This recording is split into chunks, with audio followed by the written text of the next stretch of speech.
basura, pero no. Está empezando a llover además. Sí, que se está empezando a chupar. No quieres esta o te traigo cinta de papel o...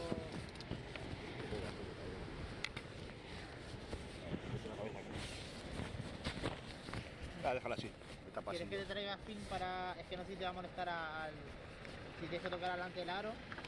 O te traigo fin para cubrirlo. Como quieras, sí, trae mejor fin.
Estoy mirando los perfiles de color, Jimmy.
I would make it this far. They hated, they never believe me. Yeah, I would never drop the ball. I know I make it look easy. Yeah. Mayweather with the defense. I don't care what a critic gotta say, I got them picking up the pieces. That to me, you really playing with your life. I'm about to come and run it all back. I'm the new era, about to snap back. You ain't fitting for it, cause you all cap like. Hold up, I shoot my shot, wait, hold up. I'm really about to run this go up. You know it's all net when it go up. Ain't got no other plans, you don't need to understand. Hey, we all know. No eres todo lo que tenemos, es todo lo que nos da. La isla en la que vivimos te deja sabor a sal. Resulta tan complicado saber cuál es tu lugar, hasta que llega el momento de ser un isleño más. No es todo lo que tenemos, es todo lo que nos da. La isla de contrastes, lugar de diversidad. El viento que nos despeina también sabe alimentar. No es todo lo que tenemos, es más bien lo que nos da. La herencia de un pueblo de nobleza y fuego, la fuerza del mar, la tierra y el cielo, diversa belleza humana y salvaje, su mágica esencia, su gente y paisaje, fuente de energía limpia y soberana, tanta riqueza que nutre y que sana, en nuestras manos nuestra libertad, isla de fortuna que tanto nos La da. isla de buena gente, tierra sagrada, sol que me ampara. La isla que mi me cuida, el mar que sirve de puente no es la frontera. Hay mil maneras de ver la isla de mi vida.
¿Alguna vez te has preguntado por qué siempre quieres más?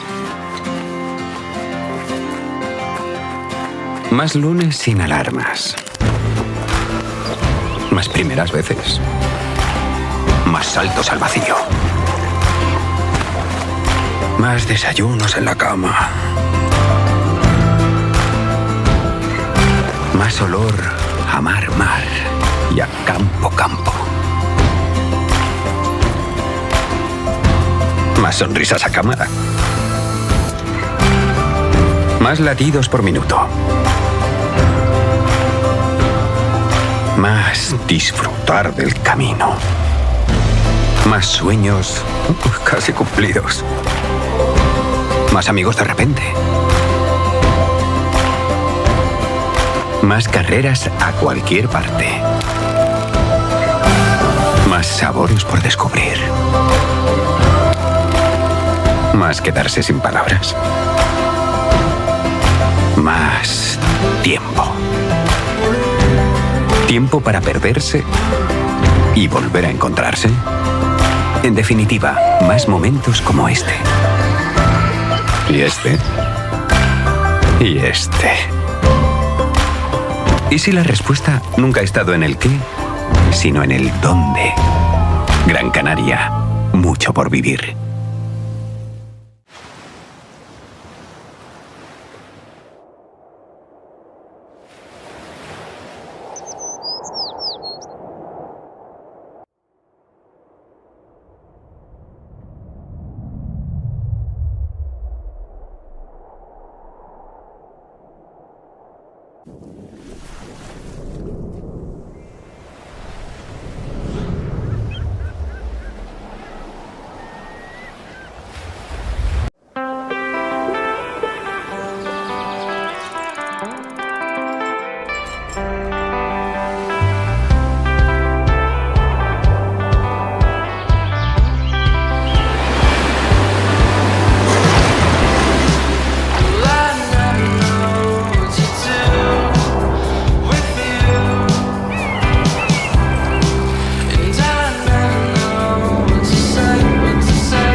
¿Y la playa?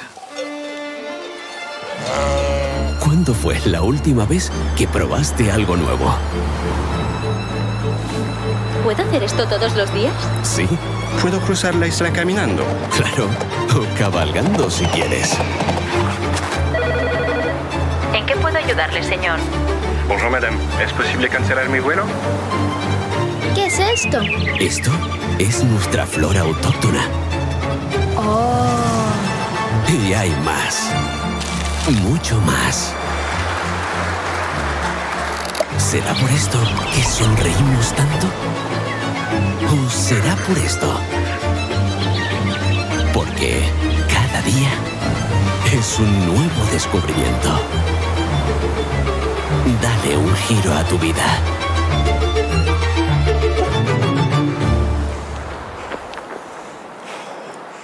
Bienvenidos a Gran Canaria. La oferta deportiva de la isla es infinita. Gran Canaria es el escenario de eventos deportivos de alto nivel y próximamente también seremos sede de la fase final del Mundial de Fútbol 2030.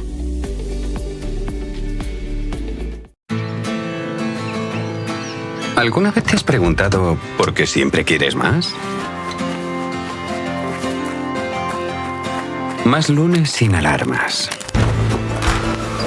Más primeras veces. Más saltos al vacío. Más desayunos en la cama. Más olor a mar y a campo. Más sonrisas a cámara.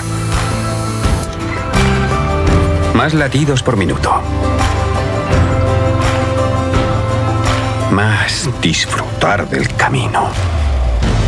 Más sueños casi cumplidos. Más amigos de repente. Más carreras a cualquier parte. Más sabores por descubrir. Más quedarse sin palabras. Más tiempo. Tiempo para perderse y volver a encontrarse. En definitiva, más momentos como este. Y este. Y este. ¿Y si la respuesta nunca ha estado en el qué, sino en el dónde? Gran Canaria, mucho por vivir.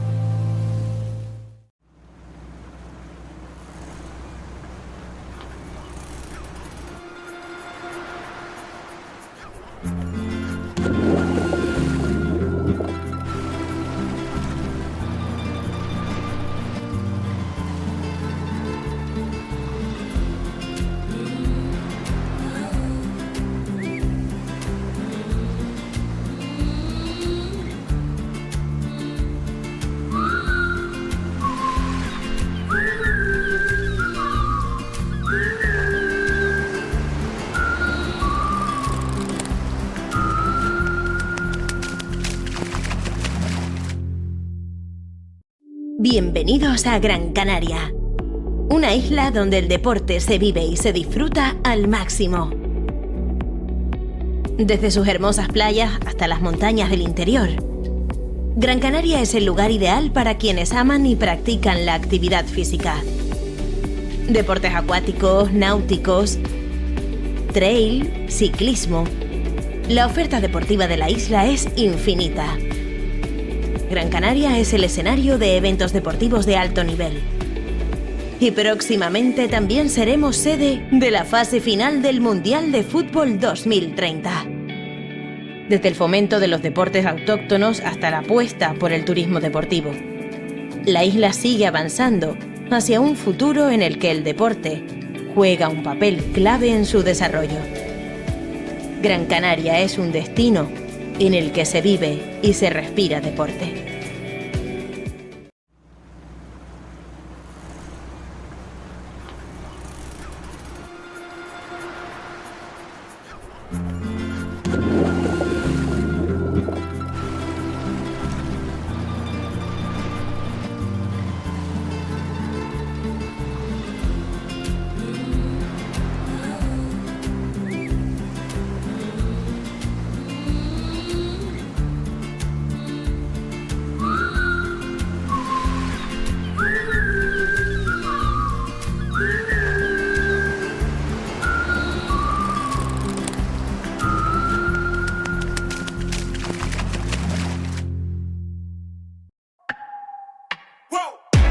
Who knew I would make it this far? They hated, they never believe me.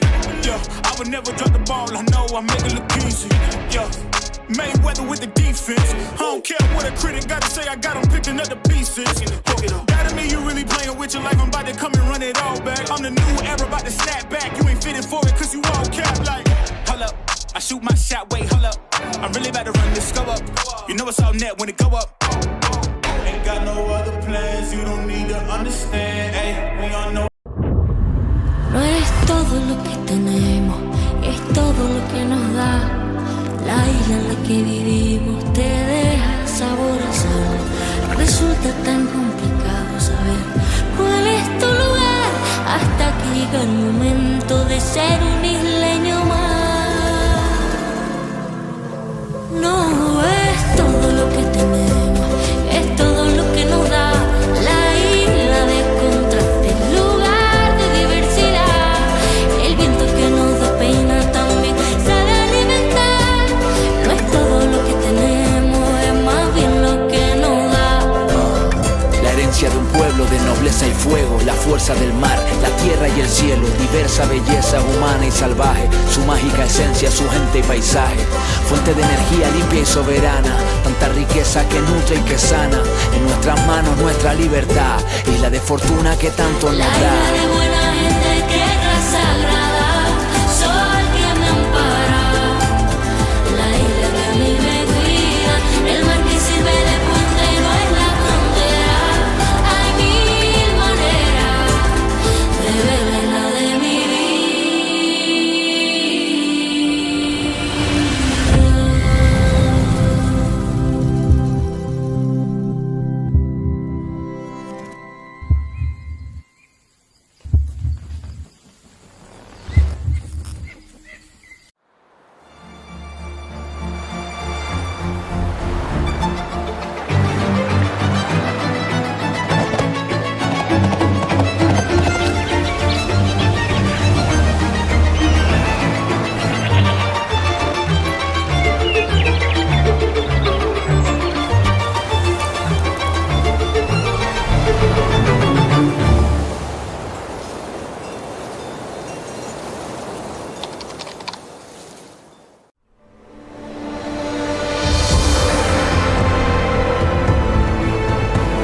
Hello and welcome to the 2025 Gran Canaria Pro-Am here for the APP World Tour, coming to you live from Gran Canaria, and it is a fantastic place here. We've got some great waves on action today. My name is Bo. I'm here with Miguel. Miguel, how are the conditions looking out there? What are you feeling for today? Look, well, I've seen some good waves here in Gran Canaria, but today I think it's the best wave I've ever seen here. I think it is, definitely. We're at El Lloret. It's going to be a fantastic location for the athletes. We're going to be kicking off with the men's pro division and moving on through into the women's as well throughout the day today. It is looking a lot cleaner conditions than yesterday. We did crown some champions yesterday as well. Back at La Cissère on the other surf break, but we've moved across to one of the other breaks here that is a real standout in Gran Canaria. Yeah, great right-hand point break, and the conditions are looking challenging, at least. Some wind, some onshore wind, but some very good waves actually. We were watching it from the beginning of the morning, and I think we will have a really great show. I think we will, and we've got Tatiana down on the beach there. Tatiana, what have you got for us? Welcome back to day 3 of competition at the Gran Canaria Pro-Am in the beautiful Las Palmas de Gran Canaria. The weather is a little cloudy and windy today, but nonetheless we are stoked to be here to crown the world title champions for SUP Surf and today SUP Juniors as well. The conditions have been tricky, but we've moved over to El Lloret, where competition is going to go underway for the junior men's division and the pro division for the men and women's. We look forward to a full day of competition with exciting conditions, so stay tuned. Thank you very much. Thanks, Tatiana, for giving us that update. So as you heard, we're going through the men's and women's pro rounds today and also crowning the junior boys world champion as well. As we said yesterday, we saw the world champions for the junior women, the junior girls, also the longboard for men and women, and the masters division, which is a new division this year, as we see the names on screen for our first heat in the water. For the men's SUP surfing, round 1, heat 1, Taka Inoue, Pedro Vega, and Jason Latham. So 3-man heat out there today. And we will have 6 heats for this first round. Then we will have 2 heats for women's first round, and then we will go on with the second round quarterfinals.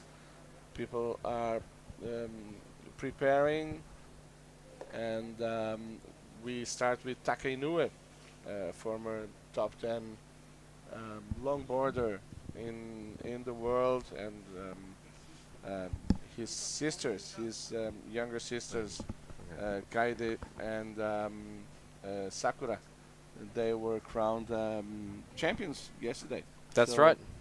The Inoue family. Yeah, they did a fantastic job surfing yesterday in some demanding conditions. And it was Kaide who took the win for the longboard women, beating out her sister, but then also Sakura took the win over Kaede in the junior girls. So very hard-fought battles there. We're staying at the same hotel, and I see them down at breakfast each morning, getting their breakfast prepared in the kitchen. And we had a chat to them about yesterday, and they were all in good spirits with the sister rivalry. As you can see in the background just there as well. You can see Pedro Vega's father there on the right-hand side of screen. He's going to be watching his son. He put on a fantastic performance, Pedro did, on day 1 of competition, getting one of the highest heat totals of the day. And then we have Luis Diniz alongside Felipe Martin, Brazilian-born but the local surfer here, and Zane Sainz. He's going to be coming up in that in the pro heats as well, but also representing for the junior boys division. So great to see some more action coming along today. As As we can see now on screen, Miguel, competitors are out in the water. They're getting ready for heat number 1. Yeah, I think there's something we need to explain about them being seated there. Yes. So, new rule, right? New rule. That's right. Yeah, we spoke to the head judge this morning, and because the conditions are quite challenging out there today, competitors can sit on their board as they are on the outside in the lineup waiting for their waves. However, if you do have first priority out there will be a priority system. So first priority, they must not be prone paddling in the lineup. They must always be at least sitting on their board, stationary, or standing up paddling. And of course, Miguel, like you would know, standing up to paddle back out to the lineup as well. It's called stand-up paddling for a reason. Exactly. So athletes will be allowed 15 seconds of prone paddling, and that is to enable them to get out to the channel to be able to paddle back out. But looks like we have a start here for the Pro Men's round number 1, heat 1. 20 minutes on the clock. And I think we will have a very good sequence of very good surfing by this time. The waves are actually pumping. It's onshore, but it's pumping. So and let's look at Taka. There's another thing about Taka. He has some broken fingers on his left hand, right? So it's not easy to paddle, but at least he's there. And actually had a shocker on longboarding, but that was a different situation. You want to explain us what happened? Yeah, Tucker, I think he was just a bit out of rhythm in his heat, but then toward the end of the heat, there was a bit of confusion around the priority, and I think that Tucker realized that, or he thought that he had priority, so he ended up taking a wave with Leo Nika. Yeah. But Leo actually had the priority. So it was just a misread of priority there.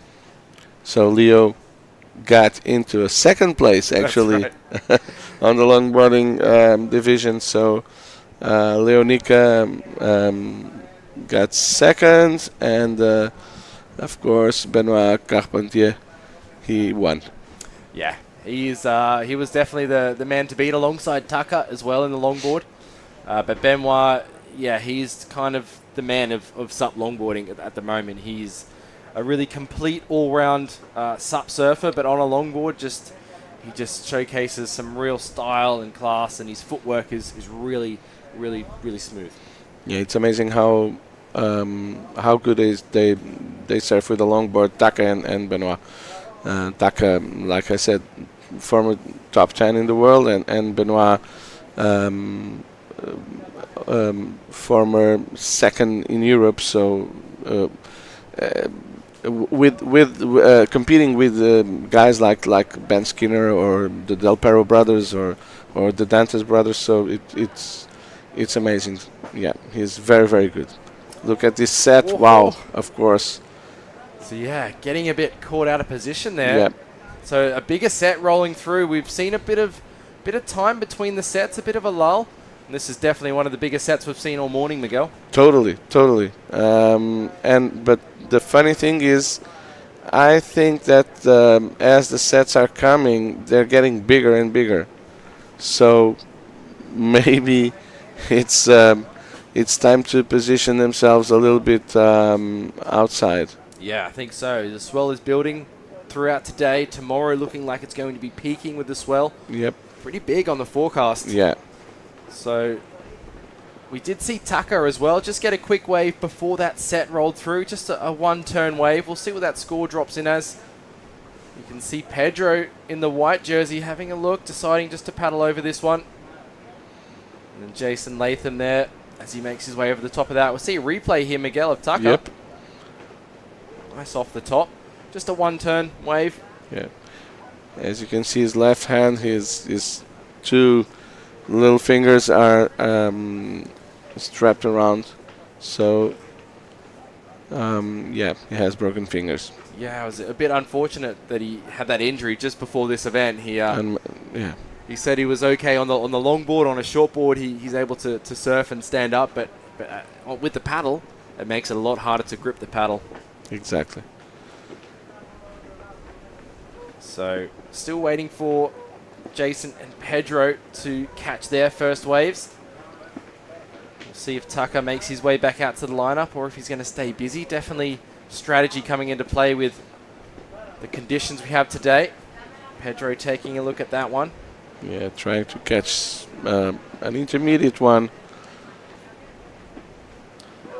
So Tucker... Good effort. Good effort, yeah. Tucker coming into this event, the top seed, being the 2024 world champion here. He was crowned the world champion last year at the Gran Canaria Pro-Am. Tucker, again, trying to defend his title. As we see some waves approaching now. Let's see if these guys can get a start to their heat. It's better for Jason to pedal hard. And Pedro maybe getting the wave. Let's go. This was what we were talking about, those big rides.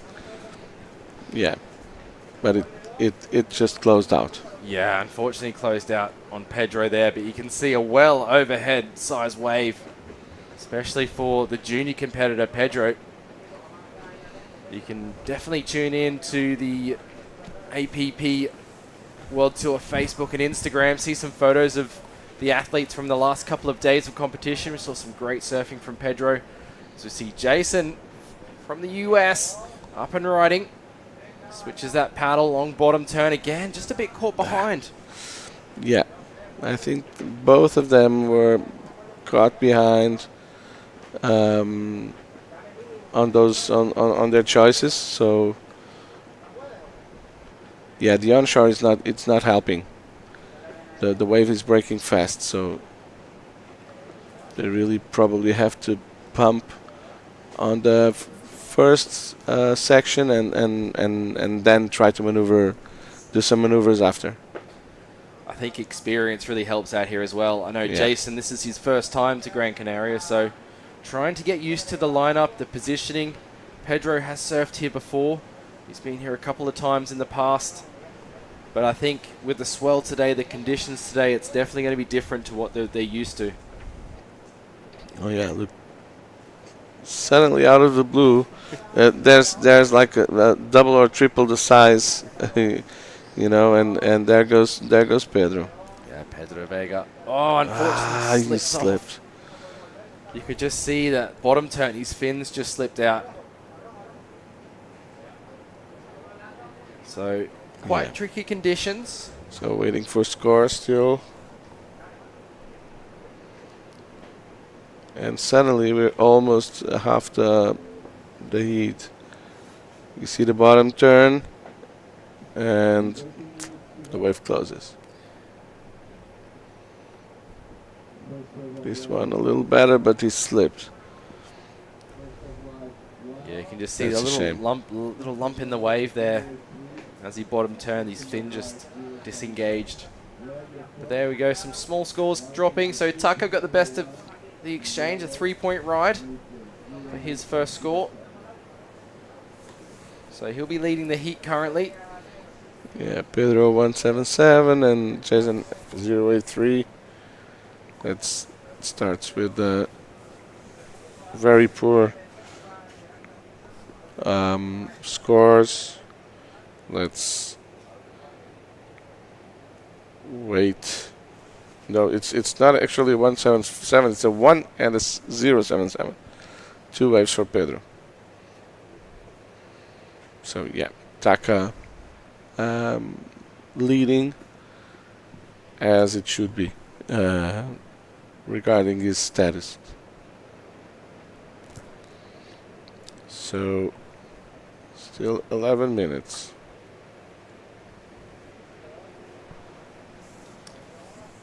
Yeah, I think we're running 25-minute heats today.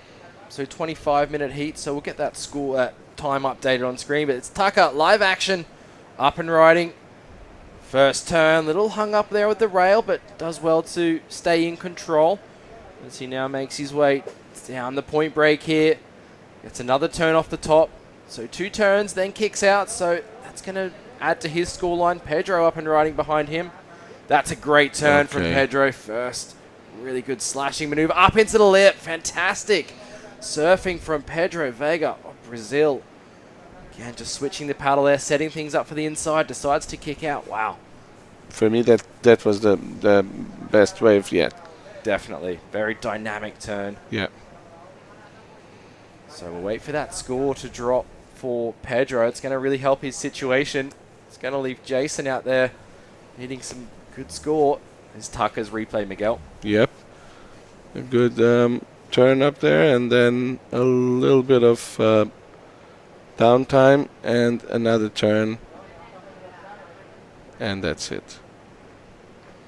This was a little bit more dynamic, yeah. So almost a snap. And this one looked really good. Let's see how the judges liked it. But yeah, definitely between Pedro and Taka, it will be they will be leading one of them. So Jason answers, and on his backhand, wow, that was a good effort, huh? Good re-entry. Very good. Did well to hang on to that one. Yeah. Wow. That was iron legs, huh? Yeah. Exactly. I thought he was gone. Yeah. But he did well to ride out of that. A little bit slow, but I think judges rewarding the commitment from Jason's turn. Totally. Had to do a bit of work to get onto this wave. It does well to reposition his feet back on the board here. You can see eyeing down the line there, just realizing that this is going to be a one-turn wave. He's got to make the most of what he can with it. So he steps on the tail, using that paddle to rotate his body up toward the lip. You can see him now looking, his chest pointing up to the lip. Then he gets that board up into the lip there, and then just floats down with this white water. His board completely disappeared. Yeah. You can see using the paddle there. That was really good. And that's where we saw some big scores in the previous years as well on those big critical sections. So exactly. It'll be very this good. Is that's Carlos. Carlos. He's Portuguese guy. Yeah, very cool. I like speaking with Carlos. He's full of energy. Yeah. He's always excited to go surfing. Yeah, Carlos Fidalgo. It's fantastic to have him here this year. Yeah, next heat it's almost like the Masters heat. Definitely. Of yesterday, you know. Some of the older statesmen of the event. Yeah, but yeah, Carlos is surf teacher and stand-up paddling teacher in Portugal, in Óbidos, central Portugal. So if you would like to visit, have a chat with him, he's a very interesting person. So yeah, and we had a score for Taka, 583. Still waiting for Pedro's and Jason's. But yeah, we had 583 for Taka Inoue. Inoue brothers are definitely some of the most exciting to watch here, and very humble also. The girls are amazing. And here goes Pedro Veiga. Another turn. The wave got a little bit fat. And quick snap. Using the paddle.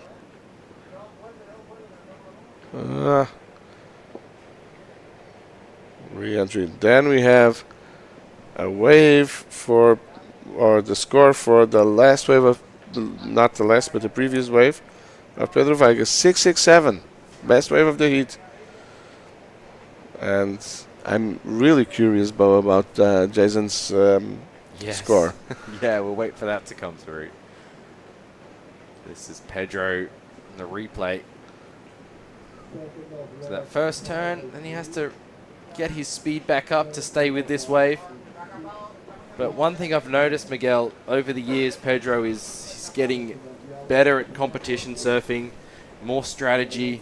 His surfing has come a long way since last year, so really working hard on his technique.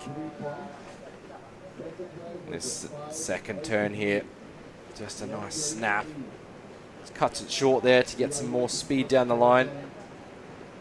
And then the one thing about El Uret is the rocks on the inside. So I think Pedro not completing that last maneuver because of the rocks. Of course. He doesn't want to snap his board. That's right. He does want to snap on the wave, but not his board. Yeah. So Jason's best wave 3-4-3. So yeah, one maneuver, one. It was scored as a 3-4-3, and this is Gianmarco. Yep, Gianmarco Brunetti. Just watching next conditions. heat. Yeah, getting ready. It's going to be a 4-man heat, the next heat. Yeah. We see a set come through, cleaning up everyone. But situation has changed. Pedro now in first place. Of course. 4. He had a 4 on his last wave, so yeah, Pedro Vega leading. And Taka Inoue in second. Doesn't let him. Latham in third place, needing a 5-4-1 to get to second place. And Taka needs a 4-8-5 for first. So everything's still open, as you have like almost 9 minutes. It's that timer there you have on the screen is not correct. You have to add an extra 5 minutes there. Yes. So 25-minute heats. Taka with first priority, so he'll have choice of the next wave that comes through. But then Jason really wants to try and move on through. There will be a second chance in round 2, though, for those competitors who miss out on that advancing position. So top 2 surfers, Miguel, move through. Yeah, exactly. There's the Masters champion. The Masters champion, exactly. Felipe Marden. And second Masters, Carlos Fidalgo, actually. So they're going on the same heat today also. And there was Felipe Anjos, the coach for Carlos, and some other Lucci and Nika. So former judge, Portuguese, and international judge. He used to judge a lot on the WSL and on the APP. So, but now he turned into a coach, a very active coach. He's got some great athletes underneath him, and Jason looking for that 5.41 up on his backhand. Has to deal with a bump there. He does well to get that first turn, slashing maneuver. He holds onto it, but unfortunately he's going to get caught behind the whitewater. Probably not going to be enough to see him into second place, so he's going to look for another opportunity. That leaves Taka and Pedro on the outside now with the priority. Yeah, Taka first priority. There goes Felipe. You can see the rock walk they have to do, Miguel, to paddle out. It's more like a rock dance. It certainly is. You have to time it right, getting out and coming back in. And you see those rocks there on the inside? Those are the ones to avoid. Yes, they are. But they create this fantastic point break here in El Uret. Nice right-hand point break. Again, the venue for this year's Gran Canaria Pro-Am, the Pro Divisions. So Jason, just a small score dropping. not going to be enough. Yeah, 2.5. Still needing a 5.41. Exactly. Or he could do 2 4.5s and he would turn. That's right. Into second. So you can see Pedro struggling with paddling, and athletes like them being on that position of struggling when paddling. It's you can see how hard it is. But Taka got well done. First, very good maneuver. Taka got his priority right, and Pedro had to abort mission. And Taka, very good. Very good wave. Best wave for Taka. Oh, Pedro wow, behind whoa. him. That was a proper off the lip. Amazing. It looks like Pedro can get much tighter into the pocket with his turns. Yeah. He's also, well, they both are very small, but I think Pedro's board is maybe smaller. I don't know. I think so. You tell me. Yeah, you were the one competing. Yes, it not is. me. Yeah, no, I mean, everyone is on small boards out there, but yeah, definitely Pedro on a small board. I believe under 7 feet. Yeah, probably. So that's why also he has. You would see him paddling with some issues. Yes, there's quite bumpy conditions out there in the lineup. Because it's too bumpy. Yeah, exactly. Yeah, lots of water moving. You can see the water moving on screen there. Yeah, unbelievable. Yeah. So we wait for those scores to drop. It looked like Taka had a great wave. And then it'd be great to see Pedro's last ride as well, if that was just that one turn or if he got some more maneuvers done on the outside. But Jason is going to take this opportunity, taking off his backhand again, dropping down. Beautiful top turn, carving back down as he sets himself up for a second turn. Gets up into the lip this time, but he gets caught. Yeah, he gets caught by that white water. So he goes down. Jason, residing in Georgia in the US, travels to Florida a bit to surf.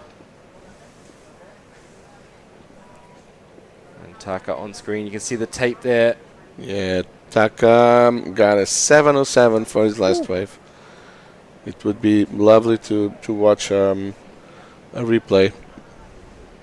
You queued that up perfect. Yeah, thank you, director. Yes, wow. That first turn, very critical, throwing lots of spray.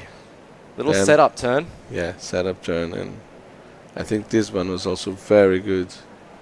And he got ahead of the white water. But this one was very good also. Yeah, great turn from Pedro. We'll see if that goes into his top 2 scores. As we see more waves approaching the lineup. Looks like Pedro is going to have a look at that. Yeah. Wow. That turn was amazing. And this was last wave for Jason. So Taka got into first again. And Pedro, let's wait for his score. Looked like just the one turn from Pedro. You see our French contingent on screen. This is the longboard champion from yesterday on the left, Benoit. Getting ready. He's going to actually be coming up against his brother. Oh, yeah. Yeah, so they're going to be up against each other later on today.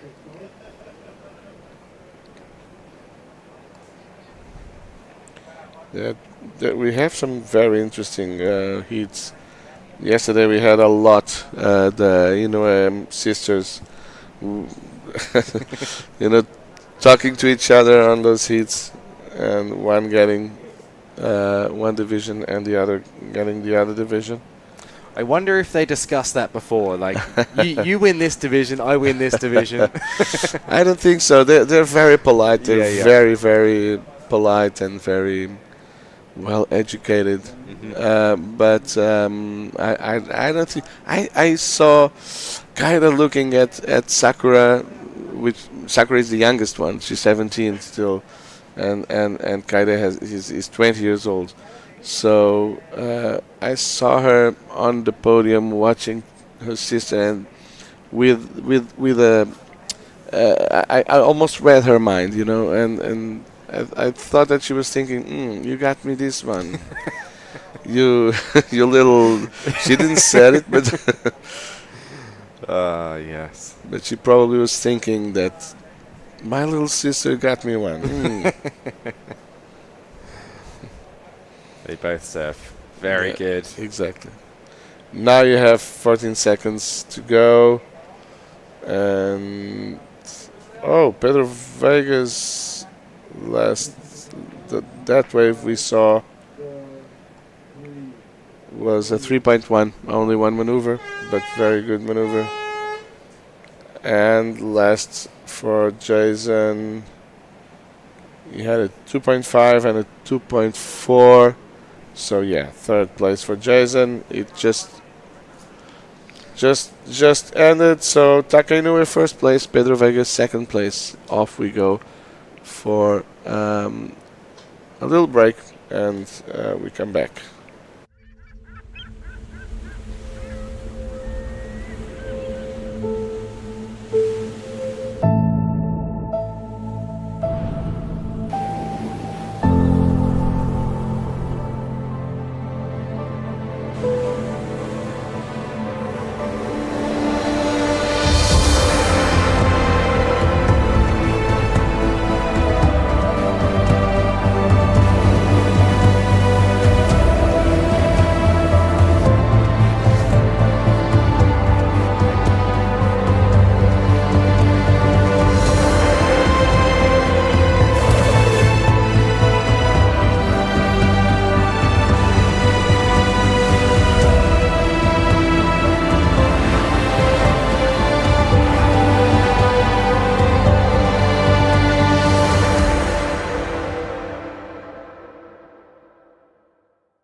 ¿Alguna vez te has preguntado por qué siempre quieres más?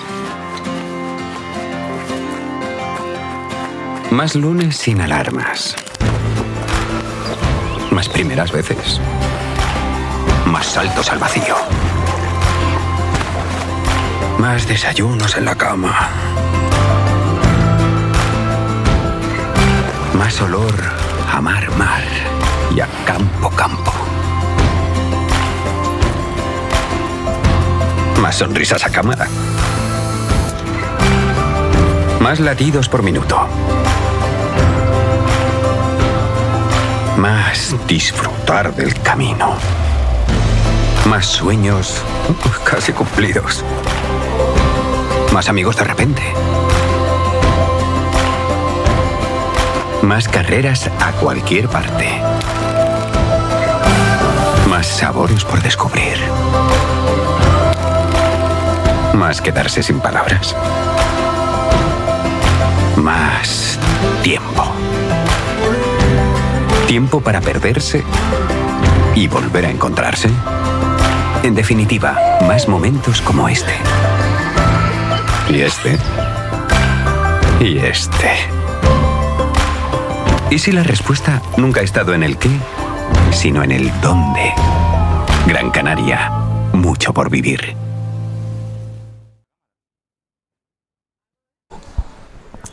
Hello and welcome back. Day number 3 competition. We are moving on through into heat number 2. Live action of the men's pro SUP surf. This is Felipe Martin. He is the Masters champion this year. Wow, great turn from Felipe there. Fantastic surfing yesterday as well. Putting on another great performance here.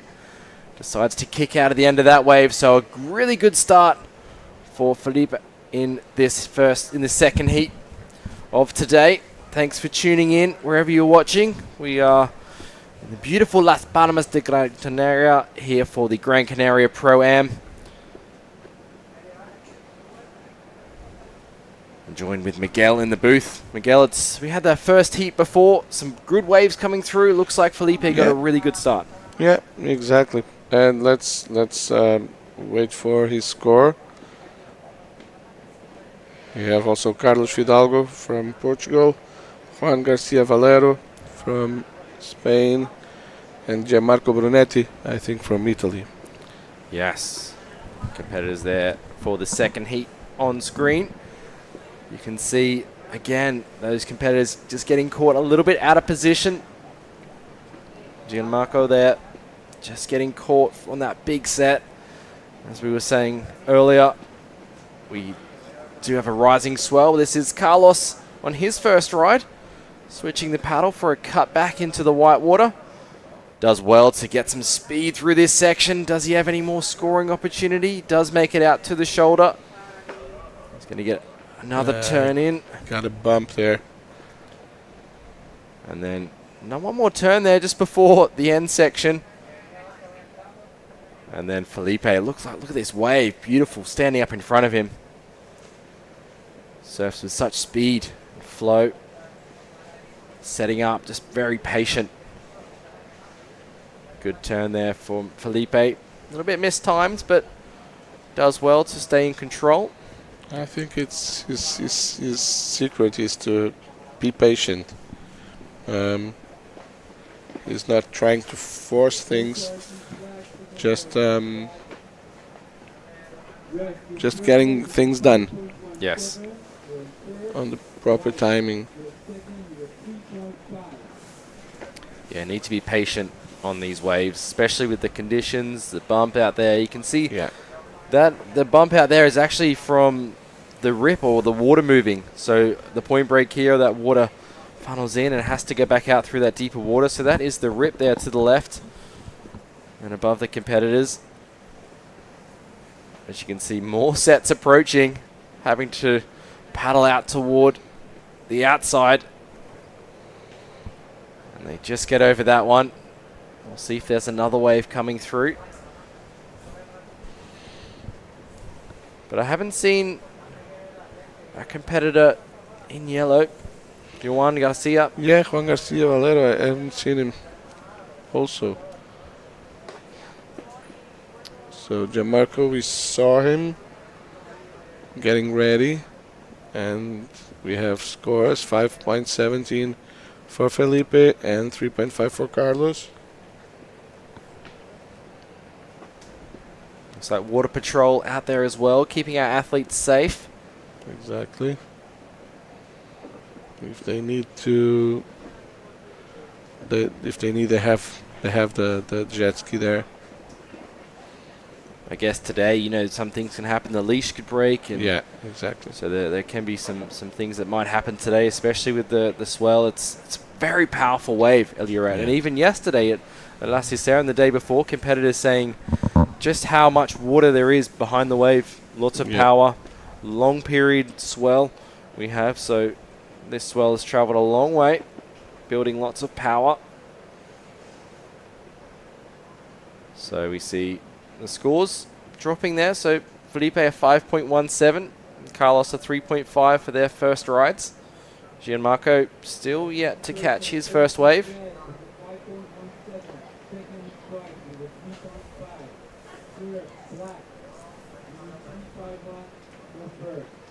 Tricky conditions, as you can see on screen, but yeah, definitely. I don't think Juan Garcia is there.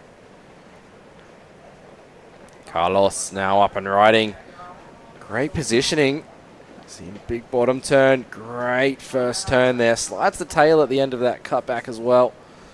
You can see him just setting up again. Decides to switch the paddle. Cutting all the way back. So 2 turns so far. We'll see if he manages to get one more in. He does, but it's going to kick off just before. He was trying to decide if he was going out of the wave or into another turn. Probably watching the rocks on the inside. Yes, with one eye. Yeah. For sure. So let's head down to beachside with Tatiana. She's there with Taka Inoue, the winner of the first heat. I'm here with Taka Inui, who is our first competitor to make it through Heat 1 of Round 1 of the Pro Division. Now, Taka, difficult conditions out there. How was it? Windy, bumpy, and strong current. So very difficult to standing, paddle, and of course riding is more bumpy, lose the rail. Then very difficult. Then I get a good wave. Yeah. Well, you got 2 good waves, so you made it through. But not only is Taka struggling with the difficult conditions, but he's actually found himself with a broken finger that he found out just a couple of weeks ago. How did you do that, Taka? Tell us. This is a gipus. This is not grabbing, just 3 fingers. So paddle grab the not push the power. Very difficult to paddling and turning. Yeah, so hard. Well, you definitely showed your skills because not only did you manage the big swell, but with a broken finger as well. So Taka is one of our favourites, so we look forward to seeing more of Taka throughout the competition. Thank you so much, Taka. Thank you. Back to you guys. Those are the lovely words of Taka Inoue. It's amazing. His sisters are the same kind of way to talk. You know, it's very funny. They try hard to make themselves understood in English. So it's very hard for them. Well, imagine us speaking Japanese. Yeah, that's right, exactly. Let's see Gianmarco up and riding now. First wave for Gianmarco. Yeah. Making his way through the inside, so just decides to kick out there. I think getting closer to the rock, so we'll see what that score comes through as. Felipe waiting out there, you can see very low volume board he's on, underwater. But staying up and standing in these conditions, almost, Miguel, that it's actually a little bit more stable when you're under the water in these conditions. The water kind of helps to balance you out a little bit, keep you in control when you're standing on the board. Yeah, it's like a game, right? You have it underwater, and then suddenly you start to paddle, and the board gets out of the water, and then is where it gets bumpy. That's right. But all competitors doing well to navigate the bumps on the wave. Yeah, it's like Taka, such a good stand-up paddler as Taka Inoue is saying that it's because it's very hard. But these are the conditions we have, and we have to have what we have. Yes, exactly. So within the contest window, these are the best conditions exactly we've been dealt with. So all competitors have to ride these conditions. It will be, of course, tough, but they are the best in the world as well. So let's see, Carlos, maybe getting the white water. Yes. What a shame. Yeah, very late takeoff. Yeah. You can see he was on the back foot a little bit. Looks like Felipe being patient, waiting for this one. This one looks a little cleaner as well, the wave face. Wow. His backhand. First turn, just redirecting that board as he gets a little bit more opportunity. Yeah, these are the waves we were watching in the morning. Those bigger ones that roll all the way through the bay. Yeah, Felipe there found himself on a good one. Looks like the second wave of the set, a little bit cleaner. Yeah. First one is always with a lot of white water maybe and bumpy. So this is Carlos's second wave. Yes. does he well got there. into first position, so it must have been. It was a 337. And Gianmarco, his first ride as well. Just waiting for things to set up. Gianmarco, it was a 2-point. Oh, it just comes unstuck there, but did well to get through that But section. I think with this wave, Felipe will get back to first place. He just needs a 1.7, so it's an easy one. Yeah, No brainer, right? No brainer, of course. Definitely get back to first. Seems like on his top turns there, missed timing a little bit with the paddle, getting a bit caught up. But still, that board carving its way through. As we wait for that score to drop. We're into heat number 2 today. As you said, we've got 6 heats of the men's sup surf and 2 heats of the women coming up as well this morning. And they'll be running right the way through to the quarterfinals and then crowning a junior boys world champion at the end of today. Exactly.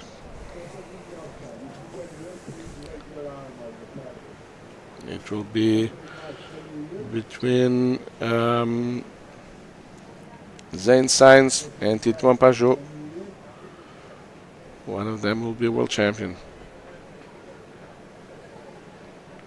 And yes, we still have round 2, so like the rapid charge, right? For men, round 2 for women, and then round 3 in both divisions, quarterfinals men. That's our goal today. Yeah, of course, conditions dependent if we get that sure, far. Sure. But the swell tomorrow looking huge. Yes. Well, it looks like we might not be running tomorrow with the swell, as big as it's going to be. So it might be a Sunday's final day. Yeah. So let's see who gets the best chances out of these conditions. This is the game. That is the game. So Felipe there, he dropped to 5.50. So that puts him back into the leaders, as you said there, Miguel. Yeah, easy. But now Carlos is needing a much bigger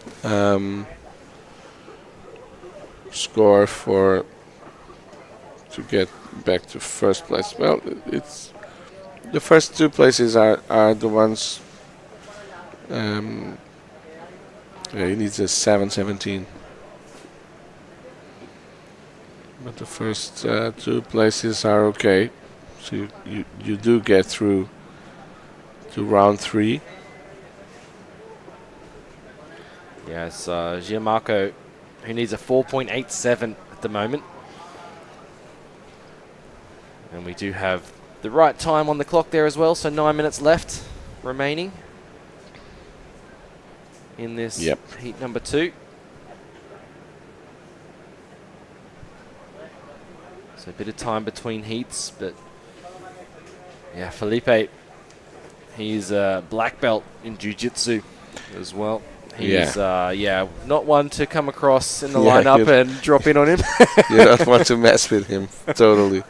But of course, one of the nicest guys as well. Oh yeah, Felipe. He's. I was talking to him yesterday, and he was so happy that there was a Masters division this year. Yeah.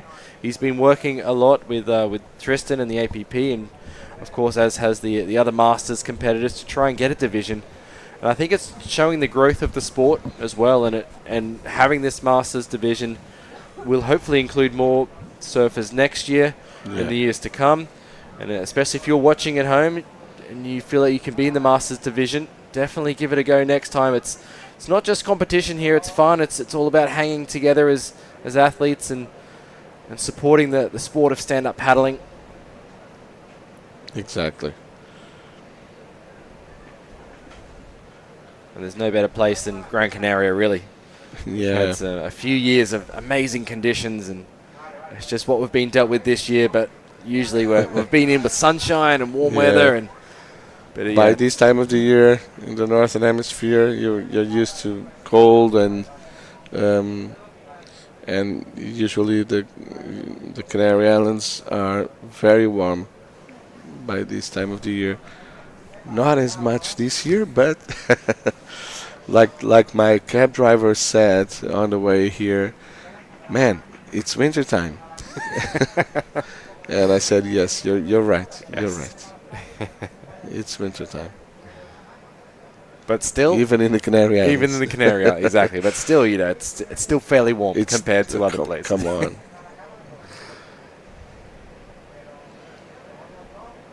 It's like September in mainland Europe, you know.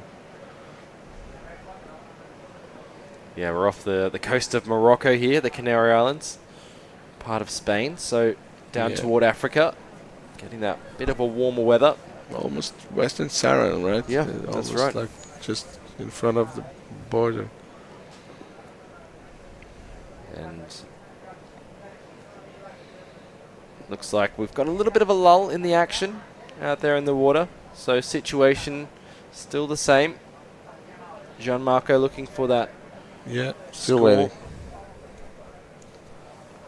He has third priority. Probably because he got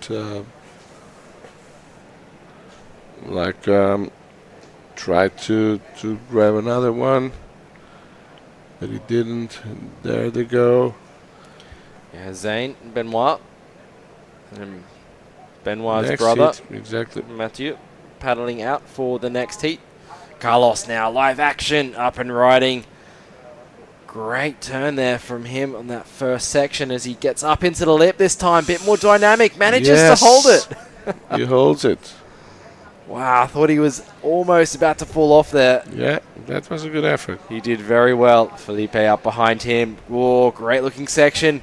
Gets up into the white water. Very good. Vertical snap. We see him again wrapping that board back around. Does well. He's going to ride this one in. Back to the left. Finds another section. Wow.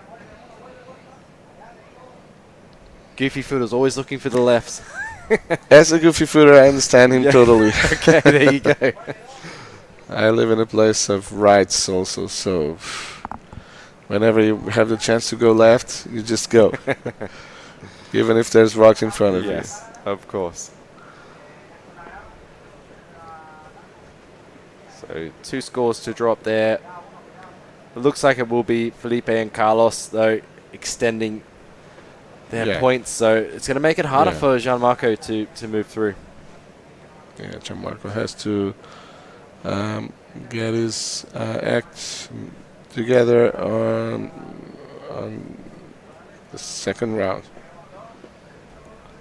Replays here now. First of Carlos. Yes, a little bump there, but he got through and did a quick snap, and this re-entry was well done. Very well done. With 4 minutes to go, I think these 2 waves are like a statement from these 2 guys. First and second on Masters Division. So, yeah, and this re-entry for the left, it was like a true statement from Philippe. So 3.5 minutes remaining.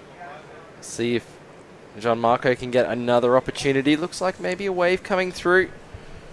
See if he manages to get on, but let's have a look at that replay. Great camera angle here. You can see almost digs the rail, but uses the paddle there as a brace. Yeah.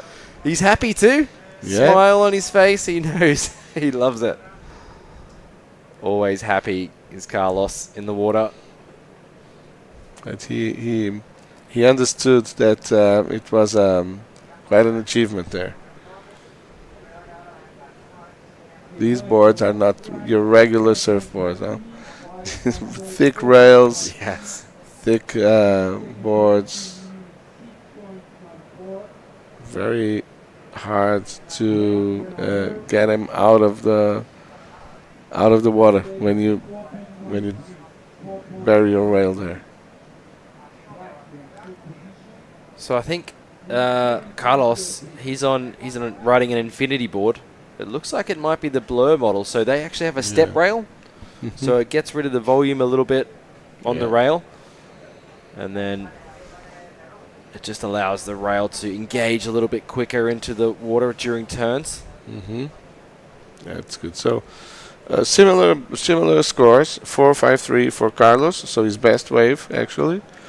And for Felipe, 4.13. So it just comes out. And with 2 minutes to go, he's tired. He surfed a lot yesterday. Yeah. And again, he's got a lot of surfing to do today if he moves on through as well. Could be surfing 3 times today. 1 minute and a half to go. It's almost like a wrap up here. Gianmarco Brunetti is paddling around, but I don't think he has the waves to go through. Yeah, he needs a 6. Yeah, 6.03. 6.03, yeah. So that's one of the highest scores, especially the best score in this heat. Yeah. So probably he has to deal with 3rd place, and there you go. He tries to, but of course priority goes to Carlos. But maybe Carlos will have still another wave. So yeah, interesting as you say that the priority situation changed there. And Gianmarco will have another chance though. Round 2, so 3rd and 4th place moving into the 2nd round. 1st and 2nd skips that round into round 3. So it will be Felipe and Carlos moving on through. Great performance from them. Got some great waves in this heat, as we have a former world champion coming up in the next heat, Benoit Carpentier. He's definitely going to be one to watch out for. And we'll see some great surfing, I think, from him, as we are going to take a short break, and we'll be right back with heat number 3 of the men's pro rounds.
¿Alguna vez te has preguntado por qué siempre quieres más?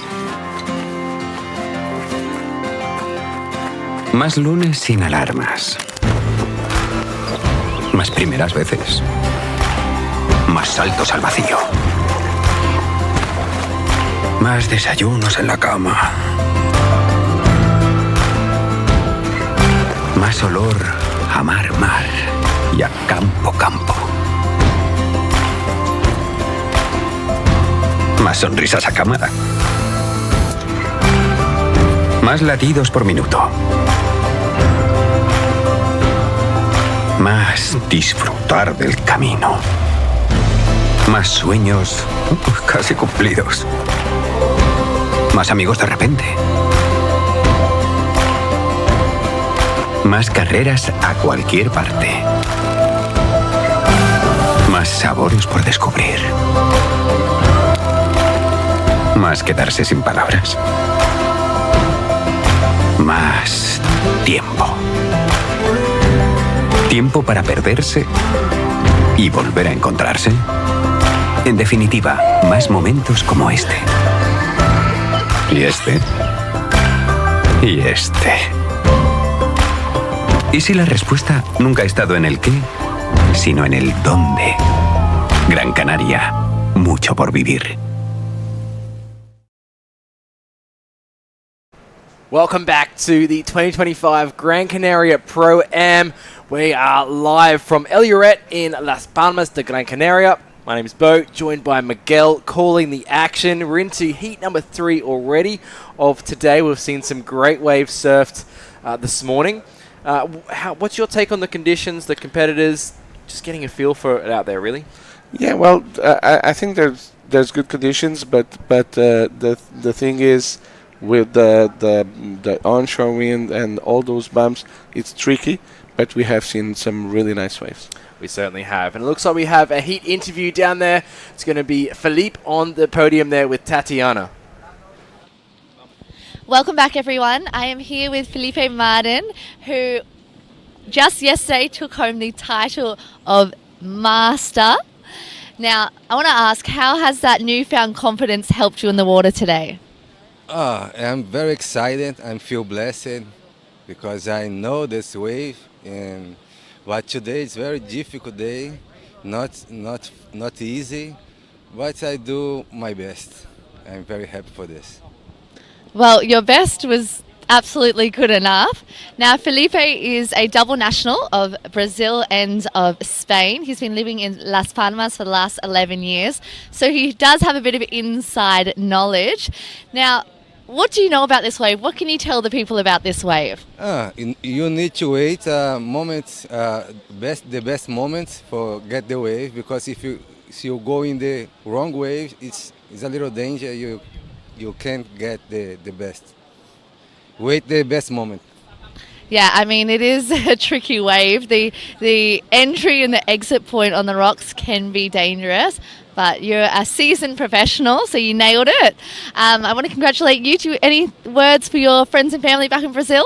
I want to thank for all support, all my family, friends, wife, and all my students, and all Canadian people. Thank you, everyone. Well, congratulations. We look forward to seeing you in round 3. Back to you guys. Thank you very much, Tatiana. Felipe there, residing here. He's been here for a number of years now. It's great to see him representing as we move on through into heat number 3. Benoit Carpentier, Zane Sainz, Mathieu Carpentier. So, what a heat. What a heat, exactly. It's going to be exciting. Definitely going to be one to watch. And, you know, it could already be the semi-finals, a final with this heat. It's some great surfing going to be going down. Of course, previous world champion Benoit in the water, previous longboard SUP world champion as well. And he won yesterday for the longboard again, putting on a great performance. He's going to have to switch gears. I chatted to Benoit yesterday, Miguel, and he says that he was getting on his longboard SUP yesterday, but he's been foiling and winging, and he's been doing all these other sports, and he had to change his mindset a little bit. He says getting harder as he gets older. Yeah, well, you know what? The thing is, I think that I was talking to someone who was saying that he was watching people getting a little back to stand-up paddling, properly stand-up paddling surfing, because everyone goes to try some different sports with foil, with longboarding, with kite surfing, with a lot of things, and suddenly you have all these huge amounts of material in your backyard or at home, and suddenly you don't know what to do with all of that, and you are changing. Well, here comes Benoit. You are changing all the time, so sometimes it's good to just sit down and practice the root of your sport. You know. I agree. Yeah. So I think there's a lot of people coming back to proper stand-up paddling. Definitely, I think you explained it really well. There's people out there that they have the equipment for the different conditions. Where it's windy, they can go winging, or they can go windsurfing, or they can go kiting, or whatever it is it might be. But yeah, I think more people are coming back to what they started with, the core. And then Mathieu up and riding, nice bottom turn, just a mid-face carve to start things off. But this wave getting overhead on the inside decides to kick out. Yeah, the inside sometimes does that. It just gets your... Wow, here goes Zane. Great carve off the top. Wow, making his way through. Not going to get another turn in. Thought he might go up into that section there, Miguel. Yeah, me too. I was expecting him to just hit the section and do the re-entry, but here goes Benoit. What a wave, huh? On a set, yeah, he picked a good one. First turn, he's going to try and get something a little bit more dynamic. Catches rail on that one, so maybe not the right wave selection there. It looked nice. Yeah, I think he was a little bit caught behind. I don't know if that's the... Well, I don't know if it has to do with the board. Probably it has also. But I thought the board was a little slow for the wave. You know, the wave was really fast, and the board was a little bit slower than what it could be. You know, or not responding as fast as it could be. Yeah, it'd be interesting to know what fin setup he's riding. He's been Yeah. really changing between quad and thruster. Yeah, quite that's a fair also bit. an issue. Yeah. So maybe he's back on a thruster here with the bigger conditions. We'll see the replay. This is his first ride. I think he got a lot of speed here, but just kicked out off the top. Realized no scoring potential. So a little bit caught behind, and then we catch up with his brother, Mathieu. His replay. So he drops all the way down to the bottom of the wave, gets a mid-face turn in, and then again just closes out, so decides to hit the eject button. And Zane up behind here. Beautiful carve off the top. So he makes it through along here. Decides to skip this section and continue through, maybe thinking it might open up again on the inside. He kicks out. Zane, no stranger to big waves, coming from Hawaii. You can see him. Some great videos of him in pipeline, sup surfing. As you said, Miguel, this is Benoit. Yeah, a little bit slow on that first turn. You see that bottom turn, he didn't got with enough speed up, so maybe fins, maybe the board, I don't know. Yeah, maybe just trying to get the feel for the short sup again after the long board Yeah. yesterday. Well, probably not as short. Yeah, exactly.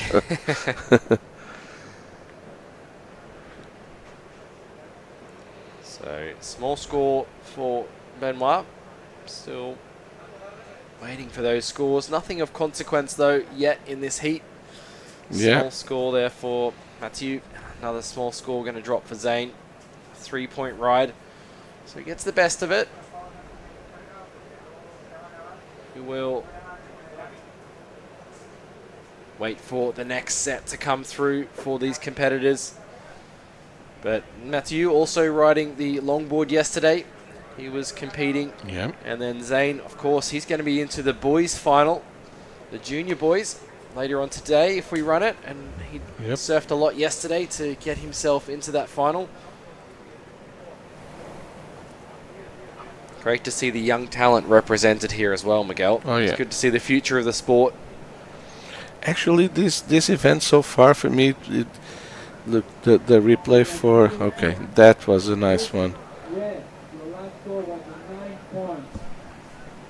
And that was again, wow, very good. Now he's getting it. He probably he heard me and he said, "Okay, shut up, you crazy commentator." And I think we just heard. I know what I'm doing. Of course. I think we just heard the score drop as well. I believe it's a 9 point. 9-point ride. It's a 9 point. So Benoit going excellent in this heat. Mathieu taking off on this one on the outside. Has to wait for a little bit for it to stand up. Gets a nice slash off the top for his first turn. Again, caught behind. So very similar to his first ride as well. It will improve his situation slightly. But yeah, wow, 9-point ride dropping for Ben. Oh. Yeah, unbelievable, huh? I think yesterday he got a 9 also. Yeah. On the longboard, yep. On longboarding division, yeah. But that was a huge re-entry. It was. Very clean and yeah, very precise. But what I was saying is that in this contest so far for me, it has been really cool to watch very young talents, but also older guys that are not letting them get all the all the credits, you know. So some older guys, like you were saying, the Masters division is something that everyone was waiting for and fighting for, and these guys are also surfing good. So it's very, very, very beautiful to watch this. You know, this. Okay, you have the Takas and the Benoits of they're in their 20s, 30s. They are in their prime, but then you have the young kids and also the older guys in their 40s that are trying to keep up, you know, so or step up. So it's very cool to watch this all around ages going for the prizes. Yeah.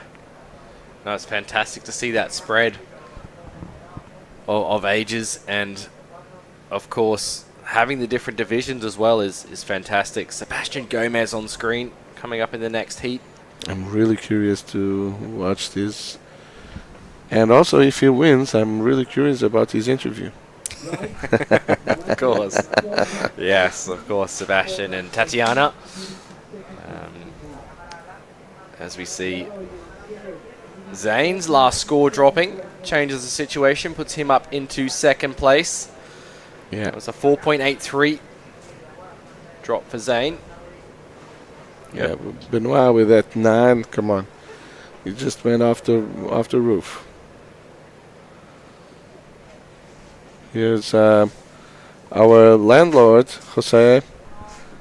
Thank you for an amazing wow. Mathieu, he wants to follow his brother, huh? He does. Great. Just one turn, but a really great turn from him. Right up into the critical section. Wow. But yeah, Jose there talking to the Inues. Taka and Kaidi.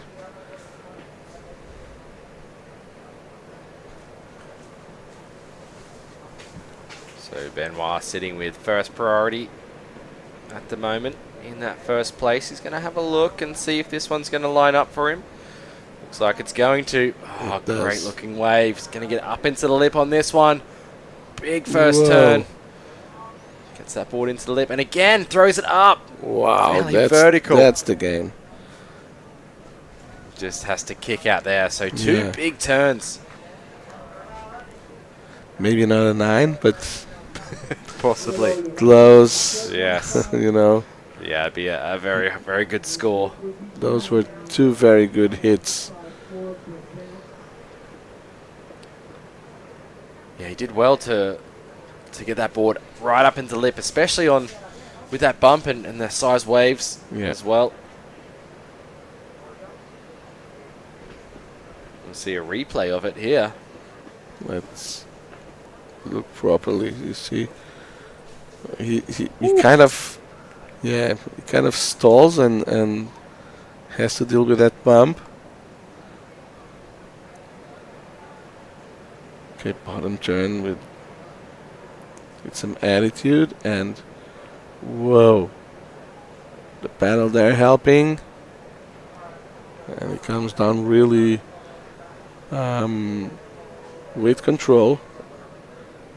Again, the paddle helping to bottom turn quicker, and wow, that is, it's not a 9, but it's an 8. It's an 8-point ride. But that puts his heat total up into the excellent range. Yeah, unbelievable. 17 points, come on. Wow. Benoit, fantastic surfing. You can see him timing it so well. The way he came out of that first turn and just one tiny little pump to get up into the lip on the next turn. So very, linking the maneuvers together. Yeah. So the battle now is for second place. It is, yes. As Benoit just signed his ticket to, well, come on, with these kind of points, give him the quarterfinal. Yes, exactly. But yeah, Zane and Mathieu, they are very close at the moment. They are. We'll see Moritz heading out for the next heat. German residing here in Canary Islands. Yeah, it's funny that Zane has the best. His best wave is better than Mathieu's, but then the Mathieu's backup is better than Zane's. So that's why they are very, very close. 783 and 767. It's both of them's game. It's one of them. Mathieu needs a 3.34. It's nothing, But he's paddling there. Well, that is Zane actually getting in the wave. Trying to better a 3-point ride.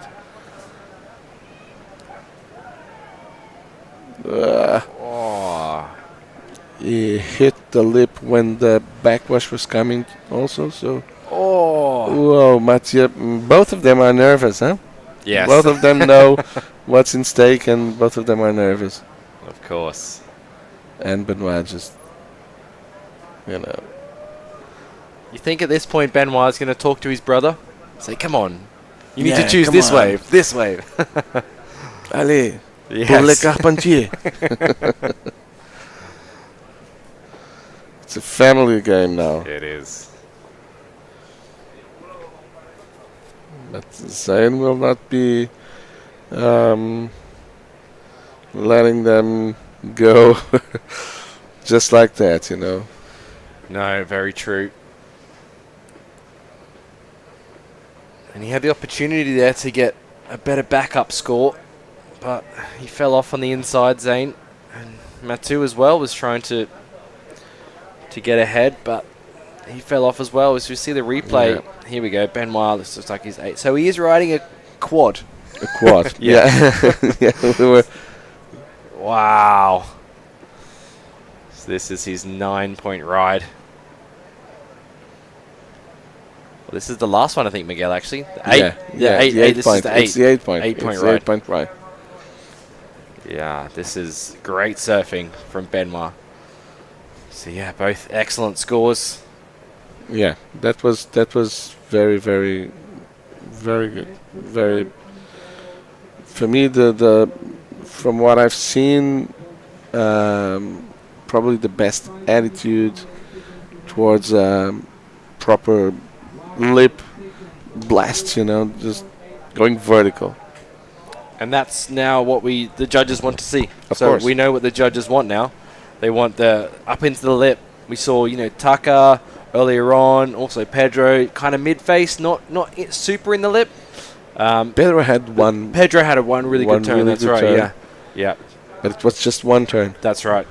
Not a sequence. So exactly. And Tucker had that 7-point ride. Yeah. And that was kind of But so judges obviously showing that getting up into the lip, vertical, get that board above the lip on a bigger wave. Yeah. Let's go. Okay. But Mathieu just needs a 3-4-3, or 3-3-4. So. Wow! Now would be the time to get down the wave, right? Yes. Zane, quick look there. Yeah. Wow, if Mathieu had held that turn, that was very critical. That could be it. But look at Benoit's choice. Oh, caught behind Miguel. Yeah. But he's probably going to come in? Yeah, probably. Come on, it's 4 minutes to go. Exactly. And he's leading by a combination. Save his energy as well. Save his energy.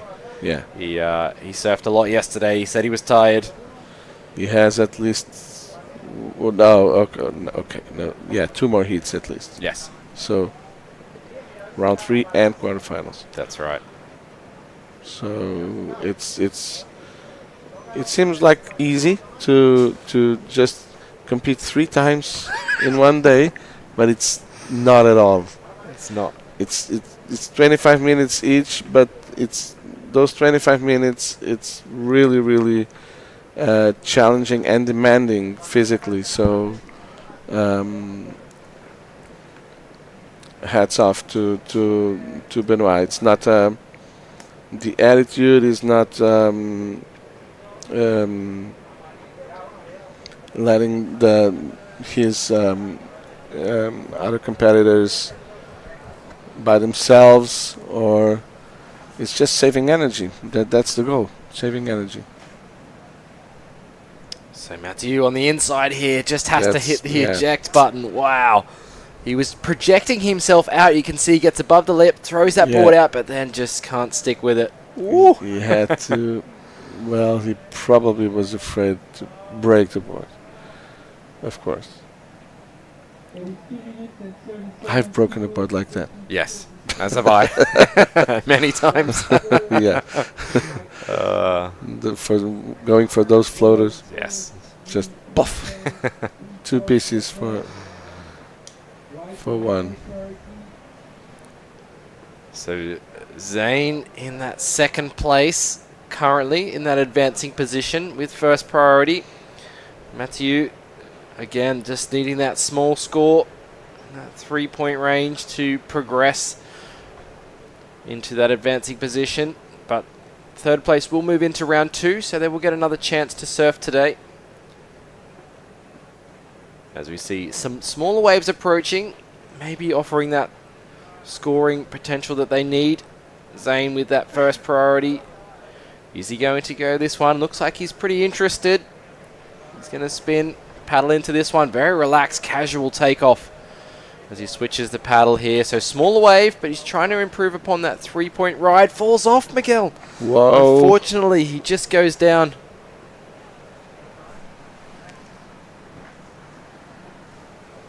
And he'll be paddling back out and maybe even get front row seats to Mathieu on a wave with just a minute left. Looks like Mathieu's going to go over this wave. He's going to try and look for the next one. He's going to have to take this wave if he's looking for a score. It has to be. Looks like a nice wave though. That or nothing. So he's going to go on this one, but he needs to get some speed on this takeoff. He's going to get around this first section. Yep.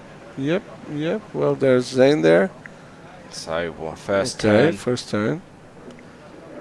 Setting up. Second turn. Pushes hard on the paddle.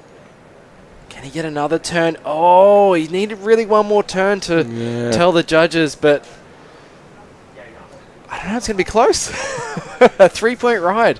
3.34, I wouldn't want to be a judge now. No, not at all. 3.34 is what he needed. I don't know if it was enough.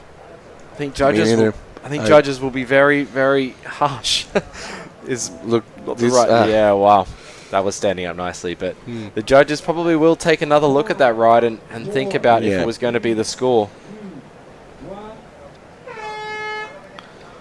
But I didn't feel like it was enough for me to say yes, he's got the score. Yeah, exactly. That's the thing. Those were two very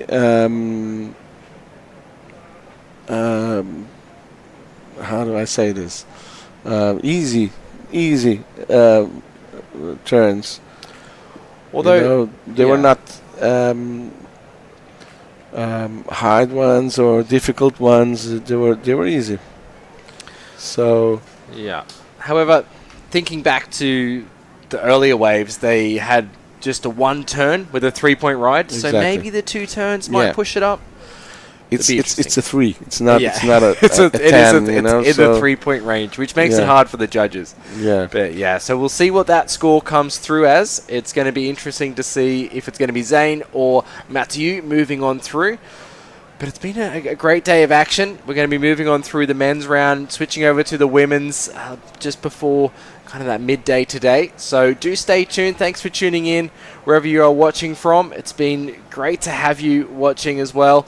We crowned some champions yesterday. Going to be crowning another champion today in the junior boys division. And I think the conditions looking like it's getting a little bit better out there. But before we go into that, we're going to take a short commercial break. We'll be back with heat number 4.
Hello and welcome back. Day number 3 of competition here for the Gran Canaria Pro-Am. Heat number 4 of the men's in the water. Sebastian Gomez, Moritz Marsch and Marco Gersitano. So 3-man heat out in the water. We'll see who's going to get a quick start. Looks like Marco is having a look here. Sebastian looks like he took off on a wave as well.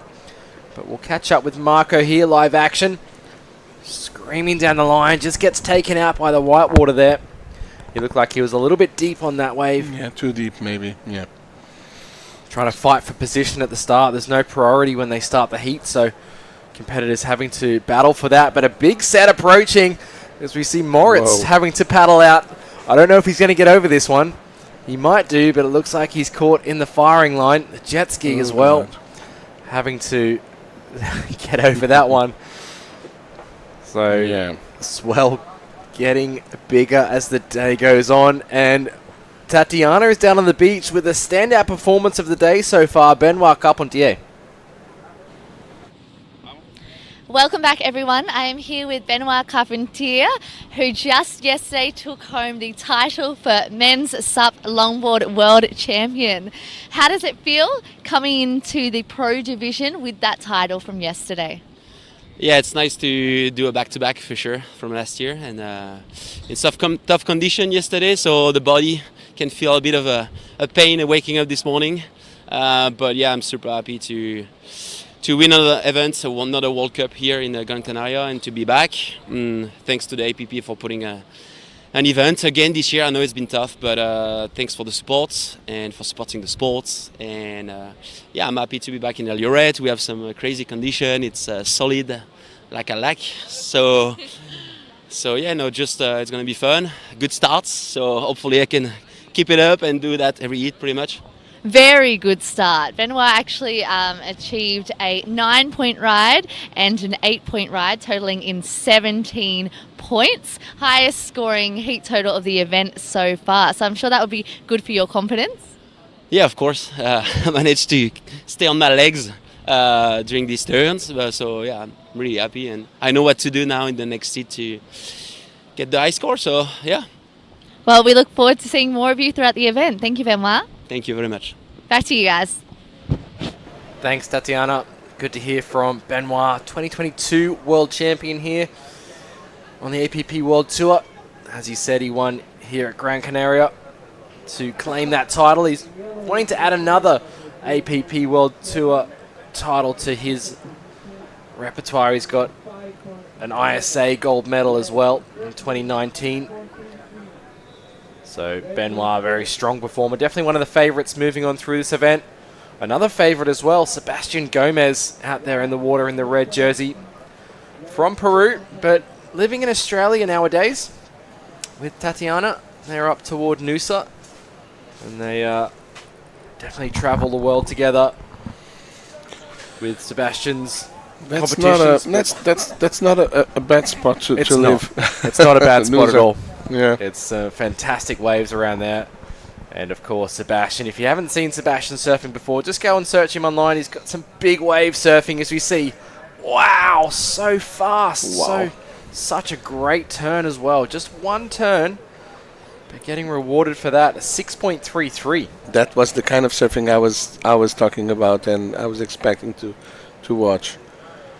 Just so fast, electric. That's unbelievable. Yeah, amazing surfing. So a small score for Marco as well on that first ride, but Sebastian locking in a 6.33 for one turn. And the sun starting to come out now. Yeah, it's getting warmer. Finally, I'm starting to feel the the warmth of the Canarian sun. Yes. I'm joking, of course, but yeah. Oh, it's been a bit rainy, a bit overcast the last few days here.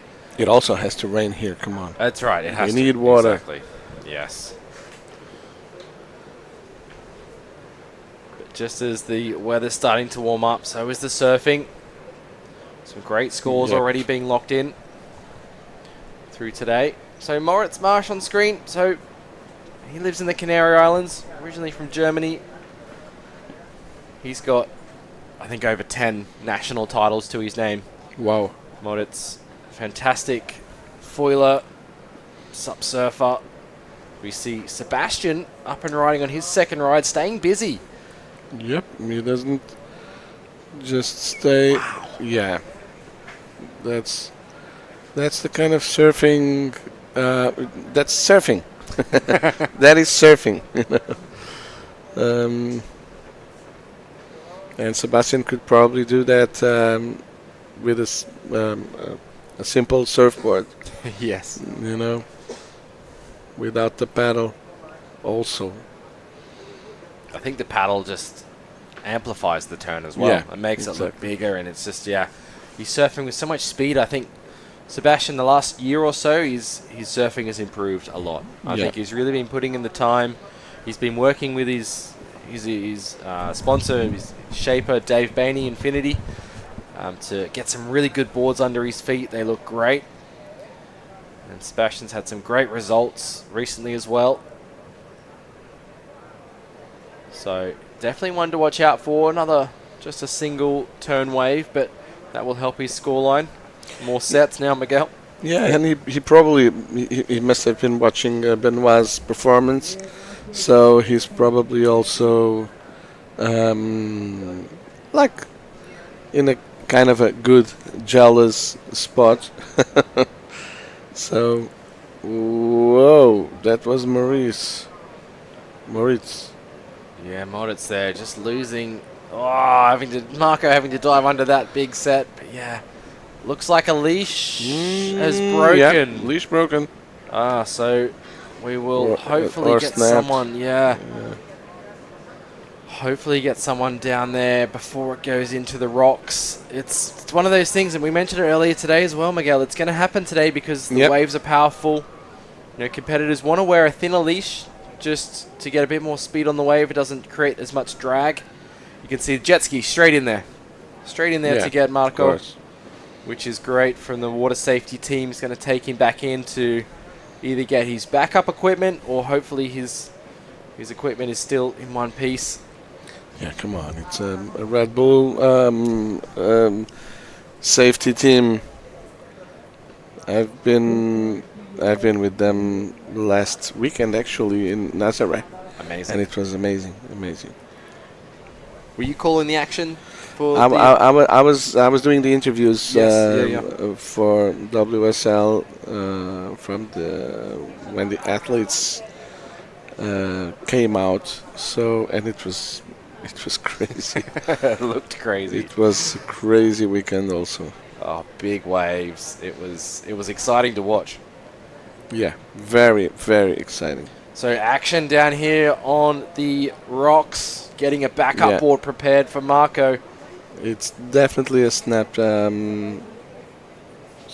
yeah, you see there on the back, a snapped leash. So, yeah. So get that board as down Marco to him. gets in, his friends would, Great shot of what the athletes have to deal with coming in. Exactly. Look at that. All the rocks underneath him, having to dive under the waves. Exactly, and that's what I was going to say. It's not sand there. It's, well, the grains of sand are a little bit thicker. Yes. And there's also some little barnacles on the rocks as well, just to make it more interesting. So Marco's he's drifted down because he had to swim. He's drifted down a little bit too far from where you should be coming in. You see the rocks are much sharper over there. Where they have the boulders here. And with one hand on the pedal, not letting go, it's harder. Wow, Marco! I hope he's okay. That was Hopefully a hard he can hit. hang on. And it's so that current dragged him just past the point of where he had to get in. Yeah, exactly. So you can see the rocks, how they changed dramatically there. Yeah, our director was saying here to us that he passed, totally passed the way to get in. Not the best spot to get out. Oh, there's one of the Inoue sisters, Kaede, I think. We saw a thumbs up there from Marco, so he's okay. Yeah, he's okay. So he's going to reposition himself, and then he'll get himself back out there. Building swell out there in the water today, so lots of interesting moments happening. Look at where he is. Wow, way down the bay. Yeah. So Moritz. But that's also due to losing his board, of course. So Moritz here, first turn on his second ride. First proper wave for Moritz. And Sebastian already has 10 points, so that's 6 and another 3 something, so... Yeah, he's done well to put himself in the lead so early on in the heat. Getting a quick start for Sebastian. So yeah, there it is. The leash is broken. Yeah. As we mentioned for Marco, he's just walking back, maybe opting not to paddle out. We'll see what he does. Still 12 minutes left. He might have an opportunity to get out. Very thankful there for the help on the beach as well. We'll see if he manages to get out in this heat. Remember, third place will go into the round number 2, so he will have another chance later on if he decides not to paddle out. He does have a wave in his scoreline, so you can see if he's okay. He seems okay. Yeah, shakas all around. He's got a smile on his face. Very, very happy. Actually, there we go. You can see a little bit of a battle wound there from the rock, so on his elbow. Yeah. So that was hard. He put his arms up just to save his body on the rocks there. So yeah. But well done, Marco, for giving it a go and getting out safely. Wow, another huge set just breaking on top of Sebastian. I'm so glad I'm outside.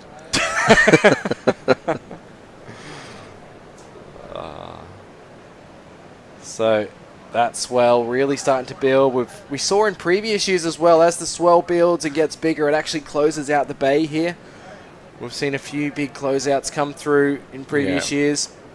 We are expecting that tomorrow as well. Some big surf. Yeah, we're expecting today to getting bigger and bigger every set. Yes, exactly. And for those... Wow, Moritz is up now, looking for another ride, but he's going to quickly kick out. But yeah, for those of you at home that want to know the forecast for tomorrow, it's going to be 9 feet, nearly 10 feet, 18 seconds. 18 seconds, that's the thing. 18 seconds, it means like proper groundswell. Yes. So that's getting into triple, quadruple overhead. Yeah. And there's some fantastic reef breaks here that, as we see, the first aid team just taking a look at Marco. It's a scratch, of course, but just checking. Yeah, of course, they have to. But yeah, some fantastic reef breaks around the island here of Gran Canaria that will definitely be firing tomorrow. And there's also a couple of secret spots that we won't mention, but not too far away from here. Yeah. Maybe one of them really well known for the bodyboarding events. Exactly. Moritz here, he's staying busy, just getting some waves underneath his feet, feeling out the conditions today.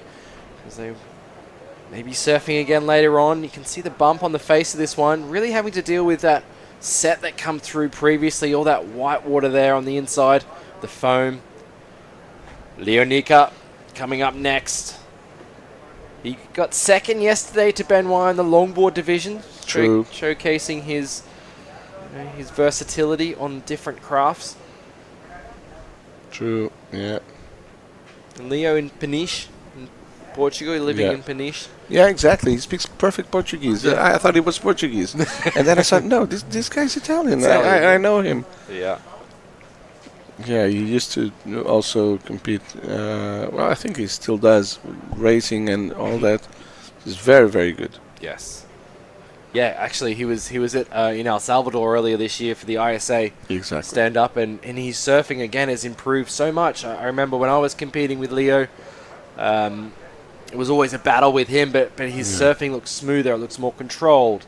He's starting to really link together his maneuvers, so it's going to be great to watch him coming up in the next heat.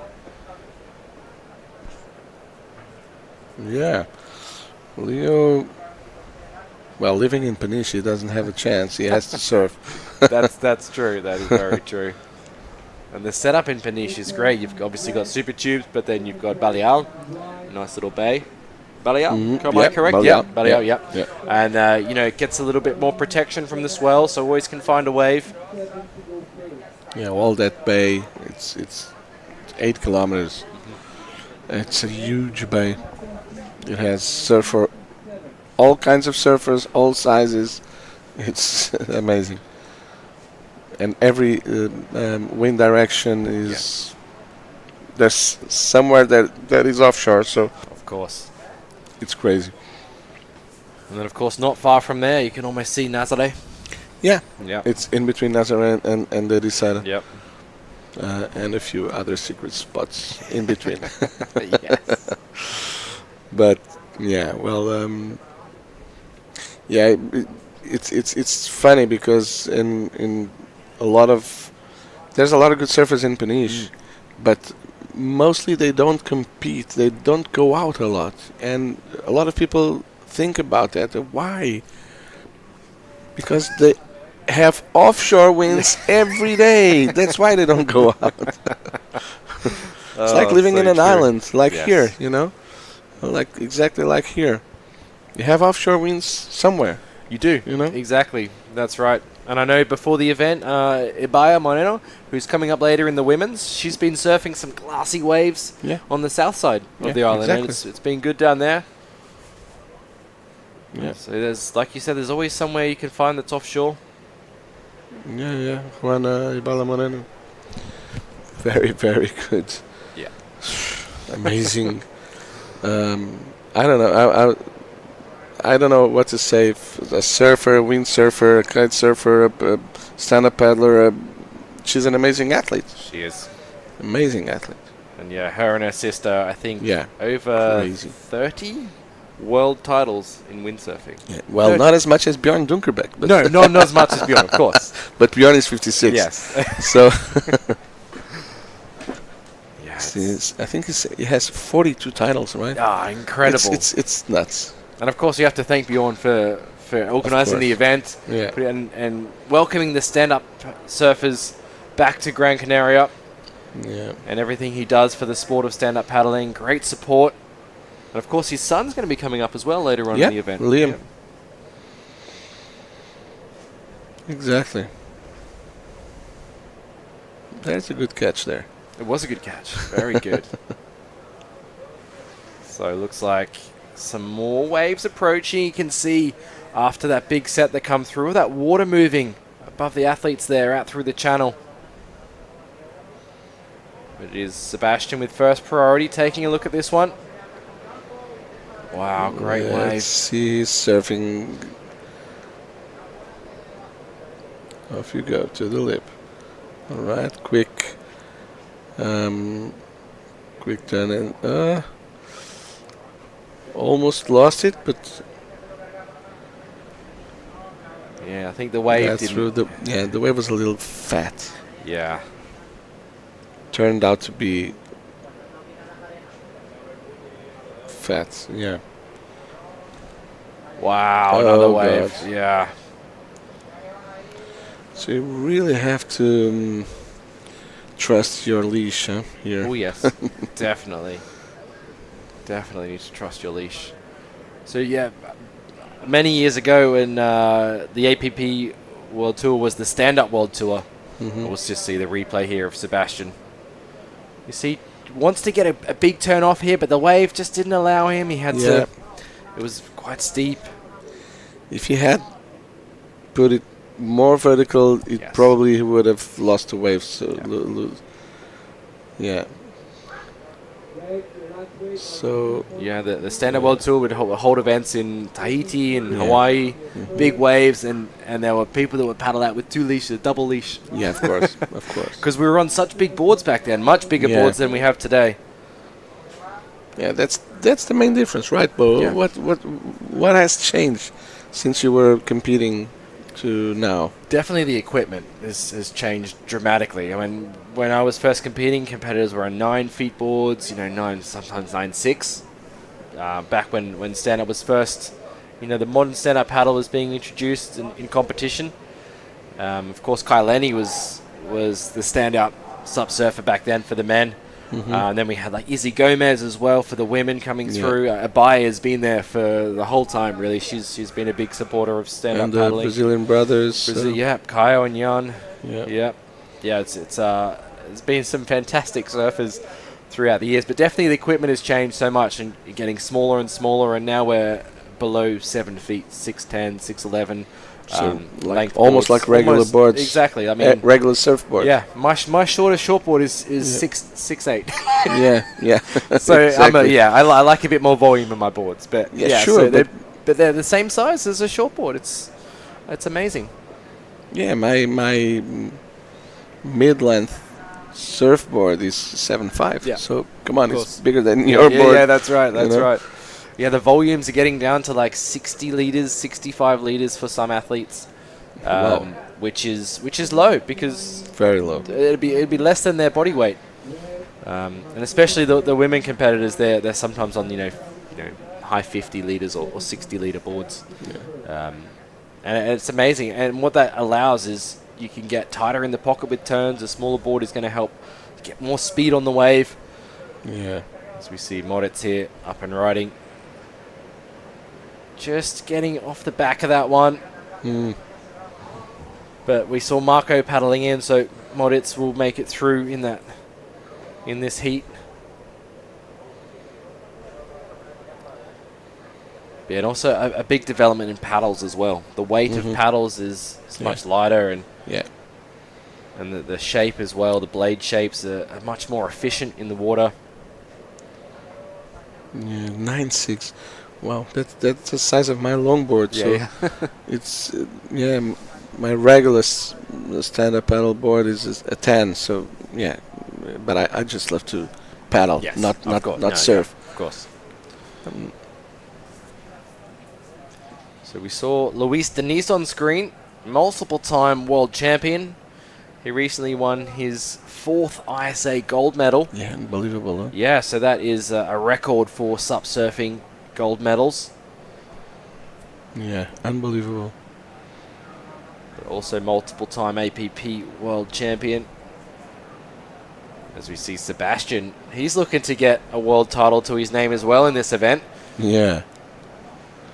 Let's look at the... Wow, exactly. That's what I was... Wow, that's surfing.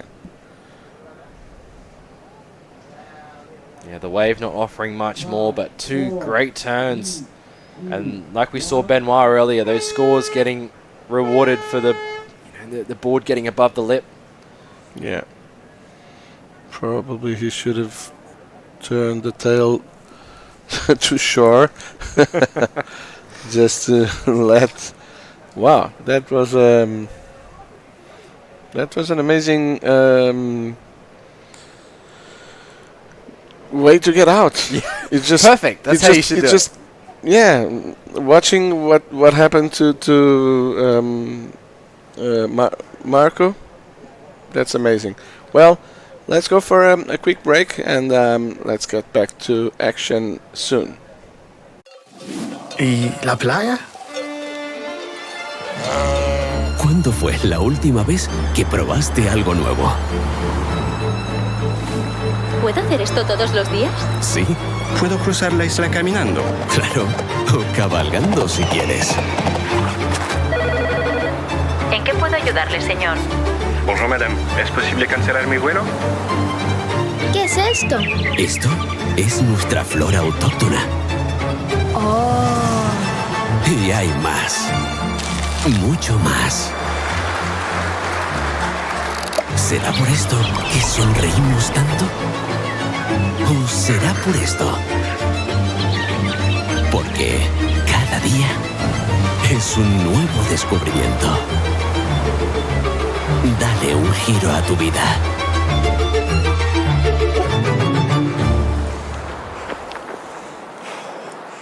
Bienvenidos a Gran Canaria.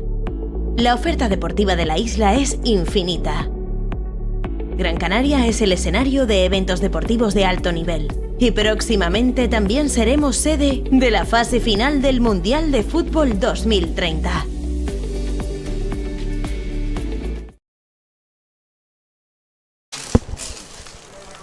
Hello and welcome back to day number 3 of competition here for the Gran Canaria Pro-Am.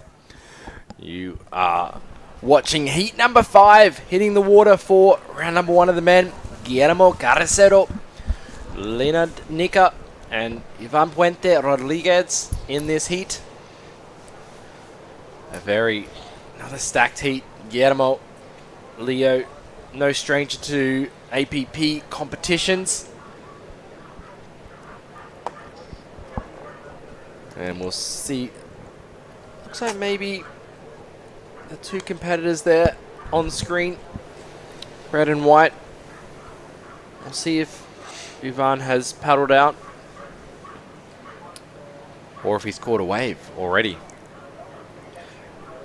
But Guillermo on screen, he is a social media superstar Don't know if you know Miguel. He has No, over I 4 don't know million, Guillermo. 4 million followers on TikTok. Yeah. Whoa, my God. He posts about his life and his day-to-day activities. He's very, very well respected in, of course, SUP surfing, and he is just such a character. Always happy, up for a chat, loves to share what he's up to.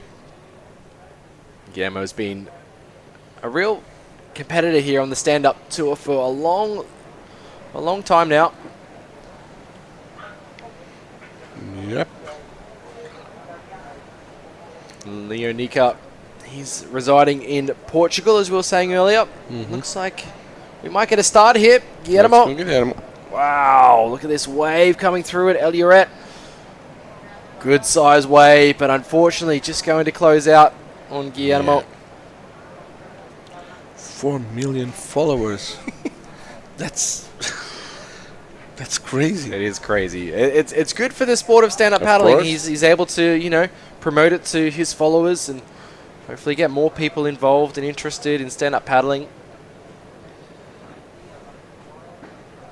Yeah, Leo Nika, as we said, in Portugal. He's a coach in Portugal. And before we dive into that, let's go down to the beach with Tatiana. She's down there with Sebastian. That's the interview I wanted to hear.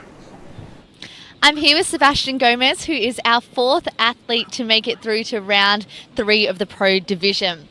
Now, your heat was quite a difficult one. There were a few big sets that rolled through and wiped out a couple of your competitors.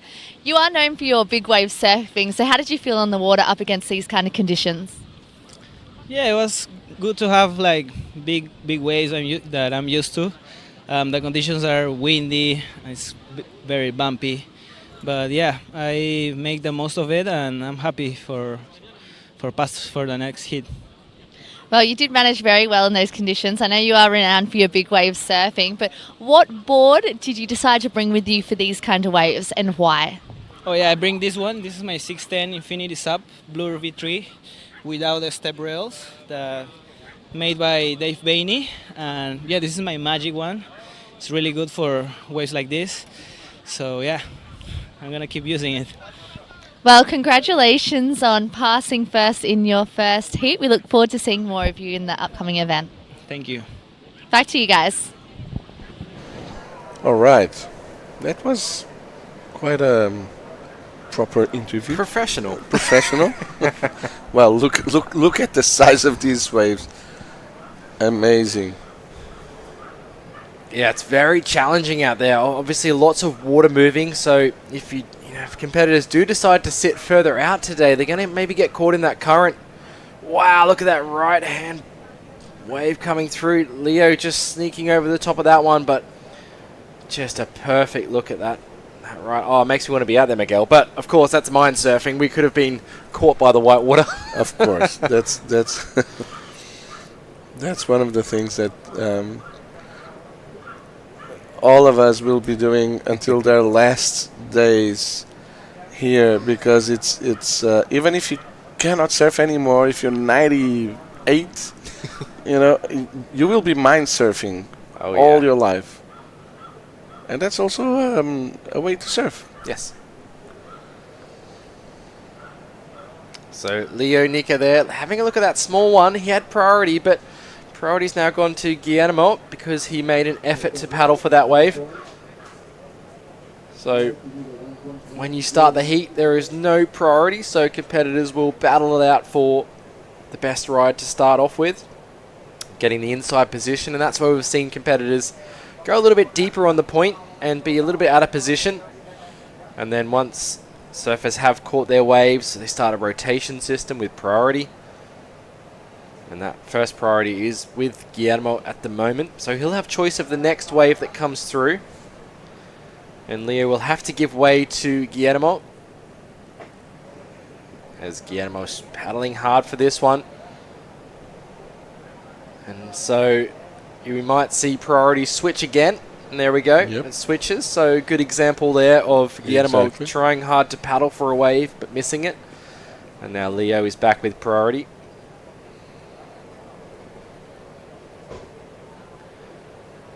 And after that big set, things just starting to settle down here. Looks like the wind may be dropping off slightly. Looks a lot cleaner out there now. Maybe it's the sunshine, Miguel. But it definitely looks a bit nicer out there. It definitely has some brighter blue in it. So underneath priority, Guillermo up and riding on a smaller wave on the inside. Gets one turn up into the lip. Didn't ride cleanly out of it, but manages to cut his board all the way back to the white water. Leaning on the paddle there for another turn. So smaller wave, not super critical surfing, but it will improve his scoreline. Leo still waiting for his first ride in this heat. He's being patient, making sure he takes off on the right waves, and we heard that from Philippe earlier today, making sure you need to be on the right waves out there. Oh yeah. So still waiting for a first wave from Nika. Luis Deniz on screen. Yeah. That visualization, and I love the paddle crossover he's doing with his warm up. That's something everyone could do at home as well to practice their paddle switch. Exactly. So this is Guillermo getting into this wave. It's his second scoring ride. You can see him eyeing up down the line. Vision is down the line of the wave, getting that back foot across to that toe side rail for his bottom turn. And then steps it back over to the heel side for that top turn. Gets a little hung up there in the white water, has to use the paddle to get a bit more speed to ride out of that turn. And then he's going to go into the next turn as well, switching the paddle over. And repositioning his back foot also. That was a really good detail. Wow. So yeah, because SUPs are so wide, we have to move our back foot, toe side, heel side. But with a short board, you don't have to move your foot. Well, sometimes you do. They do. That's true. You know, sometimes the pros also move their feet, and longboarding definitely. Yeah, definitely longboarding. But with surfing, I've seen well, you see guys like John Florence, for example, he just moves his feet a lot, and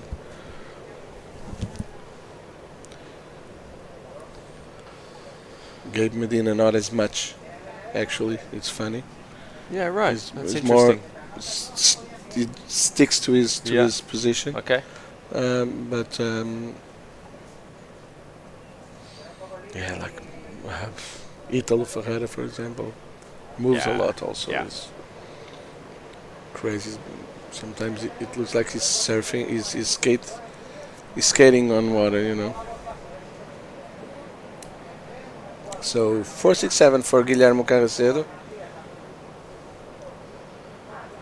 Yeah, he's got a 1 and a 3.67. Yeah.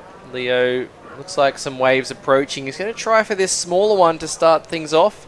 Might be a good choice as well, because it looks like it's got a little bit of a wall to it. Wow. He's getting some speed. Nice pump from Leonica. But yeah, he got caught by the wave just closed out. I guess one thing to note, if Ivan is not in this heat, then they'll both be moving through anyway. Exactly. I was wondering about Ivan.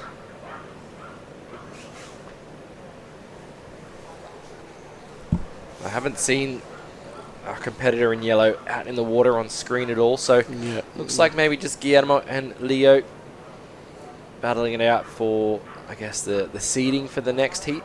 Yeah, probably they just have a gentleman's agreement. They're just surf by themselves.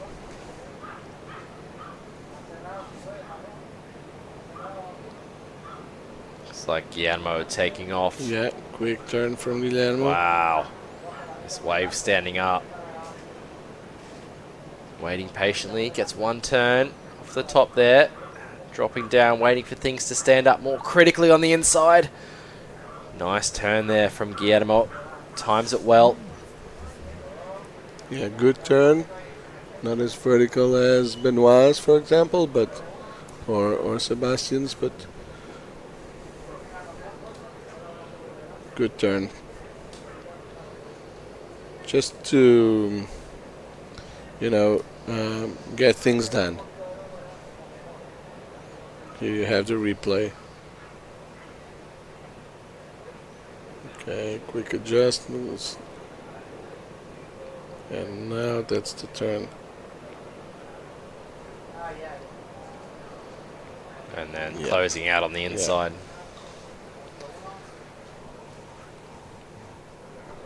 Yeah, 13 minutes left in heat number 5. So we have this and another heat from round 1, and then we move to the women's first round. The women's division is stacked. There are some really top competitors in the both newest heats. sisters. Yes. Vanya Torres, from Peru. Juana Ibala Moreno.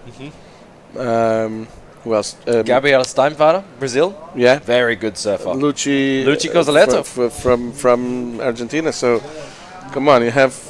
It's Camille de Brana as well, from France. Camille surfing the longboard yesterday. So, yeah, very stacked. Wow. So imagine, 2 heats only on the first round, and there will be finals. Yes. Oh, yes. Every heat is a final there. Fantastic lineup for women's SUP surfing. Going to be a great performance. Make sure you stick around to watch that. Yeah.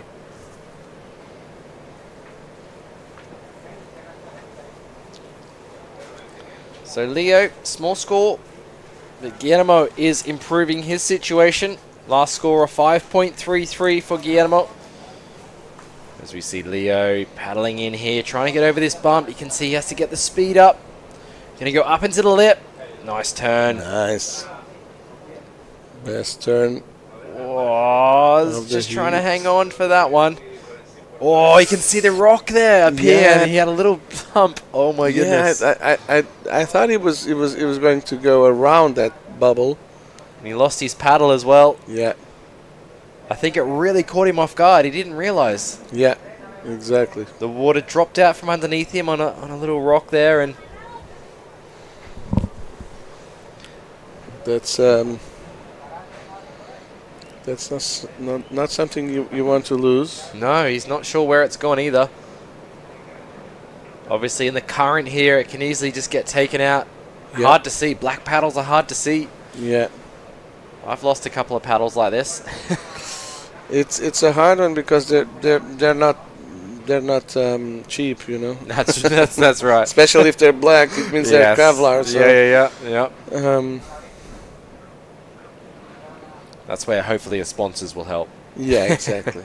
Well, there's Guillermo also on the inside, and I think he. Where's his paddle? Sometimes they keep it underwater. Yeah, sometimes you can't there. see it, but yeah, I thought maybe he lost it as well. Yeah, I thought he had lost it also. But Leo's going to come in and grab another paddle.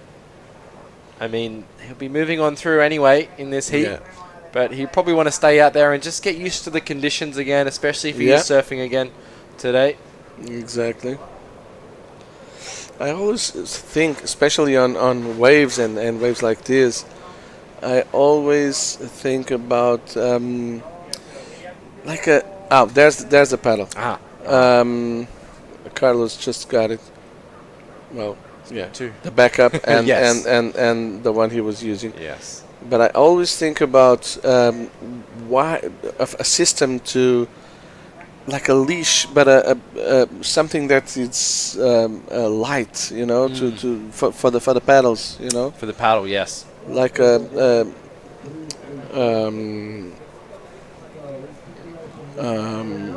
wrist, like a leash, bodyboard, you know, like the yeah. bodyboards. Yeah. You know?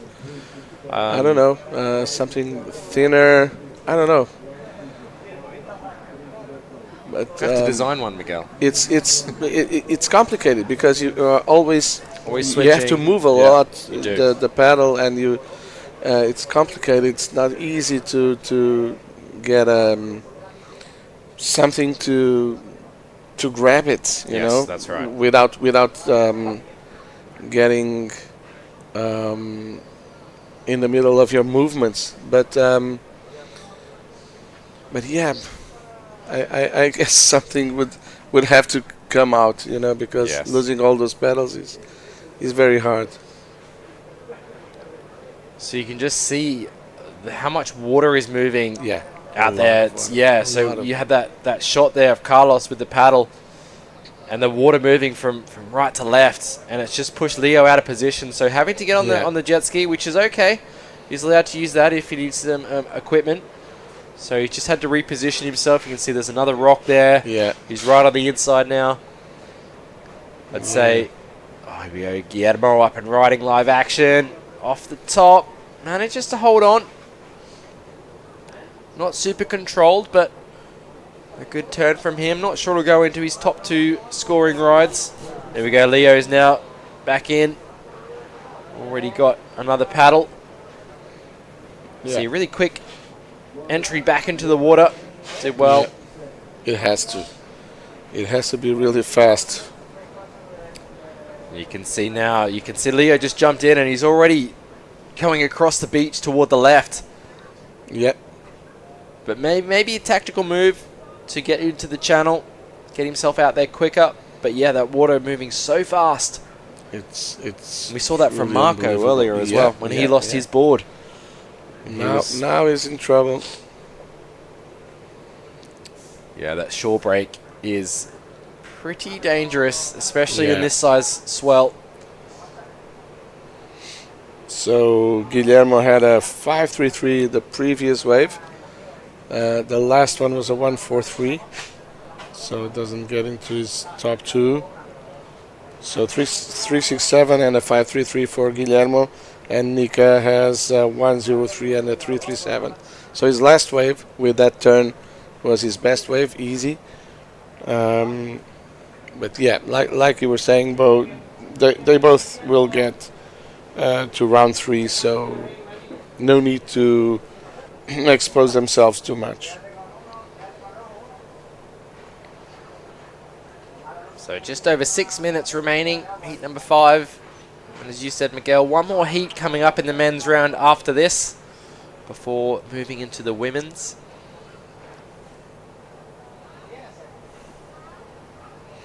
Wow, I was watching the... I'm here looking at the women's division, and it's crazy. It is crazy. First heat, Luchico Soleto, Kaide Inoue, Camille Dubrana, Laura Del Ponte. And then second, Sakura Inoue, Ibala Juana Moreno, Vania Torres, Gabi Stamfater. Wow.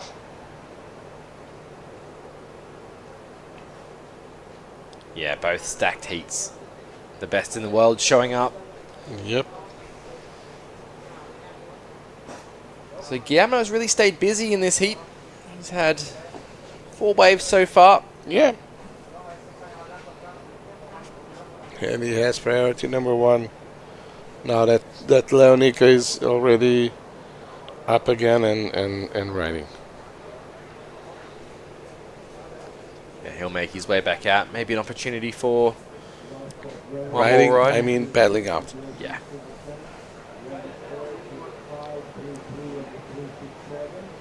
As we see, maybe that wind has backed off,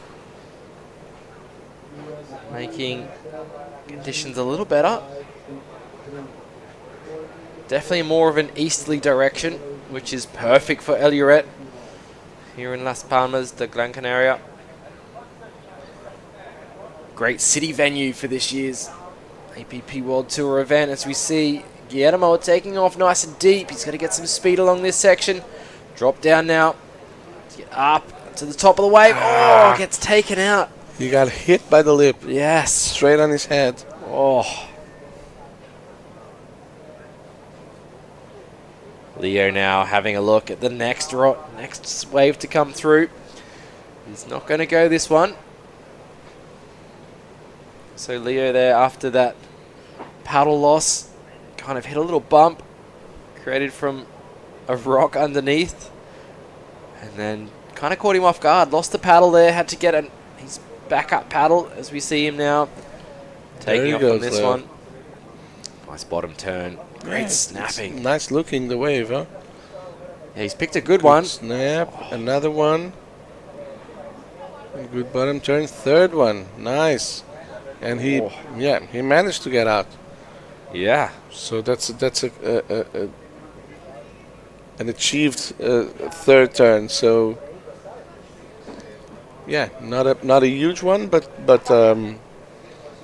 like an intermediate one, and with 3 turns. That'd be a good score. Probably one of the better ones of the heat, I'd say. Guillermo had a 5.33 earlier on. He dropped to 3.33 his last. No, he's got 7 rides, Guillermo. He's got a lot of waves scored. Yeah, come on. He's been busy. But still waiting He's last been score really busy. from Really Leo. busy. Leo needs a 5.63 to drop to move into first place. It's going to be close. It is a 6.5 from the judges. Wow. So moves to first. Turns. Yeah, moves into first place. Now Guillermo in second. Yeah. Like I said, Bob, 3 turns, intermediate one, but accomplished turns. You know, even the third one, he immediately got out, but because of the inside. But it was a good effort, good tactics for Leo. Yeah, he's a very smart competitor, Leo. Yeah. The coach himself as well. Well, he's kind of being coached by Felipe here. Felipe Anjos. They're friends, so. Yeah. Oh, nice looking wave here for Guillermo. Nice quick snap off the top, up into the lip, floats over this section. Nice. Does well to hold that second turn. So we'll see if that improves the situation. Not needing a huge score to move into the lead again.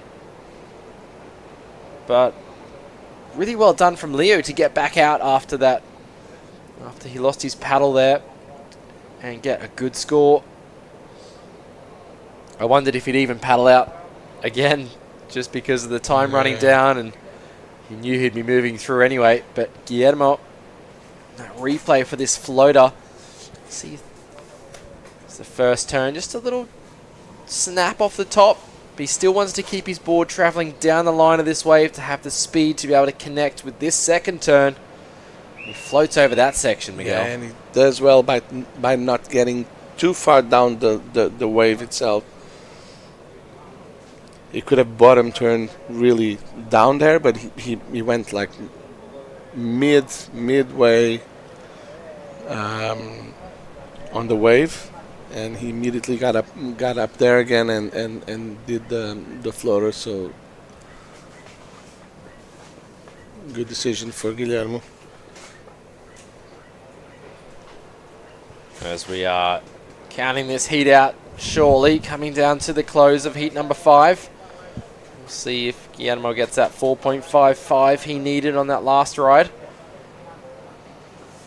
to put him into first place. But they'll both be moving on through to round number 3.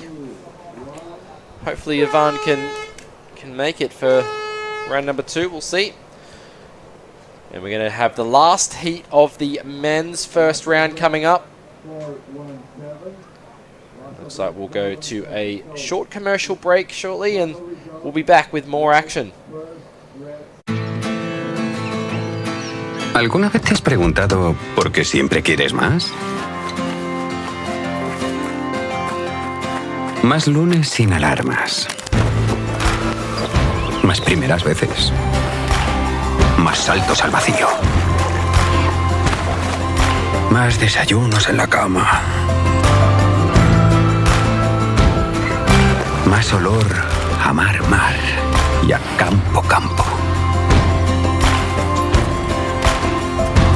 Más sonrisas a cámara. Más latidos por minuto. Más disfrutar del camino. Más sueños casi cumplidos. Más amigos de repente. Más carreras a cualquier parte. Más sabores por descubrir. Más quedarse sin palabras. Más tiempo. Tiempo para perderse y volver a encontrarse. En definitiva, más momentos como este. Y este. Y este. ¿Y si la respuesta nunca ha estado en el qué, sino en el dónde? Gran Canaria, mucho por vivir.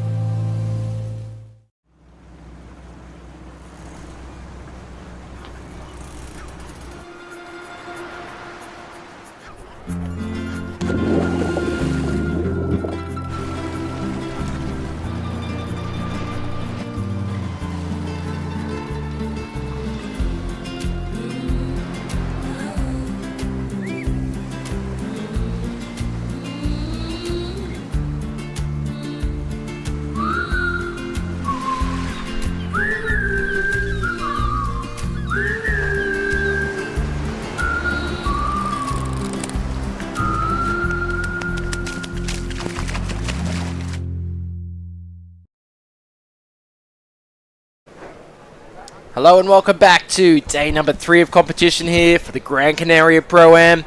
Coming to you live from the beautiful city of Las Palmas de Gran Canaria. We are into the final heat of men's round 1. Luis Denise in the water alongside Liam Dunkerbeck and Tom Lafarest. Good heat in the water. Luis, of course, multiple-time world champion on his backhand out here today. He's won here in the past. He knows how to do it on his backhand. He loves to get into that vertical attack mode. But the trick is out here today, Miguel, he's got to select the right waves. Yeah. That's the thing.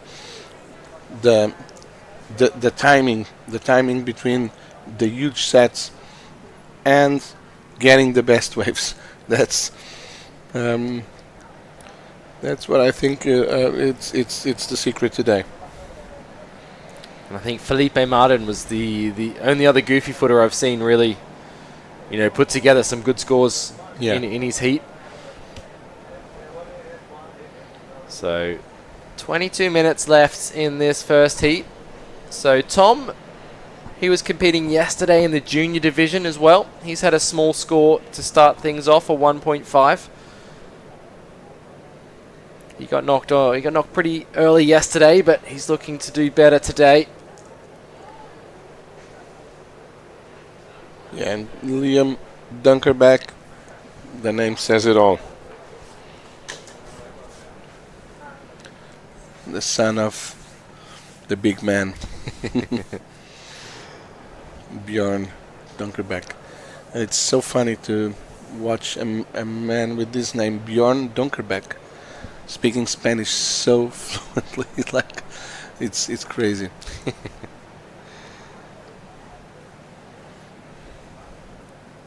I do wonder if Liam's out there. It'd be great to see him in the heat, yeah? Well, if he's not there, he should be. He should. But it looks like I could see Could you see the jet ski there, Miguel? I think they were telling them that there's some sets coming. I think they're just letting them know that there's some sets, and I think it's quite helpful as well because we want to see the action. We want to see them on the best waves. Yeah, we want to see action. Wow. There was a set coming through. Tom taking a spin, deciding to hit the eject button there just to jump onto that one. Tom from France. A big French team coming this year. Really strong. Yeah, very strong again. And very organized like they always do, Like with all together, with like a proper team effort.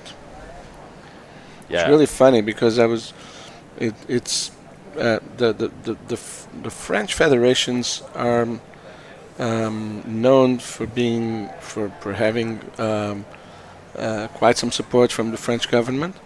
But I was talking to Benoit Carpentier yesterday, and he was saying that not too much on SUP, you know. I know that the French Surfing Federation has a good support, but I don't know why SUP is as poor as as it can get, you know. Benoit was saying that he had to pay for his flight to Peru, so Right. or to El Salvador. So that's hard. And if you're speaking of the French Federation going like that, imagine the other ones, you know. They're always on top of everything, so, and it's right, and it's right. They should be, you know. That is so true. I think surfing now being in the Olympics, they get a lot of funding as well from the countries being an Olympic sport. And of course the conversation then turns to, we'll send up paddle be in the Olympics. I think racing has a good chance, but not for the next at least couple of Olympics, but potentially Brisbane is on the cards, 2032. Racing is so easy to come on. I know, exactly. It's a no-brainer. To put on it's a no-brainer. Yeah, it's on the Olympics. If you have surfing, come on. You have skateboarding, you have surfing, you have climbing. Yes. Come on. Yeah, I know climbing has those boulder artificial walls. I know skateboarding has it's the ramps. But surfing is, unless you have like a wave machine there, you have to rely on the ocean. Last Olympics in Paris, the surfing was done in Tahiti. So imagine. So yeah, come on, racing. It's easy. Luis Denise up and riding. Multiple world champion. Goofy footer. There you go. Quick snap on top. Another one. A little bit larger, and there you go. Well, see the movement of his paddle and where he stops and immediately goes. It's amazing. Yeah, and the size of his board I know, it's so small. Must be really small. It's tiny. He's on such a small board. I know people who are using 510s and 511s. It's crazy. It is crazy. Wow. That is small. Yeah, Luis, the patience that Luis had on that wave, on his backhand. Yeah. He just waited for the timing. Yeah. He knew where he wanted to place his turns. Yeah, he read it pretty well. Yes, very well. That's another thing. And then we've got Tatiana. She's down on the beach there with the winner of the last heat, Leonika. I'm here with Leonika, who is our fifth athlete to pass through round 3 of the Pro Division. Now, yesterday, Leo had a very successful day in the SUP longboard, passing various heats. He finished in second place. Tell me, how are you feeling now in the Pro Division after such success in the longboard division? I feel kind of excited. Yesterday was really fun battling in those hard conditions, windy onshore and some really bumpy waves, but in the end was kind of on the inside was clean, and I couldn't find my like few turns and some nose right. So hit by hit I was like super excited. I didn't feel kind of tired, so it was successful. Going in the final with Benoit was a dream come true. So yeah, really excited and couldn't wait to compete today. I feel a bit sore from yesterday. Muscles was a little bit feeling a lot, but yeah, definitely the waves here are on the, Lorette is always doesn't, forgive. Yeah, but it happens. Well, Benoit actually said the same thing. He's feeling like the muscle tiredness and under all the stress from yesterday. But I saw that this year you were surfing in Pascuales in Mexico, so you are accustomed to the bigger size waves. So how did you feel out there today? Did you feel comfortable or? I can say I had kind of big, let's say, wipeouts and kind of hard conditions, even double the size of today. So kind of I know what to expect and know what how to handle myself or keep quiet, keep calm, and handle the pressure of this wave. So the rocks makes difference. Being a point, having a little channel, kind of study the place takes a little bit to get the rhythm in those waves. But yeah, once you got it, it can be fun, really fun. Well, it seems like you do have it. So congratulations. We look forward to seeing more of you in the upcoming heats. Thanks a lot. Back to you guys in the studio. Thanks, Tatiana. Great to hear from Leo there after he lost his paddle but managed to get back out. Put on a 6.5 score for the next wave he surfed. So put him into that lead against Guillermo, but they're both moving on through. As we see now a replay of Luis's first ride, a 6.83 dropping for this, Miguel. Look at the bottom turn, the extension of this bottom turn. Like you were saying, very calm, very focused on the timing of the wave, and that's what you have to do. Just time it well.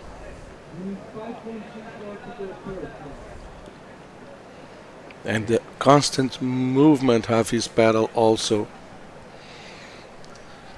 Yeah, definitely the paddle use coming into the judging criteria, having to use the paddle. Look here. Using the paddle as a pivot.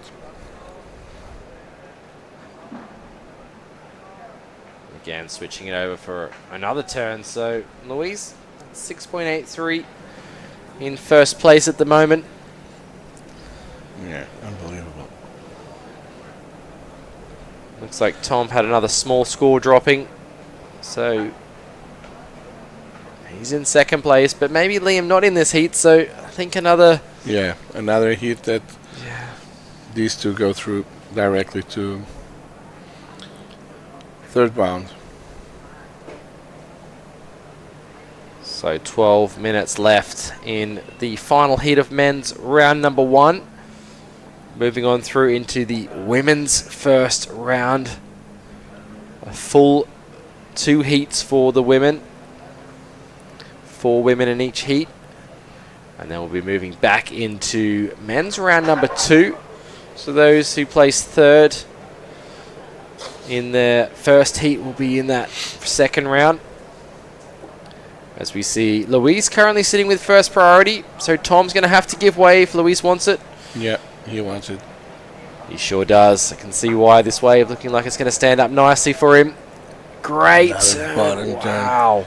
So clean, the rail. Timed it perfectly. You see, he gets the intermediate ones, not the huge ones, but probably now, I don't know his strategy, but probably now he's going to, he has 2 scores, and he's waiting for a bigger one to try and make it even better. That's true. I would do that. I would do that. Yes, so you have 2 scores. You already have your 2 scores, medium, good, and then okay, let's wait for a big one and push and up. try a high score. It's good strategy, Miguel. I like it. If you can do it, of course. It's easy to talk. It is, isn't it? Yes. It's easy to talk here, outside, seated, Look at the repositioning of his back foot for the bottom turn and front foot also. Just watch how clean his rail is. No catches of the rail at all. Yeah. Unbelievable. Wow. He went up really, really vertical. And like nothing, He came back and just like nothing happened. Again. Wow. Perfectly on the lip. Very, very good. That's why Luis is a multiple-time world champion. Yeah. I think this one is probably better than the other one. Yeah, I think definitely. So it looks like Tom... 7.93. Come on, almost an 8. Amazing score there from Luis Drops. Looks like Tom had a quick ride there. Just kicking out.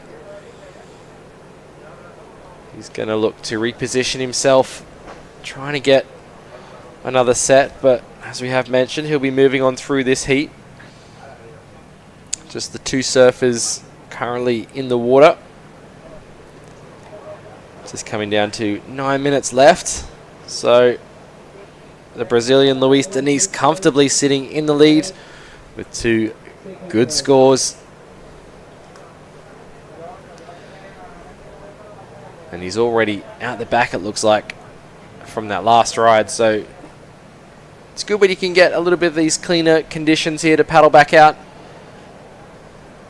We've seen some big sets approach, and as that tide comes in today, you know, we've got a high tide today at about 1 p.m. in the afternoon.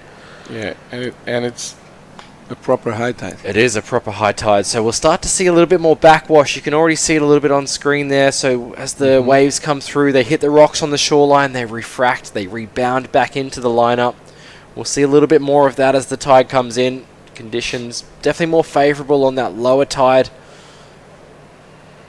And we're just at about 11 a.m. local time here in the Canary Islands, Gran Canaria. So still another couple of hours before that high tide hits.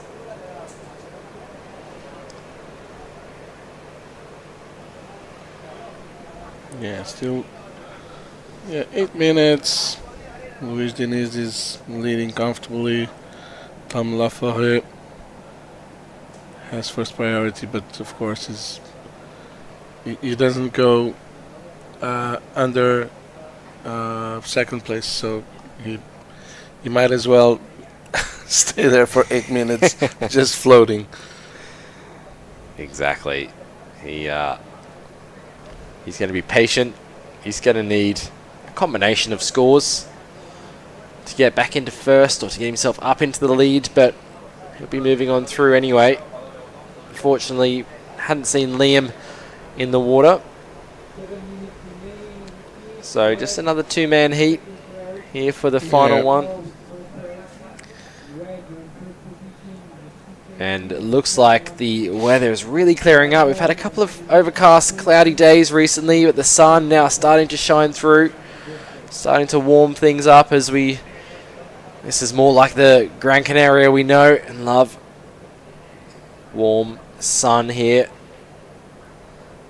You can see athletes opting for some of them in wetsuits, some of them just in board shorts, depending on obviously where they're coming from, warm water or cold water. But Tom up and riding. Young French surfer, as we see him switching the paddle. Oh, nice carve back to the pocket. That was really dynamic, really fast as well. He's got a bit more scoring opportunity. Unfortunately, you see that back foot slip off. Maybe went a little too much out in the shoulder, but Luis Diniz up and riding behind him. Yeah, just a wave behind him, and look what he's doing. Always on the pocket of the wave, close to the white water, and okay. He's pushing harder. I must stop. No, it's okay. You were saying he's going to push harder. He's going to try harder. It's the commentator's jinx, you know. When you're talking, and that's. We weren't watching his face, but I could tell it was Taka. Yeah, exactly, with the fingers. By the hand. Of course, he's looks like he's waxing up his sister's board. As we see the replay there of Luis. That first turn, just a set-up turn. The second turn was beautiful off the top. You can see that wave standing up. He's waiting for that steeper section to get up into more critical part of the wave. That's what the judges want to see. Throws that board up. Nice carve off the lip as well. And then unfortunately just gets stuck on this last turn as he's coming down. You can see as the wave moves through to the inside, it gets a little bit more bumpy just from the amount of water moving on the inside there.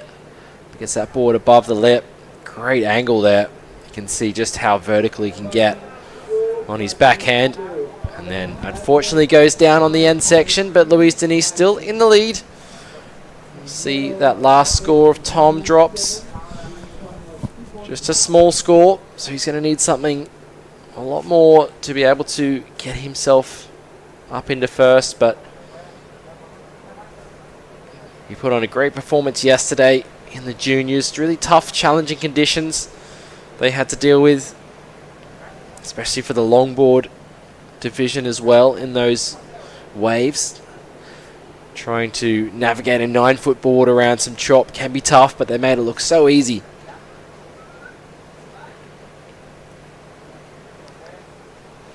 And if you are tuning in, this is our first day of live webcast.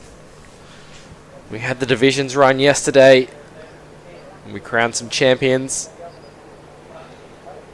And then we're going to bring you the live action here of the men's, women's pro, and also the junior boys pro, as we see a replay here of Tom's last ride. What a shame there.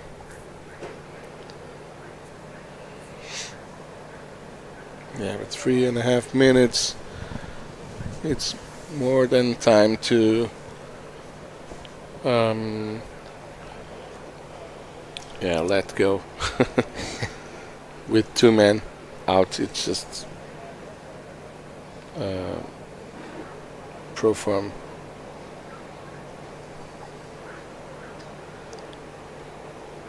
Yeah, it's good to see Luis Diniz returning to Gran Canaria. He's been here many times before.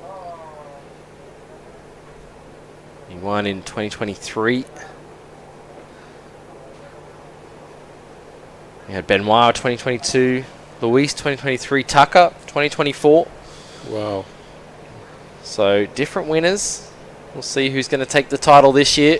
Yeah, or let's see if someone is spoiler. Of course. I think Sebastian, I'll throw Sebastian's name in the mix. Yeah. Yeah, totally. Tom. Wow, nice effort. Yeah. You got this good one, okay. Nice turn. Oh, it just gets a little close to the whitewater there, to that lip. You can see, I thought he was going to throw the board up into the lip. Yeah, me too. Let's look at Luis Diniz. Yeah, just carving off the top, waiting for things to stand up. Decides to kick out. Probably a good move. Tom having to dive under that one. You see Vanya. She won her first world title in the ISA recently. She'll be on her backhand out here. Goofy footer from Peru.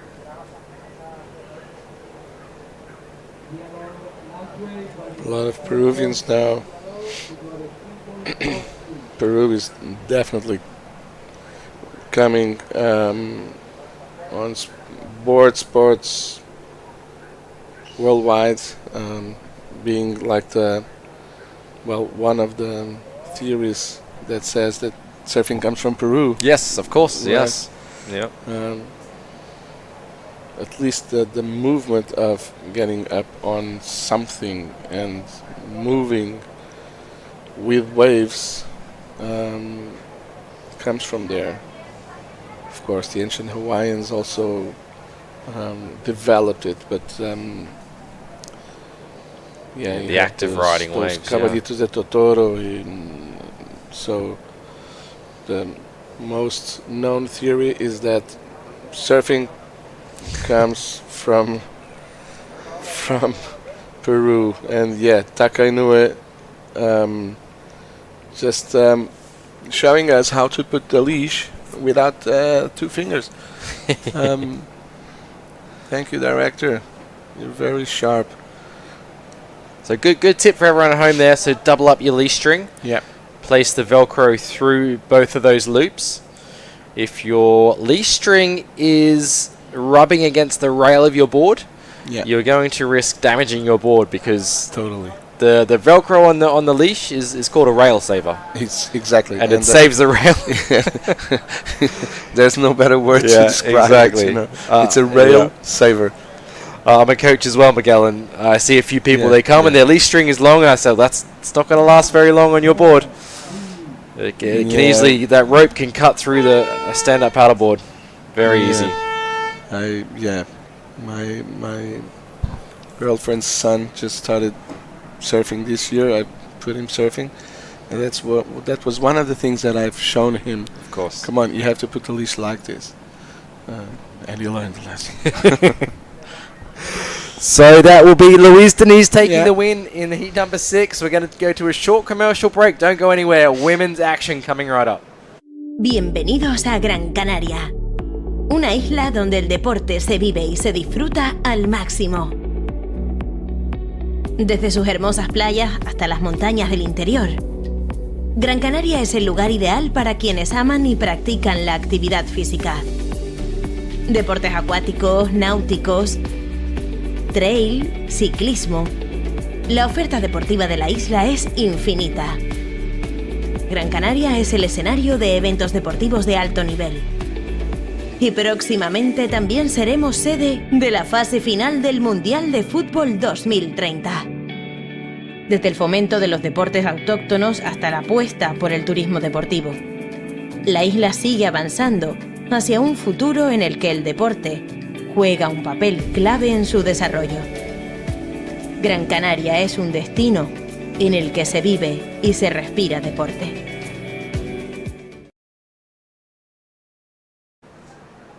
Hello and welcome back to live action here for the Gran Canaria Pro-Am. We are into day number 3 of competition. And in the water now, we have the first heat of the women's round number 1. Luci Cosletto, Kaire Inoue, Camille Dubrana, and Laura Del Pont. Wow, as we were saying earlier, Miguel, stacked women's field this year here. Unbelievable. 8 women. You choose one, and it's by chance, and it might be the winner. You know. That's right. It's unbelievable. And if you've been watching over the social media channels, there's been some fantastic, replays of women's action in previous years. Of course, from the Inoue sisters, some really big turns off the lip. And of course, Luci Cosletto, multiple-time world champion. Yep. Argentina.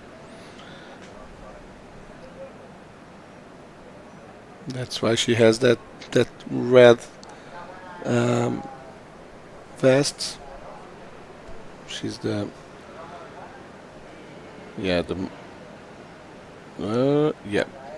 totally the best, with the best curriculum here, and off she goes. Woo. So Lucia just coming unstuck there, a little bit too deep, maybe pushing themselves deep for priority. Yeah, probably. Then let's see who's coming now. It is Kaide. Decides to kick out of that one. The Inoue family been here for a number of days now practicing. As we see Cami, she's up and riding on her backhand. Camille Dubrana. Nice. Yeah. So 2 small turns on that wave for Cami. Yeah. I think a good start for her.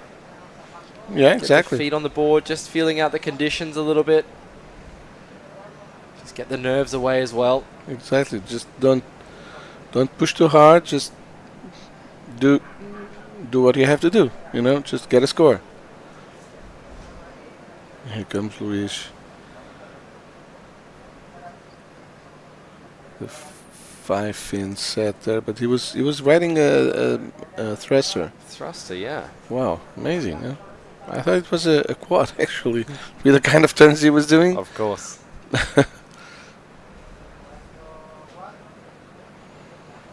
There he goes. There he can fit the board under his arm. That is a small stand-up paddleboard. Probably no handle in that board. You can fit it under, so I'd say 24, probably 23 wide. Which are not a normal stand-up, usually 28, 30 inches wide for some of those if you're riding at home. So, showcasing just how small the boards there are on tour. So you can see that backwash starting now to play into the waves out here. And that's what can make it exciting as well. You can time a turn off the lip with the backwash and make it look a lot more impressive. Gabby on screen coming up in the next heat.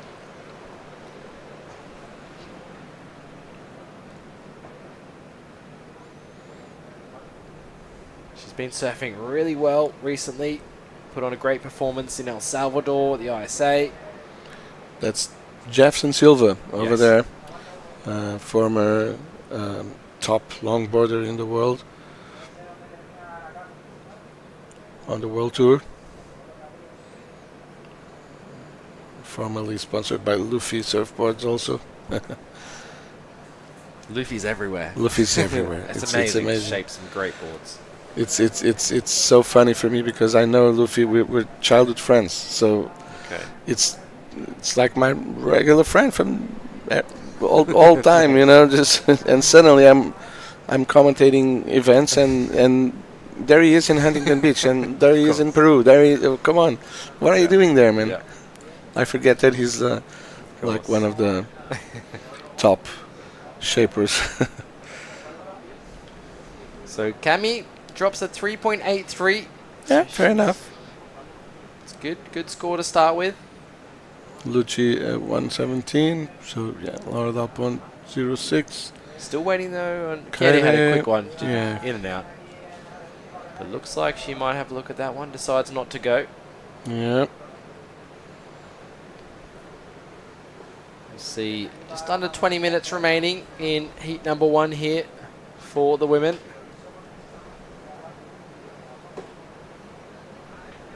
Of course,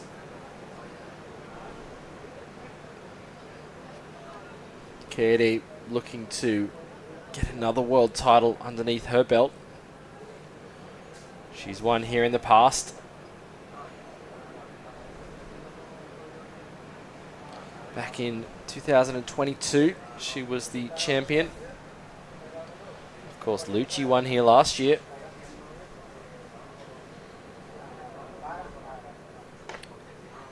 And Abaya, who will be coming up in the next heat. No stranger to the Gran Canaria Pro-Am, multiple time winner at this event. And there were a few events on tour. She took the win back in 2018, so lots of experience here.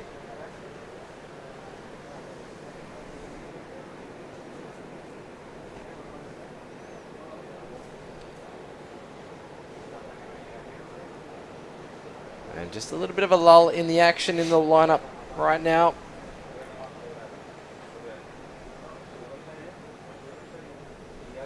And Lara representing Italy. Great smooth style from her.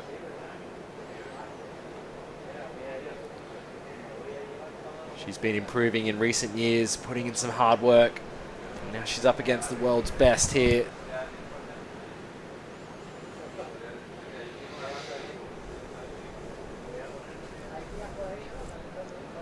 As we see a couple of little waves now approaching, looking like K8 with first priority. Okay. So we said it was Katie in black, but she's that's in right, white. yeah. Yeah, so it looks like the colours are mixed up on the screen there. So that was Lara. Now Lucci. She doesn't like being second. She up into the lip there and coming down, just falls off. If she comes down too fast, she might hit the rocks. Yeah, Lucci actually had to settle for second at the ISA to Vanya earlier this year. Actually, quite recently. It was come right down to the wire. Mm-hmm. Vanya got the jump for that gold medal. But of course, Lucci won here last year, as we mentioned. So yeah, so in the water, the colours just switched around for Kate and Lara. So Kate in that black on screen there, having a look at this one. We know that because of the Mel surfboard she's on.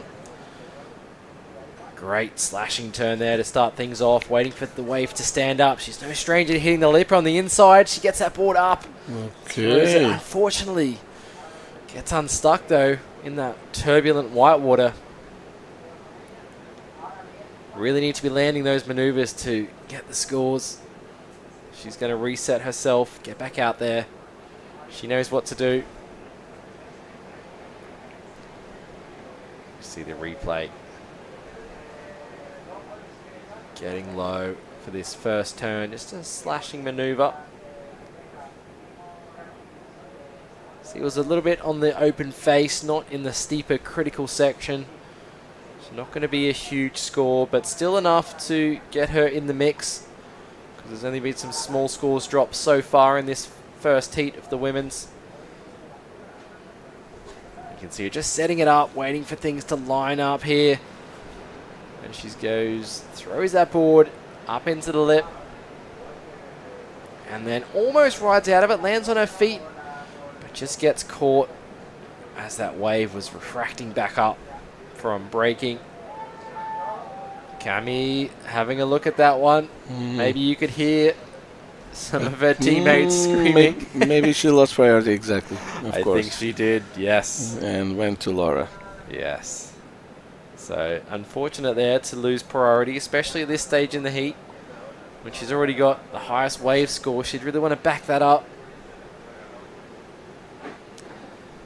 So, well done to our production team there, getting the colours correct on screen. As we see here, Baya Moreno, Canary Islands local coming up. World champion on the APP World Tour. She's going to look to add another world title to her name. More than 10 windsurfing world titles. And between her and her sister Data, 30 world championship titles. It's amazing.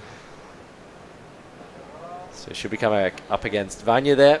Yep. Having a chat, so they're all friends off the water. But once you get in the water, Miguel, look out. Yeah. I'm anxious to watch that heat. I'm anxious. Well, we can see a couple of waves looking like they're approaching the lineup. Some, as we were saying, just small scores dropping and starting things off for the women. It's been a pretty slow start. We haven't seen the sets come through like we have earlier on in heats. And I think it's to do with just with that tide filling in a little bit. But the conditions looking much nicer out there, a bit cleaner. That wind switching a little bit more to the northeast, kind of northeast. As we see Laura having a look at that one, deciding not to go. And Lucci now drops down into third place, so Kaede, small score, up into second. Top two move on through to the round number 3 of the women's. Third and fourth, they're going to move into a kind of repechage round number 2. They'll have another chance of getting back into that main event. That was Mom Inuit with the 3 children. Super mum. She's Super such mum, a support for yeah. her kids, traveling around the world, competing. As we see Lucci Cosletto up She's and running. third. She's third right now. So there you go. Yes, Lucci up into the lip there for Now her you have second it. turn. So a little bit more critical on that second maneuver. It's going to be a great score. Probably the best score so far of this heat. So that's going to change the situation in the water. Looking like she'll jump up into the lead now. And you can see the sets, as we talked about earlier, now rolling through. Kemi had to jump under that one. Another set behind, stacking up for the women as well. We'll see if anyone's in position to catch this one. Kaede loves to take off on these bigger waves and try and do some big maneuvers. She had some success in previous years. That's what won her the World Championship a couple of years ago, a few years ago now. As we see her having a look here, you can see the jet ski had to do a little run around just to make sure. Yep. As we see Kaede dropping in on this one. Wow, nice one. Oh, that's Kaede? Yeah, Kaede slashing off the top there. wiggling that board back to the white water. Coming down, you can see that end section starting to approach, deciding to kick out. So just one turn, but a big set wave definitely factors into a scoring potential. As we see Lucci drop to 6.5. That improves her situation up into the lead now. We'll see what Kaede drops on her third ride. That was her third wave score. Should get her up into at least second place. So situation changing quickly, especially after Cami just had that one wave at the start of this heat.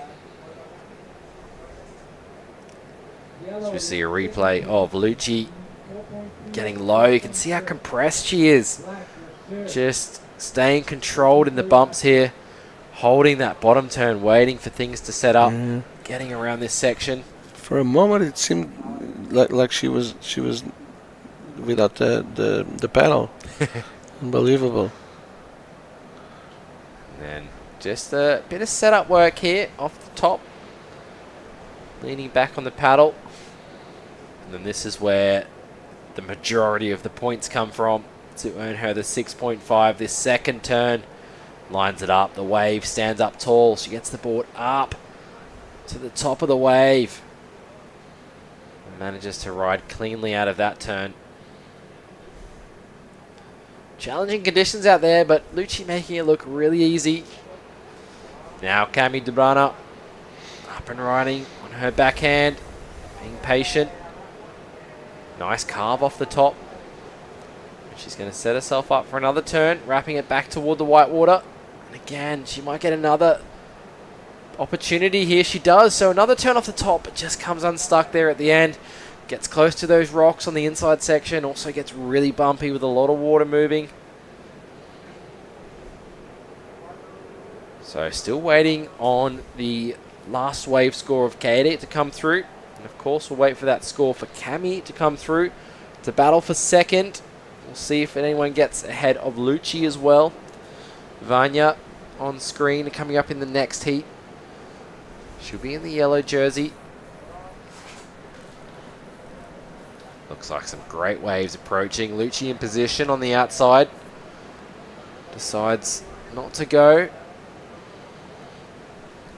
As we see now some scores dropping in. Kaede a 3.9, Cami a 3.1. So situation remains the same. Lucci and Cami in the advancing position. Kaede now only needs a 3.03 and she's up and riding here.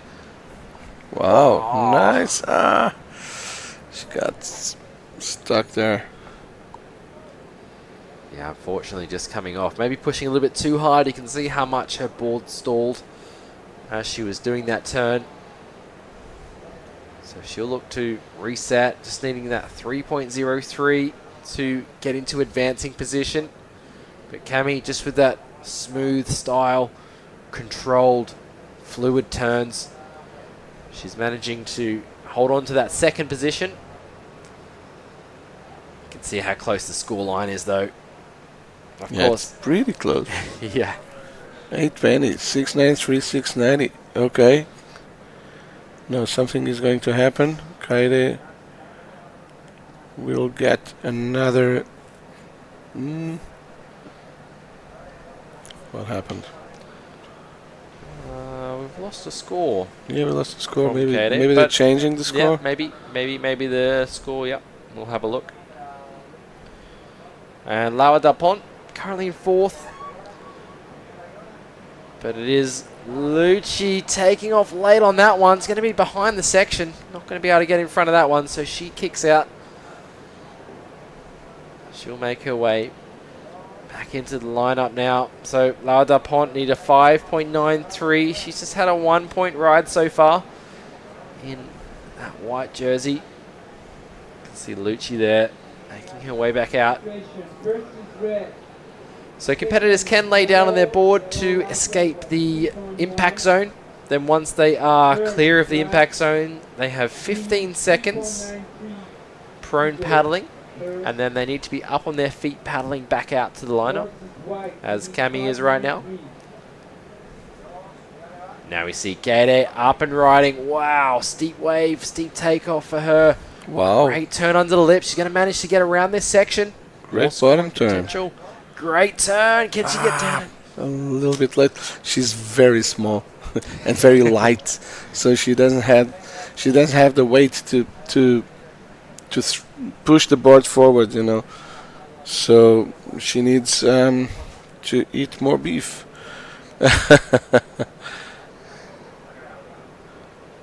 Well, she was really beyond the deck actually there.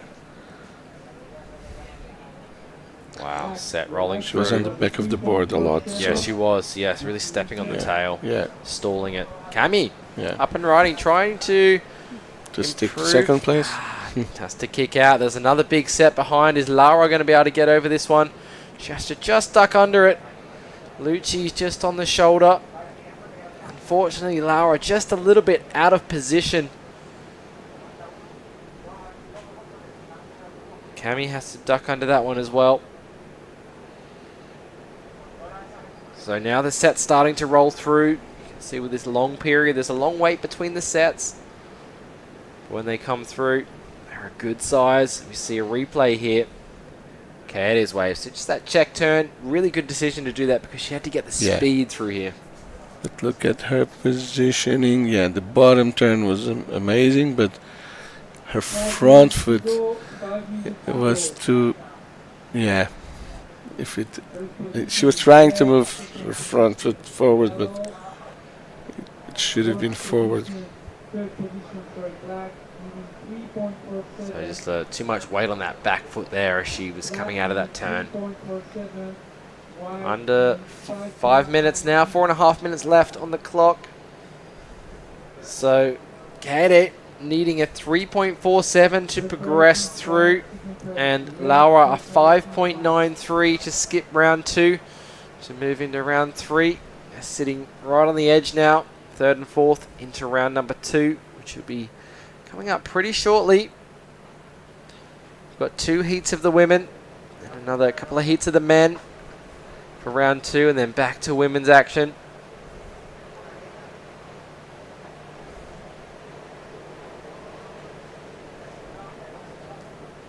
So still really only one good score away from changing the whole situation in this heat. Only some small crazy. scores. No one's really... Because besides Lucci's 6.5, nothing else is, you know, threes. 1 point for Laura Dalpon. Yeah, that's the wave that stands out, the 6.5. And then, yeah, Kaide now 3.47. Oh God. Not even half a point of difference between No. Camila and Kaide. There goes Kaide, there goes Lucci. And Lucci using priority. Oh, times it with that backwash. Wow. Yep. She was lucky.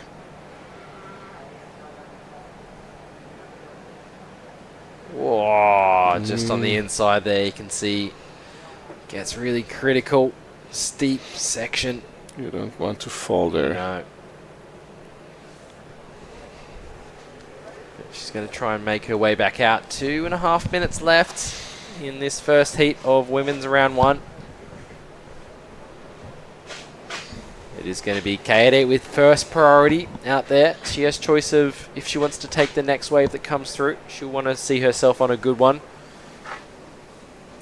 And Laura sitting out there as well, second priority. So they do have an opportunity here coming toward the end of the heat to get another wave score.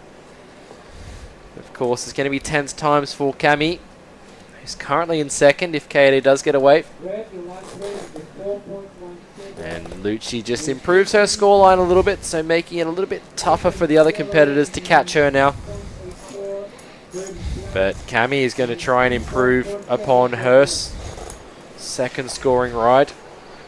As we see her now up and riding on her backhand, big bottom turn. Gets up into the lip, Cami De Bruyne. Unfortunately, can't hold on to it. What a shame. Okay, there. Quick look at that one. Deciding not to go. Looks like more lines approaching. We'll see if they do turn into good waves here.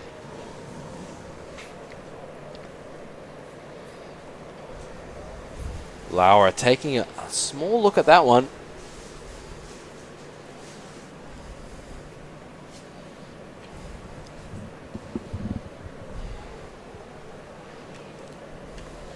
Just coming down now to 1 minute left on the clock. So no real surprises there with Lucci in first place. It was a surprise that she was in third at midpoint, but not anymore. Ah, this turn from Cami though, Miguel. Yeah.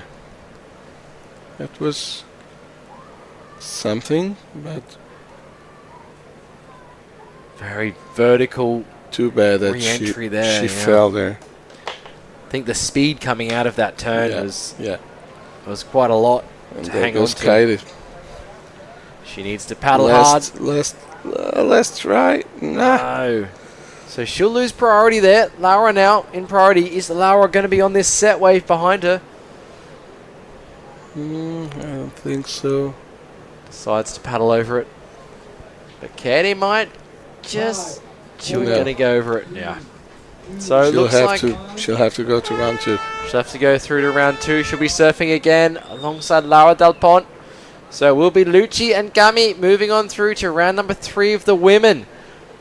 Wow, another stacked heat coming up for heat number 2. Women's round 1. We're going to go to a short break and then we'll be right back.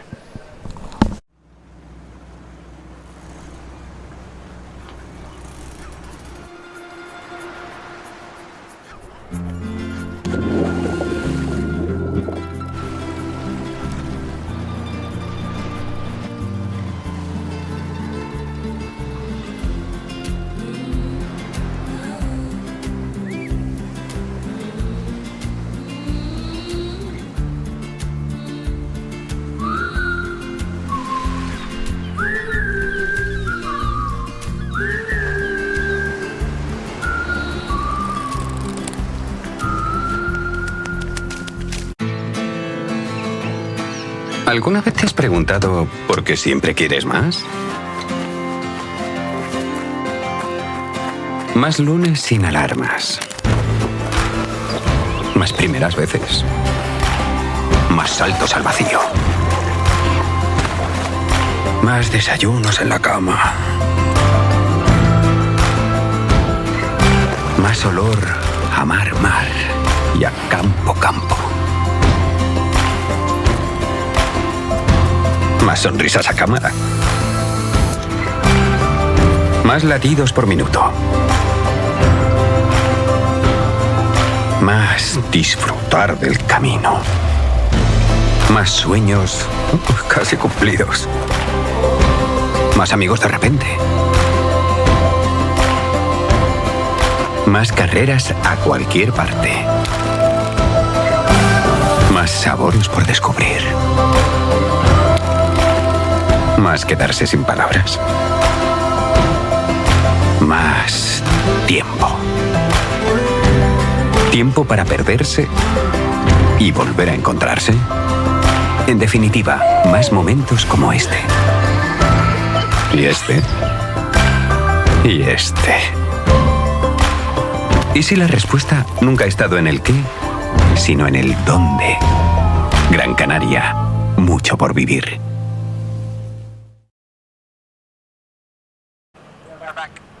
Hello and welcome back to live action here for the Gran Canaria Pro-Am 2025. The APP World Tour will be crowning world champions here on the weekend. For the pro divisions of the men and the women, you're looking at heat number 2 hitting the water for the women. Sakura Inoue, Ibaya Moreno, Vanya Torres and Gabby Steinfader. Wow, another stacked heat for the women.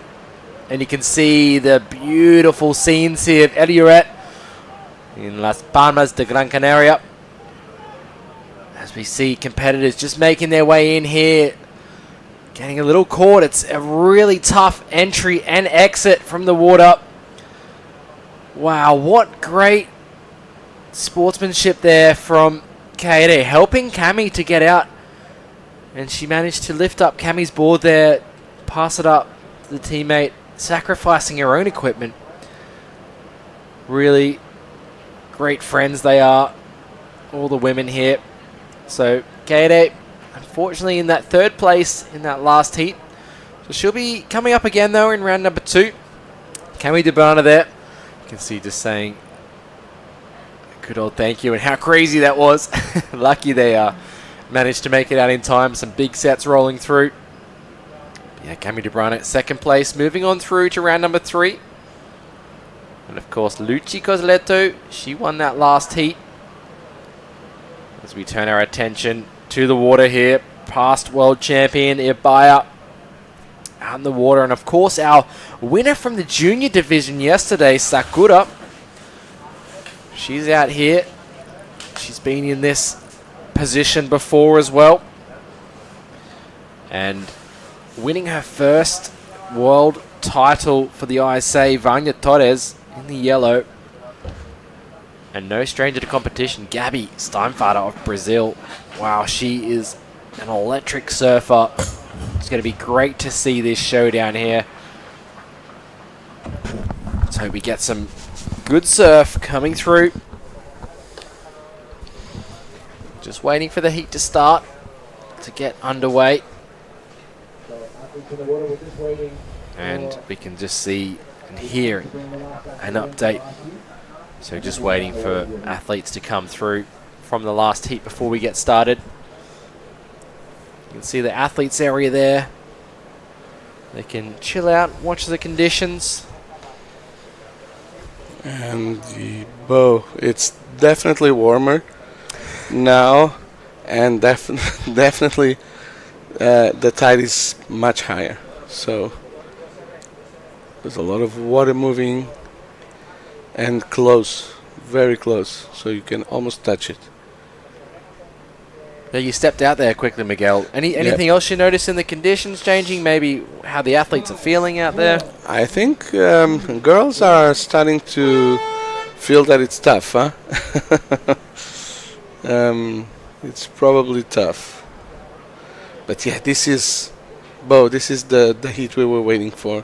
Yes. For me, that's probably the highlight of the morning. Not to be rude, but come on, look at the names: Sakura Inoue, Ibala Juana Moreno, Vanya Torres, Gabi Zamfater. It's so stacked. Zamfater. It is, yeah, unbelievable. The talent in this heat. On paper, it's a lot of talent there. And they're going to be battling for that first wave, that first exchange. You can see them pushing deeper. Sakura staying off to the left. Yeah. She likes to play where she sits a little bit wider. Yeah. She gets the bigger ones on the wide section. There's Luci.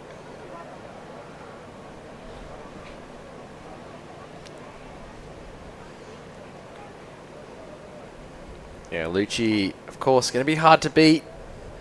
She's got a lot of experience here.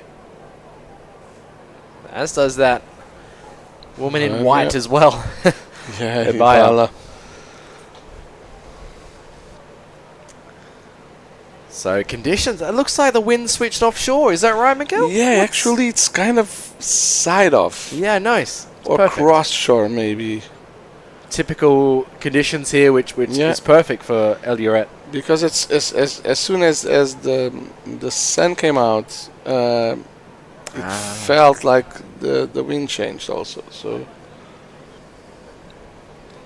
down there at the distance, it looked like Tenerife, right? Yeah. The island in front of Gran Canaria. Yeah, you can almost see it in some of the shots we have as well. There it is there, and just in the background. Yep. Just see the outline of the mountains. Yep.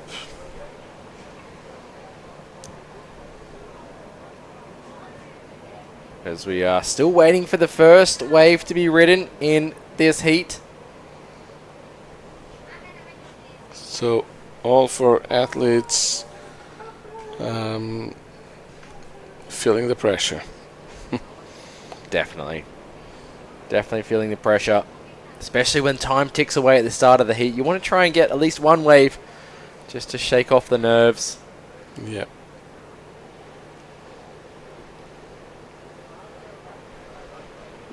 That's Sakura Inoue, 17-year-old. What a talent. 17 years old. 17. Amazing. Oh, the women having to jump under that one there. Maybe without those sets, just... Oh, Sakura up and riding. Yep. First Wow, wave of the heat. Smart surfing. Yep.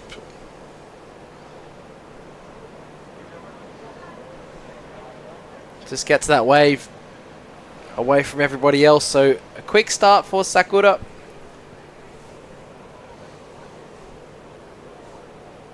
As we see Abaya, Vanya and Gabby trying to jostle for position out there. See a replay here. Taking off on the inside. So looks like it maybe was just that one turn. So that score just dropping 2.33. Yeah, easy. Just a quick wave. Small one.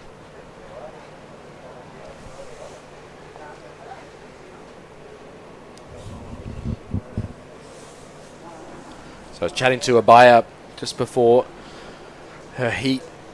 Well, yes, I was chatting to her yesterday, and she's saying she's been doing a lot of downwind foiling recently. She's had the good conditions for it, so she hasn't really been on her sup that much, and she's going to look to get her feet on the board. But let's head down to the beach. Tatiana, she's there with the winner of the last heat. I'm here with Luci Cosoletto. She is the first woman to go through to round 2 for the SUP Women's Open Division. Tell me, you made it out of this heat safe and sound? No scratches, no broken boards. How was it in the water there today? I know it's difficult conditions. Well, yeah, first I'm really happy to compete here one more time in my first time here in Gran Canaria, 4th time in El Lloret, so very happy. The conditions today are, tricky, not really easy. This wave is like hard, but yeah, there are some good ones, so happy to be in the second round.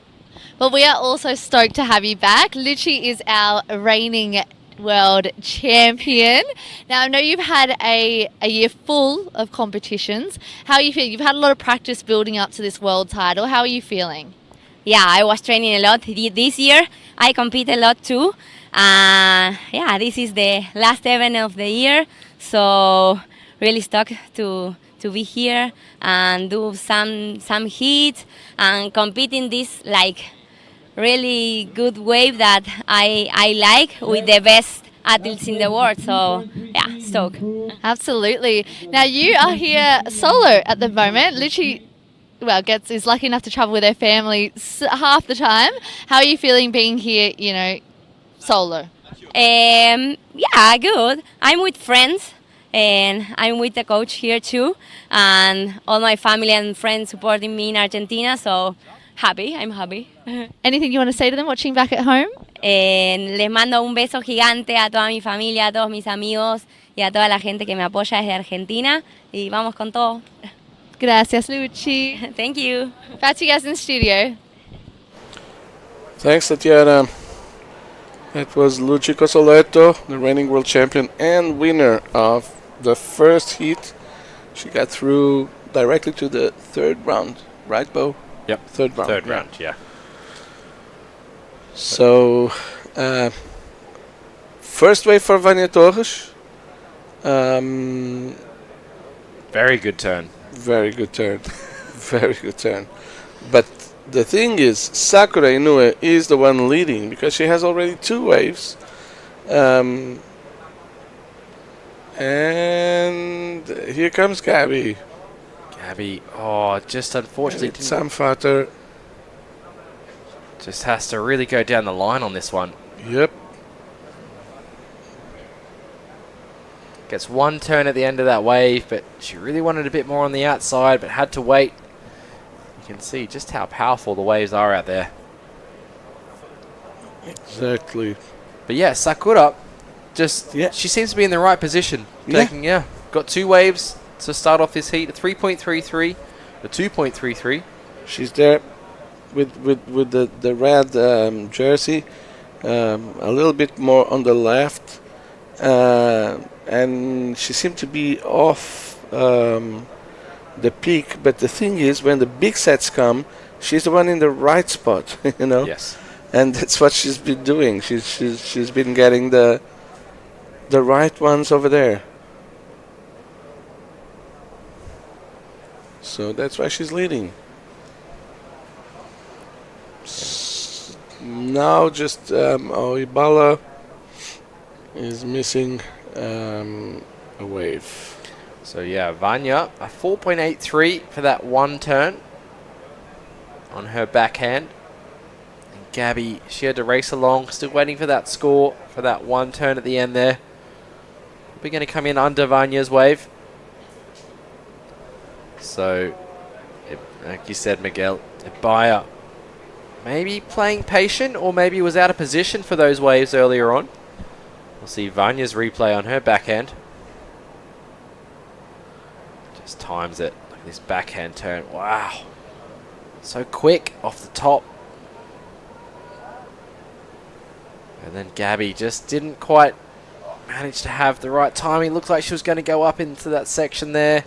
And then again, but just has to carve down the face of that one.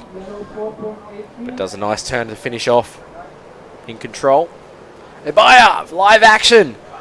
Oh, she has to kick out of this one. So she was on one of the bigger waves. Yeah, way too fast, that wave. So Gabby, a 4-point ride drops for her first wave. So Sakura in first, Vanya second, Gabby third, Ibaya in fourth. Sakura, the only one with 2 waves scored at the moment. Each of the other surfers just 1 ride. So 15 minutes left remaining, heat number 2. Could easily be a final, as we've been saying. And top 2 surfers move through to round 3, 3rd and 4th into the second round, where from round 2 onwards will be elimination. So those surfers in 3rd or 4th position will be eliminated from competition. This first round serving as a non-elimination round. Competitors getting a second chance. As we see Ibaya having a look on the inside. She's now thinking that she needs to start getting busy after that first wave she had to kick out of, just a small 1-point ride.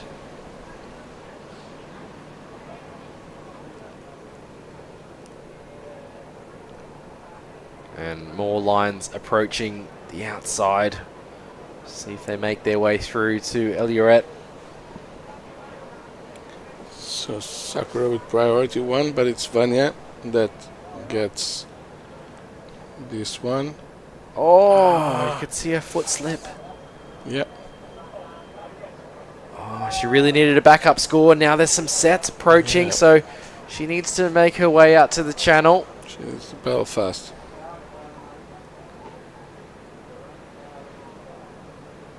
Like you said, Sakura, first priority. She's going to take off on this one. Looking like she's in a great position for it as well. Up and riding. Yep. Wow, that white water exploding behind her. Now she gets some work done. One turn, decides to kick out.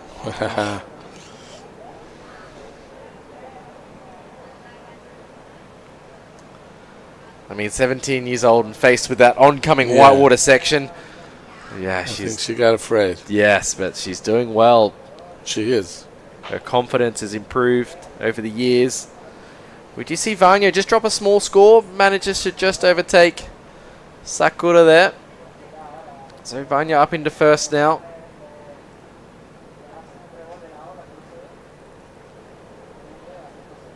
But now Ibaya sitting out the back with priority.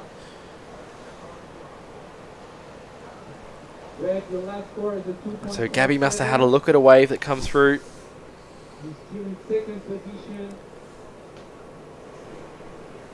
But it will be our surfer in the yellow currently sitting in first, but we are waiting for that last of Sakura's wave to drop too, which was that one turn. That was a 2.47, so it is Vanya in first, Sakura in second. Gabby third. Ibalia fourth. What's going? For now. Yeah, what's going through your mind if you're a buyer? What are you thinking? I don't know. Maybe yeah. Look at the tide. It's very high. Probably I would go for a bigger one. Yes. Sit and wait patient now? Or sit, wait patient and grab a big one. With an open face at least. Yes. Don't fail, don't fall.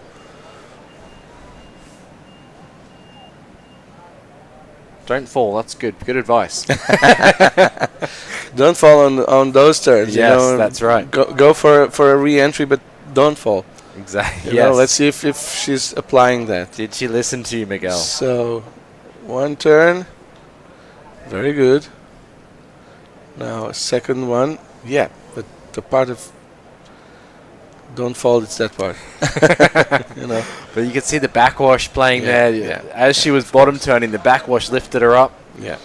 That was a hard one to read. Looks like Sakura may have lost her paddle. Easy to talk. First turn was nice though. Yeah, first turn was very nice. The patience. Smooth, elegant, it's unbelievable. Her surfing just got better with time, you know, it's unbelievable. Here it is, the bump, and then she couldn't cut up again. Which was probably lucky because she may have met the backwash at the top of the wave. Yeah, exactly. And that can be exciting, but also can be scary. Exactly.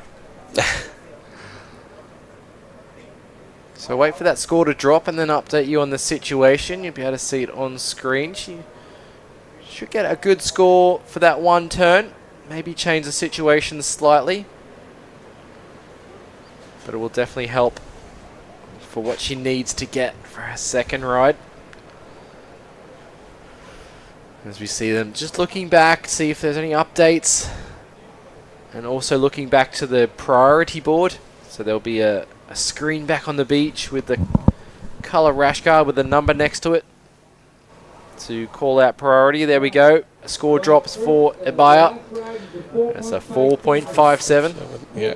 I'm trying to do the maths in my head. Yeah, 4.57. It's very good.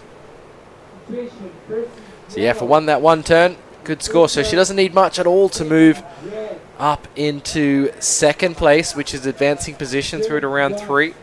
Just under 9 minutes left. It's a 1-something. Yeah, that's right. And to be honest, the scores there, they're 123. Just over 2 points separating first from fourth. So and Gabby needs a 1.8. So crazy.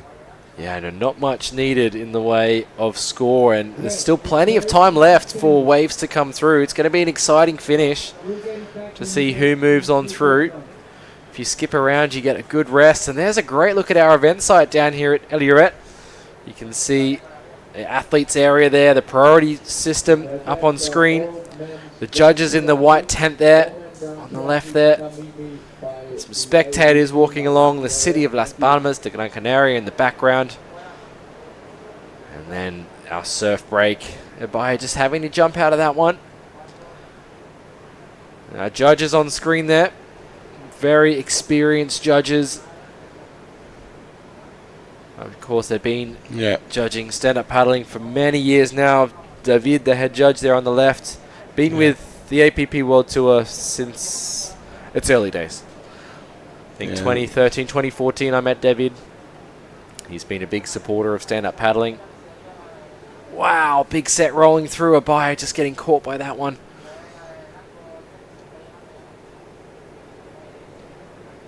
So tough conditions. You can see Abaya there. She's riding the Smick Hipster Twin. She's been on that equipment for a number of years now, loving her Scott McKercher shapes. She'll make her way back out. Doesn't need much at all, as we were saying, to get herself into advancing position. She knows this wave well.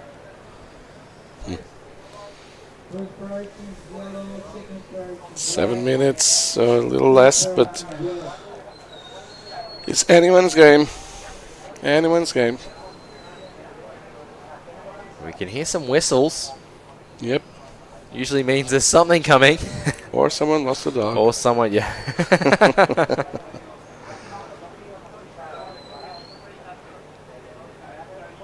So all athletes now up and standing, trying to reposition themselves for some waves coming. This could change the situation. Vanya in the lead now with first priority. Decides to let this one go, so it is going to be Gabby who has a look. Jumps off that one. It is going to change the priority as well, so Gabby now loses second priority. Vanya looking like a nice wave approaching here. Oh, unfortunately, I wonder if she stepped off. Nope. I think no. Yeah. Nope. Judges deemed it as a paddle. She wanted the wave. Now she lost priority. See, you could see her there. We saw her waxing her board before. Yeah. You know, competitors either having wax or having a grip. Yep. Deck pad. So Vanya on this first wave, a 4.83.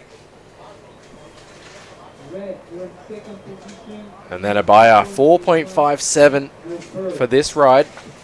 So comparing those two scores, both one-turn waves. One back side, one front side.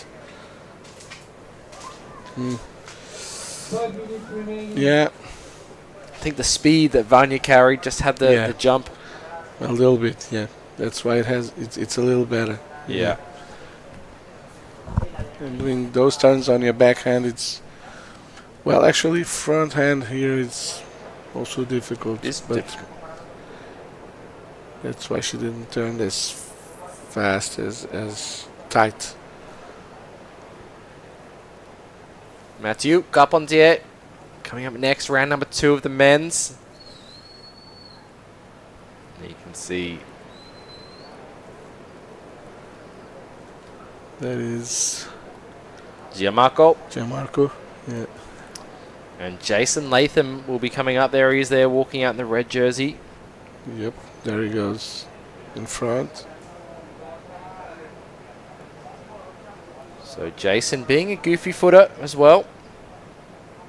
As we see Gabby having a look quite deep on that wave there. She's probably looking for a smaller one to come through.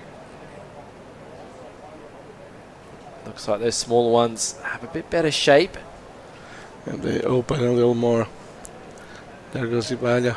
Nope, it's Gabby. Yeah, but Gabby's got fourth priority, so that was interesting. Ibaya letting Gabby go this one. Gabby second turn there. It's going to be enough to get her up into advancing position. She was only looking for a small score, though. 1.8, so exactly. I think so, yeah. 1.8 is all she needed. I think she got into second. So that's going to make things tougher now for Ibaya and Sakura.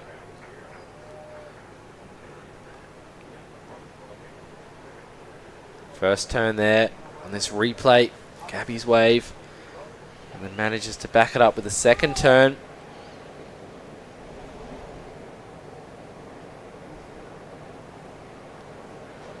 You can see how foamy this wave is, the white water from previous waves. Which makes it harder to navigate. It's white water is not water. It's air mixed with water. So the density is much different. And there goes Vanya. This is better wave selection. Good first turn.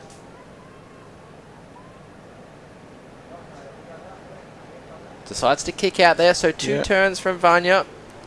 She's probably going to get a better second score. Yeah, that'll improve her situation. So everything's going down in the last minutes. Yeah, very exciting finish. As we see Abaya and Sakura now left on the outside. They are the ones in the hot seats right now. 3rd and 4th position. Gabby briefly up into the lead. I think Vanya might overtake that position again after her next score comes through. There it is. It is Vanya and Gabby now in 1st and 2nd. Now Sakura and Abaya are in 3rd and 4th. So we'll see if they do have another opportunity. Coming down to 1 minute left in this heat. I don't need too much. Still a fairly good score though. Yeah, as we see some waves approaching though, Miguel. Look at this. It's going to cut their time though if they have to jump under. They do as well. So that's going to hinder their potential to get another wave. It's going to take them time to get back on their board, reposition themselves. And of course paddle out through the next wave of the set. As Abaya goes over the top of that one. Could be an opportunity though after this. We'll see if Abaya spins and goes. Really one big turn will change it. Yep. But this way, breaking on the outside again. Oh, Abaya having to duck under that one, as does Sakura. Daida on the beach there. That's Abaya's sister. Yep. It's not an accident. They are twins.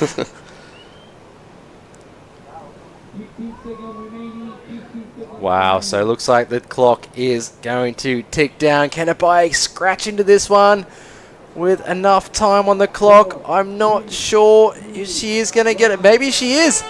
I think she's up and riding, Miguel, before the hooter. Yep, I think so too. So she is up and riding before the second horn. So just one turn. I don't know if it's going to be enough to get her up into advancing position, but non-elimination heat to kick off women's round 1. So 3rd and 4th will be going into round number 2. As we see a great vision there of our surf break here to host the 2025 Gran Canaria Pro-Am. An amazing wave. Yep. So while we wait for the confirmation, we go to quick break. Yep. No, confirmation is there. Ibala didn't make it, so Gabby and Vanya go to the 3rd round, and Ibala and Sakura to the 2nd round. And off we go for a break, and we'll be back for the man. No eres todo lo que tenemos, es todo lo que nos da. La isla en la que vivimos te deja sabor a sal. Resulta tan complicado saber cuál es tu lugar hasta que llega el momento de ser un isleño más. No es todo lo que tenemos, es todo lo que nos da. La isla de contrastes, lugar de diversidad. El viento que nos despeina también sabe alimentar. No es todo lo que tenemos, es más bien lo que nos da.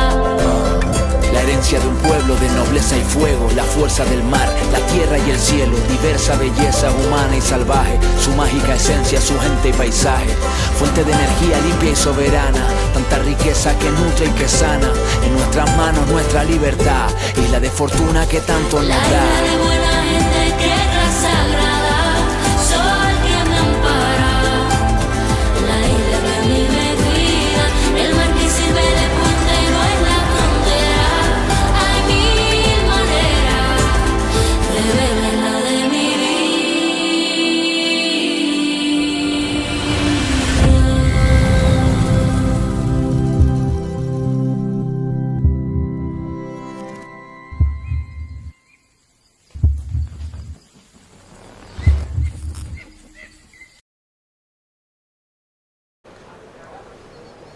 Hello and welcome back to day number 3 of competition here for the Gran Canaria Pro-Am. We are moving through into round number 2, elimination round for the men, Jason Latham, Gianmarco Brunetti and Matteo Carpentier in this first heat of round 2. What a great shot there of the equipment our athletes are riding. The surf break in the background. Elioret providing fantastic waves, conditions improving, looking much better out there. I'm excited for the rest of the day. Yeah, me too. There's definitely potential for some huge surfing, big scores. As soon as we get them up and riding, I think we will see. Well, right now it's elimination, so everything counts. It certainly does. So third place in this heat will be eliminated. Elimination, yeah. First and second through to round number 3 of the men. So we see all athletes in this heat, and interesting to see Matteo Carpentier in here, but he had a tough first heat. Benoit and Zane Sions as well. So that was a tricky start for him, but he'll look to progress through this one. He's having a chat there with Jason in the water. There's a bio on screen. Didn't put in a great performance in that first heat, but we'll see her coming up again in not too long. She's done well, last wave was a 227, and she needed a 393 because Gabby just got a better score of 4.5. Wow, big set. Approaching to start this off. Both athletes just scratching over the top. So I wonder where Gianmarco is. There he is on screen there on the left. Paddling out, repositioning himself. Matteo trying to look at a smaller one. We have seen the second wave of the set being a little bit cleaner. But this one just a bit too small and hits the foamy section. Wow, what a buzzer beater there for Gabby. Yeah. To move through. She did well. As we see Sakura just behind her. Unfortunately, she'll be moving into that round number 2, that elimination round. Just right after this 2 heats of round 2 for the man. There goes Taka. Taka is 25 years old. And look at the... compared to his sister who's 17, they're almost the same size, you know. They're very small but very, very powerful surfers. Here it goes. Matteo Carpentier. The layback should have been done on the wave face, not on the white water. He had a similar turn in the first heat this morning, didn't he? He had to push the board away and had that free fall. So small score for Matteo to start things off. See him getting lots of speed here through this section. Having to wait patiently and then tries to get the board up for a floater and float down this section. You can see the board staying pretty horizontal and then floats over this section. Unfortunately, you can just see that paddle might have slipped out of the wave there, and that's when he started to fall back. Yeah, his body was too far behind.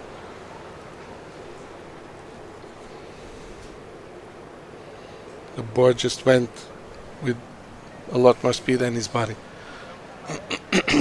That's the Gianmarco crew. Yeah, using some signaling to help him with his positioning. Obviously let him know there's some waves approaching and where to be. It's hard when you are a newcomer to this break. It's a very tricky wave to read. Very tricky. Yeah, you have your... The thing, it seems like to me that you have your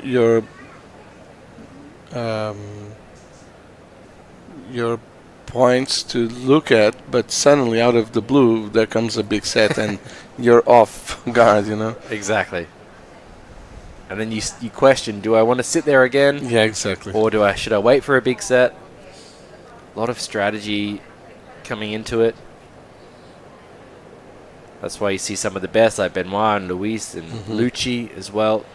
You know, just moving around the lineup, I think they hunt a little bit more. Yeah.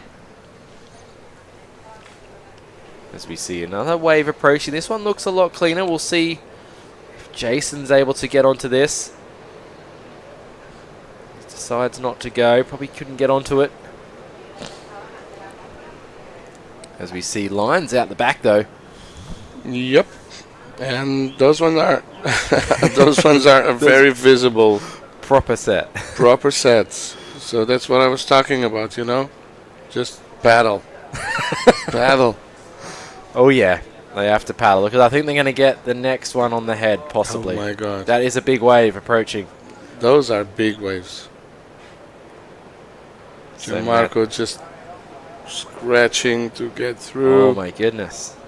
Wow. And wow, that is... oh God.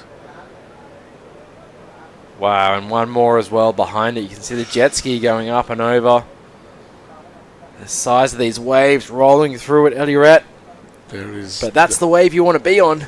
Exactly. But yeah, you called it, Miguel. Like, you could be in position and then these sets come through.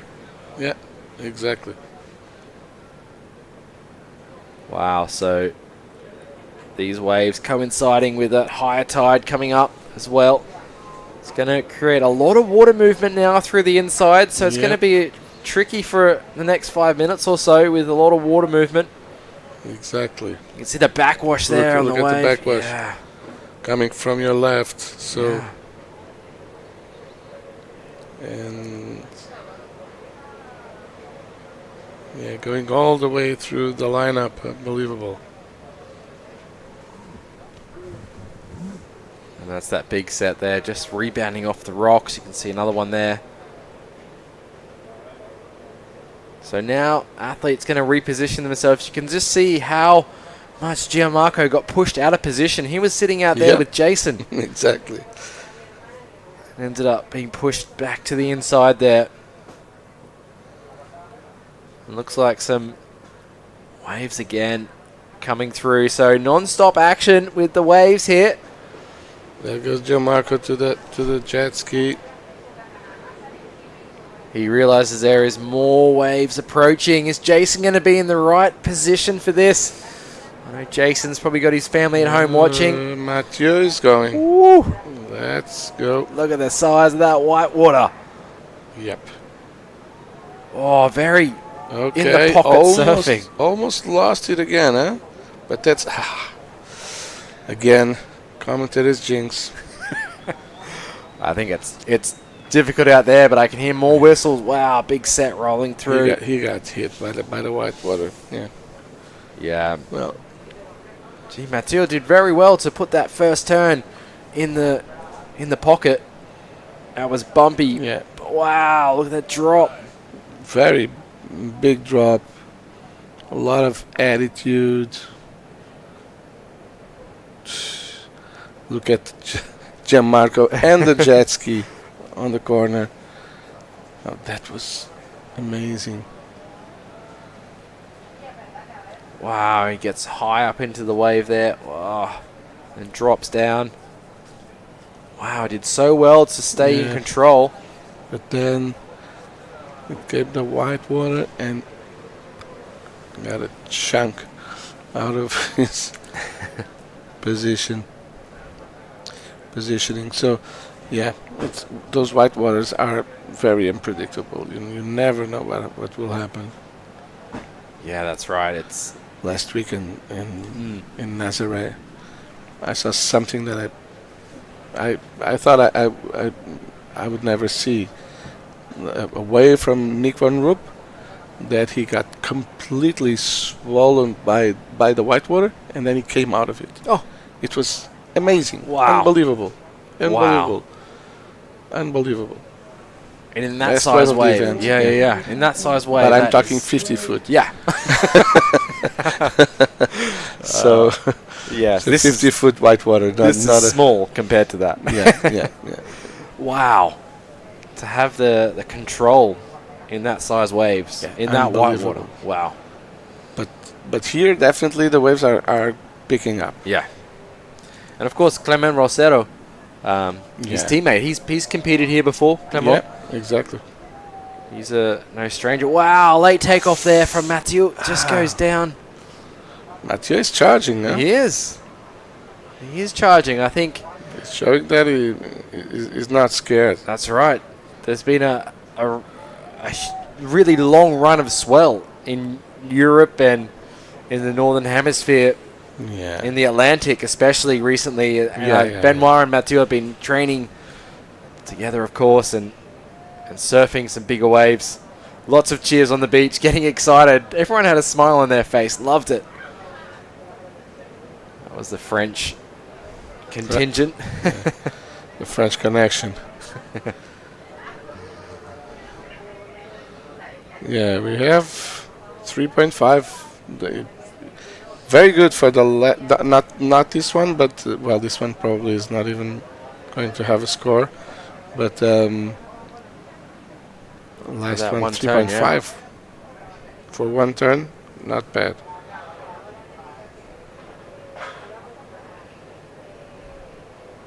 So competitors repositioning themselves. You can see Gianmarco sitting way out now.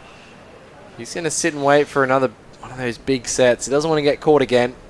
He got pushed out of position. Jason going to hold his ground out there in the red jersey. He hasn't caught a wave yet, but he's been out there just under position from the big sets. But Mathieu showing a bit more commitment, sitting in a bit closer.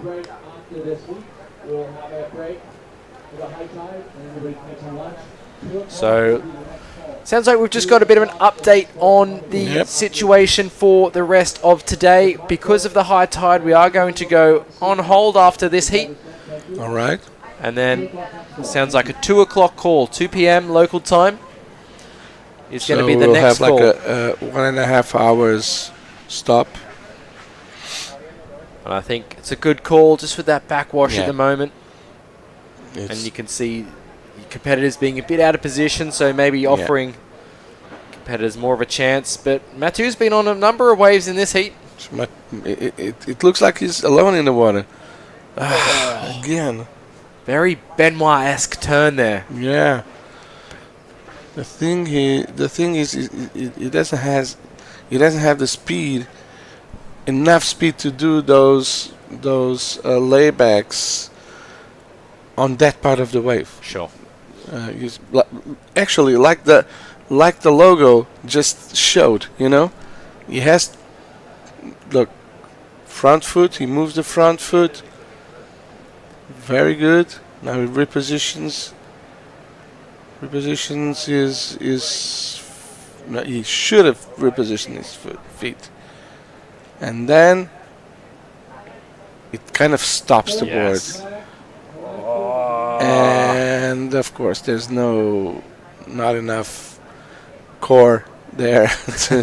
not even Tristan would have done that. Yeah, look like you want to finish the turn with the board underneath your feet, underneath your body. Exactly. You want your body weight on top of the board. You have to. It just got away from him on that one. But maybe more waves approaching as well. We really want to see. Yeah, come on, light him. And Gianmarco, let's go. So Mathieu stealing the spotlight in this heat so far. Actually, we need someone to move because you need a second athlete on round 3. But and there goes. Well, Gianmarco is way outside. He's out there. Yeah, next one. It's probably. Let's see this set. There's one behind, and I think it's bigger than the first one. Yep, it is. So here's Gianmarco in the right spot to take off. He's just kicked over that one. Looks Oh. like Jason might be out of position again, unfortunately for this. He is having to dive under. Wow, that is a big wall of white water. You can see the size there. And Mathieu also getting pounded. So Jason's leash has snapped as well. You can see his board on the right-hand side of the screen. Oh my so God. that's the second leash break today, and that's really going to hurt Jason's campaign in this because there's 11 minutes left. He's got to get the ski back in. Oh, no. Oh, I God. don't like watching that. Yeah, into the rocks. And that's the risk these athletes are taking. So, unfortunately, Jason there, his equipment, leash breaking, which can easily happen on a day like today. There's the Inu as always. It's amazing. unbelievable. These guys are everywhere. These guys they're truly Japanese, like the most educated people in the world. It's unbelievable. Always smiling, always thanking. Gratitude is their nickname, it's unbelievable. Exactly. You can see them just repositioning, getting in the right spot to get the board. So he's going to come back in with this next little white water. So Jason, unfortunately, going to lose a lot of time on this. And we're going to throw it down to Tatiana. She's got an update for us. Welcome back, everyone. I'm here with my good friend Vanya Torres, who just passed through to the next round. Now, Vanya has had a very successful year being back in competition. She is the current ISA World Champion. So how does that feel coming into this competition? I'm sure you've got a bit of confidence coming in. Not really. It kind of, I don't know, it hits you differently because if you already won once, you want to win. It's like you get addicted. So are you feeling some sort of like pressure, if not to perform? I've always been like a person that pressures herself a lot. So yeah, I want to win. I'm also like ready for Christmas, so I'm like on that confusion of where I am. But waves are gnarly, and it's awesome because normally we have competitions in smaller waves or easier waves. This is a real, how do you say? I don't know. Challenge? Yes, that a real challenge. Well, I mean, you come from Peru, close to Punta Rocas, which is it's a wave renowned for its size and its power. How does this wave compare to that back home? I mean, it's different. Punta Rocas, it's very strong, maybe stronger, but there's no like rocks like here. The wind is super strong. We are not used to this, but I think we have been training a lot, Sebastian and me in Lima, and we can get a good result. We just have to get on the waves, on the good waves. Yeah, choice of waves, I think, is one of the most important things here at El Lloret, because if you get caught inside, you get that massive set on the head and have the potential to get washed up on the rocks. Don't want that. No, you don't want that. So I guess your advice would be wave selection. Yes, but also you have to be on the spot to catch not the big wave because it's kind of fat, but on the very, very like on the lookout for the set because it's big and you don't want that. No, you don't want that. Well, you heard it here from the world champion herself. So anyone listening back home who wants a bit of tips, that's the tip for the day. Anything you want to say to your friends and family back home in Peru? Yes, in Spanish. Un saludo a todos los peruanos que están viendo el campeonato, un saludo a mi abuelo que siempre me está viendo, a mi mamá y a todos los que siempre apoyan este deporte. Un beso. Saludos. Saludos de aquí. So Bo, that's the tip. Well, actually, we were listening but watching also the action because there was a lot of action. Right? Yes. We saw Jason's board in Kaide's hands, and it looked damaged a little bit, at least on the nose. We saw the jet ski rescuing Gianmarco because he's not surfing these waves, and Vanya was saying exactly what probably Gianmarco is thinking. You don't want to be caught on those big sets.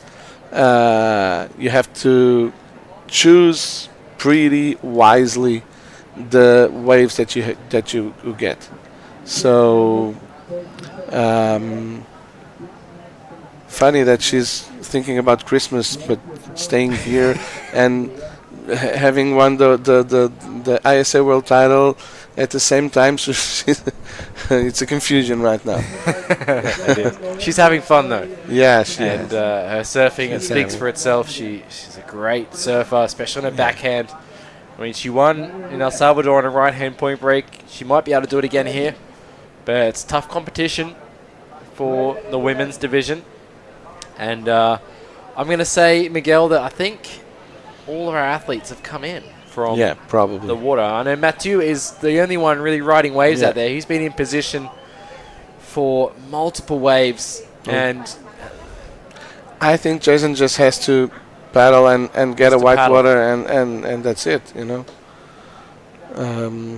Otherwise, I don't know how. Probably by seeding, they will get him to the next round by seeding. I think so. I mean, there's Gianmarco is Gianmarco, not yeah. surfing. No, he was in the mix before.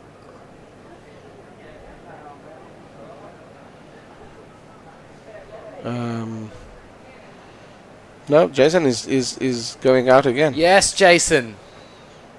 We That's love it. it. We That's love it. that attitude. Exactly. So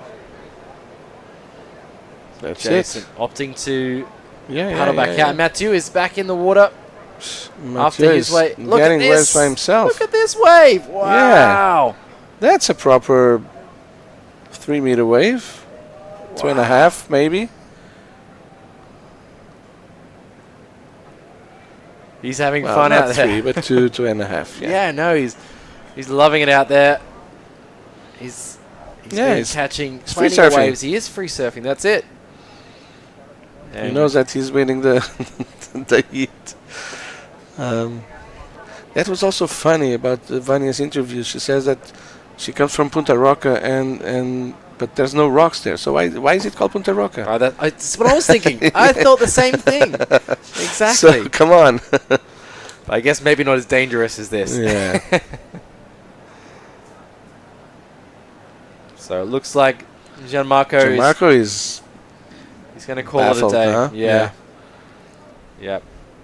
Definitely Of testing course. conditions. Probably, I don't know, but probably some of the biggest conditions he had to face. That's probably what's happening. Yes. And no shame at all. It's exactly. you have to know your limits. So This is a replay for Mathieu's last wave. See, just trying to get around this section, having to get low. Yeah. Wow, looks like he almost... Yeah, almost barreled. Yeah. But now he was on top of the board. You Yeah, know? exactly. Not off axis. Yes. And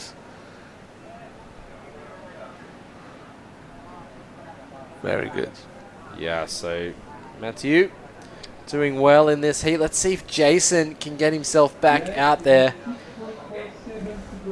to get another, to get a score on the board. Yeah, just one wave. He would be needs enough. one just to take off on anything. We'll see him officially in that second place. Yeah, probably because of seating. Of course. Yeah.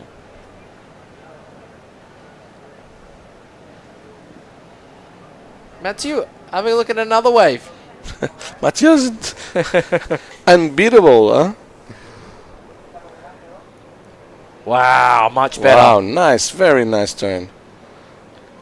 Oh, that was a beautiful one. Nice, another nice one. Let's go. Yeah. Well done. That was a good wave. And Jason's out there. Yeah, Jason's out there. Mathieu feeling a lot more comfortable. You can see that confidence building in his surfing. Unbelievable. That first turn was so nice. Yeah. That was proper surfing now. Good bottom turn, that wave nice and steep. Puts the paddle in, leans back, pushes hard on the back foot. That's what he wanted to do for the last couple of waves before this one, you know, so he wanted to do this. 6-3-3, 6-3-3. Yeah, well deserved. Yeah, totally.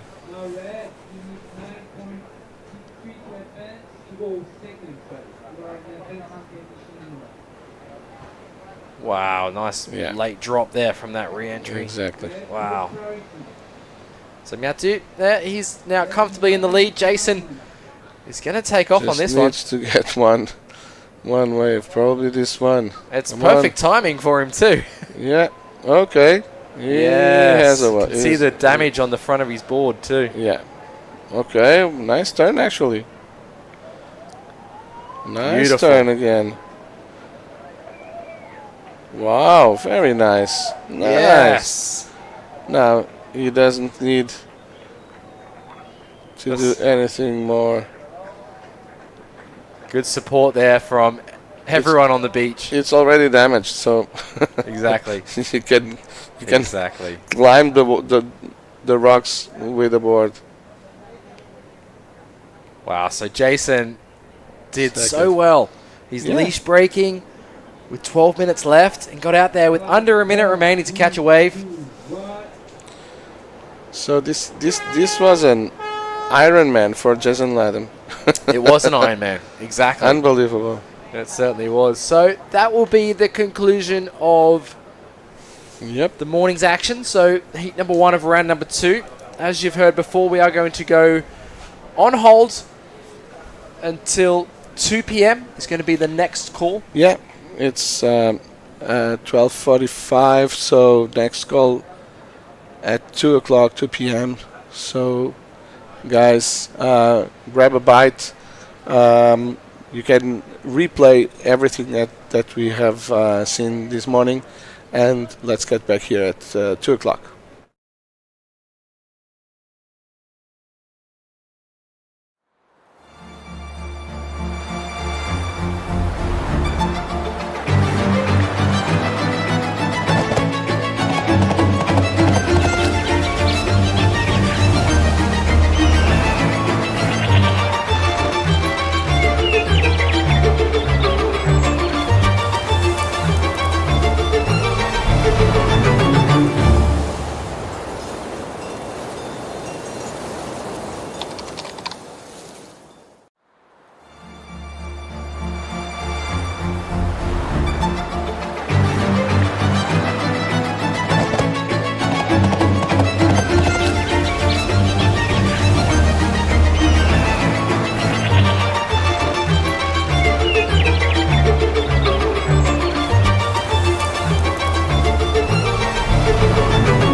¿Alguna vez te has preguntado por qué siempre quieres más? Más lunes sin alarmas. Más primeras veces. Más saltos al vacío. Más desayunos en la cama. Más olor a mar. ¿Alguna vez te has preguntado por qué siempre quieres más? Más lunes sin alarmas. ¿Alguna vez te has preguntado por qué siempre quieres más? Más lunes sin alarmas. Más primeras veces. Más saltos al vacío. Más desayunos en la cama. Más olor a mar y a campo. Más sonrisas a cámara. Más latidos por minuto.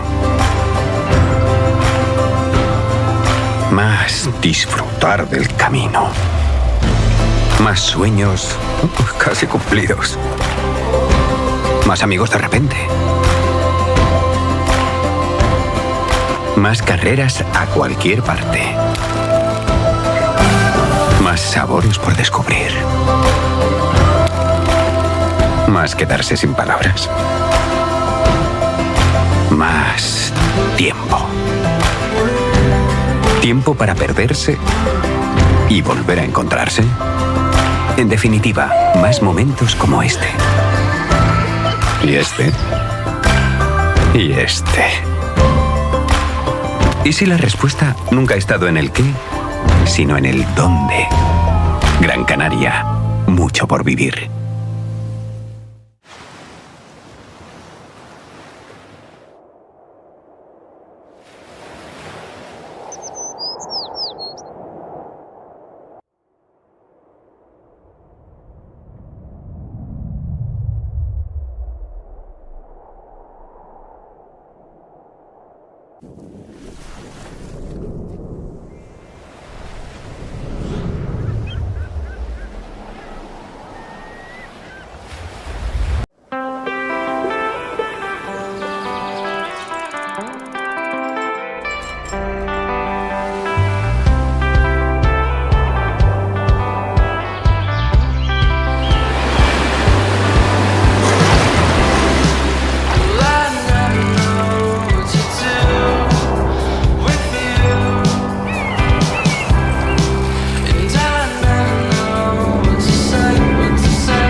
¿Y la playa?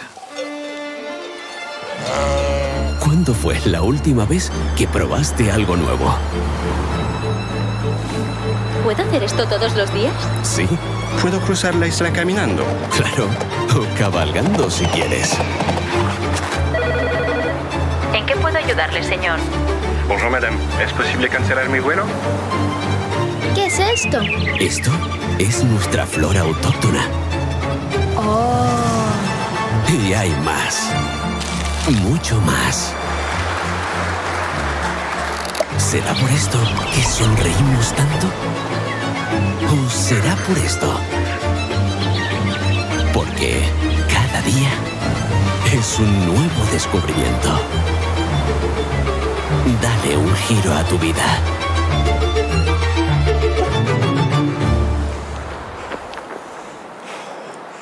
Bienvenidos a Gran Canaria. La oferta deportiva de la isla es infinita. Gran Canaria es el escenario de eventos deportivos de alto nivel.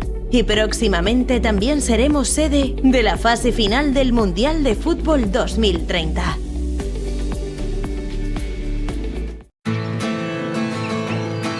¿Alguna vez te has preguntado por qué siempre quieres más? Más lunes sin alarmas. Más primeras veces. Más saltos al vacío. Más desayunos en la cama. Más olor a mar y a campo. Más sonrisas a cámara. Más latidos por minuto. Más disfrutar del camino. Más sueños casi cumplidos. Más amigos de repente. Más carreras a cualquier parte. Más sabores por descubrir. Más quedarse sin palabras. Más tiempo. Tiempo para perderse y volver a encontrarse. En definitiva, más momentos como este. Y este. Y este. ¿Y si la respuesta nunca ha estado en el qué, sino en el dónde? Gran Canaria, mucho por vivir.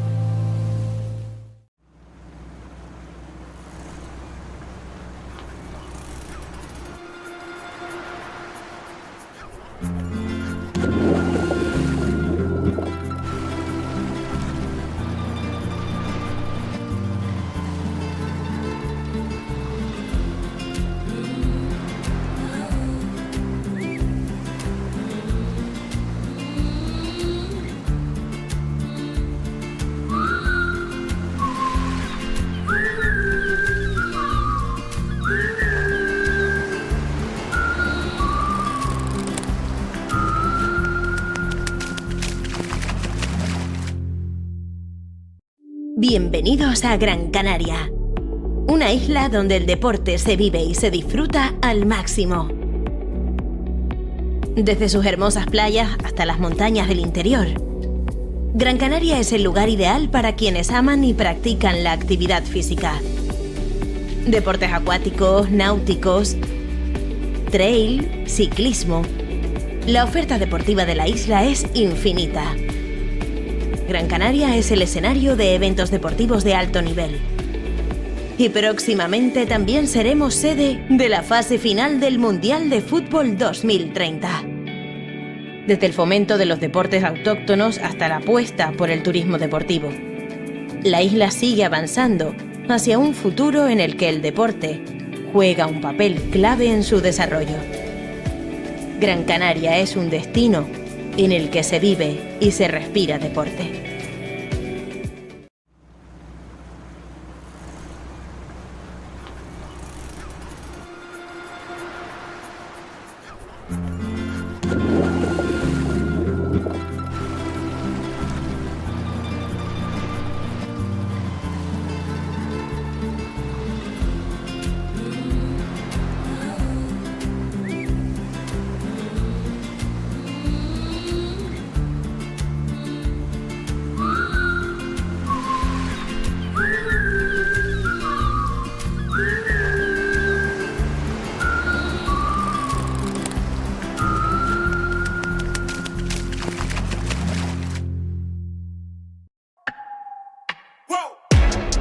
would make it this far. They hated, they never believe me. Yeah, I would never drop the ball. I know I make it look easy. Yeah, Mayweather with the defense. I don't care what a critic got to say. I got them picking up the pieces. That mean you really playing with your life. I'm about to come and run it all back. I'm the new era, about to snap back. You ain't fitting for it, cause you all cap like. Hold up, I shoot my shot, wait, hold up. I'm really about to run this go up. You know it's all net when it go up. Ain't got no other plans, you don't need to understand. Ay, we all know. No es todo lo que tenemos, es todo lo que nos da. La isla en la que vivimos te deja sabor a sal. Resulta tan complicado saber cuál es tu lugar hasta que llega el momento de ser un isleño más. No es todo lo que tenemos, es todo lo que nos da. La isla de contrastes, lugar de diversidad. El viento que nos despeina también sabe alimentar. No es todo lo que tenemos, es más bien lo que nos da. La herencia de un pueblo de nobleza y fuego, la fuerza del mar, la tierra y el cielo, diversa belleza humana y salvaje, su mágica esencia, su gente y paisaje, fuente de energía limpia y soberana, tanta riqueza que nutre y que sana, en nuestras manos nuestra libertad, isla de fortuna que tanto nos da. La isla de buena gente, tierra sagrada, sol que me ampara, la isla que a mí me cuida, el mar que sirve de puente no es la frontera. Hay mil maneras de ver la isla de mi vida.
¿Alguna vez te has preguntado por qué siempre quieres más? Más lunes sin alarmas. Más primeras veces. Más saltos al vacío. Más desayunos en la cama. Más olor a mar y a campo. Más sonrisas a cámara. Más latidos por minuto. Más disfrutar del camino. Más sueños casi cumplidos. Más amigos de repente. Más carreras a cualquier parte. Más sabores por descubrir. Más quedarse sin palabras. Más tiempo. Tiempo para perderse y volver a encontrarse. En definitiva, más momentos como este. Y este. Y este. ¿Y si la respuesta nunca ha estado en el qué, sino en el dónde?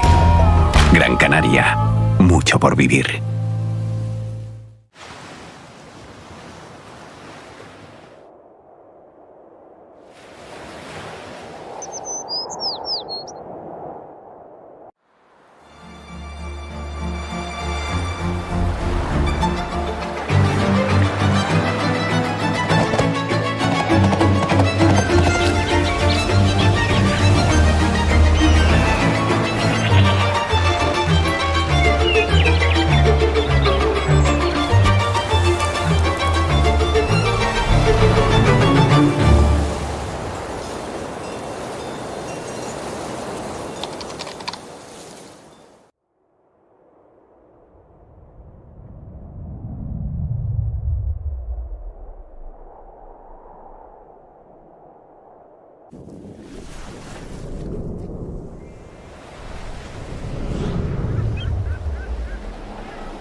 la playa? ¿Cuándo fue la última vez que probaste algo nuevo? ¿Puedo hacer esto todos los días? Sí. ¿Puedo cruzar la isla caminando? Claro, o cabalgando si quieres. ¿En qué puedo ayudarle, señor? Bonjour madame, ¿es posible cancelar mi vuelo? ¿Qué es esto? Esto es nuestra flora autóctona. Oh. Y hay más. Mucho más. ¿Será por esto que sonreímos tanto? ¿O será por esto? Porque cada día es un nuevo descubrimiento. Dale un giro a tu vida.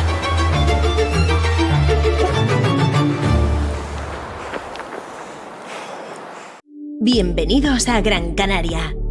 La oferta deportiva de la isla es infinita. Gran Canaria es el escenario de eventos deportivos de alto nivel. Y próximamente también seremos sede de la fase final del Mundial de Fútbol 2030.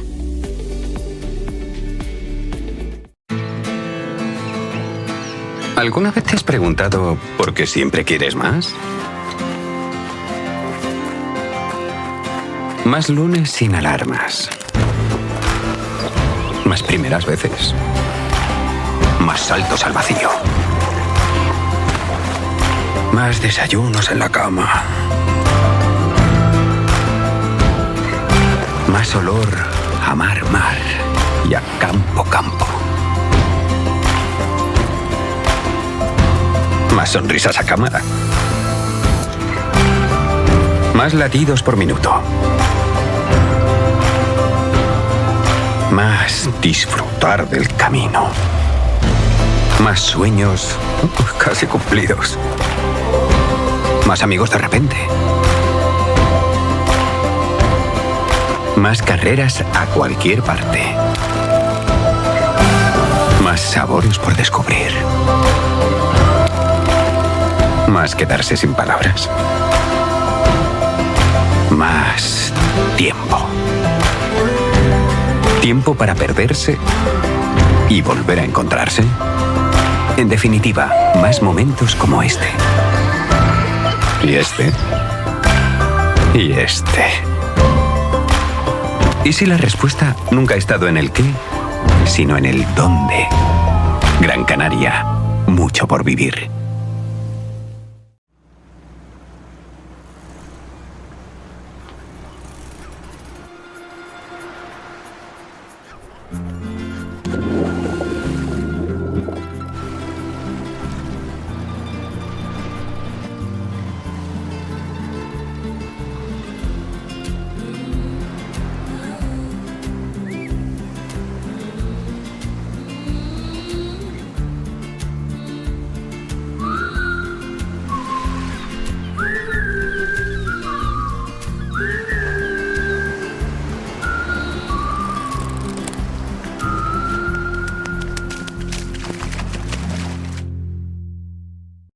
Bienvenidos a Gran Canaria, una isla donde el deporte se vive y se disfruta al máximo. Desde sus hermosas playas hasta las montañas del interior, Gran Canaria es el lugar ideal para quienes aman y practican la actividad física. Deportes acuáticos, náuticos, trail, ciclismo. La oferta deportiva de la isla es infinita. Gran Canaria es el escenario de eventos deportivos de alto nivel. Y próximamente también seremos sede de la fase final del Mundial de Fútbol 2030. Desde el fomento de los deportes autóctonos hasta la apuesta por el turismo deportivo. La isla sigue avanzando hacia un futuro en el que el deporte juega un papel clave en su desarrollo. Gran Canaria es un destino en el que se vive y se respira deporte.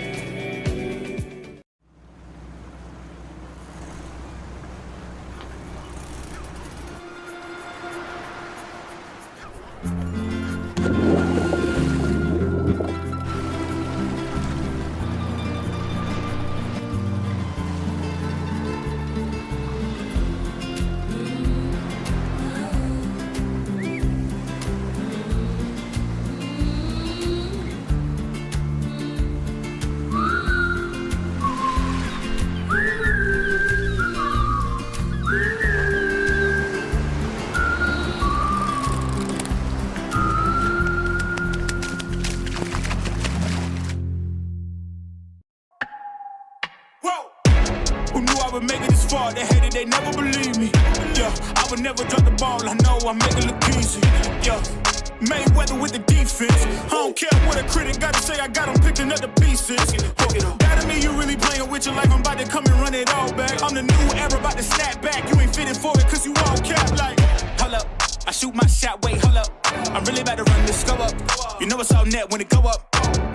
Ain't got no other plans, you don't need to understand. Hey, we all know.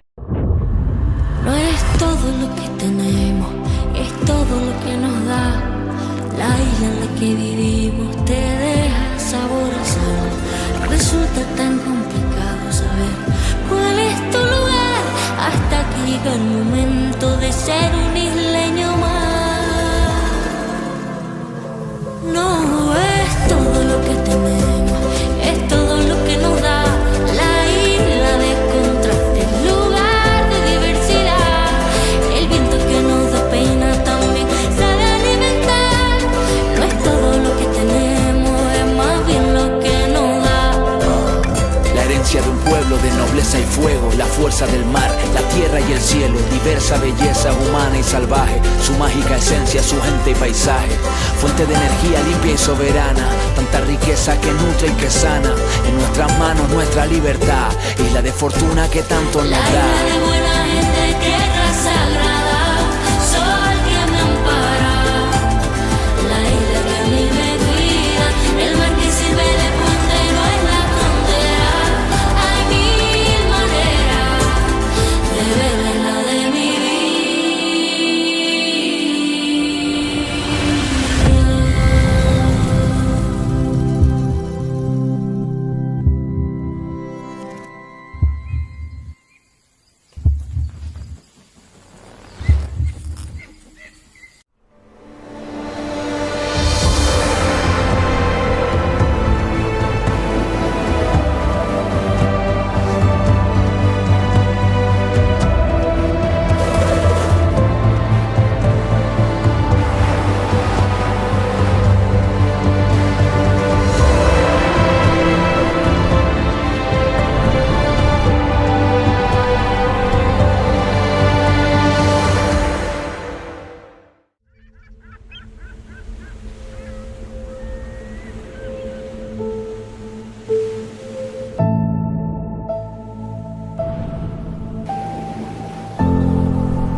¿Alguna vez te has preguntado por qué siempre quieres más?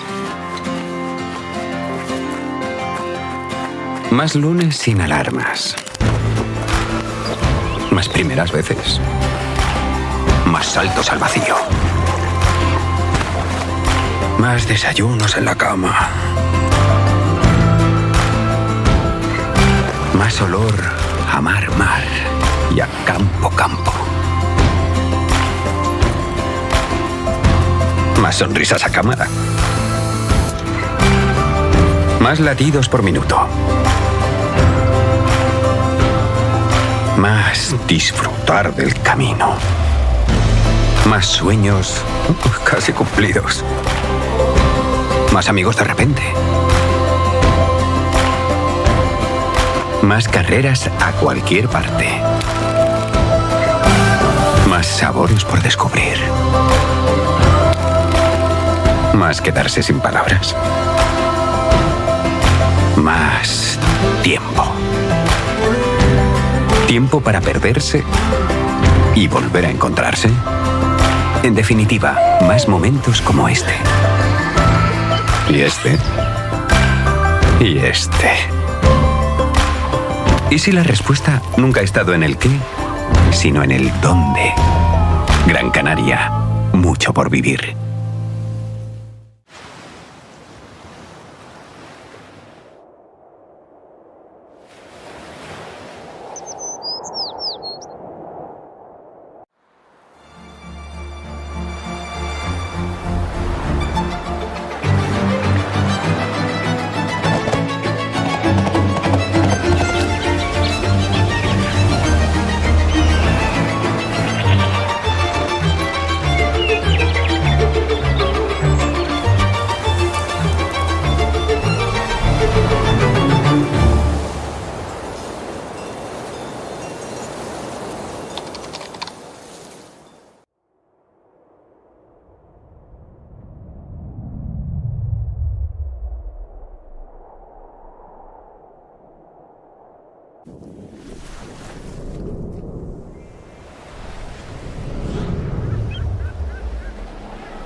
never make it this far. They hated, they never believe me.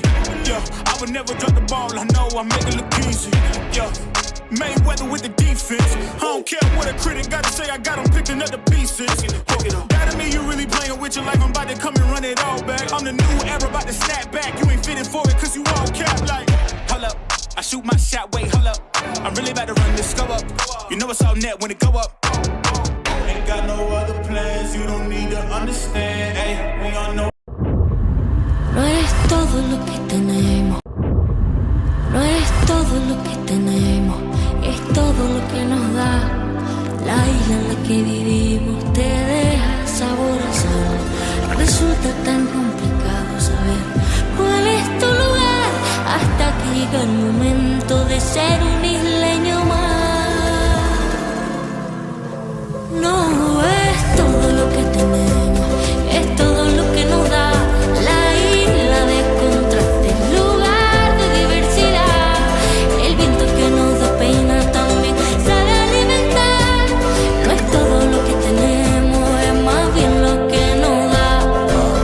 La herencia de un pueblo de nobleza y fuego, la fuerza del mar, la tierra y el cielo, diversa belleza humana y salvaje, su mágica esencia, su gente y paisaje, fuente de energía limpia y soberana, tanta riqueza que nutre y que sana, en nuestras manos nuestra libertad, isla de fortuna que tanto nos da. La isla de buena gente, tierra sagrada, sol que me ampara, la isla que a mí me cuida, el mar que sirve de puente no es la frontera.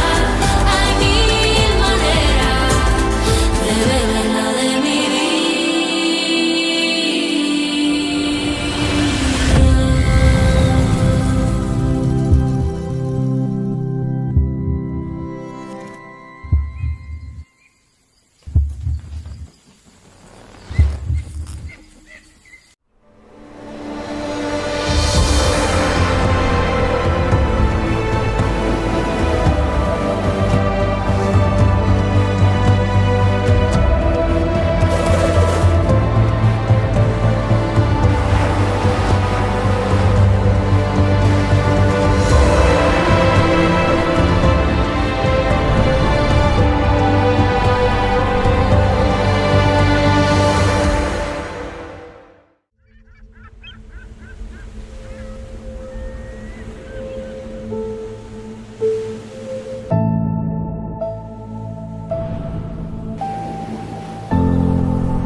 ¿Alguna vez te has preguntado por qué siempre quieres más? Más lunes sin alarmas. Más primeras veces. Más saltos al vacío. Más desayunos en la cama. Más olor a mar y a campo. Más sonrisas a cámara. Más latidos por minuto. Más disfrutar del camino. Más sueños casi cumplidos. Más amigos de repente. Más carreras a cualquier parte. Más sabores por descubrir. Más quedarse sin palabras. Más tiempo. Tiempo para perderse y volver a encontrarse. En definitiva, más momentos como este. Y este. Y este. ¿Y si la respuesta nunca ha estado en el qué, sino en el dónde? Gran Canaria, mucho por vivir.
¿Y la playa? ¿Cuándo fue la última vez que probaste algo nuevo? ¿Puedo hacer esto todos los días? Sí. ¿Puedo cruzar la isla caminando? Claro, o cabalgando si quieres. ¿En qué puedo ayudarle, señor? Bonjour, madame. ¿Es posible cancelar mi vuelo? ¿Qué es esto? Esto es nuestra flora autóctona. Oh. Y hay más. Mucho más. ¿Será por esto que sonreímos tanto? ¿O será por esto? Porque cada día es un nuevo descubrimiento. Dale un giro a tu vida.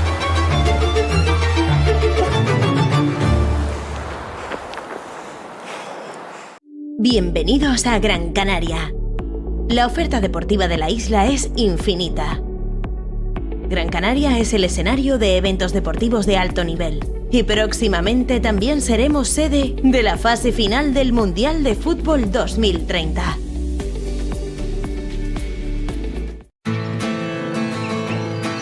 ¿Alguna vez te has preguntado por qué siempre quieres más?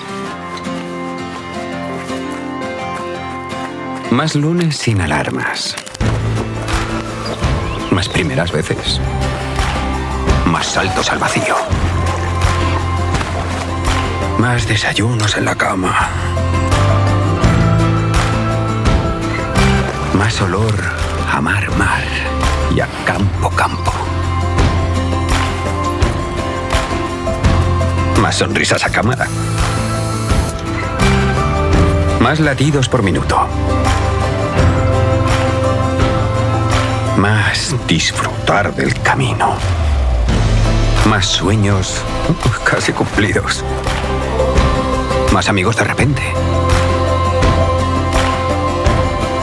Más carreras a cualquier parte. Más sabores por descubrir. Más quedarse sin palabras. Más tiempo. Tiempo para perderse y volver a encontrarse.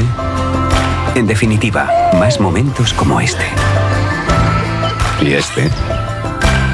Y este. ¿Y si la respuesta nunca ha estado en el qué, sino en el dónde?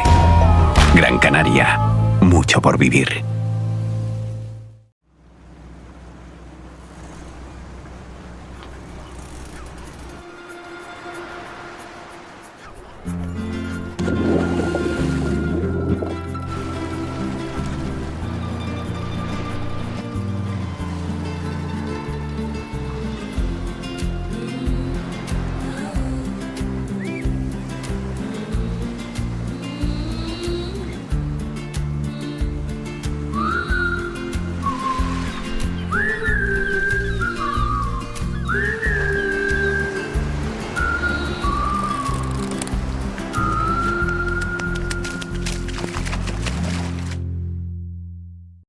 Bienvenidos a Gran Canaria, una isla donde el deporte se vive y se disfruta al máximo.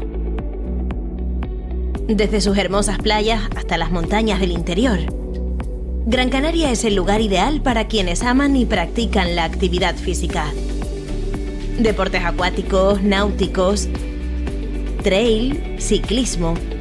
La oferta deportiva de la isla es infinita. Gran Canaria es el escenario de eventos deportivos de alto nivel. Y próximamente también seremos sede de la fase final del Mundial de Fútbol 2030. Desde el fomento de los deportes autóctonos hasta la apuesta por el turismo deportivo.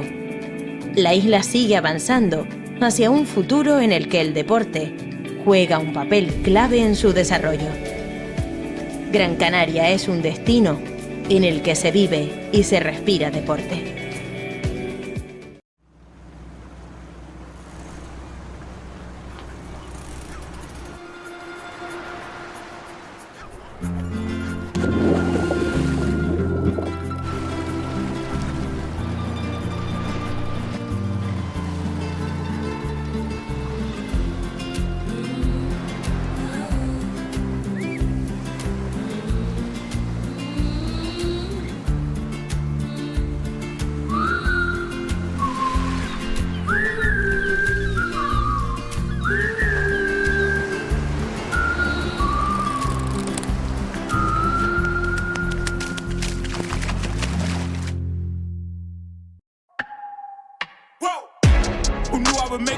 They hated, they never believe me. Yeah, I would never drop the ball. I know I make it look easy. Yeah, Mayweather with the defense. I don't care what a critic gotta say. I got them picking up the pieces. That to me, you really playing with your life. I'm about to come and run it all back. I'm the new era, about to snap back. You ain't fitting for it, cause you all cap like. Hold up, I shoot my shot, wait, hold up. I'm really about to run this go up. You know it's all net when it go up. Ain't got no other plans, you don't need to understand. Hey, we all know. No eres todo lo que tenemos, es todo lo que nos da. La isla en la que vivimos te deja sabor a sal. Resulta tan complicado saber cuál es tu lugar, hasta que llega el momento de ser un isleño más. No es todo lo que tenemos, es todo lo que nos da. La isla de contrastes, lugar de diversidad. El viento que nos despeina también sabe alimentar. No es todo lo que tenemos, es más bien lo que nos da. La herencia de un pueblo de nobleza y fuego, la fuerza del mar, la tierra y el cielo, diversa belleza humana y salvaje, su mágica esencia, su gente y paisaje, fuente de energía limpia y soberana, tanta riqueza que nutre y que sana, en nuestras manos nuestra libertad, isla de fortuna que tanto nos da. La isla de buena gente, tierra sagrada, sol que me ampara, la isla que a mí me cuida, el mar que sirve de puente y no es la frontera.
¿Alguna vez te has preguntado por qué siempre quieres más?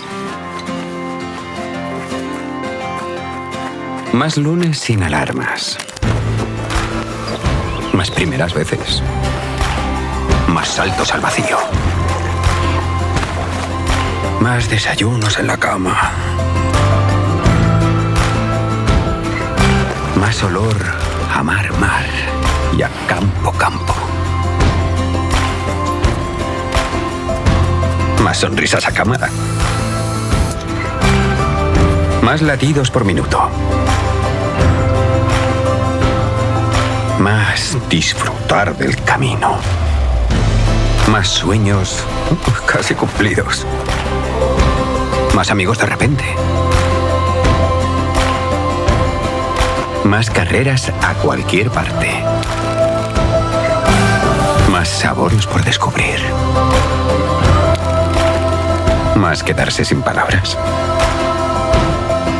Más tiempo. Tiempo para perderse y volver a encontrarse.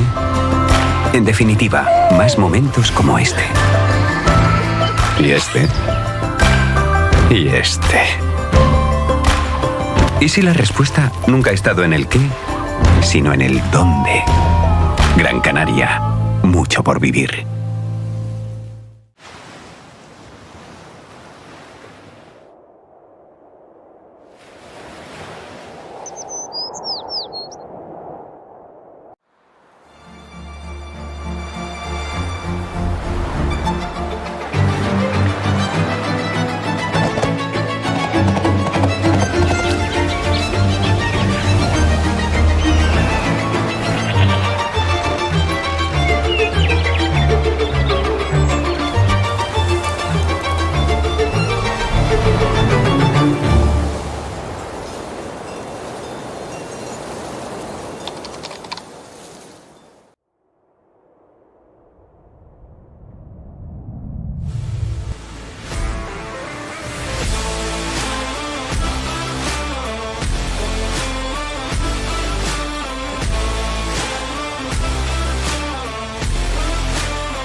¿Y la playa?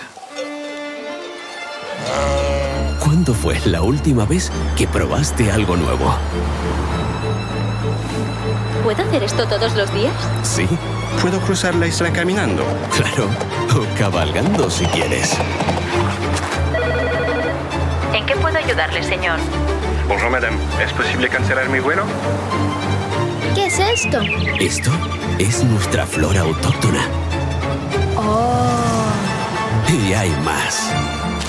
Mucho más. ¿Será por esto que sonreímos tanto? ¿O será por esto? Porque cada día es un nuevo descubrimiento. Dale un giro a tu vida.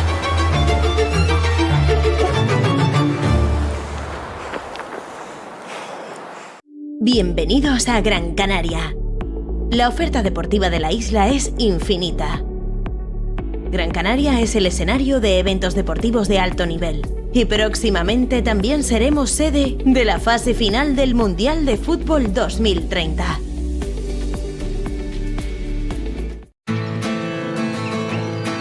¿Alguna vez te has preguntado por qué siempre quieres más? Más lunes sin alarmas. Más primeras veces. Más saltos al vacío.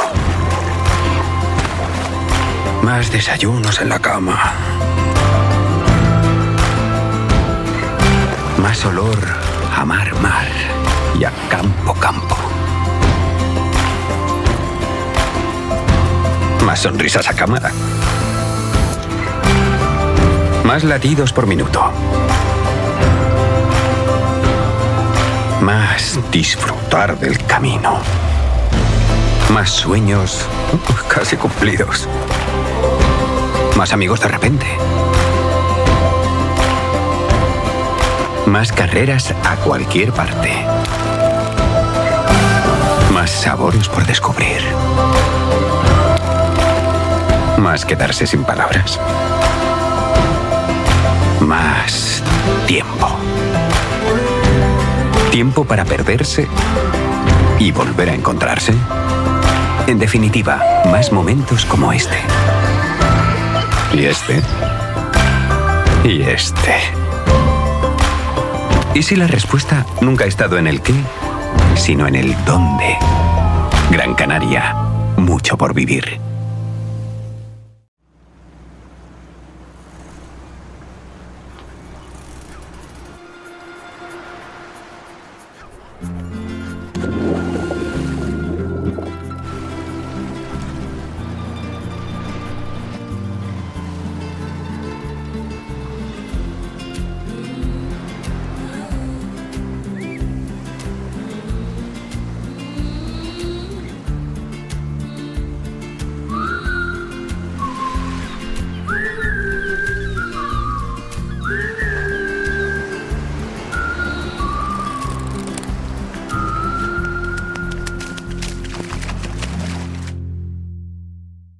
Bienvenidos a Gran Canaria, una isla donde el deporte se vive y se disfruta al máximo. Desde sus hermosas playas hasta las montañas del interior, Gran Canaria es el lugar ideal para quienes aman y practican la actividad física. Deportes acuáticos, náuticos, trail, ciclismo. La oferta deportiva de la isla es infinita. Gran Canaria es el escenario de eventos deportivos de alto nivel. Y próximamente también seremos sede de la fase final del Mundial de Fútbol 2030. Desde el fomento de los deportes autóctonos hasta la apuesta por el turismo deportivo. La isla sigue avanzando hacia un futuro en el que el deporte juega un papel clave en su desarrollo. Gran Canaria es un destino en el que se vive y se respira deporte.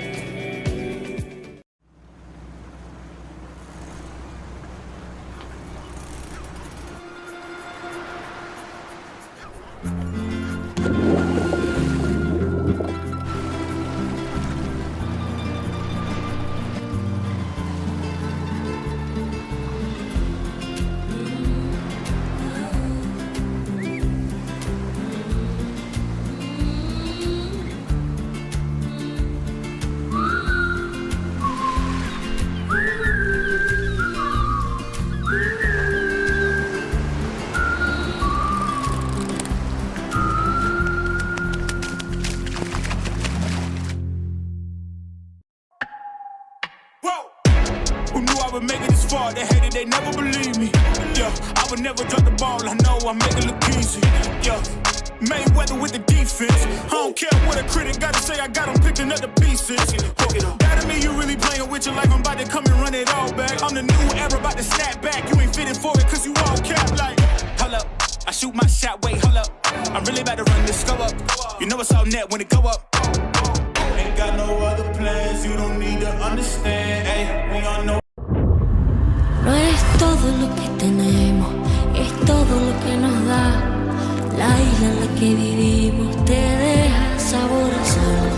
Resulta tan complicado saber cuál es tu lugar, hasta que llega el momento de ser un isleño más. No es todo lo que tenemos, es todo lo que nos da.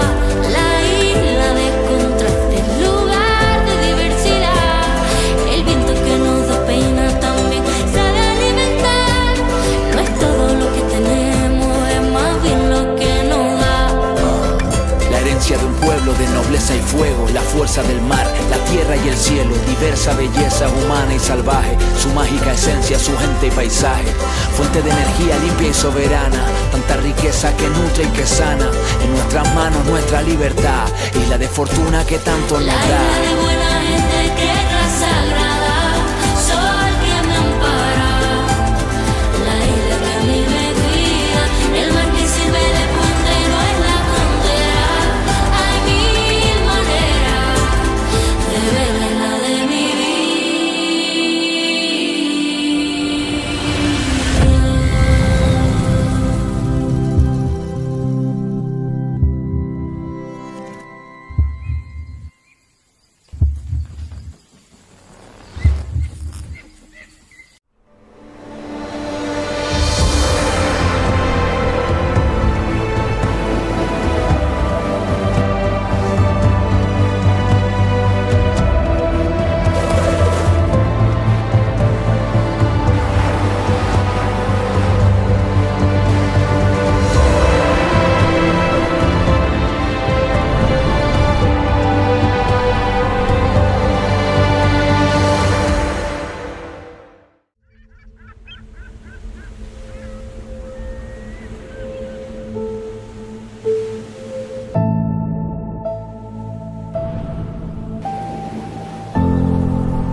¿Alguna vez te has preguntado por qué siempre quieres más?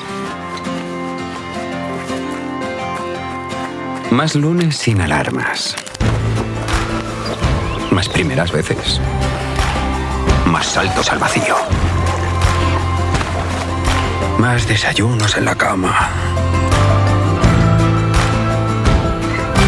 Más olor a mar y a campo. Más sonrisas a cámara. Más latidos por minuto.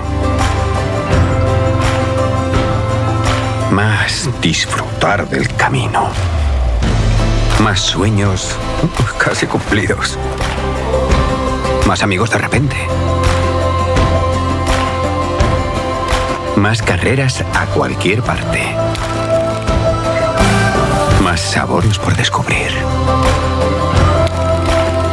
Más quedarse sin palabras. Más tiempo. Tiempo para perderse y volver a encontrarse. En definitiva, más momentos como este. Y este. Y este.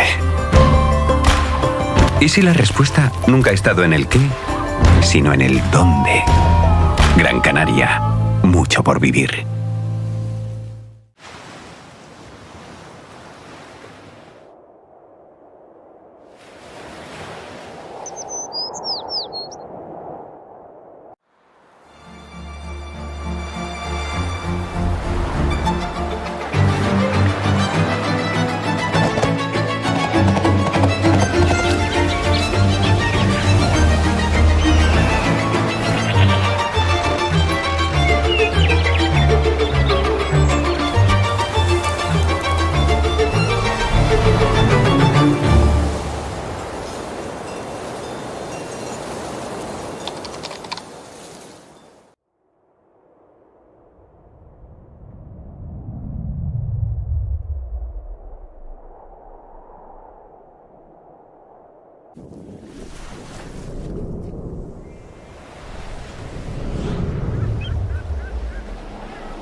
¿Y la playa?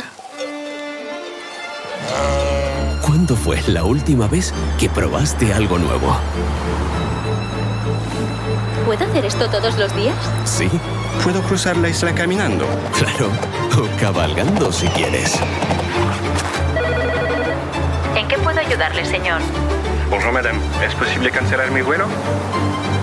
¿Qué es esto? Esto es nuestra flora autóctona. Oh. Y hay más. Mucho más. ¿Será por esto que sonreímos tanto? ¿O será por esto?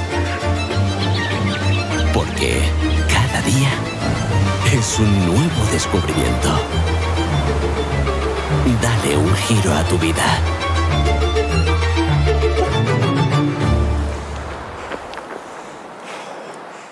Bienvenidos a Gran Canaria. La oferta deportiva de la isla es infinita. Gran Canaria es el escenario de eventos deportivos de alto nivel. Y próximamente también seremos sede de la fase final del Mundial de Fútbol 2030.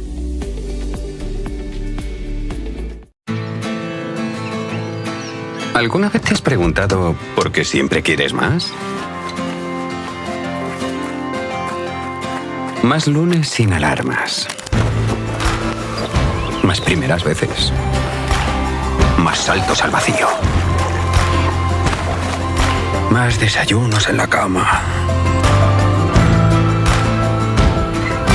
Más olor a mar y a campo. Más sonrisas a cámara. Más latidos por minuto. Más disfrutar del camino. Más sueños casi cumplidos. Más amigos de repente. Más carreras a cualquier parte. Más sabores por descubrir. Más quedarse sin palabras. Más tiempo. Tiempo para perderse y volver a encontrarse. En definitiva, más momentos como este. Y este. Y este. ¿Y si la respuesta nunca ha estado en el qué, sino en el dónde? Gran Canaria, mucho por vivir.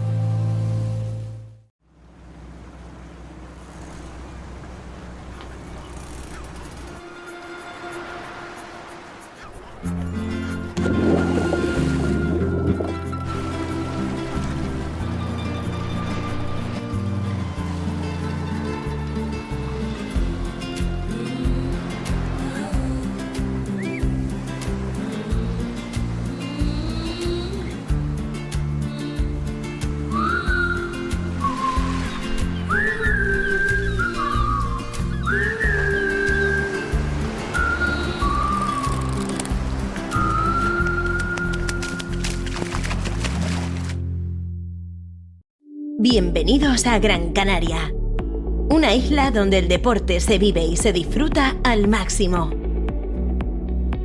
Desde sus hermosas playas hasta las montañas del interior, Gran Canaria es el lugar ideal para quienes aman y practican la actividad física. Deportes acuáticos, náuticos, trail, ciclismo. La oferta deportiva de la isla es infinita. Gran Canaria es el escenario de eventos deportivos de alto nivel.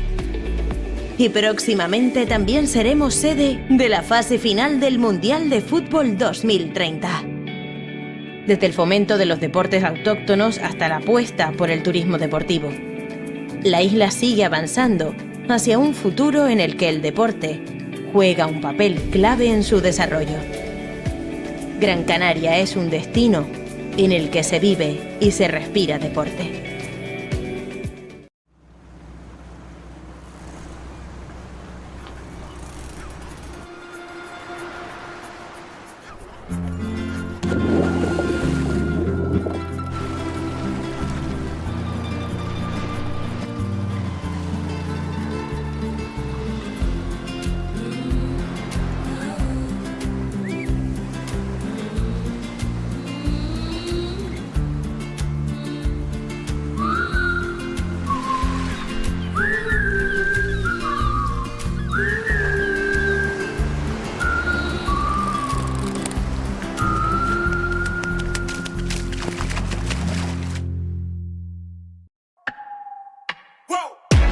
Who knew I would make it this far? They hated, they never believed me. Yeah, I would never drop the ball. I know I make it look easy. Yeah, Mayweather with the defense. I don't care what a critic gotta say. I got them picking up the pieces. That to me, you really playing with your life. I'm about to come and run it all back. I'm the new era, about to snap back. You ain't fitting for it, cause you all cap like. Hold up, I shoot my shot, wait, hold up. I'm really about to run this go up. You know it's all net when it go up. Ain't got no other plans, you don't need to understand. Ay, we all know. No es todo lo que tenemos, es todo lo que nos da. La isla en la que vivimos te deja sabor a sal. Resulta tan complicado saber cuál es tu lugar, hasta que llega el momento de ser un isleño más. No es todo lo que tenemos, es todo lo que nos da. La isla de contrastes, lugar de diversidad. El viento que nos da pena también sabe alimentar. No es todo lo que tenemos, es más bien lo que nos da. La herencia de un pueblo de nobleza y fuego, la fuerza del mar, la tierra y el cielo, diversa belleza humana y salvaje, su mágica esencia, su gente y paisaje, fuente de energía limpia y soberana, tanta riqueza que nutre y que sana, en nuestras manos nuestra libertad, isla de fortuna que tanto nos da. La isla de buena gente, tierra sagrada, sol que me ampara. La isla que a mí me cuida, el mar que sirve de puente, no es la frontera.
¿Alguna vez te has preguntado por qué siempre quieres más?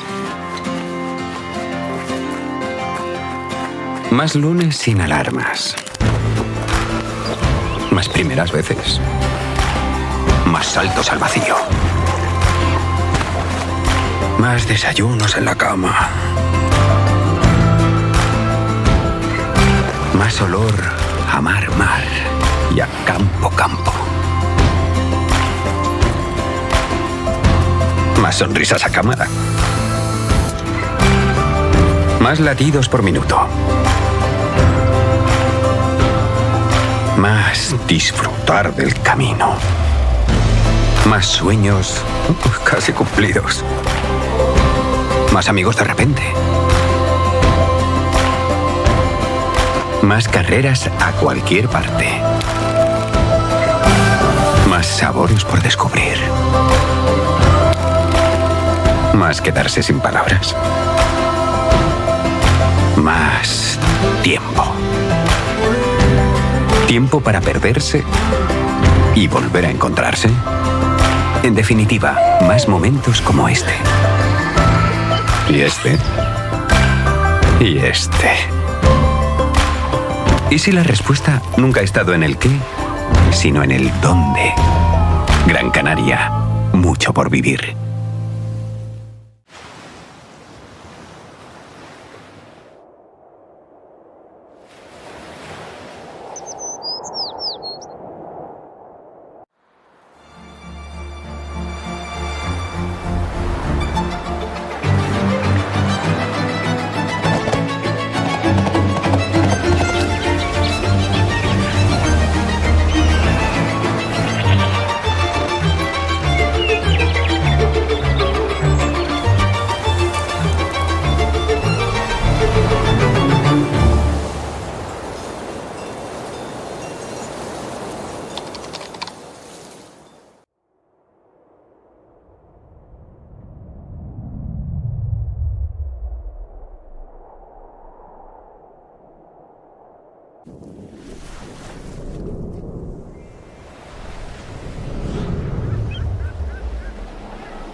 ¿Y la playa? ¿Cuándo fue la última vez que probaste algo nuevo? ¿Puedo hacer esto todos los días? Sí. ¿Puedo cruzar la isla caminando? Claro, o cabalgando si quieres. ¿En qué puedo ayudarle, señor? Bonjour, madame. ¿Es posible cancelar mi vuelo? ¿Qué es esto? Esto es nuestra flora autóctona. Oh. Y hay más. Mucho más. ¿Será por esto que sonreímos tanto? ¿O será por esto? Porque cada día es un nuevo descubrimiento. Dale un giro a tu vida.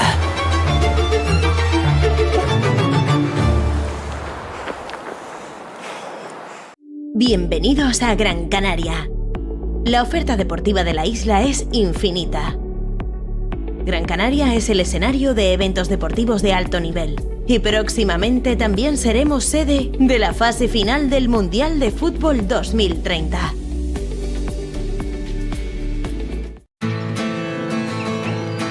¿Alguna vez te has preguntado por qué siempre quieres más? Más lunes sin alarmas. Más primeras veces. Más saltos al vacío.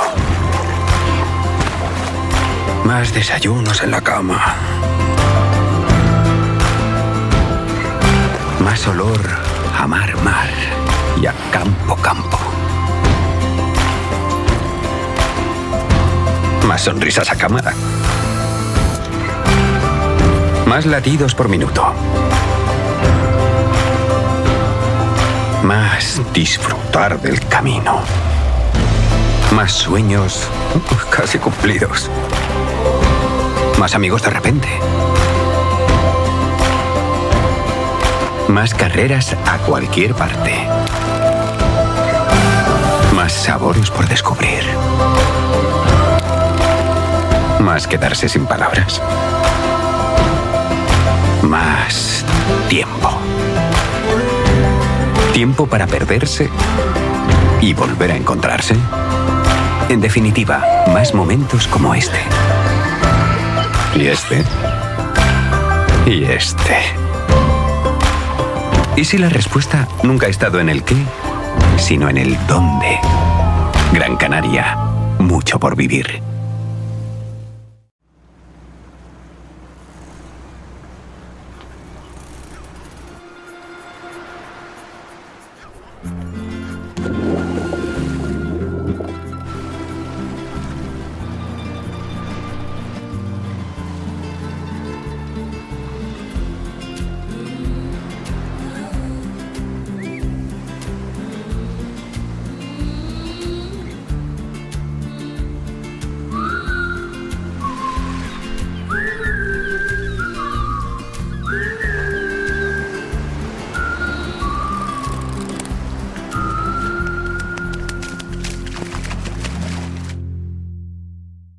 Bienvenidos a Gran Canaria, una isla donde el deporte se vive y se disfruta al máximo.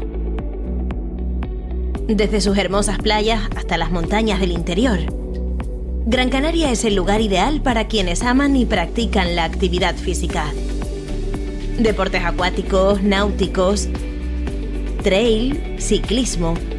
La oferta deportiva de la isla es infinita. Gran Canaria es el escenario de eventos deportivos de alto nivel. Y próximamente también seremos sede de la fase final del Mundial de Fútbol 2030. Desde el fomento de los deportes autóctonos hasta la apuesta por el turismo deportivo. La isla sigue avanzando hacia un futuro en el que el deporte juega un papel clave en su desarrollo. Gran Canaria es un destino en el que se vive y se respira deporte.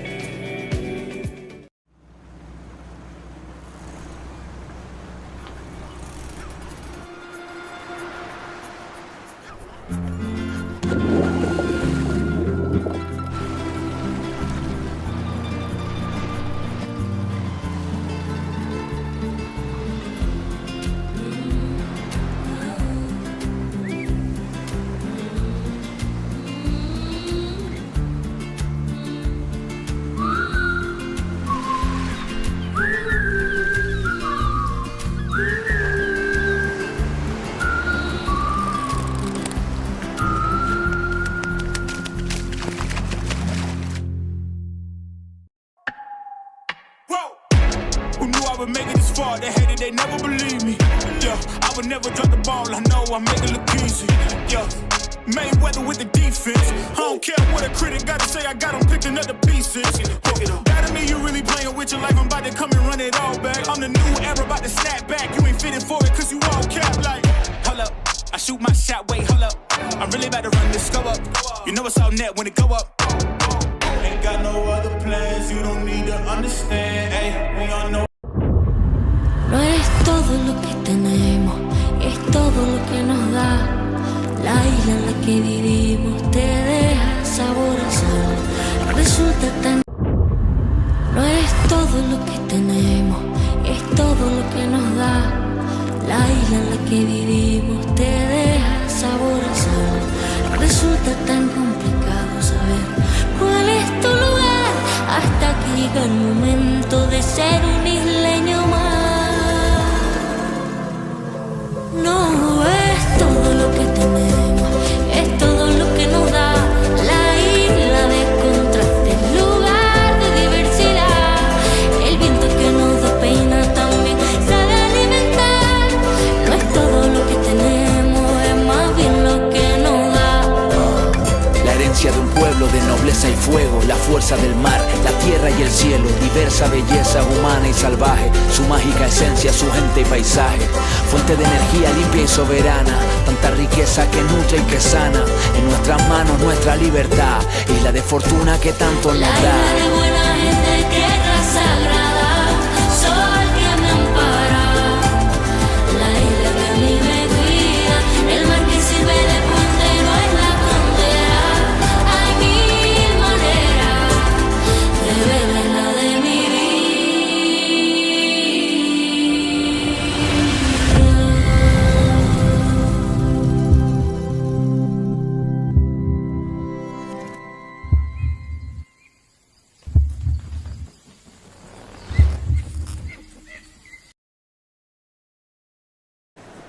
Hello and welcome back to the Gran Canaria Pro-Am here 2025 here at Las Palmas de Gran Canaria for the APP World Tour. Thanks for sticking with us during that break. We are back now, live action. We have the women's round number 2 getting in the water. My name is Bo, joined by Miguel to call the action. Should be an exciting afternoon. Yeah, and the tide's still a little bit high, but going out, the waves are huge, getting big. Our contest director went in to check the conditions by himself, and he said, yeah, it's a little bit bumpy, but some big ones sometimes. A huge set came in a few minutes ago, but the girls are out, and we didn't have the second heat for the second round of the man because there was only 2 guys in, so we don't need to put them in the water, so they automatically go through. But now you have a fight because here is Kaede Inoue, one of the Inoue sisters from Japan. You have Ibala Juana Moreno. And yeah, great heat that just started. Yeah, and of course Sakura in this heat as well. Yep. So the 2 sisters, yeah. And there they go. Lara as well, but haven't seen Lara out there yet. We'll see if she is able to get into the water. But Abaya, I was talking to Abaya briefly, Miguel, and in her first heat, she said she dived down under a wave and she was touching the rocks underneath her, yeah. Whoa. And she was held down for quite a long time. She was surprised at how powerful it is out there. And it looks like we're going to get a quick start from Abaya. Taking off on this one, being patient on that drop. See, she carves off the bottom. First turn, just hanging on to that one. Trying to stay in control. Just one turn, but a quick start from Abaya. She'll be happy with that. She said she got a bit lost out there in her first heat as well. Hard to be in the right spot, but it looks like she's found her rhythm in this heat. And still waiting for Sakura Inoue to get a start there. Okay, they had a quick in and out. And looks like she's having a quick look at that one, as we see now. Sakura in and out too. So we took a short break over the high tide just to let the tide drop out a little bit. High tide here, the waves shift, gets a lot of backwash off the rocks, especially with this swell. So contest director and organisers wanting the best conditions for our competitors, so going on hold there for a little bit, but we welcome you back to action here for this afternoon. And I will remind you, we'll be crowning a junior boys champion as well. We'll be finishing off with that final later on today. And alongside his finger there, Miguel, Tucker taping up his knee as well. Oh my God. What is happening with the poor kid? My God. So, the Inoue family, here goes Kaede again. Good drop, good speed. But yeah, just one hit, it's okay. Decent wave. Yeah, I think so. Yeah. And Sakura just fell. Pushing a little hard there at the top of that wave. She goes down, but be a score on the board for her at least. Just a really small score. Abaya quickly into a second wave, so she dropped a 2.83 for her first ride. And a little snap there, but not enough to stay on the wave, so she kicks out. She'll get back out into the water, but it's going to be a close heat, this one. All three athletes in the water, world champions in their own right. Sakura, of course, a junior world champion, as is Kaede, but she is also a champion here in the open women's. And of course, Abaya really needs no introduction. But all found themselves in round number 2, Miguel. Yeah, unbelievable, huh? This is the proof of how hard it is to compete Yes. here and on this world tour. There goes Sakura. Whoa. Trying almost. Yeah, almost on the rocks. But she found a smaller wave, but it offered her 2 good turns. Yep. So I think that would be, a little score to add to her scoreline. Kaede sitting out in front at the moment. In first place, we'll see if Sakura there. She drops a score, moves her into second place. So now Abaya into third, but we're just at the start of the heat, just under 19 minutes remaining. So plenty of time left here, and all athletes off to a quick start. I think it's a good choice. We've seen, as Miguel said, the swell building. And we've seen some big sets coming through as well, but they're few and far between. Kind of every 20 minutes to half an hour they'll come through, clean out the lineup. So you might expect to see a set or maybe 2 in this heat.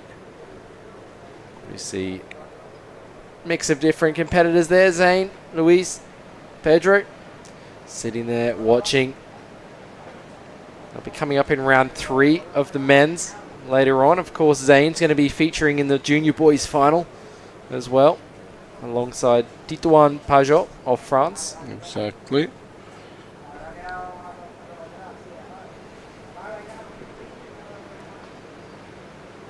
The conditions definitely tricky out there. But so we still have 8 heats to go this afternoon.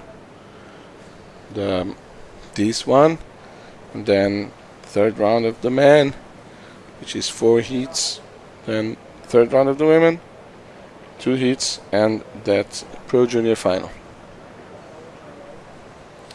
And there's an example of a set coming through. Just catching the competitors out of position. And hopefully escaping. Wow, you can see the size of these waves coming through. Kaede having to jump off there. Abaya ducking under another one. There's Bjorn Dunkerbeck on the screen. He really helped to get this event off the ground here in Gran Canaria. Big supporter of the sport and done a great job organising this year's event. Kaede up on a great looking wave here. Wow, nice. Very good looking. Wow, she held it. Nice. I like this angle. New angle? I think nice. so. Nice. Way to go. Yep, and she managed to get out of the way when the rocks were in front of her. There she goes. Katie. These are the jury. The verdict comes from them. And Ibalia waiting there. Now she's up again. So the Inoue sisters are taking over, huh?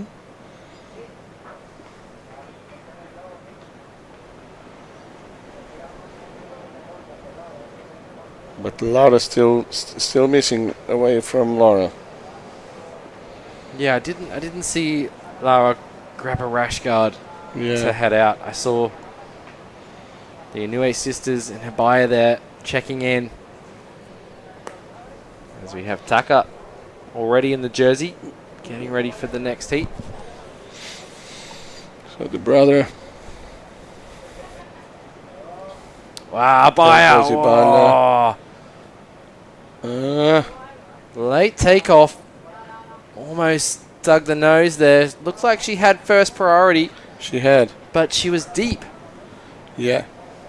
Probably too deep. Whether or not Sakura interfered? I don't think she interfered, but I don't know if it will be called an interference. Of course. It's a different thing. But I don't think I don't think even that Ibala has seen Sakura on the wave. True. Because she was worried. Yeah, let's see the replay. Because she was worried with the wave itself. Look. She was dropping. She looked, and when she looked, the wave was already gone. Interesting call. Yep. Interesting call. I don't know if... I feel like Abaya might even be able to make it around that section, but... Yeah. Decided not to. We'll see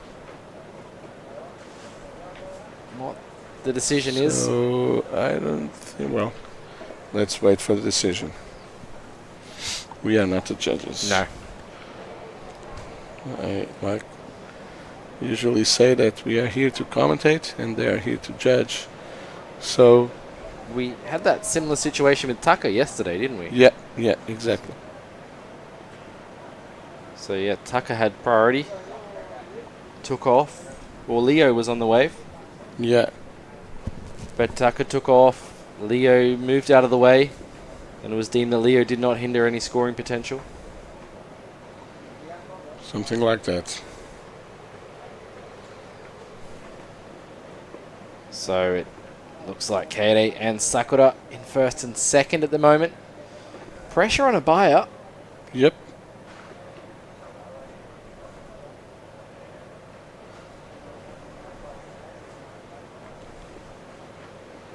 She needs to keep, level up her confidence. Yes, exactly. As we see. Yeah. Kaede up and riding now. Kaede got a 417 on the last one, and she keeps moving. Unbelievable. Wow. That was very good. Kaede doing very well to ride out of that second turn. Does well. Going to improve that score line. Looking to better her lower scoring ride as we see another set approaching. We'll see who's in position here. And if they're going to decide to take it. Because the problem is that Ibada's best wave, it's at 283.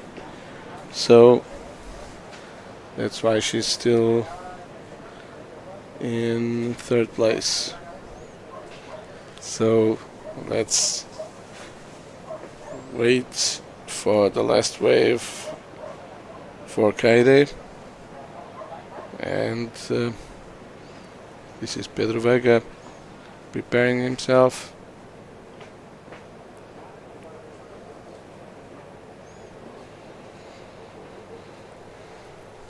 So under 12 minutes there, 11 and a half minutes left on the clock. It is Ibaya really in the hot seat now. Needs to step up her game. She only needs a small score, but as you said, Miguel, she only got a small score in her scoreline.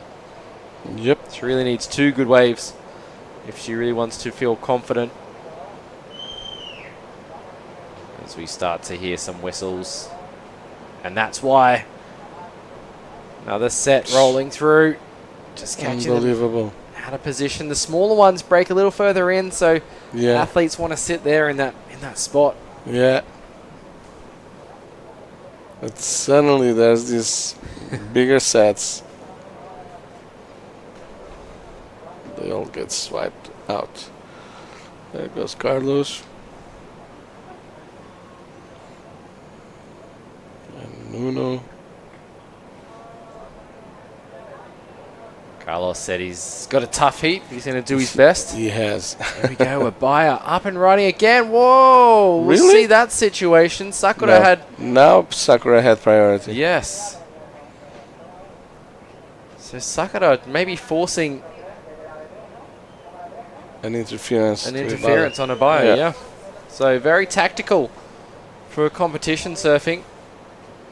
Maybe playing it smart there. And that's really going to hinder Ibaya now with a priority interference.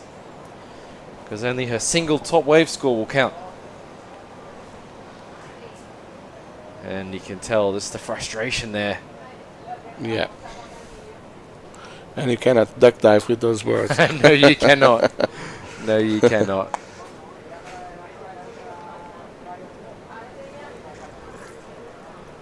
So we'll wait for an official call there from the judges. You might see some scores change there on screen. Yep. Let's take a look at this replay of Kaede. She had that great 2-turn combination on the inside. Look at that turn there and rides out of it cleanly as well. Almost completely disappeared. She disappeared from the camera view that we had in the live action.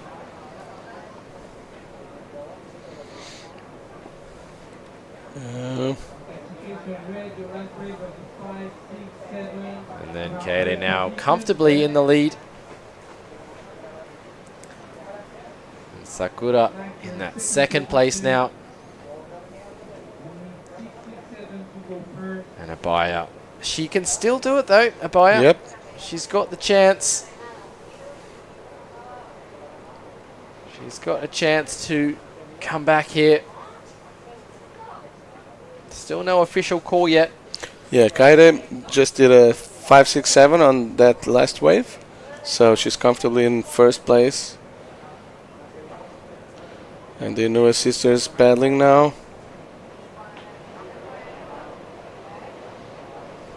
Yeah, trying to get over to the shoulder. Like coordinated paddling. Unbelievable.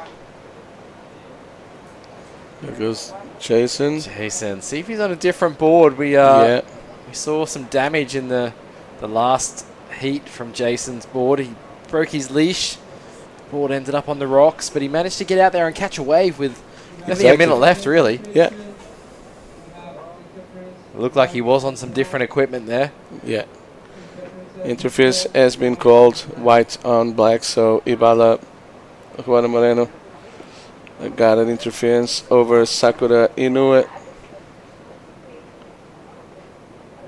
And that's a priority interference, which means, Yeah. she'll lose her lowest wave score, and only one score will be judged for Ibaya. Still possible. With a 5, possible. She can go to second. But that's 2 turns. You know, we've seen Yeah. Kaede get a 5. Exactly. 5, 6, 7 on those 2 turns. Exactly. So she can still do it, but she's a bit frustrated out there in the water. I think frustrated because there was no call on that first one, but then I feel like there was enough distance between them. Yeah, there was. To call an interference. Yeah, I think so too. So Sakura. There goes Sakura. She needs to really improve her situation. Nice turn off the top. And steps back for a great slashing maneuver. and kicks out. So that's going to help her situation. Yep. Definitely probably one of her best wave scores. Oh, the man to beat, really. Oh my God. Benoit Carpentier, he loves this wave. So the heat is Benoit, Taka, Carlos, and Jason. Wow. Wow. Yes. What a final. It's heating up. Katie. There goes Katie. Wow. Great snap. Applies that power to the back foot. Can she back it up again? She does. Under the lip. She falls there. I think all the work was done on the outside. So Sakura drops a 4.03, makes things very difficult now for Ibaya. She needs that 7.53. Yeah. And although that will equal Sakura's total score, it will be the highest wave score of the heat. Yeah. But with the best wave, she would win over Sakura. So experience now needs to come into Ibaya's court just to wait for the right wave that's going to offer up that almost excellent scoring ride. And here she goes. This wave looks clean, looks steep. She's got the speed. She's not one to give up, so one turn. Wow, Two nice. turns. She's trying to hang on. Really needed to finish with something big, but the wave not allowing her to. It's good. Going to be a good score. I don't know if it's going to be enough, though. Yeah. She will improve her score, but I don't think that she will have a 7.53.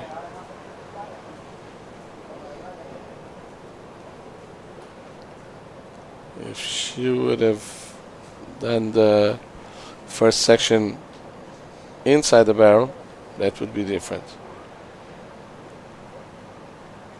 So this was a 4.07 for Sakura.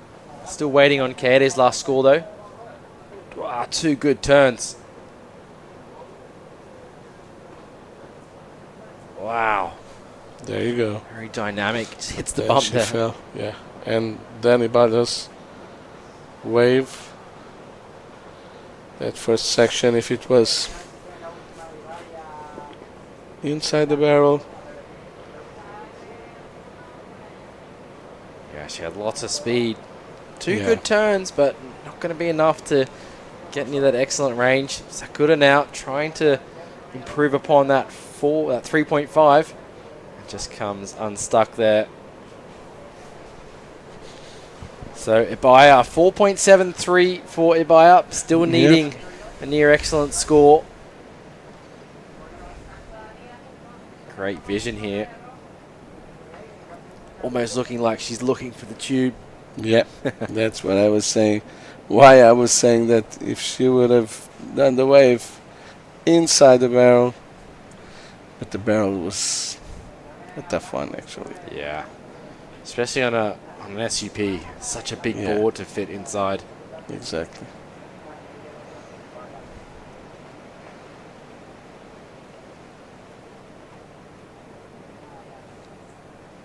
So Ibaya there. Two turns. This second turn, she almost come unstuck, but did well to control it. You see the board gets her right up on rail there. Yeah. She holds on. Nice. 2 minutes and a half. The Inouye sisters are making life difficult for Ibala Moreno. Yeah, first and second priority as well. Looks like Sakura taking off on this one on the inside. She's found some great waves on the inside here. Turn off the top. Oh, unfortunately. Just gone on too much weight on her toes. I don't know if she didn't let go of the paddle. Possibly. We'll catch up with that as we see a set rolling through. Ibaya going over that one. under 2 minutes now, so she's going to have to make a decision on this set that comes through. Yep. But of course, she needs to make sure she's in the right position for it first. Exactly. Whoa. And maybe one more. But Kaede is sitting with first priority out there in the water, so this is an elimination heat. Kaede just did a... What was it? 667, yeah. Oh my god, she's giving almost a combo. That's a great angle there of the waves rolling through El Uret. Big set there coming through for the competitors. You can see the channel where the jet ski is. It makes it easier for the competitors to paddle out, waiting there for the next heat. And then 30 seconds left now, coming down to the wire. And this is our 667. Yes, the best wave of the heat.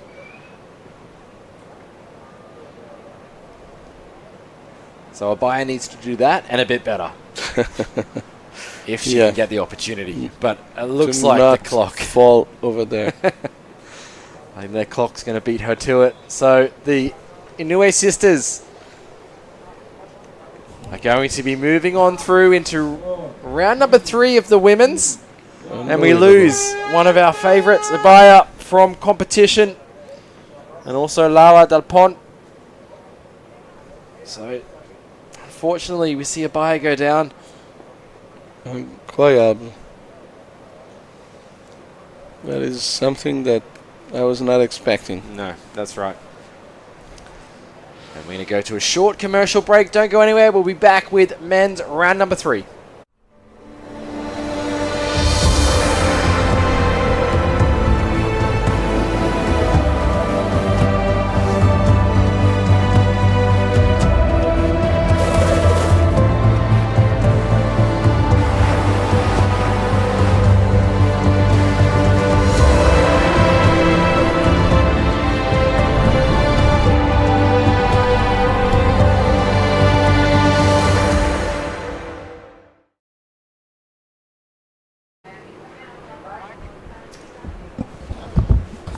Hello and welcome back to live action, day number 3 of competition for the Gran Canaria Pro-Am.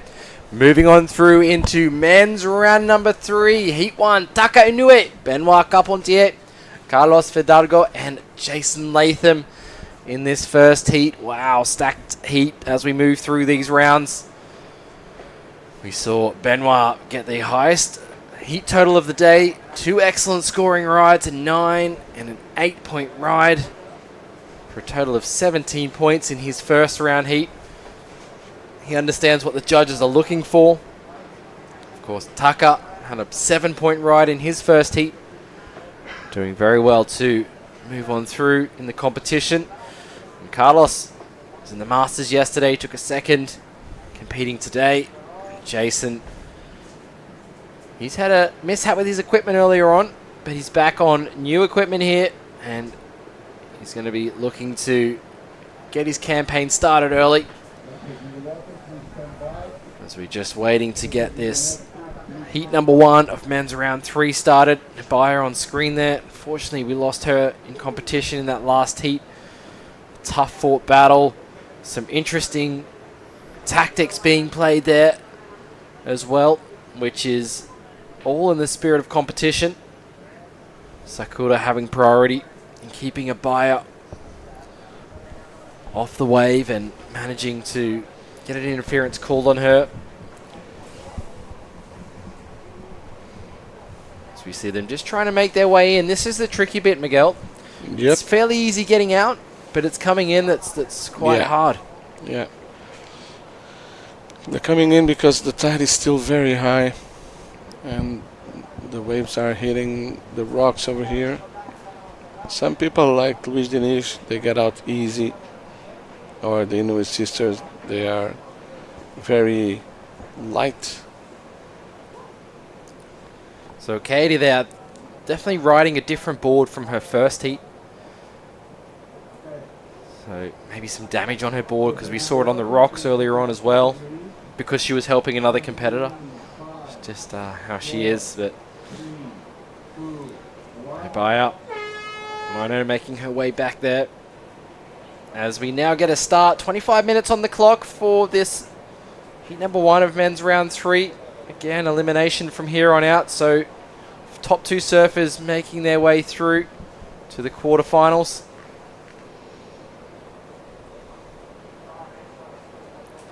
And as this tide drops back, Miguel, we're going to start seeing some better walls, better shaped waves. Yeah, and who knows if some barrels. Ooh, That yes. would be lovely. Love a barrel. That would be amazing. But yeah, quarterfinals are not today, so that's decided. Quarterfinals are tomorrow. So we will have this round of men, and then third round for women, and the final pro junior. All surfers getting back in safely, which is always the main goal. You can see some interesting fin setups as well. You'll see Tucker as well riding the same fin setup. It's a quad with a little, what are they called, nubster fin in the center and the back. Just gives it a little bit more hold in this bigger surf, but still have the speed of a quad.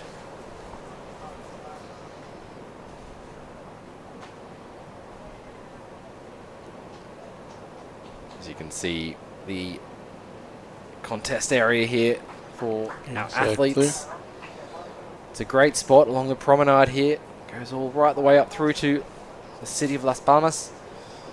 Carlos finds himself on the first wave of this heat. Oh, top turn. Unfortunately goes down. That would have been a great start. He has to approach that lip with a little more speed. Oh, and the set is coming. Makes things exciting. You don't want to stay there, you know. You don't want to stay there. So Kaede and Sakura moving on through there for the women's division. And looks like we might have some action in the water.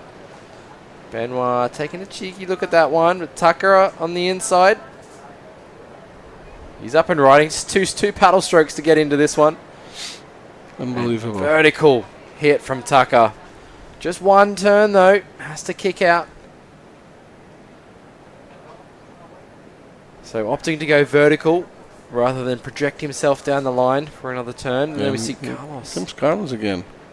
117 on his first wave, and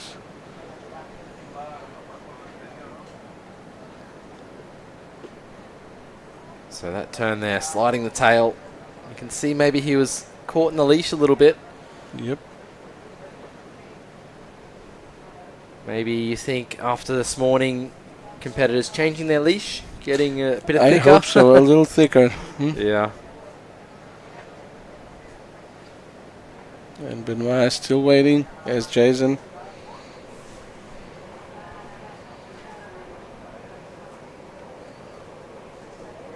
So both without priority right now, but Benoit having a look at this one, opting not to go.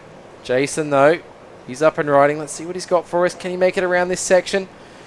Looks like he's got a little bit, not enough speed to get around. So decides to kick out. That leaves Benoit on the outside with priority. Still yet to catch his first wave.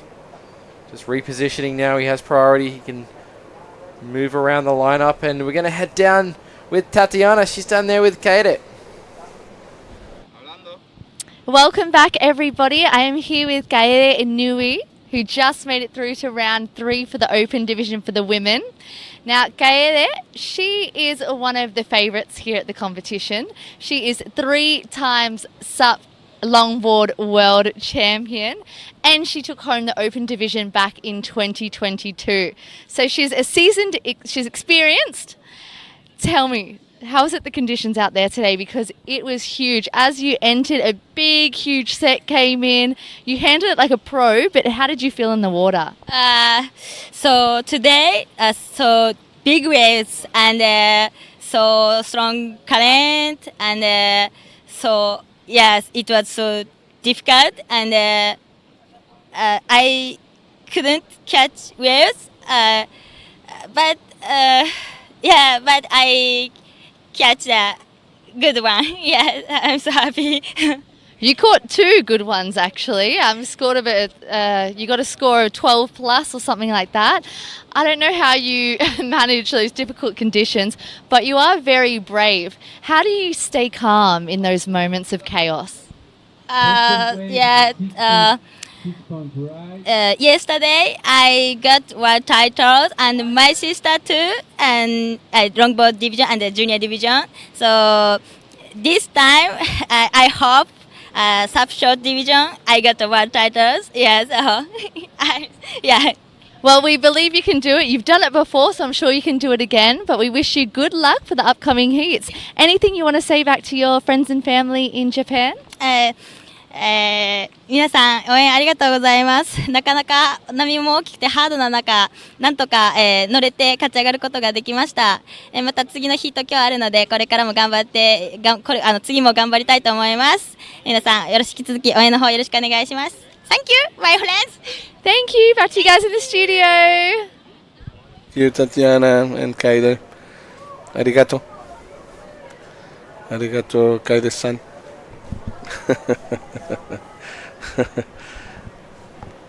That's what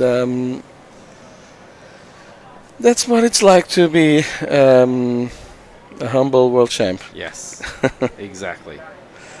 And off you go, Jason. After we had a score for Taka's wave, 6.0. And as we see Jason getting the chance to surf again, now Taka again, and we saw a wave from Benoit Carpentier that was amazing during the interview. So now it was Taka again. So we have one wave for Benoit, one score, another for Jason, another for Taka, and here comes Carlos Fidalgo. So all surfers getting scores. Exactly. Carlos, big bottom turn, drawn out. Oh, nice. Oh, hang on to it as he does.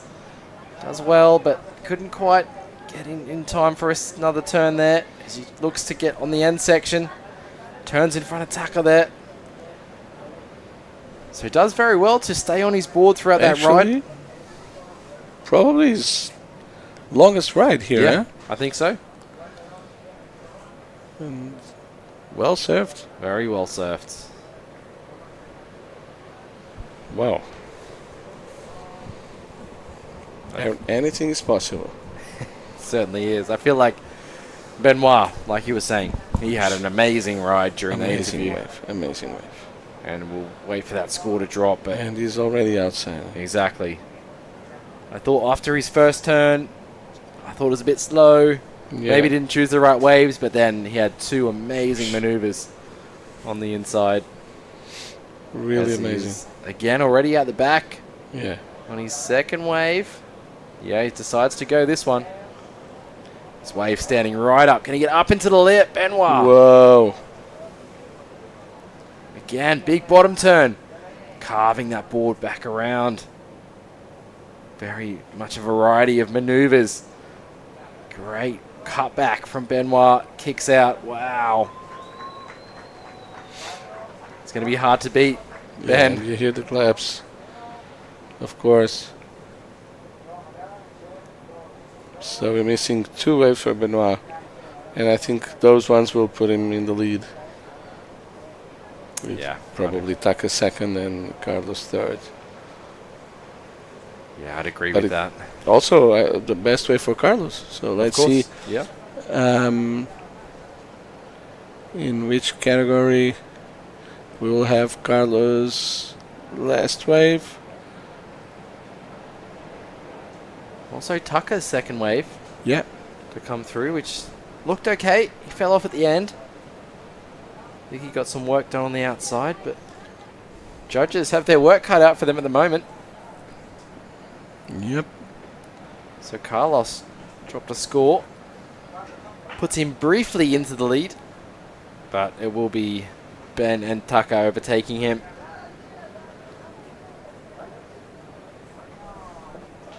As we see more waves approaching. It's been non-stop action, really, in this heat to kick off men's round 3. Yep. So, Carlos' wave was 4 points. Here's Ben. I think this is his first ride. He's opening carve. Started off slow, but then you can see he faded back and then managed to get these 2 electric turns off the top. Leaning on the paddle, throwing spray, and then getting that board up into the lip. You can see how he whips his board more vertical at the last second. And kicks out there, so 3 turns. He's going to put a good score on the board for Ben. He backed up with another one. Happy smiles on his face. There we go. An 8.33, Miguel, for Benoit's first ride. 8.33. Just an 8.33. Just the best score of the event. Still waiting on his second ride. I don't know what's going to happen. No, it's not the best score. It's his second best score. It's his second best score and second best score of the event because he had a 9 twice. So for the longboard. Yeah. Yes.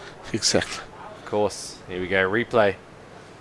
This has been my second ride. Bang up into the lip. And then this was a great variety. So he went vertical, then he does a carve. And then he switches the paddle around for a cutback. So hitting all the points of the judging criteria there. That will definitely be a great backup or even improve on that 8.33. And I think it just did. Yeah. So it's 917.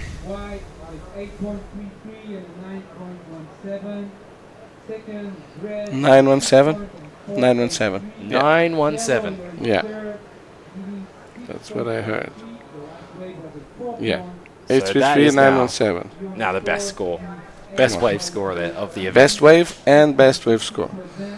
917 and 17.5.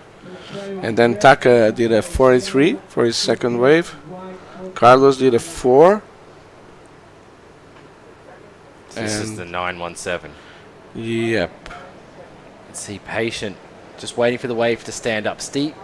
You know, as the judges want to see him go vertical. Wow. And that's vertical. But it's the control on his way down as well. Yeah. Exactly. He really wants this title. He does. It's he really unbelievable. Does. Do you know what fuels him? He was eating at the burger place last night.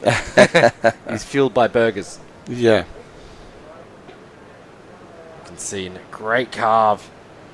So the reason this went into the 9s is that dynamic first turn, the variety he brings, the control, the speed. It is unbelievable. Again, he's up and riding live action. Wow, great first turn off the top there. This wave just offering one turn.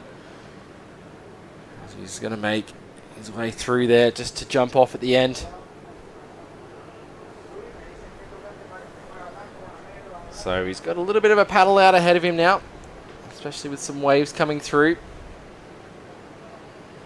But Benoit can rest easy knowing that he's put everyone in combination. He can have a rest. Exactly. So it's Carlos and Jason really chasing for that second place to advance. This is another man that's going to be hard to beat as well. That's what I was going to say.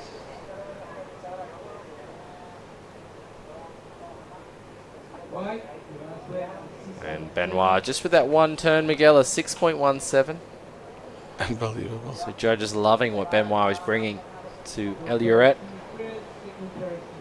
Coming down to 10 minutes on the clock. Still plenty of time in this heat. So Tucker in that.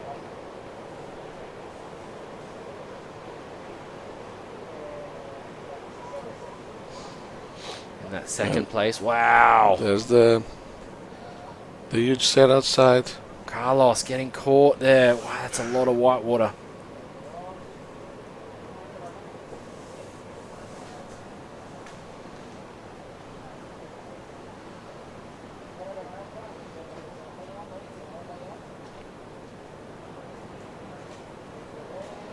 Oh, again on the head. Oh, and gets pulled back over the falls. I hope he's okay. Yeah.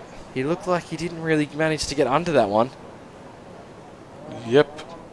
I think he was held down quite a lot on that first one. Swimming to grab his paddle, so he looks okay. But you can just see how much current is moving. He's been dragged right back down. He's been dragged right across to the channel. Yeah, but the jet ski driver immediately got close. So Tucker waving the paddle there, just calling for the beach announcer to update the situation. So Carlos and Jason really needing to step up their game, but going to need a pretty big score. Carlos needs a 6 something, so 683 actually.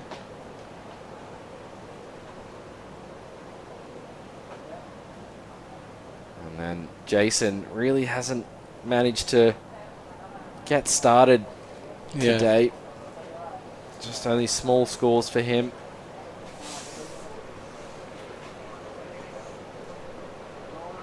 Carlos back on his feet. Yeah. Just taking a breath, which you need after that. Yeah. Oh yeah. after being put under for quite a while. Exactly. So you can see that Carlos was actually sitting out there with second priority, and they've kept him in second priority just because he was washed through. He didn't catch a wave, or just caught out.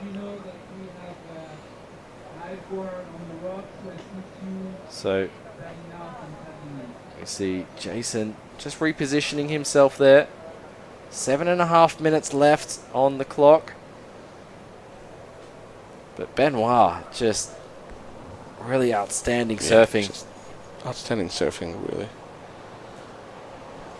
2 waves and that's it. Sit and rest. An 8 and a 9. Come on. Yeah. Although he'll want to surf, because I don't think he'll be up again today.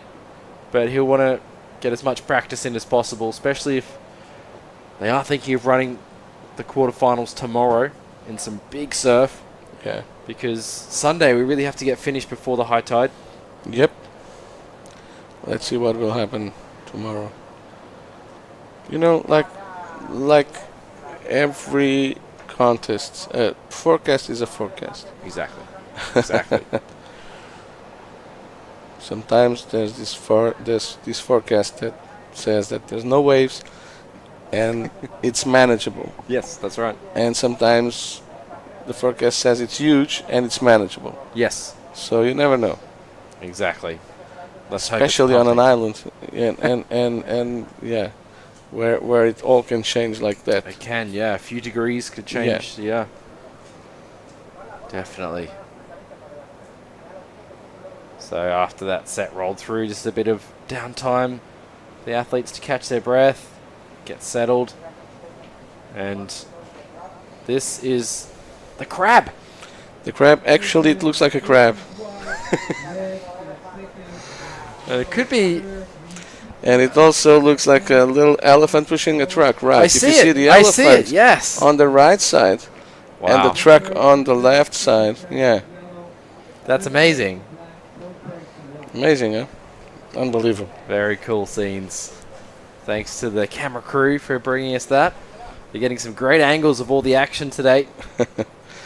And since they are waiting for the big sets, we have time to talk about this. So it is Tucker with first priority. And he's going to spin around for this one. Looks like a fairly clean wave in front of him. Yep. Off he goes. Wow, well done. Timed that pretty well. Trying to get around this. You can see using the paddle as a brace. Just trying to get to some clean water. Decides to kick out.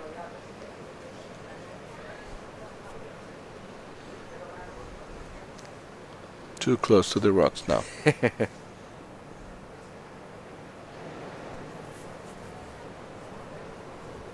I thought maybe he was going to come unstuck on this turn. He didn't time it as well as I would have thought he could have. Yeah. You can just see the bump they have to deal with out there as well. Exactly. Their ribs in this wave. So he throws it up. He uses the wave to push his board back down. Wow. Yeah, that was...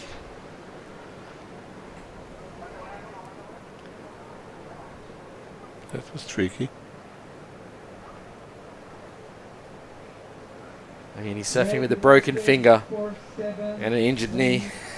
He's doing pretty well. Exactly. There's Jason. Can he get onto this wave? He can, he can. He's on. He's got a lot of support back home. Jason, now on his backhand.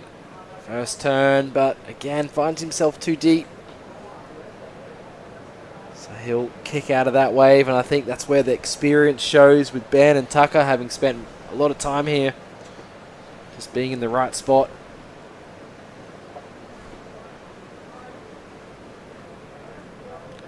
Oh yeah, and there's Carlos. Looks nice, the wave. Quick turn on the wall, but it's full of white water. This wave was a hard one to go through. It has a lot of white water, and white water, it means it's a lot of air too, instead of only water. There's a Portuguese support crew. Yeah, sitting there with Lucci. As we see more waves approaching. Yeah, I think Carlos did well to navigate that. Like you said, with all that air in the wave, it's hard for the fins to engage on a turn. Benoit just getting over the top of that one. Yeah. Tucker as well. Looks like he won't get over that. So just having to kick the board away.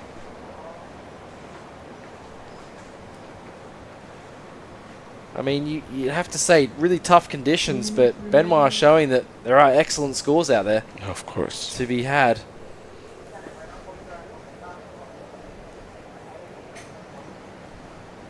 So Carlos, slight improvement with his last score, but not enough to get him into advancing position. He did say he was up against a couple of tough competitors.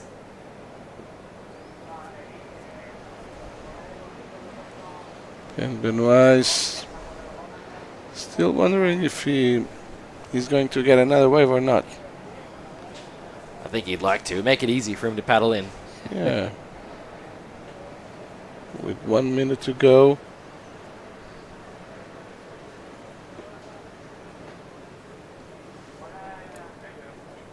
Looks like there are some waves approaching in this last minute. They probably will have enough time as well. So we'll see if Benoit can get another excellent score. Or if Tucker's going to try and improve his situation as well. But you can see them paddling wide. This set now approaching. That's a good size wave too. And they're trying to reposition themselves. Looks like Benoit trying to get into it, but I think Tucker might be in a better position. We'll see if Tucker's on. He's not going to go. So counting this heat out shortly, and it looks like it will be Ben and Tucker. Yeah, 15 seconds, come on. And Benoit's... Good, we get to watch him surf one more time. Yeah. Switching the paddle there, carving all the way back, rebounding high into the white water. Just going to surf his way into the exit over the rocks there. There's a little gap where the rocks are smooth and bouldery, which is nice. Keyhole. The keyhole, exactly. See, just having to negotiate those rocks there. He does well. Up on his feet there. And then always got to keep an ear out or an eye behind you in case there's another set rolling through. But that's the way to do it, Miguel. Yeah, like Luis Diniz a few hours ago. Just went out like that, just like there was nothing. Like there was some stairs there. All right, Benoit Carpentier and Taki Nui, they just got through to the quarterfinals, and we're going for a little break for a commercial, and we'll get back for the second heat.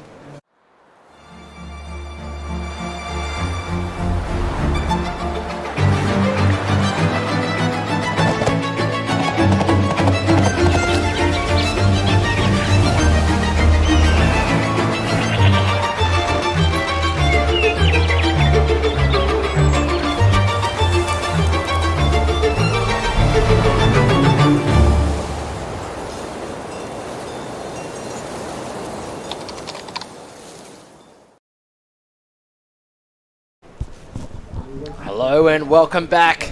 You are watching the Gran Canaria Pro-Am here for the APP World Tour, crowning subsurfing champions, and we're moving on through to round number 3 of the men's, heat number 2. Felipe Martin, Pedro Vega, Zane Sainz and Mathieu Carpentier. They can be featuring in this second heat. Top 2 advancing on through to the quarterfinals. We saw Ben and Tucker put on a great performance in that last heat. We've got another stacked heat in this one, of course. Felipe spends a lot of time surfing this wave here at El Lloret. He knows it well. He's positioned himself a little bit wider compared to his other competitors, and you can see why, because they're scratching toward the horizon. Some sets approaching. See if they can get into position. And you see just everyone scratching over this one. Wow. Looks like Mathieu on the inside there, just having to kick over that wave.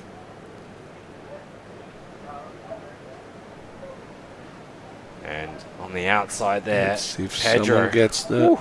Ooh, that's a hard one. It's wow. Tough conditions, but the waves, look, this right-hand point break. You can see there's that channel there, which makes it easy for the athletes to paddle out through. And the wave rolls on through down along the rocks. And finishes in quite an exciting fashion up against the rock wall.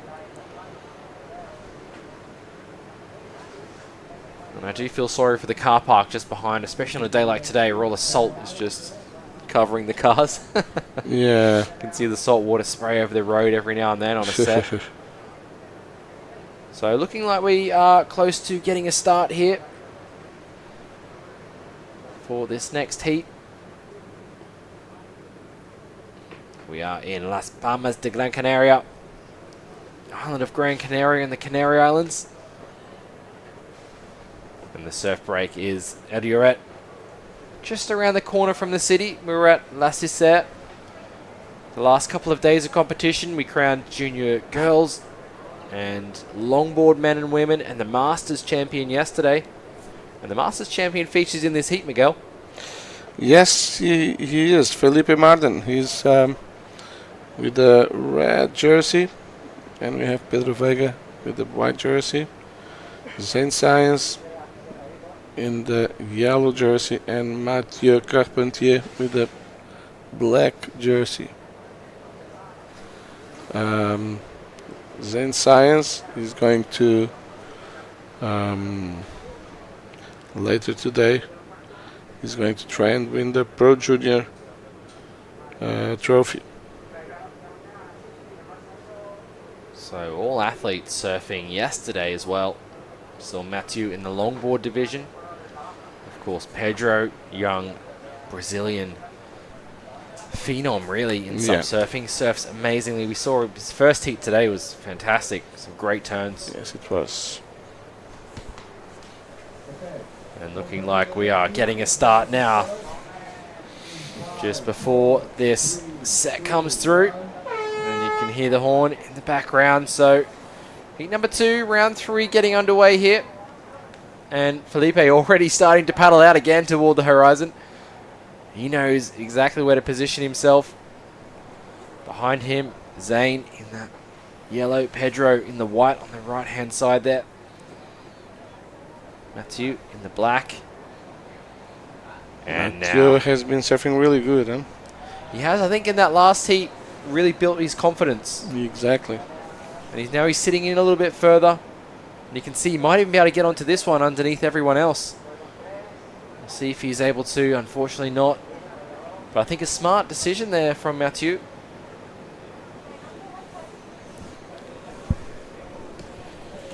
Yeah, he's playing the game that Sakura Inoue did a few heats ago. Staying, not anymore. But staying a little more to the left and getting those leftovers from the big sets. Yeah, the waves seem a bit cleaner on the inside there. You can see the chop from that current in the rip on the outside. The wave face pretty smooth on the inside, but you don't want to be there when a set comes. Oh, yeah. But I think they've realized that a set's rolled through. It's going to be a bit of time between the next one.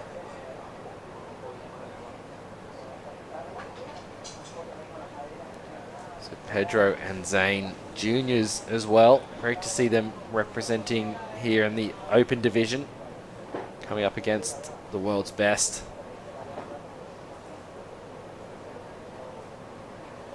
As we see some movement from Pedro, realizing that there's some lines approaching as well.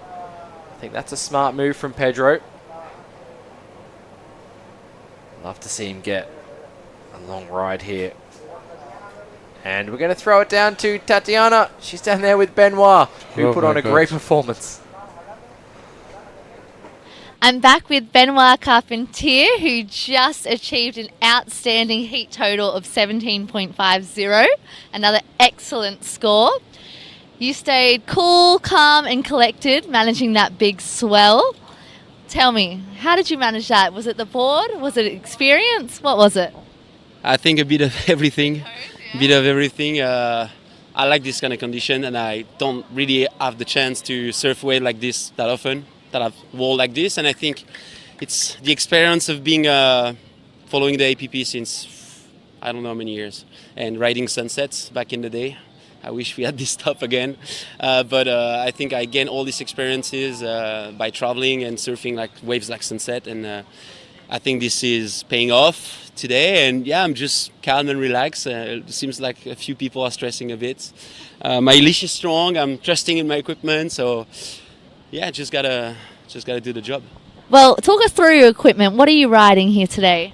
Yeah, so I have a starboard prototype right here. So that's 7.3 by 23. So we've been working. I've been working with starboard like now for more than 10 years, 11 years. It's been really interesting to be involved in the R&D the last few years. And so I am lucky enough to be working all the time on prototypes. And this is actually a board that's going to come out next year.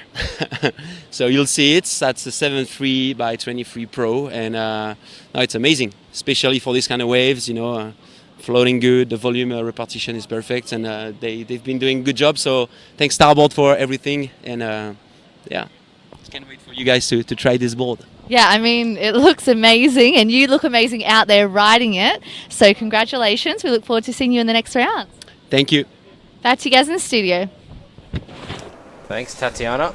Wow, Benoit giving away some secrets there from Starboard. Yeah, a new board not dropping too much next year. Yeah. Not too much. He's with a prototype. Yeah. 7.3. 23? 23. Yeah. That's Yeah, it's like measuring you know those boards for guys my age, you know? Yeah. Mid-length. Yeah, mid-length, exactly. Exactly. So, And of course he's prepared because Of course. he, having served waves this size and come on, it's easy. And off you his go brother. with the Mathieu. Oh, His brother. ripping. Wow.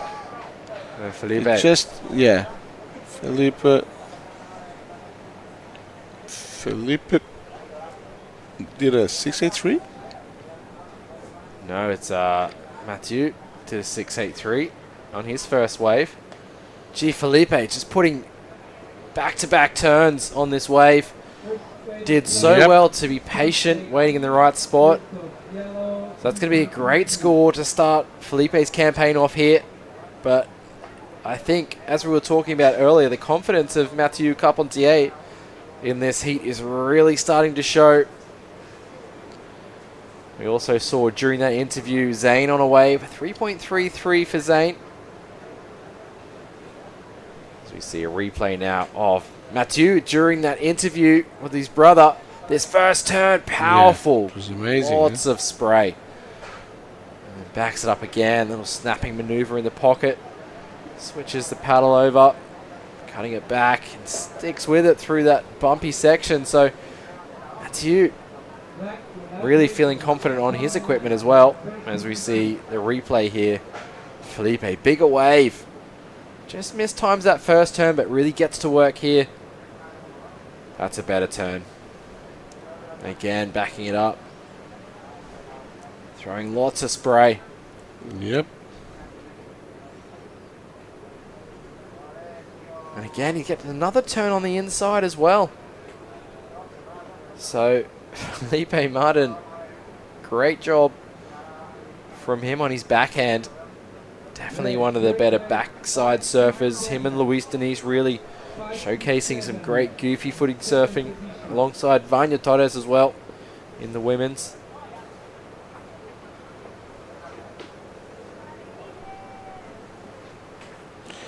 Yeah, so Mathieu Carpentier, I confirm, a 6.83 and a 6.9. Wow. So doing exactly, during replays, Zane did this wave. Wow. Ripping. Yeah, powerful calves on the open face there from Zane. Coming from Hawaii, he's no stranger to that type of surfing, those type of waves.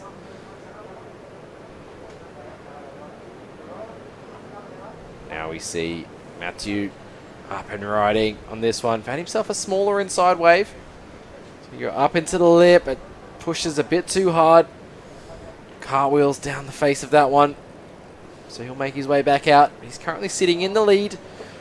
Felipe Martin drops a 5.67. Yeah, 5.67. But Zane has a 3.33 and a 4.23. So that's why he's second. Pedro Vega just 0.77. So let's see.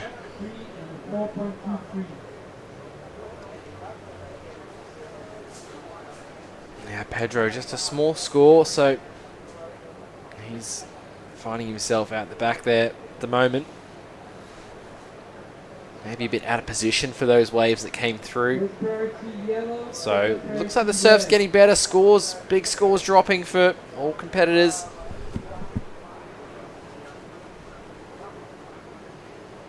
I think Zane with that first priority on the outside.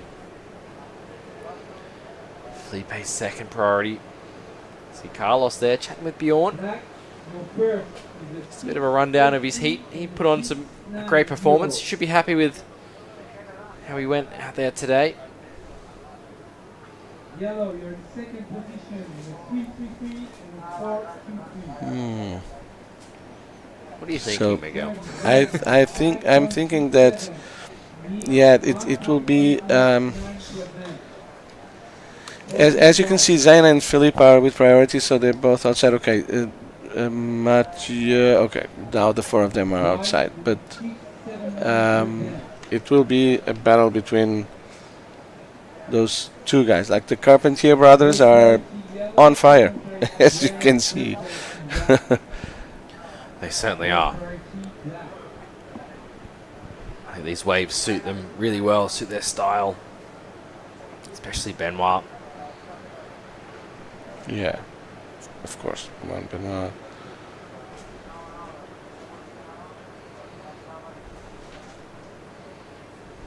So, Felipe sitting a little bit wide up.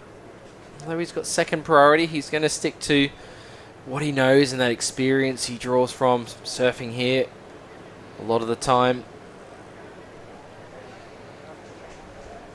He gets along with the local surfers really well, respecting all of the lineup etiquette as a sup surfer.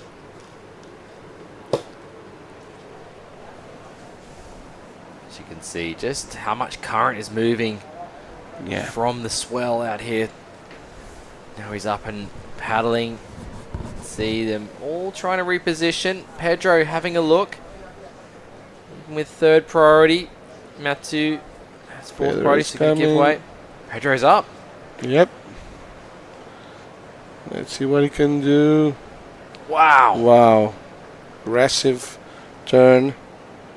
A lot of bumps now in front of him. Ooh. He gets stuck. You could tell his mindset was to hit the lip. Yeah. But that lip was off the back of the wave. Exactly. That white water. So, but that first turn, great first turn from Pedro. So he's got what it takes. Put it on the right wave. He sure has, but look at Zayn trying to secure his second spot. So Zayn just having to have a little check turn. Now wraps it back to the white water. Steps on the tail there. Just redirecting, see if he can get one more turn. He decides to kick out before the rocks. Yep. Probably a smart move. Now Philippe.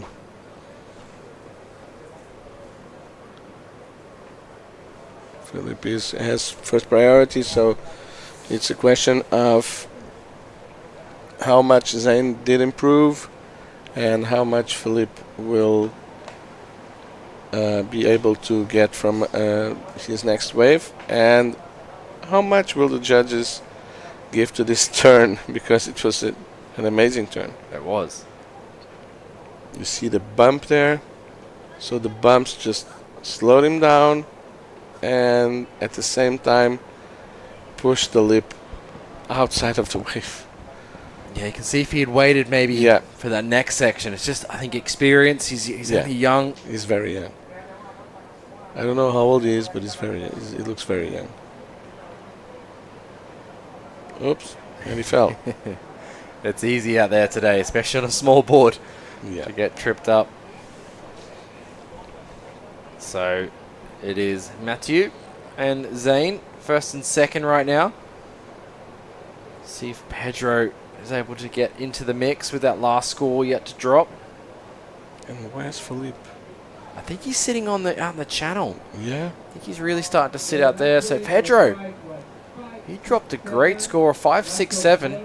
Wow. So he gets in the game. Yeah, he doesn't need much now to overtake Zayn. He needs the same as Philippe. Yeah. Exactly the same. It's 2.13 or something like that. And so there's Felipe there, sitting patiently, sitting wide. He wants a big set, you can see. 2 waves will do it, that's all you need in 25 minutes. Yep.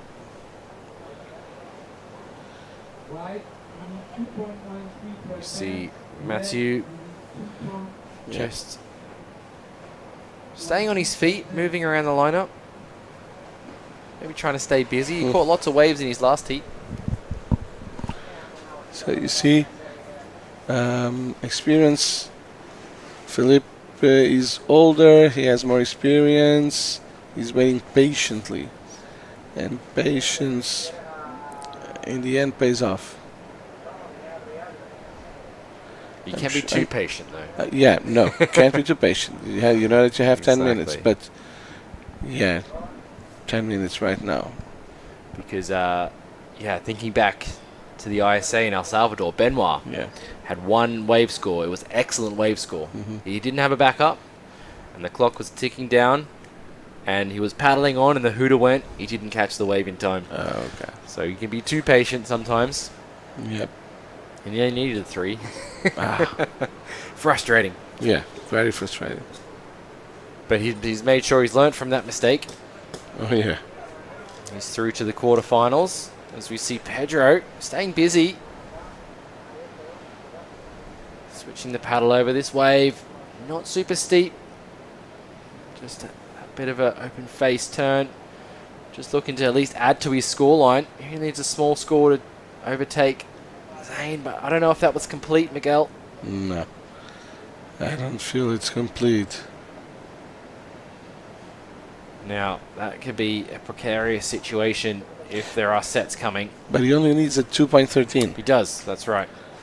You know, so at the same time, putting pressure on. I don't know if he can put some pressure there. But if Felipe gets a wave like the first one he got, come on. Exactly. Immediately he goes second and holds back the young ones.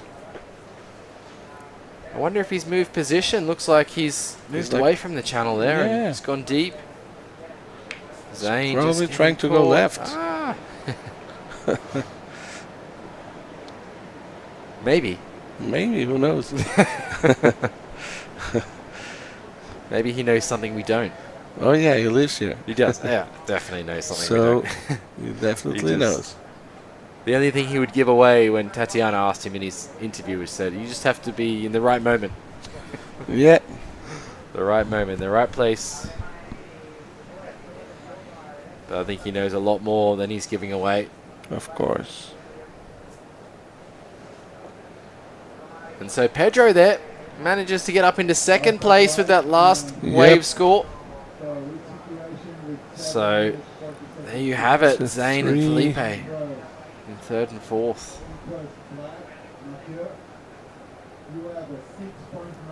And so Pedro now, maybe a little smart tactic there to apply pressure on Zane.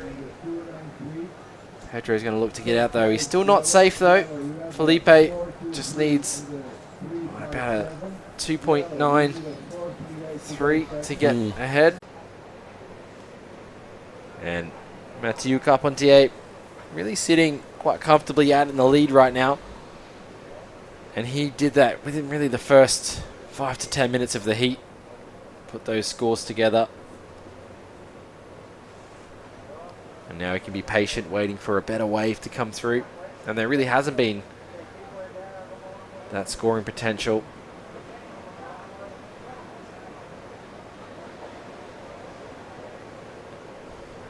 See a spin on the inside from Pedro. Not sure if he'll get this one.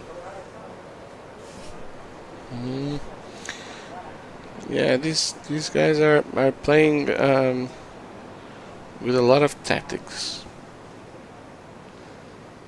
Felipe is still sitting on one wave. It's amazing. With 5 minutes to go. And Zane and Pedro are really close.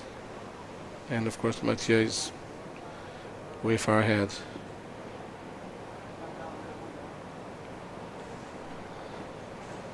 So yeah, it depends on what will happen in the next 5 minutes.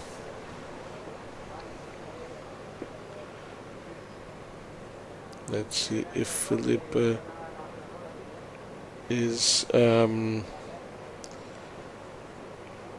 in the same situation as Benoit in the ISA. I hope not. I hope he gets another chance. Yeah. I hope he has a chance, exactly. But he's definitely sitting deeper than he usually would be. Yep. Changed his strategy. Realized maybe time was ticking down. Needs to get another score. Volkswagen, of course, a huge supporter of Gran Canaria Pro-Am. That's the new Amarok. Yep. Looks like. That's with my limited Spanish. Yeah. New Amarok.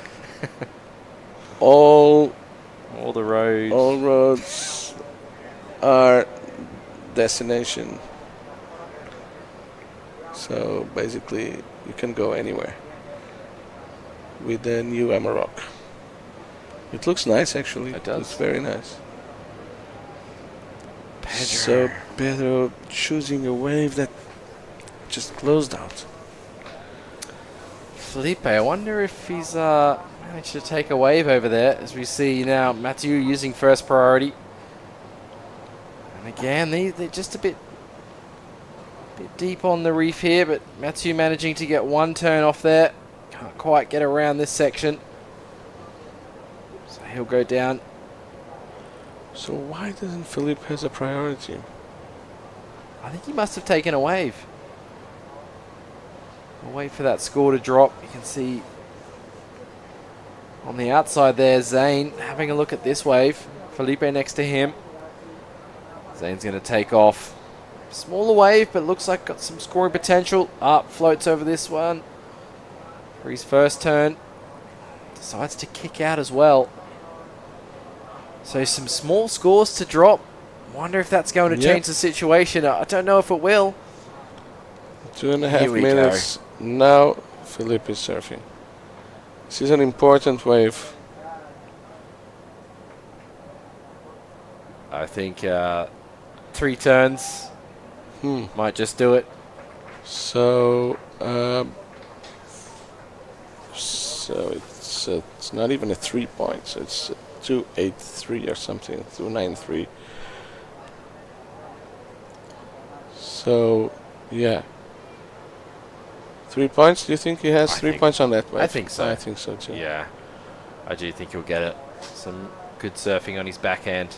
Yep. Just controlled, easy. Yeah. Nothing too critical, but it was a well-surfed wave. Where Zane just had that one floater kind of mistimed a little bit, and then I don't know if that's going to be enough to improve and try and get ahead of Pedro. But good practice for Zane anyway, being in this heat. He'll be coming up in the junior boys final. There we go. Felipe Martin moves up into second place. So Pedro and Zane now. That's what I was saying. Yes, down into elimination situation.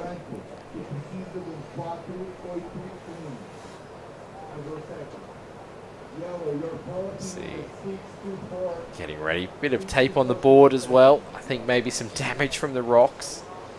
Pedro up and riding. Very important ride for him. Yep, very important. Unfortunately, not going to get any more scoring potential. I wonder if he had anything before that first turn. Current heat leader, Mathieu Carpentier. Looks like he'll be moving on through to the quarterfinals. But will it be Felipe? It could be. But Zane up and riding as well. Another important ride. Yep. Okay. This one has good potential. That's more like it. Yep. Carves around again. It's got more scoring potential. Can he land it? Unfortunately, he goes down. That would have really put the nail in the coffin. He would have got the score with that. So it just ended. So Philippe Martin did a 4.8 and Pedro Wagen is a 4.8. He didn't do it. Zane needs a 6.24. I also think he didn't do it. 6-point ride. It's 6 quite a point ride. big ask. Yeah. Let's see how the judges react to that. Whether that will flip any situations, but Mathieu can rest easy. And Felipe really put the pressure on himself there toward the end of the heat. Just sat with one wave for a long time. Yep. Yeah. And there we go. Pretty close scores. So Zayn did a 4.63 and Pedro 2.87. So it stayed like that. So Mathieu and Felipe go through. Felipe here, very thankful that he got through to the quarterfinals. And the kids, Zayn and Pedro, they have to get more experience. That's it. And off we go for a break. And when we get back, we have that heat. That it's. ¿Y la playa? ¿Cuándo fue la última vez que probaste algo nuevo? ¿Puedo hacer esto todos los días? Sí, ¿Puedo cruzar la isla caminando? claro. O cabalgando si quieres. ¿En qué puedo ayudarle, señor? Bonjour madame, ¿es posible cancelar mi vuelo? ¿Qué es esto? Esto es nuestra flora autóctona. Oh. Y hay más. Mucho más. ¿Será por esto que sonreímos tanto? ¿O será por esto? Porque cada día es un nuevo descubrimiento. Dale un giro a tu vida.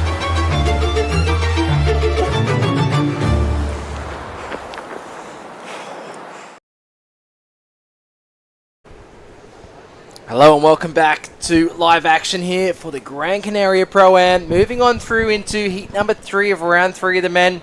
Sebastian Gomez, Luis Denis, Guillermo Carricero and Liam Dunkerbeck out in the water. So I was chatting to Bjorn earlier. Liam, before we say that, let's get caught up with Luis. Luis, just reading the wave. Okay. Guillermo. Oh, there we go, Miguel. You called it. What did I tell you? What did I tell you? You called it. There's a tube out there. There's a barrel. Of course. I told you, when as the tide drops, we will see at least some cover-ups, you know. Yeah. Yeah. Wow. And especially on your forehand, it's well. Let's see what this. So we don't have the quarterfinals today. Well, let's see what happens when we get to the quarterfinals. In with the low tide.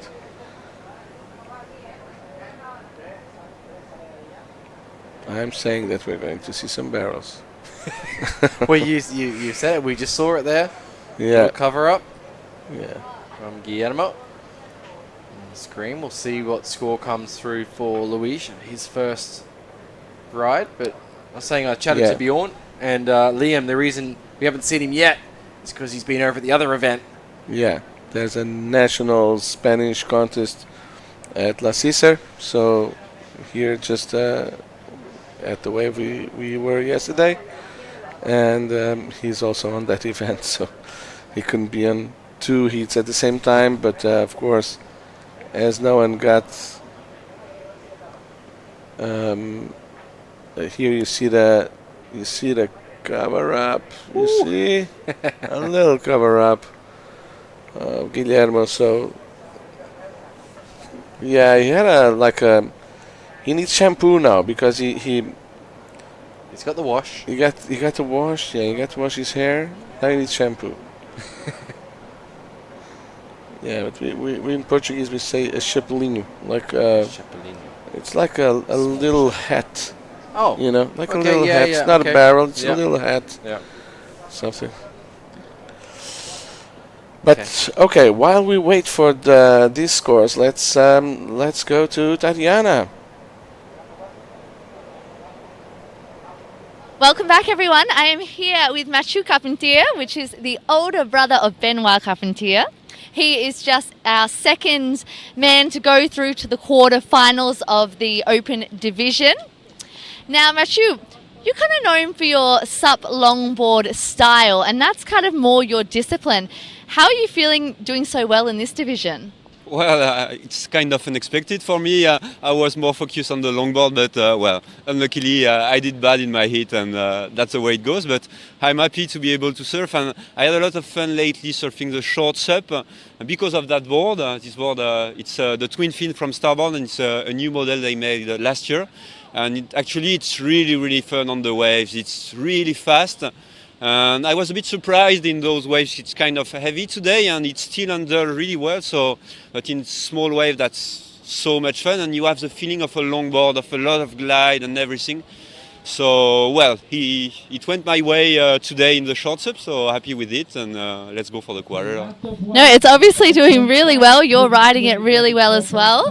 Now, you manage the French team. I saw you in the Easter Games. You were there managing the team. How is it to go from managing to then competing yourself? Yeah, well, it's obviously it's a bit of the same thing because you have to adapt with the condition and to help others to perform. Like, I feel it's good to have an experience as a competitor too, and so that you can give better feedbacks, and you always have to learn. So, well, it's a pleasure to coach the French team and to help them do the best result they can. And well, when I have free time and I'm able to go in the world, and I enjoy. We are all surfers and we all love to go in the water. And but yeah, it's part-time is my job and the other time is leisure and pleasure, so all good with it. Well, I'm sure they're all very proud of you now. Would you like to send a message back home to the people watching? Ouais, bah salut à tous les Français, les parents sont là, salut aux frangins qui est à la maison, aux cousins qui regardent à Vimereux et partout ailleurs en France. Et bah voilà, c'est parti pour l'écart. Bon, pour moi honnêtement, va falloir tout lâcher et faire de mon mieux, mais le frangin est là, il est là pour faire le doublé, donc on sera à fond. Et bon, si on peut se retrouver en demi, ça sera que du bonus. Merci à la PP et see you there. Merci. Back to you guys in the studio. Thank you, Tatiana. As we are watching Sebastian, from Tatiana to Sebastian.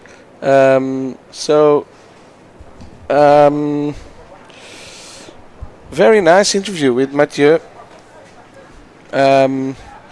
Older brother, wow, unbelievable, and coach for the French team. So he's walking the walk, not just talking the talk, right?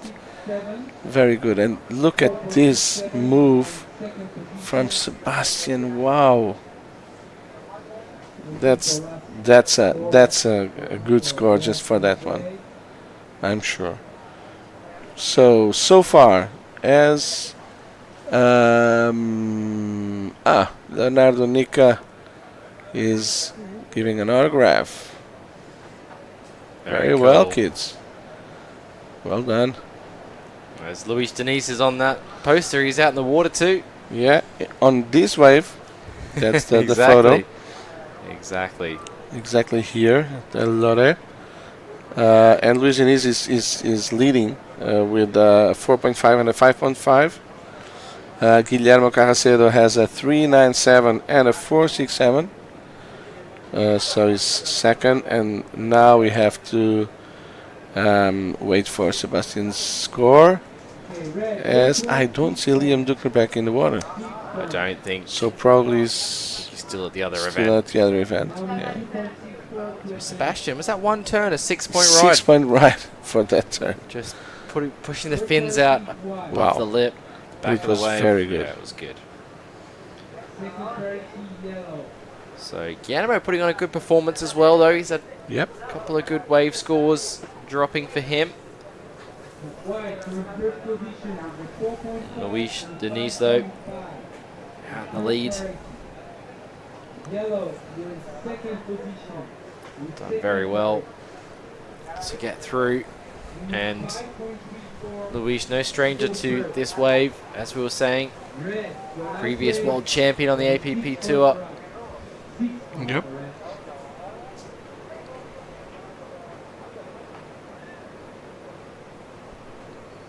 We take a replay of Sebastian's wave. That's a must watch. It certainly is. Wow. The control he has. Yeah, unbelievable. As he pushes the fins. Almost like a blowtail. Yeah, totally. Yeah. So, first priority with Luis out in the water. Sebastian have that third priority. He'll look to get a backup score. It can always be tricky. But Guillermo is going to have that second priority out in the water. Just waiting for things to start up again with a set. Sebastian with a 4, he gets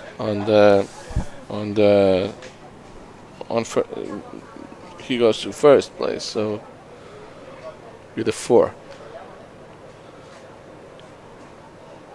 Looks like wave approaching. We'll see who's going to be in position. It is going to be Luis Denige. Of course. He's going to take this one. Switching the paddles, and he go carve for his first turn. Brings it back to the white water. Going to be good score. Now things start to stand up. Pushes hard on that back foot. So manages to get up into the lip there, but throws the board away. So nothing super critical, but some powerful calves. Probably improve his situation, I would think. Yeah. Multiple turns. He had a 4.5 for just one turn. So yeah. So he might improve.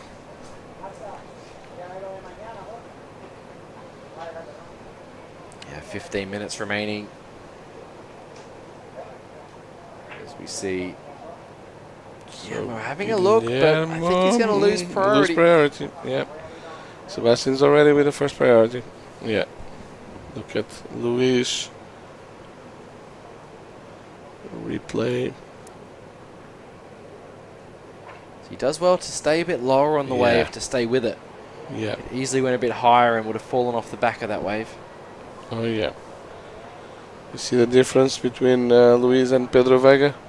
Yes. Pedro is anxious to hit the lip, and he doesn't read the wave as good as Luis. It's a better turn there from Luis. Yeah. And it looked like it was going to get really steep on the inside, but just still stayed quite flat.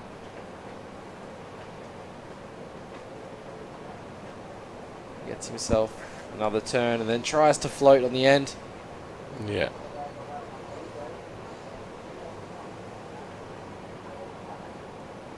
It just goes weightless. Yeah, and just loses the board.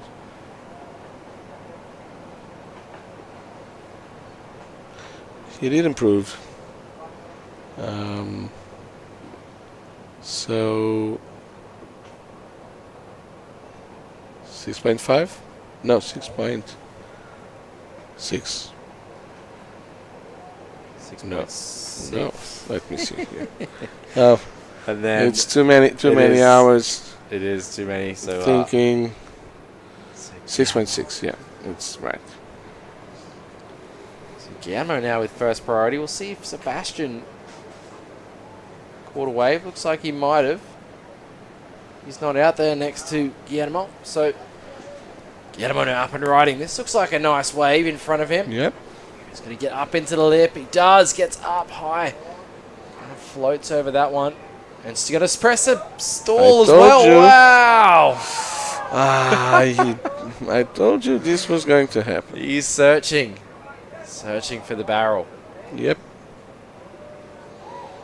The crowd loved it. Quite a good stall, huh? Very good stall. The crowd loved it. Of course. Everyone wants to see this.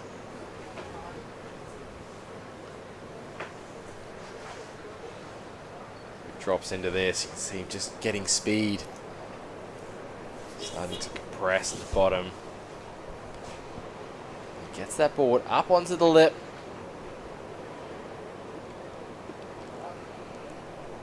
Does well to connect there. Yeah, good one. And then the excitement takes over, Miguel. Yeah, And he totally. steps on the tail. Right there. Just stalls there. You can see it. Really, yeah. And then he moves his Gets the vision. back foot forward. Just pinches. If he didn't have that bump over there, he would have gone out. Yeah. Easy. And here he goes again. Doesn't lose his time. Exactly. Getting close in there. He's going to kick out right on the rocks. So Guillermo staying busy. He's got a lot of waves in this heat already. Oh, yeah. But where is Sebastian? He was out there. He got just a small score. Just a .67. And so now priority for Luis. Yeah, so. And here it is, Sebastian. Paddle over this one. And he's going to be greeted with some pretty large waves approaching the lineup. See, Luis even has to make his way over to... Oh, Sebastian ducking under that one. I think he had to ditch the board there for the last second. And then Luis just getting out of the impact zone. To right and a left, Miguel. No. Yep, there's a left there. It's trying to, at least.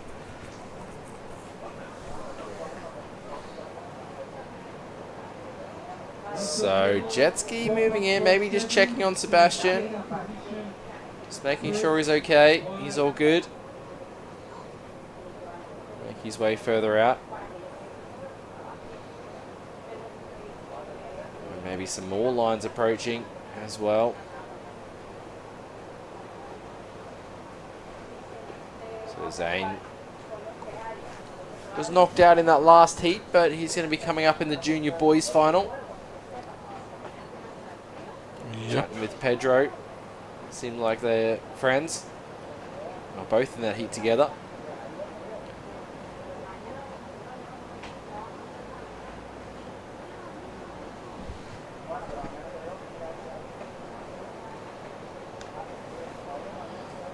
So yeah, Luis out in front at the moment, but Guillermo and Sebastian not safe just yet. Yeah, exactly. It could be anyone's game. Look at, yep, Sebastian is going to get this one. See him fading a little bit. If he doesn't miss, wow. Good one. And, wow. Yes. Whoa. That's really good surfing. Yeah, that was fantastic from Sebastian. He had that speed down the line, of course. Here you go. Yeah. Vania Torres and the owner of our hostel, Jose. And here you go, Luis Diniz again. Smaller wave, but cleaner face, going to do a bit of setup work here. Again, just carving. Hasn't really found... Well, there we go, a bit more of a pocket to hit. Hasn't found those steeper walls in this heat. Yeah. That's a nice turn to finish off there. Nice wave, nice wave. Like you said, Bo, it's not an extremely radical or some extreme maneuvers, but the thing is, he gets the wave properly done, you know. He doesn't fall, he's quite precise.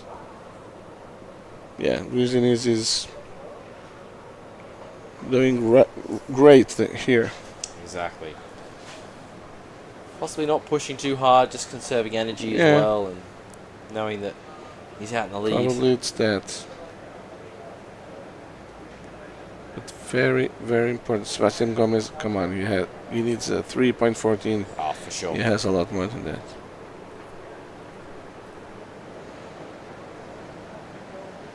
But at this point, Luis Diniz is probably defending his first place because Sebastian can. That's true. Can go with 6.1 He could easily. I think it might even be that 6-point range too. or Might even be a 7. 6.11. Definitely going to change the situation. Guillermo will probably be in third. Yep. So. Best waves of the heat. Wow. 6 point. For Sebastian, first wave. Then Luis Diniz, 6.6, right? Yeah. Yeah, some nice turns on this wave.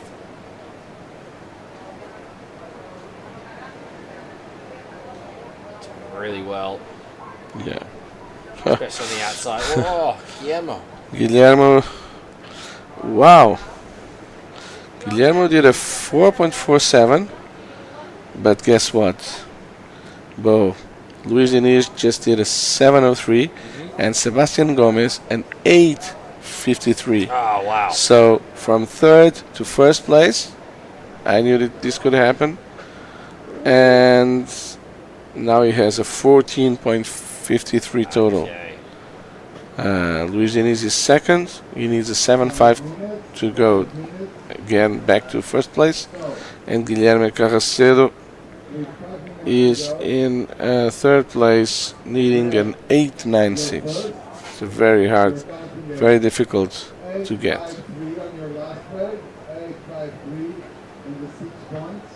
Great score there from Sebastian, dropping as we see replay of Guillermo. Slashing turn to kick this wave off. Things get a bit foamy though toward the end. Just has to cut back. So not going to be the excellent score he needs. But I love his commitment to the waves. He's been putting on a great performance. It's been some of his best surfing. This looks like live action. Sebastian Gomez just casually switching the paddle over. Now things get steep. He's going to get up into the lip. Wow. Really tight turn in the pocket there. Again, just pushes hard. He's going to get another opportunity. Slides the tail there. He's feeling it. Yeah, he loves the wave. I think it's a very good wave. It might get the 6 out of the way. Possibly. I think so, yeah. First turn was amazing. You see he bumps, he goes down the face, bottom turns. Really waits patiently, sets it up. This is where he switched the paddle and then things got interesting. Exactly. Just watch how far he rides down the face of this wave, all the way. Yeah. All the way down to the bottom. And it's yeah. He's on the flats, you know. Exactly. And whoa, that's so critical. Great critical turn. This is excellent range, I think. Definitely. And backs it up again. Throwing that tail. And then manages to slide the tail once more on the inside. So Sebastian starting to turn up the ante on this one. You can see him again getting up there.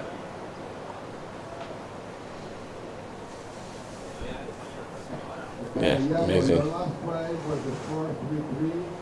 So some good scores on the board for Sebastian and Luis. Guillermo has a lot of work to do. So you see Luis with first priority, Guillermo second. They're waiting at the back. 2 minutes left in this heat. Yeah, but we're just waiting for Sebastian's score, and that will change everything.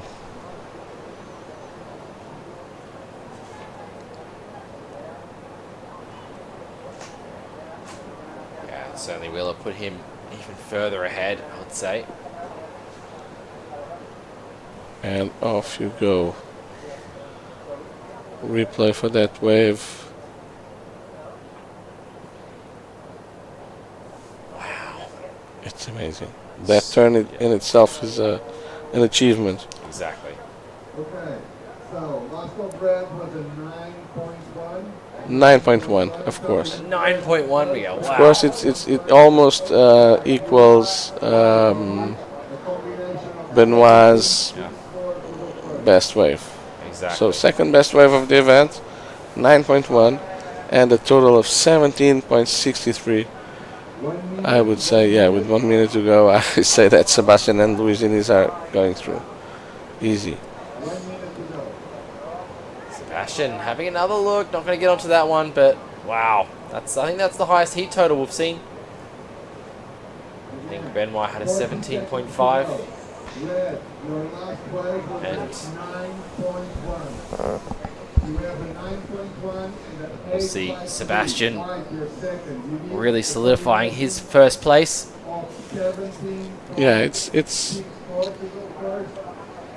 amazing. Sebastian and Benoit are the ones to watch, and right now. 10 seconds.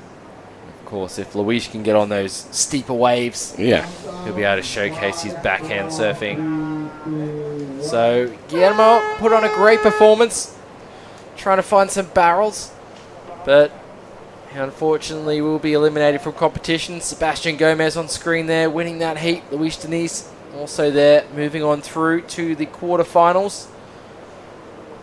It's going to be exciting to see the world's best clash in the quarterfinals.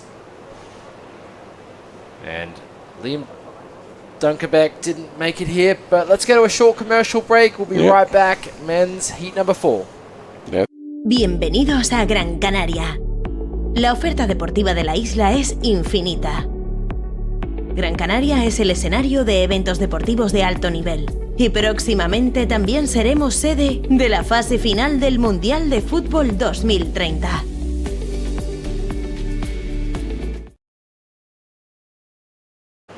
And we're back for the Gran Canaria Pro-Am 2025 here in Las Palmas de Gran Canaria. We're into Heat 4. Leo Nica, Moritz Marsch, Tom Laforest, and Marco Gerasitano in this heat. It's going to be interesting to see who's going to try and get a quick start here. And if they're able to put some pressure on the other competitors. We've seen the conditions really improve throughout the afternoon with this tide dropping out. Low tide around just before 7 p.m.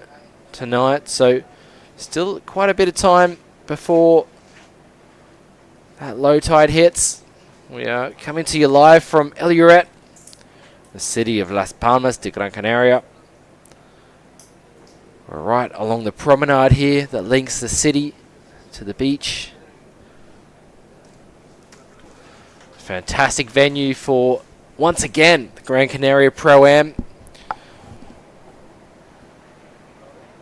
It's always fantastic to come back to this venue on tour. It's been crowning world champions now for 5 years.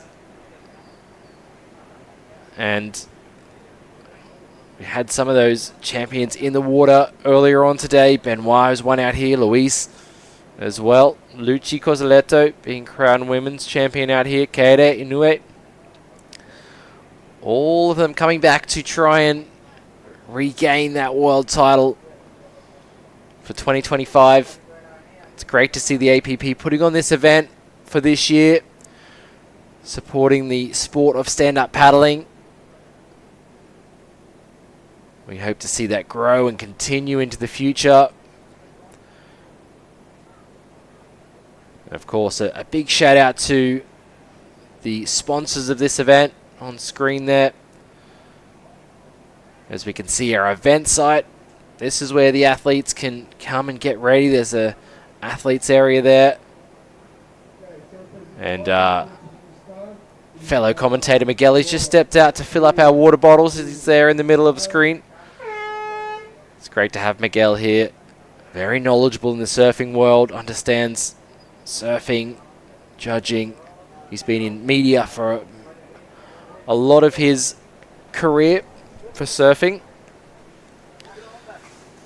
And we are just getting a start here for heat number 4 of men's round number 3. Top 2 will advance through to the quarterfinals.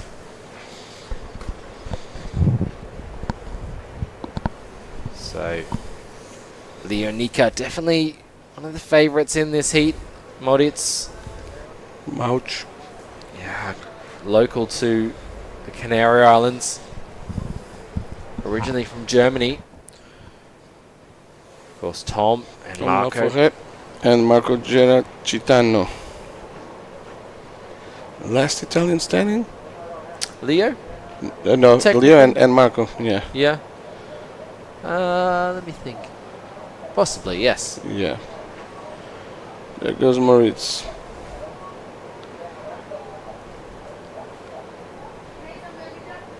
Just cruising.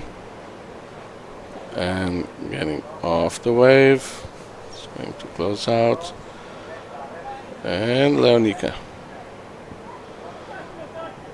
Leo there. Wow, laying back on that one. Yep. Tries again, but goes off the back of that wave. So, some small scores to drop. Yeah. 2.5 for Leonika, 117 for Moritz. Mauch. I can hear some screams coming from spectators, looking like a set. Looking like a huge set. Whoa. So it has been known to close out the whole bay, these big sets. Oh, Tom's getting airborne off the back of that one, but he's going to have to go underwater for the next one. Oh, God. And there you go, there's the left connecting with the right. Yeah, exactly. There it is, the full closeout. Okay. Almost. Wow. So definitely a sign of things to come for tomorrow, possibly. Oh, yeah. Oh, yeah. I think if we have the quarterfinals tomorrow, we will see double leashes. Yes, that is true. That is very true. You know, because these boards are not light. Yeah, looking at the energy in the waves, it doubles tomorrow. It's gonna be big. And jet ski, just checking. I wonder if the national contest over there at La Cisa is going to happen. Well, let's just say there's a reef out the back, so the waves will probably break on the reef, maybe reform on the inside. Yeah. It's it'd be interesting. But out here, I think we'll just be closing out. And we're going to throw it down to Tatiana. She's down there again with Sebastian. She's always with Sebastian. Welcome back, everybody. I'm here with Sebastian Gomez, who just accomplished the highest heat score of the competition so far, 17.63. How does it feel? Oh, it feels good. I'm really happy to be here, and the conditions are so much better now. I was kind of lost at the start. Didn't know. I wasn't aware where I was positioned myself, but then I got a really good wave, and I knew that was the place where I have to get it, and then I got another one, and that was a 9.10, and after that I feel so much better, but I know I can perform more than that, so let's keep going. So I'm sure that does help with your confidence going into the next heat. How do you stay calm in such crazy conditions? I know you've got a lot of experience surfing big waves. You spent a lot of time in Mexico, in Jaws, in Hawaii, on the North Shore. What's your mental state in these moments? Yeah, it was I'm really used to surf this kind of wave, like big waves. I really love it. That's my passion. And in competition, it's different. You have just 25 minutes to get 2 really good waves, and the level here is high, so it's kind of hard to be calm in those moments. But I'm happy to get those 2 waves. I was kind of nervous at the start because I didn't get a wave, and the scores, you can hear the scores inside the water, and I didn't know what time was and what place I was, so I just believe in me and try to wait and do my best. Well, your best was really well, so I congratulate you, and we look forward to seeing more of you in the upcoming heats. Thank you. Thank you. Back to you guys in the studio.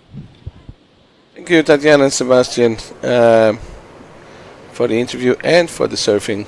Unbelievable surfing, Bo. Yes. It was truly, with Benoit's and also Mathieu's, probably the highlights of the day so far. I would agree. It's great surfing from But Sebastian. You can tell in Sebastian's face that he actually loves to surf these waves. So he's pretty comfortable, and he is probably a favorite here at this year's contest. Already in the quarterfinals. It's Wow. Nika. Yeah, hello Nika. Doing well to hang on to that. Yep. That turn is setting up for another one. Decides to get out of that one, but he really needed to finish that wave off. If he was to look for a score, so it's going to be another small score. Doesn't Leonika has a brother that also stand-up paddles? You put me on the spot here, Miguel. I think there was the Nika brothers when they used to go for racing and so probably here we go. Interesting situation. What Just, happened here? Of course, need to wonder who had priority in that situation. That is going to be an interesting call. Yep. We'll see how that plays out. Or Marco. So Tom up and riding now. Just laying back on that first turn. Setting things up on the inside. Has a little bit more wall to work with. Pushes that tail. Kicks out.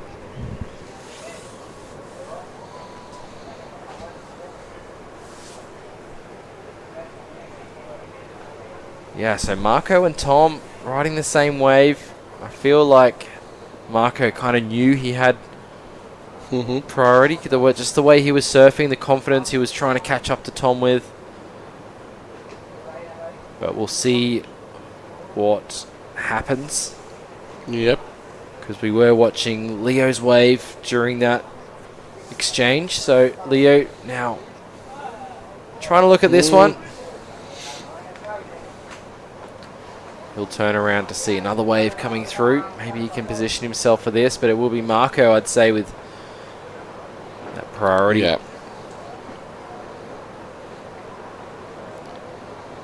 So Marco up and riding. Bottom turn. Wave. Nice turn. Oh, he fell. Just pushed too hard. Shame. Yeah. Just stayed too much on his back foot. Yep. To kick the board out. Wow, the sun setting here. Gran Canaria looking really nice out on the water. Golden light. It's already almost 5. Yeah. Unbelievable. How time flies when we're having fun. That's right. Exactly. So just under 16 minutes now. Heat number 4. Still waiting for scores to drop for all of our surfers. Yep.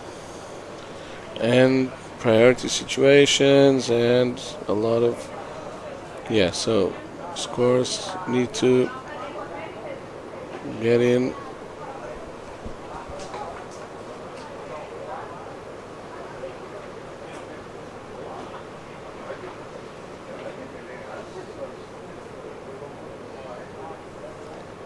can see them now striking out toward the channel. Looks like a set approaching. Yeah, another one of those sets. Always exciting to see Whitewater there ahead of their competitors. Wow.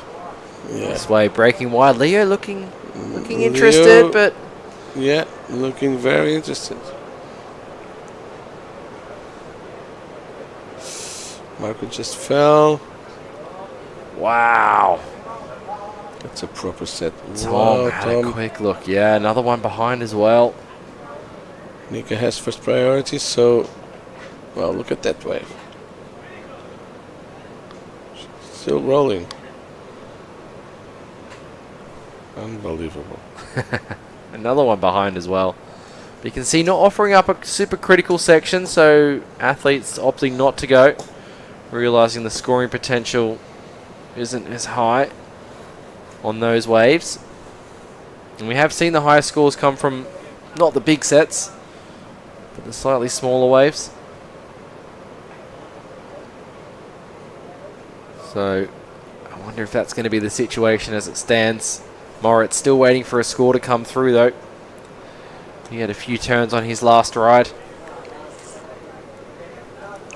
It looks like some more waves approaching as well. Who's in position for this? It is going to be Leo with that first priority. But Tom looking in a better position. He's going to take off on this one. Yep, big one. Wow. If he stays true to the wave. Wow. Wow, that's a... He's going to go for it. Yeah. Not enough energy. But he looks loose with that board. Oh, too loose. Yeah, too loose now. Yeah. Again, commentators jinx. Whenever we're talking well about someone, that person goes down. Always the way.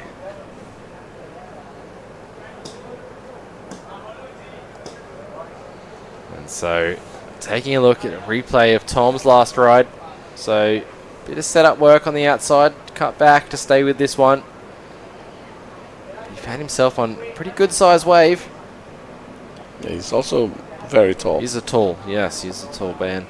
You see him drop down this one and the wave gets well overhead.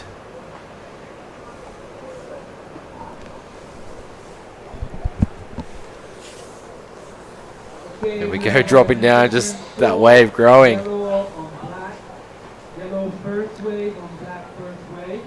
Yeah, so we have an interference call. Tom on Marco. So yellow on black. So yeah, like you were saying, Marco was pretty confident he was... he had priority, so... I don't know why Tom didn't just I don't think he saw him, yeah, true. Leo up and riding now. Oh, this wave looks great. Nice first turn. Yep. He's second, so... No, probably he's first now. Because Tom was first. That's right, nice. Let's wait for the... Leo read that wave so well. Oh, yeah. Together about 6 turns on that wave, I think. Yeah, unbelievable. Wow. I'm controlling from start to finish.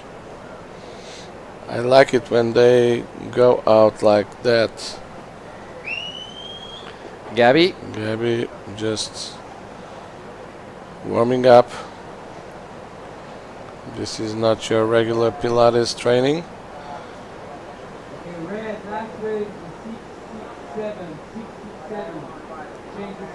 So we see Tom making his way back out. Oh, Moritz. Wow. Comes into shot. That was beautiful.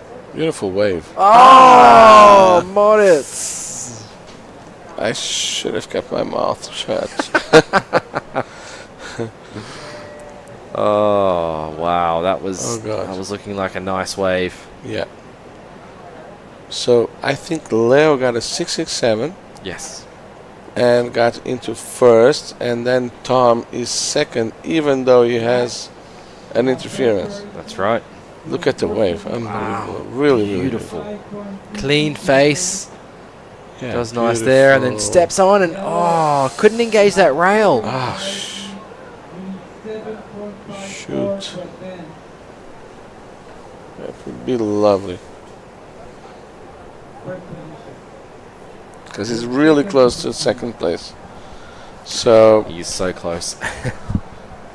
And that 6.45 from Tom is probably his best wave only.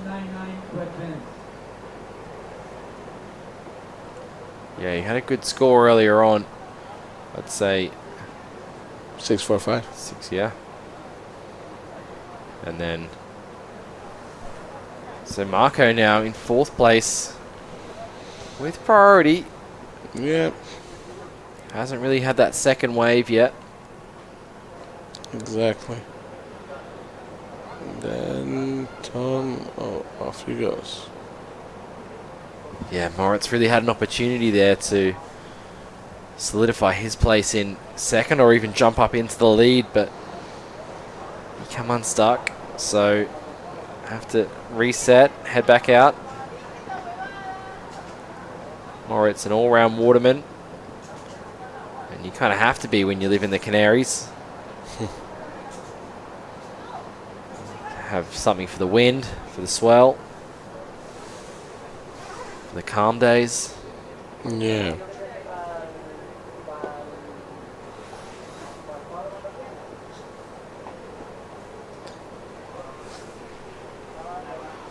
So 8.5 minutes left.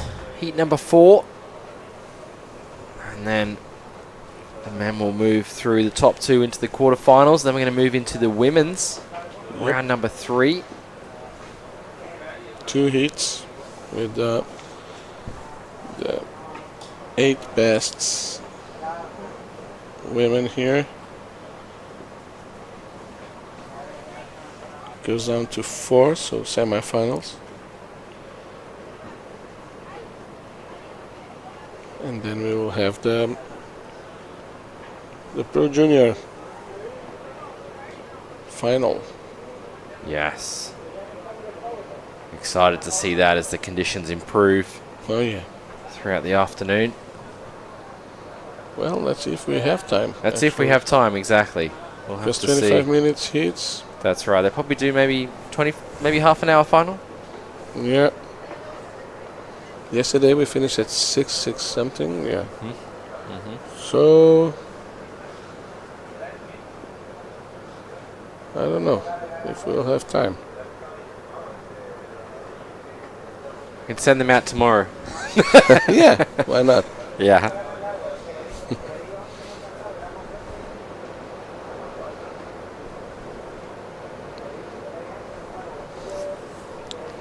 So we've gone a little quiet. This is the Gran Canaria Pro-Am, so put the pros.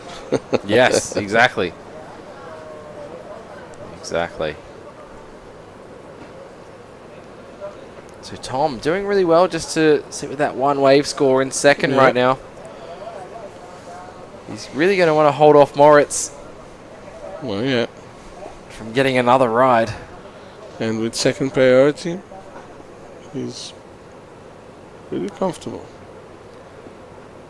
And Marco not needing much either. Around that 4.2.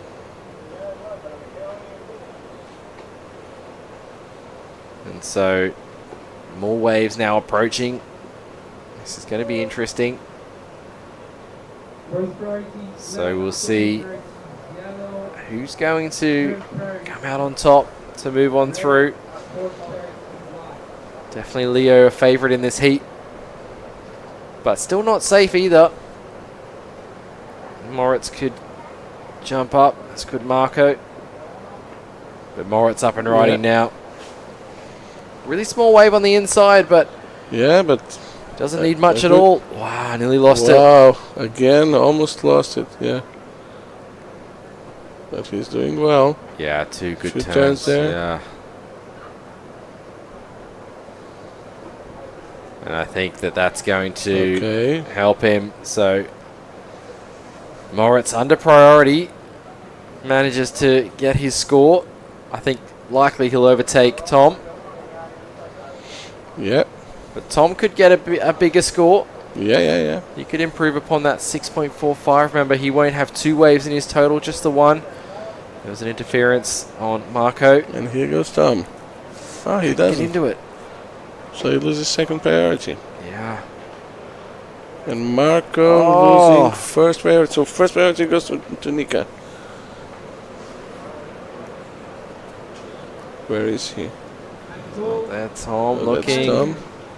Having a look. No, he didn't get into it. Too far. Yeah, too far. Yeah. Away from the white water. It's like you said, Miguel. Leo now with priority. There it is. Moritz moves up into second. So, wow, Tom now needs an 8.87. Yeah. Or could get a perfect 10 and go into the lead. Yeah, sure.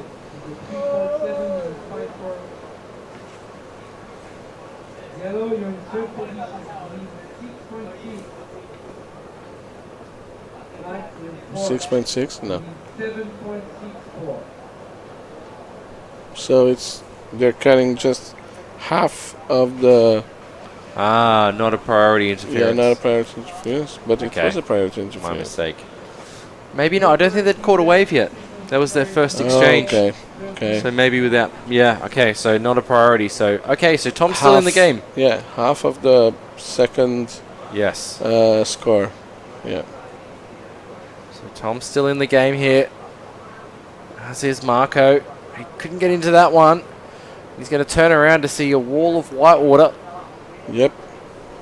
Tom having a look. He's in a good position here. He doesn't go.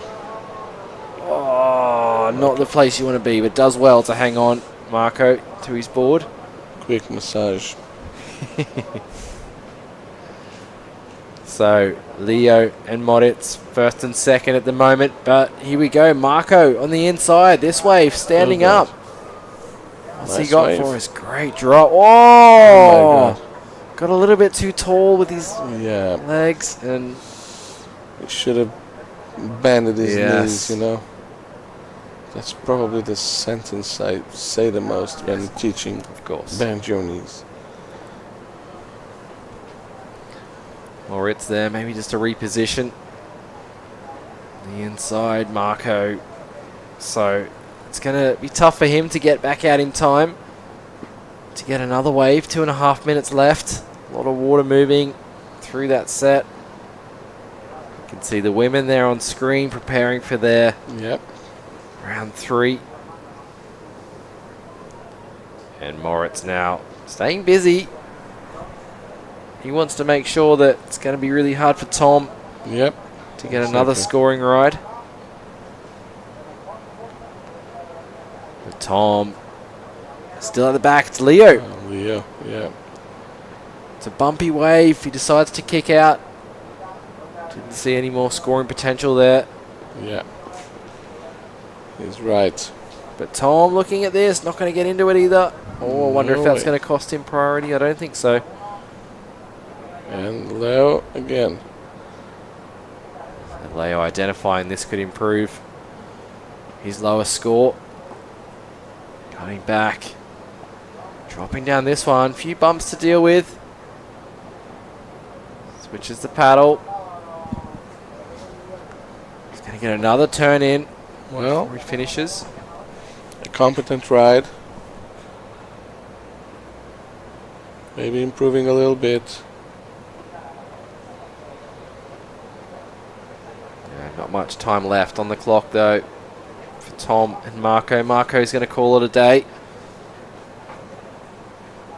Wow, this drop here from he stepped back. That was the mistake. Yeah. Need to keep that weight forward. Down that wave. So Tom is the last man left with a chance to get into advancing position. As we heard, he needs a 6.6. He's currently sitting at the back with first priority, but not much time left on the clock. Moritz now deciding not to go that one. A little bit too deep. Looks like the ocean's going a little bit quiet out there, Miguel. Yep.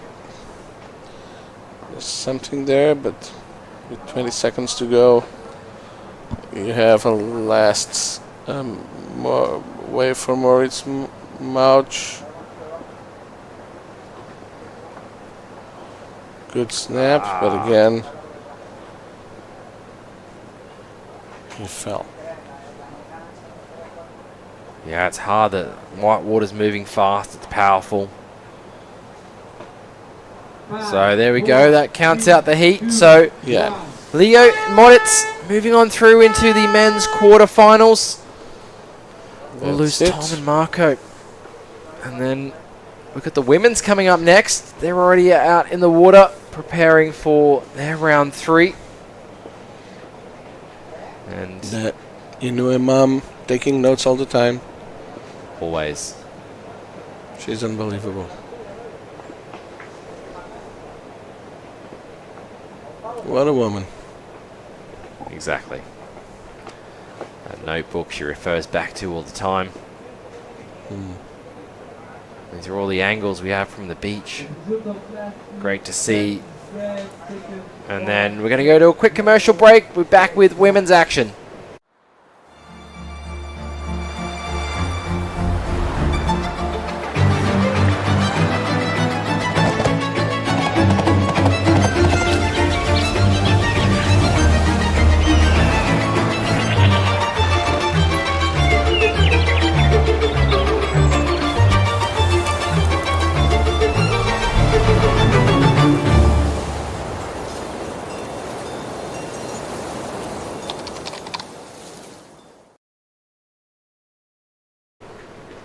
Welcome back. We are into women's round number 3, heat 1. 3 surfers in the water. Luci Corsaletto, Gabby Steinfader, and Kere Inoue. Wow. Yeah, wow, indeed. This is proper quarterfinal. Yes. It certainly is. It's not named as a quarterfinal, but it's... No. It's the... it's a quarterfinal. Yeah. There's true. 2 quarterfinals. True. That's right. Only. It's going to be... Yeah, that's right. And it's going to go to the semis. Yeah. After this, it's whoever gets through goes to the semifinals. So whoever stays on this round gets a 5th place. So only 2 5th places. So Luci Corsaletto looking to back up her world title. Okay, she took the longboard. As we see Luci trying to get onto this one, but Luci, turn around. Yep. Katie already seen it. And Gabby is going to... Wow. Yeah, all of them are going to get hit by the... Yeah, you can see Luci there opting to... The water. White water. The board in the white water, yeah. And another one going to roll through. Kaede did well to get almost toward the shoulder, but she'll find herself clear of this wave. But the other 2 women... And off she goes. Luci right on that impact zone. Right now. Oh my God. And Gabby and Luci are very close to each other, so... Yeah. Maybe they're bored. Okay, yeah, Luci's okay. They're okay. Gabby's okay. Gabby's rash guard's come up. You can see her lycra there. Oh, there we go, jumping off. Wow. Another white water to deal with. And that's how easy it can be just to be out of position for the first wave. And you've got another couple of waves to go. And wow, Luci's been dragged. So she was ahead of Gabby. Kaede decides not to go. She has Gabby in front of her. And she wants to show she's a very clever competitor, Katie. She really knows what to do. She wants to surf in front of their opponents, and while they are struggling, and she's surfing, showing that she's surfing while they're struggling. That's a mental, very, very good way to go. Let's see, no. So yeah, being patient, deciding not to go. Good call. That will keep her priority at the back. And then Lucci, she got pushed a long way. We'll see if she's okay.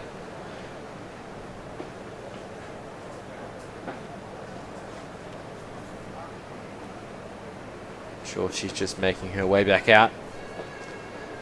So a few minutes already gone in this heat. Gade taking a look. Looks like this might stand up for her. Is she going to be able to get onto it? Unfortunately not. It's a smaller wave also. So yeah, realizing that she's now in that impact zone as well. So she'll reposition herself. Lucci's out there in contention again. They're all trying to get a wave quickly, but the ocean just not cooperating there.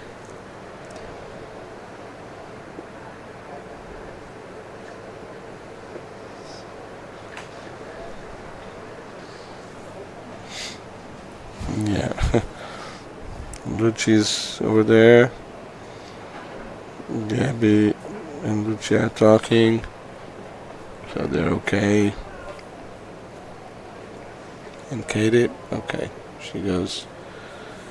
So, from a 25-minute heat, turned into a 20-minute heat. Gabby. Oh, it's Gabby's time to. Oh. On the side. Yeah, the bumps on the takeoff there can easily catch the rail, and yeah, so she goes down on that takeoff. So Katie sticking to her guns there. She was always positioned a bit wider on the peak in previous heats, and that's kind of her strategy. Whilst the other competitors go a bit deeper on the point. And as the tide backs out, the waves do tend to break a little bit deeper, so a bit further to the right of screen.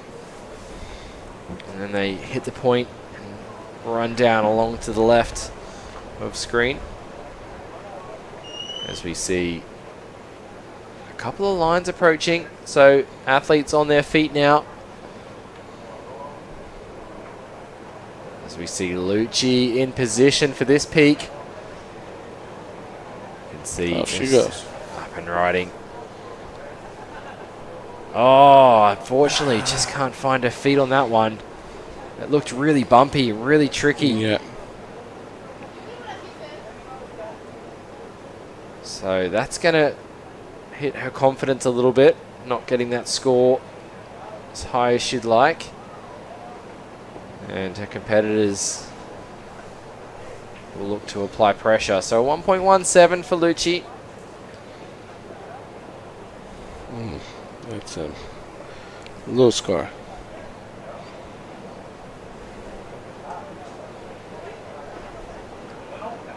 It was great to see Gade surfing different divisions yesterday, the juniors and the longboard. Plenty of surfing. And actually, I spoke to her the day before, and I asked if she'd had a surf, and she said, "Yeah, I had a surf." I said, "Oh, was it any good?" She said, "Oh, it was amazing. I loved it. There was windy onshore." And I was like, "You loved it?" She's like, "Yeah, I got 2 really good waves. Sakura got 2 really good waves as well." Yeah. They're just so stoked, so happy. Yeah. Always in the water. Surfing is, of course, just part of their life. They're grateful. Ocean. They're grateful just for doing this, you know. That's it's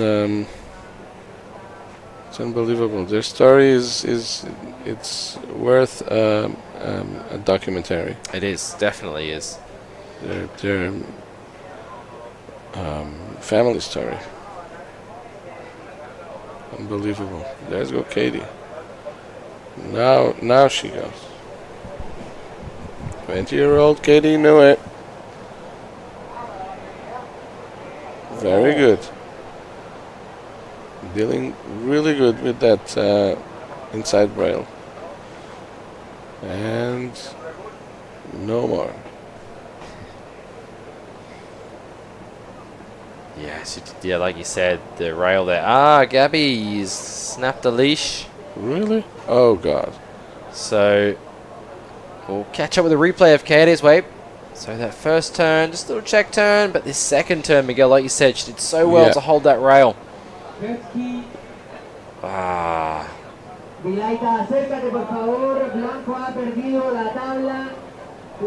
So did well there, just catch up with the action in the water. Gabby trying to swim as hard as she can to get her board. It's not too far away from her, there are waves coming in. I don't think she's going to get there in time. The jet ski's making his way in to try and collect Gabby. Maybe she can. I think this wave's going to pick it up. Oh, no. So unfortunately, that board coming in. Hopefully it's going to pop up over the white water. No, she got the board. No, she didn't.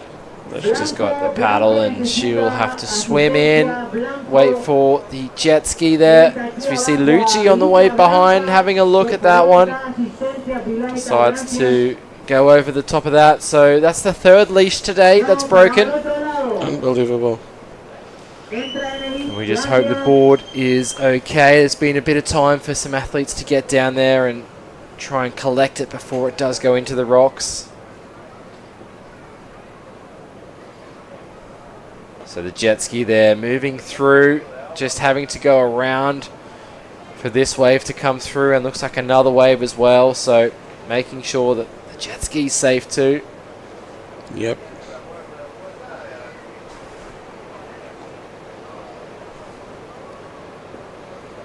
Once she's on that ski, she'll get dropped in closer to the shore. She'll be able to swim in to get her equipment. See our water patrol pulling her up onto the sled. And I think she just missed, grabbed the handle there. Yeah, she was trying to reset her grip. Lost the paddle now as well. But it's right next to her, so maybe they can do another pass by. Yep.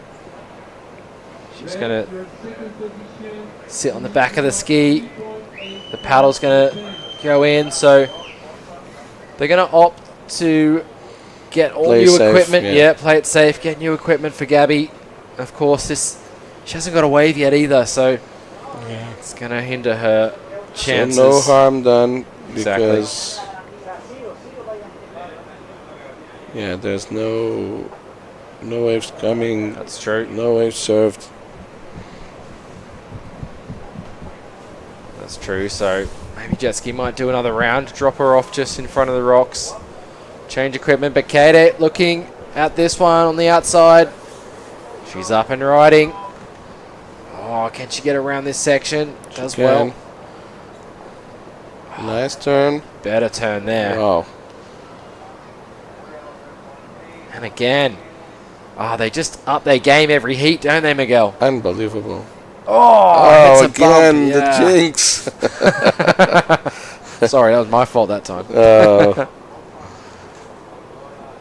So Kate going to improve that scoreline with that ride. Pushing harder with every turn, every wave surfed. Exactly. They surf smart, like you were saying. Yeah, surf smart. She's very smart. She's very smart. Well, they all are, actually. All they know is... Now looking at the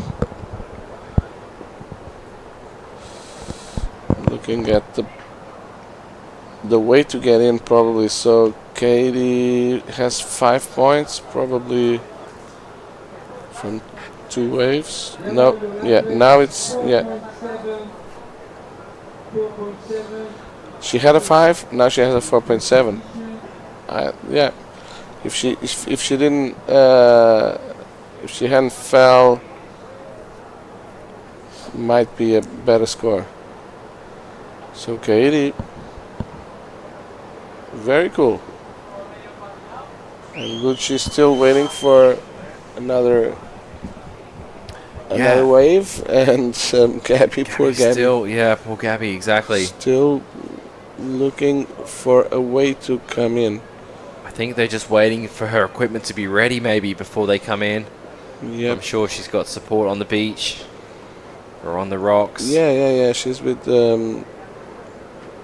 Jefferson Silva, that's so right, yeah. probably.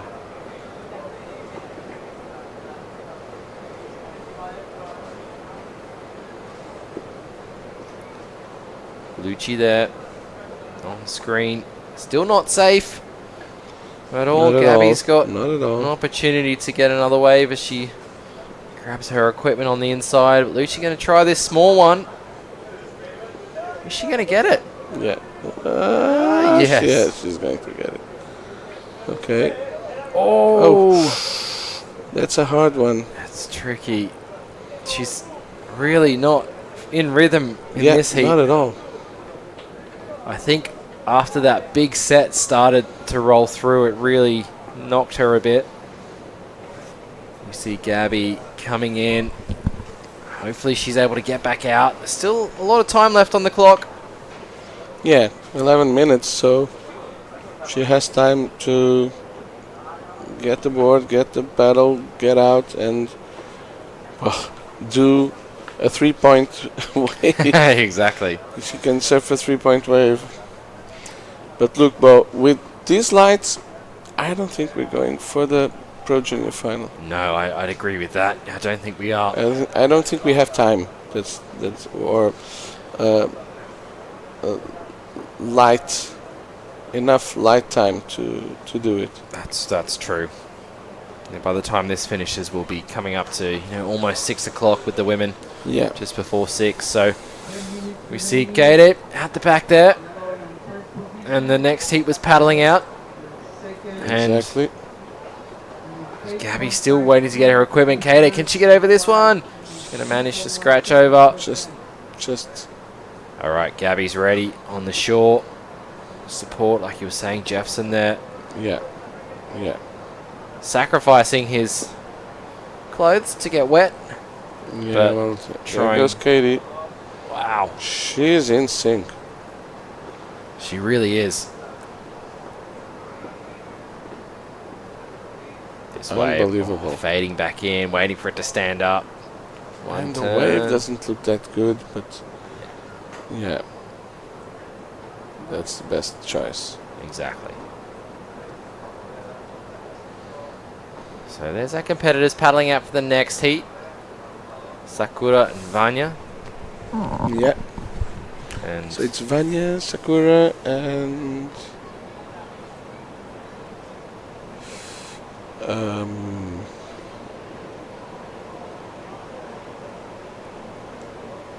who is it? So Gabby, Lucci, Vanya, Sakura. We'll see. A little bit later. Now it's time for this.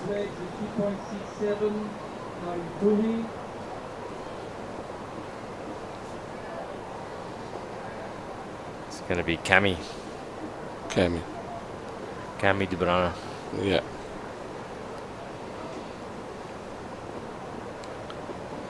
And Lucci now.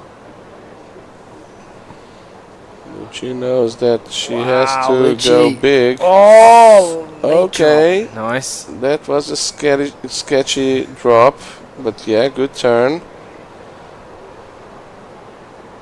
And another one. Oh. Yeah, well done. She just knows she needs to complete at least one wave. Yeah. Well Surf done. safe. Well done. Surf safe. Complete it. Like I said, stay on top of the board. That's right. Just don't lose it.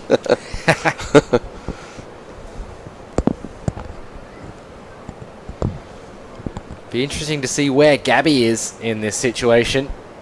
Yeah. If she's managed to get her equipment.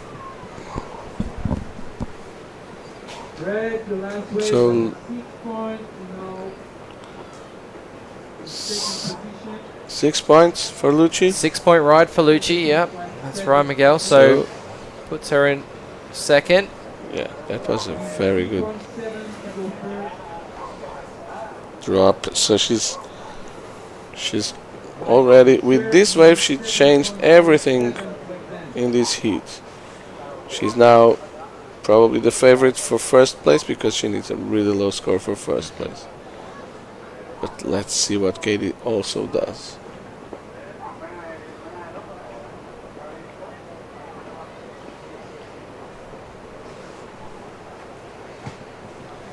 Yeah, I wonder if hopefully Gabby's made her way back out. Still 6.5 minutes left in this heat. See the ski there, hopefully going into to help Gabby as we turn our attention. Katie now. And that second priority, it's because Gabby's holding on to first, but still not in the lineup. So Katie with that priority out there right now. Yep. Probably both feeling fairly comfortable as Gabby hasn't had a single wave score yet. Yeah. Just due to her leash breaking. A similar situation to Jason Latham earlier on. Didn't have a wave, leash broke, but managed to get out there and catch a wave just before the end of the heat. And so we'll see. Competitors just waiting down. They are allowed to sit on their boards in these conditions whilst they are waiting on the outside in the lineup. If you do have priority though, you cannot be prone paddling at all to get around the lineup, as you see Lucci doing there. But she's without priority, so she can just reposition a little bit. Of course, as they're paddling back out to the lineup, they have 15 seconds to prone paddle. Why do they have priority 2 and 3? I think they're holding priority for Gabby. Okay. Would be just my to help her. guess. Yeah. Yeah, and I think she was out there with priority possibly. Just trying to compensate the bad luck. Yes. As we see a set approaching, Kate stroking toward the channel. Don't know if it's going to be a big set, but Lucci's going to be in position. Yeah, Lucci wants try and Lucci get wants it. to go. No. She can't do it. I wonder if the next wave will be good. Is that Gabby? Gabby is back out in the water. Yeah. Great. Thankfully, she is back in contention now. Lucci's going to go. Yeah. Lucci could. On this inside, she can do a 3.7 and go to first. Wow. So 3 turns there. Yeah. Smaller wave. Yeah. 3 turns. I don't know. It's going to be hard for Gabby now. Yeah. I think. She really needs to get 2 waves if she has a chance. Yeah, well, Katie wow, there goes Katie. Bigger one. Like a little snap. Oh, now a good turn. Just don't lose it, you know. Oh, beautiful turn. Wow. That was very good. She's finished defending her first place like with her teeth, you know. Exactly. Wow. Amazing. And Gabby on the back. Oh, unfortunately. Fell again. Mistimed that turn. Yep. Wonder what she got done on the outside, but Katie had a fantastic ride. Katie, I'm just I really want to see how the judges score this one. Because probably it will be the best wave of the heat. Oh yes, I would agree. Mixed together some turns. That was that standout maneuver. Yeah.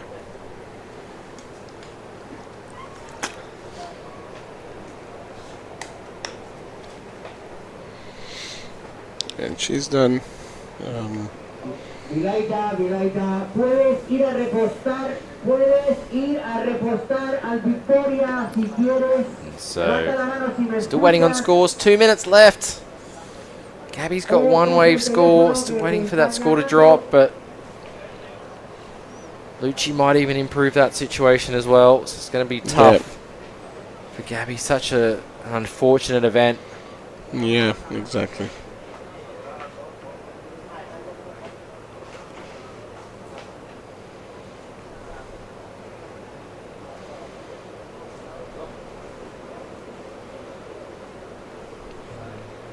One minute and a half, so 3.53 for Gabby.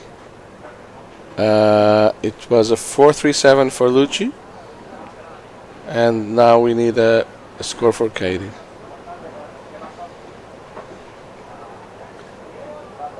Lucci trying again, staying busy at the Yeah. end of this heat. Yeah. Took him a while to get started. She knows that Katie got a huge score for sure. So she's, surfing it really good. Yeah, really well. That Good first turn turn was also. great. Finishing turns. Yep. Nice and powerful. So yeah, she's improving with each wave as well. She is. Oh, more waves approaching. There Still goes though, Katie. Gabby's still in it. Gabby's still there. Yeah, 30 seconds though, having to jump under that one. Is it going to be enough time to get another wave? I don't think it is. So unfortunately, Gabby with a broken leash midway through this heat. So Katie does a 5.93. Not the best wave of the heat, but enough to get her into first again. And she's surfing. She is. She stepped it up a level, Miguel. Yeah, totally. I think the wave's helping as well. Definitely improving. Yep. She's back on her original board as well. We saw her surf a different board in her Yeah. previous heat. So she switched up the equipment. That's the end there. We'll wait to see who's going to take first place, but it will be Katie and Lucci moving through. Yeah. Unfortunately, Gabby lost from competition. We're going to have a short commercial break. Back with the women's heat number 2.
Hello and welcome back.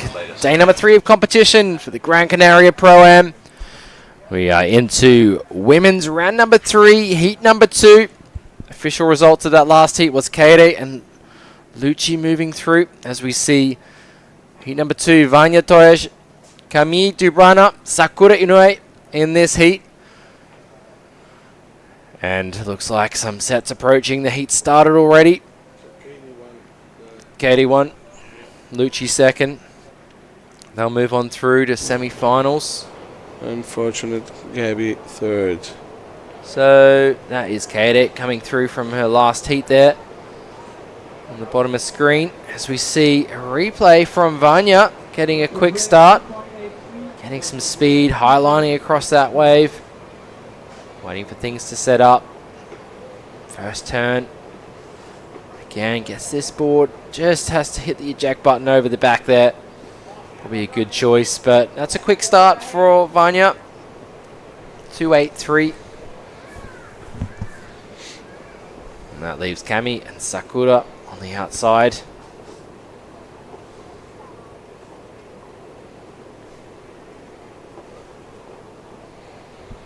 So a couple of goofy footers in this heat, Miguel.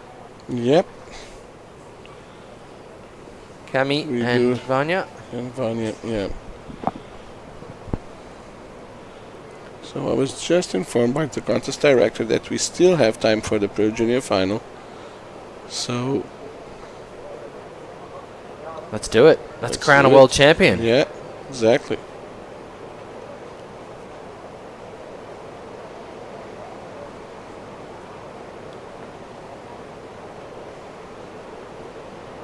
Looks like Kami having a look. Sakura also spinning on the inside. No priority just as yet. It's going to be Sakura. Yep. Taking off on this one. Carving back. Oh, can she get on it? She does stay on it. Yeah, she moves her feet and just adapts.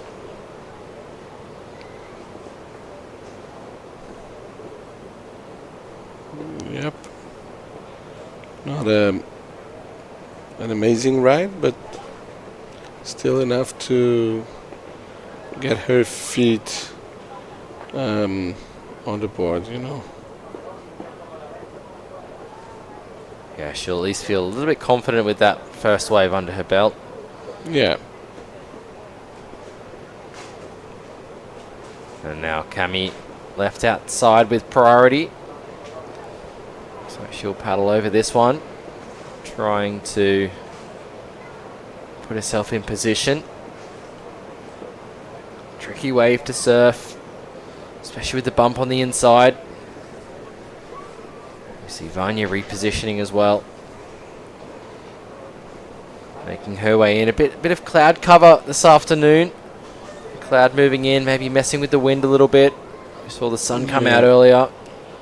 We had cold in the morning, sunshine in the afternoon, and now it's getting cloudy again.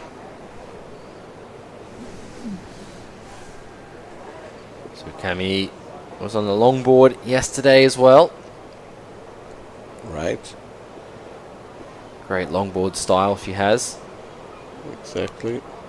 And Sakura there, a 3.67 for her first ride. Yep. Puts her into the lead so far.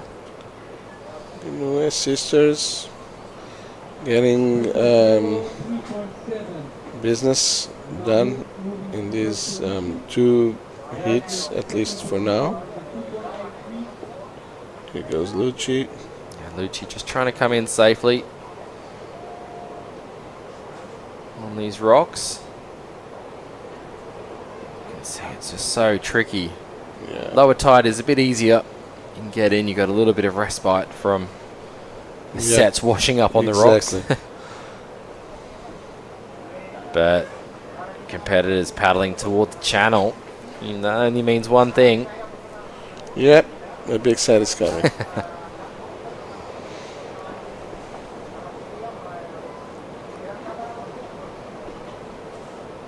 So they took a look at that wave. Gee, it looks nice on screen. So it rolls through. Obviously not giving the scoring potential that the athletes want out of a wave. A lot of wave selection coming into it. Got to choose the right wave to get the scores. So Kami just repositioning on the inside still. Now she's given up that first priority. She looks like took off on a wave there, Miguel. Small, tiny score drop. So Vanya with priority, up and riding. And there she goes. Nice first turn. And second turn. Very good. Yeah, that was... She's very good with the pedal, huh? She's switching the pedal really fast and using it as it should, you know. Yeah, Vanya was a good wave and was rewarded for it as well. 4.5. Let's see, Camille. Camille, yes. On the outside, steep drop. Oh, catches a rail. Oh, goes down. What a shame. Yeah, you could see just she was so relaxed paddling in. I thought maybe a little bit more power to get down that wave face, but caught that rail. That was a heavy wipeout. Yes, it was. First priority. You're in second position. You need So only another small score dropping for Cami. And on the outside, Sakura just with a one wave score of 3.7 at the moment.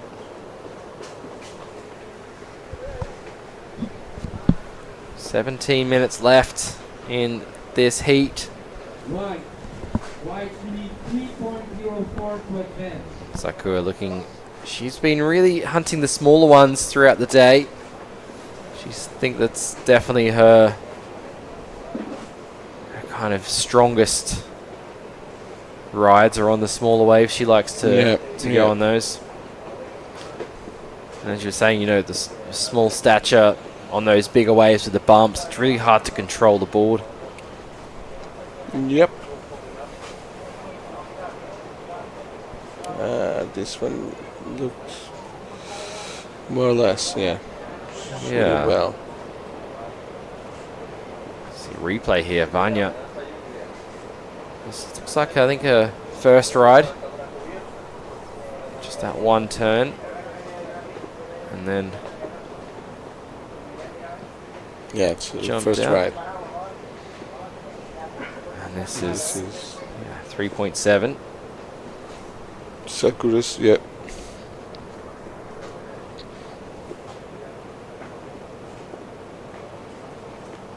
So a couple of turns and then does well to get a third turn in there. And then kicks out. And replay of the same wave, just from a different angle. What I like in the Inoue is a sensation of control they have. You know, they show control. They do. Thought this wave might have been a bit of a higher score than a 4 for Vanya, but I think it was just that one turn that was critical in nature. Yeah. But it's the highest wave score of this heat so far. The wave making its way through. Sakura just holding on to priority at the back there. And so Vanya and Kami find themselves at the back.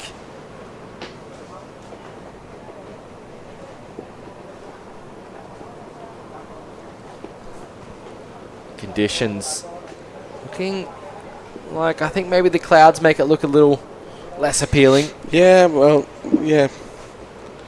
The white balancing of the cameras may have to be, done again.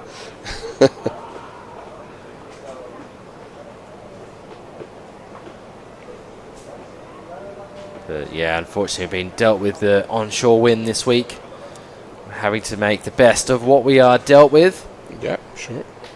And it is competition. Surfing. Yeah, they're all out there in the same conditions, these athletes, so they need to battle it out. Of course, it'd be nice if it was perfect, but yeah, that's surfing, like you said, Miguel. It's the best analogy to life, Yes, you have to deal with what you have. Exactly. Like that famous box of chocolates, Yeah. Yeah. So Sakura made her way onto the inside, found this wave, looks clean. Yep, clever girl. Yeah. Nice turn to kick it off. Back it up, getting up into the lip. Does well to hold it as well.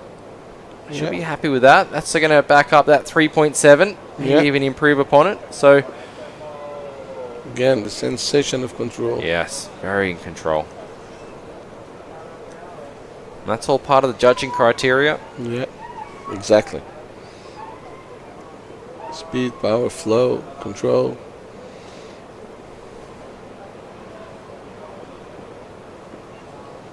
And she's very light, so she easily gets on top of the board and pedals. So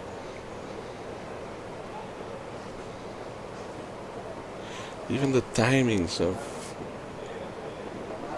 those waves that they have. Oh, there's someone surfing there. Yeah. So on the left, yeah. Yeah, it breaks out by those rocks there on the left on the big set. And then you can see how different it is at low tide here. Now the rock's showing on the inside.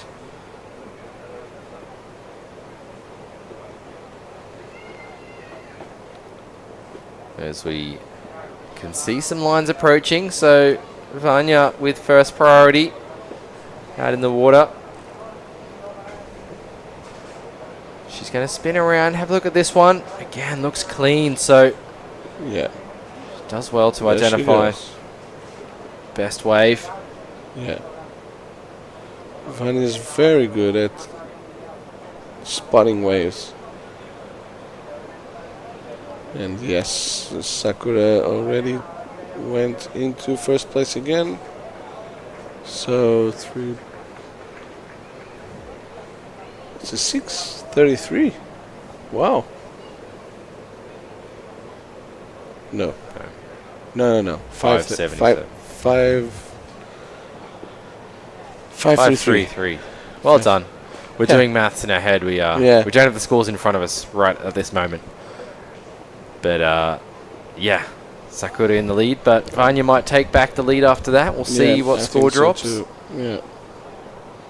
And that's going to put pressure on Cami. She doesn't have any score of substance in her scoreline. This angle actually makes it look a little bit more critical in the pocket. I was thinking maybe it was a bit flat. This one was a little flat, but yeah. And this one too, but yeah, it's okay.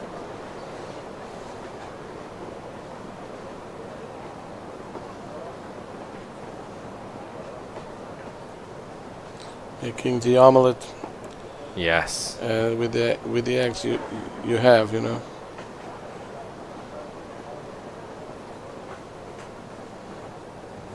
So that's also hard, huh? It is. To surf with not the best waves. So there goes Camille. Okay. Yes, Vanya took first place again. Coming up into the lip. Hold on. Fortunately going down there on that second turn. That would have really helped her campaign, but it's going to be tough to come back from that. 10 minutes left now on the clock. We'll see if she's able to improve upon that score, but it's going to be hard because Sakura and Vanya look like they're definitely getting the most of the heat so far.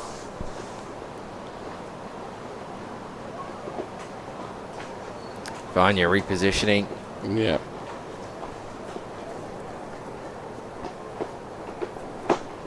You see her paddling across. Crowned world champion earlier this year. And looking for another world title to her name. ISA, right? And here we have our ISA event. That's right. Our junior boys preparing for their final. Exactly. We'll crown a world champion in the junior boys division. Will it be Zane? Will it be Tituan? Well, we've seen Zane surfing a lot today. Oh, it's getting shallow there. Tituan. Oh, the fins. Maybe scratching the rock. Probably. Always when you paddle and you touch the rock, it's like, uh-oh. So Vanya won in El Salvador? Yes. With whom she was with? Lucci got second. Lucci got second. It was a buzzer beater. Oh, God. They were on the beach waiting for the score. Vanya took it. That's funny, huh? Two South American girls. Yeah. And none from Brazil. Yeah, that's right. I say this because Brazil is dominating, of course. Of course. With surfing-wise. Exactly.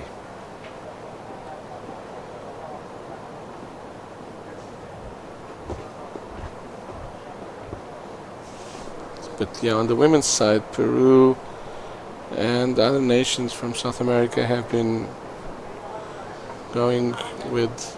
Oh, late takeoff. Okay. And can she get around? She does. She does. Wow. Sakura, well done. Wow. And again. Oh, wow. 2 in a row. Like, just, wow. That came out of nowhere. Yeah. Such a late takeoff behind the peak. And the answer. Yeah. Vanya might be thinking, what is this kid doing to me?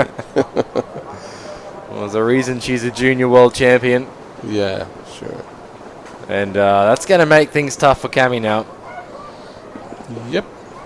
She's going to need an excellent ride. Maybe even a combination of scores. Yeah, probably. Cami's a little lost outside, huh? Yeah, it's easy to be lost out here. We saw Abaya was lost out here at sea earlier on as well. And then, yeah, unfortunately, Gabby in that last heat. But Cami found herself a nice looking wave here. She still has opportunity for a couple of scores. Still 6 minutes. Oh, nice first turn. Nice first turn. Oh, this wave walling up nicely for her. Carving it all the way back. Yep. Kicking out of that one.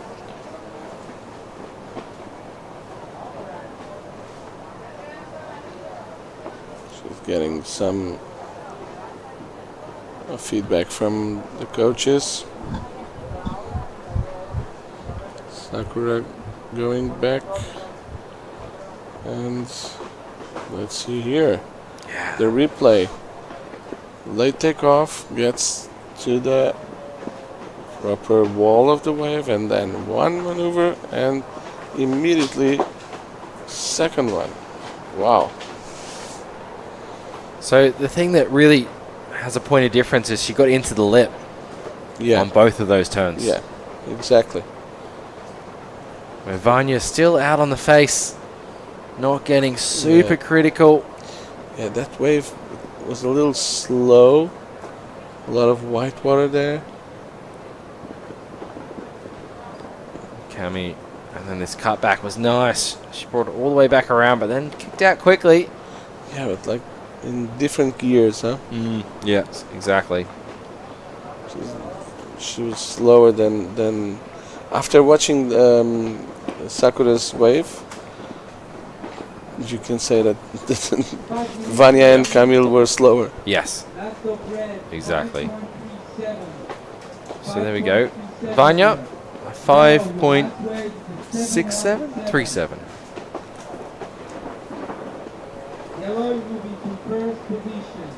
And there it is, Sakura. Sakura makes her way into extending her lead. So great score dropping for Sakura and Vanya as well. And Cami now in that elimination position.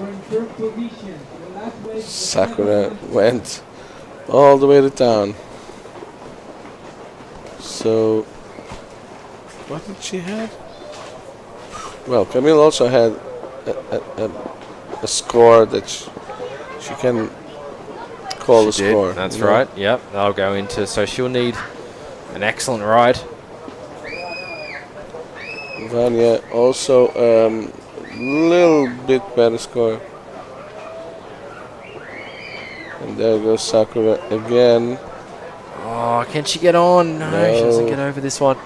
But she's out in the lead. First priority. Yeah, but I think she's fairly safe with the score she has in her score line. Cami having to duck under that one, as will Sakura. And Vanya as well gets caught.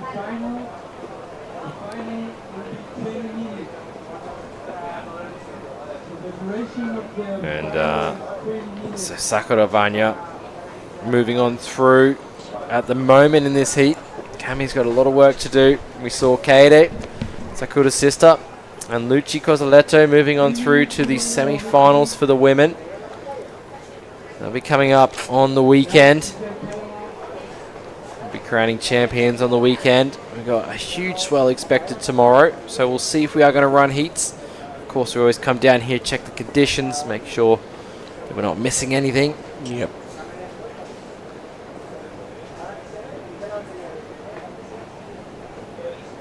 And Cami finding one on the inside. Smaller wave, but looks like maybe it's still a bit of bump to it because she's on the inside. This wave flattening out. Yeah, too flat. Yeah. And they just announced that the Pro Junior final will be 30 minutes. So we will end it just in time. I think so. Yes. Exactly. There's Vanya There's now. Vanya again. Yeah, maybe. I thought she might have a bit more of a wall to work with. Yeah. Get up into the lip, but she's going to reposition. Still, though, Cami has a chance.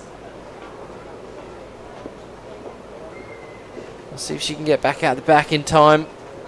Not sure she will, though. Gee, Sakura's put on a great performance in this heat. Unbelievable. And it was great to see. Sisters are they're on fire. Yes. And the brother. And Taka, yep. He was okay. He was not on fire, but he's through to the quarters. Yeah, he's in the quarterfinals. Oh, God. Yes. Another one of those sets. Yes. I think even the junior boys got caught out as well on the outside. I think so too. Saw Tituan's board. And looks like Sakura might just get over this one. Yeah, she's okay, but Vanya will get right hit on the impact zone. Yeah. Oh, just not the place you want to be. Yeah. Turn around and get out. Yeah, exactly. It's enough. 40 seconds left. Oh, Camille got rescued. No, that's Tituan? Zane. Zane. That's Tituan. Yeah, that's his board. Yeah. So before the heat has even started, Tituan has broken his leash. That's number 4 of the day. Yep.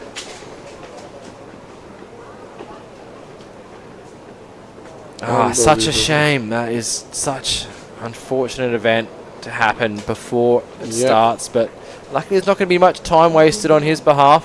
Hopefully he can get his board back. Hopefully it's not gone all the way in, but you just don't know. So finishing with Sakura Inoue in first place and Vanitovic in second. So they get through to the semifinals.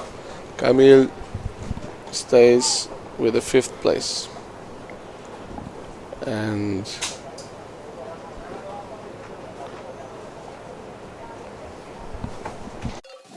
¿Y la playa?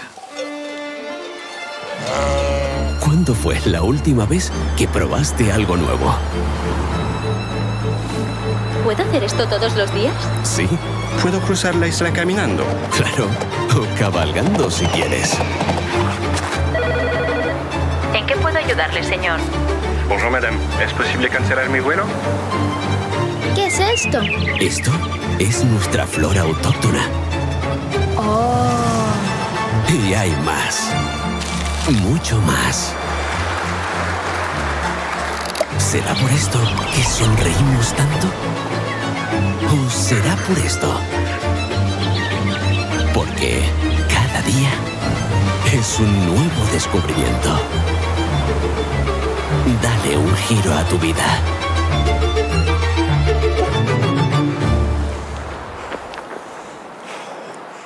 Bienvenidos a Gran Canaria. La oferta deportiva de la isla es infinita. Gran Canaria es el escenario de eventos deportivos de alto nivel y próximamente también seremos sede de la fase final del Mundial de Fútbol 2030.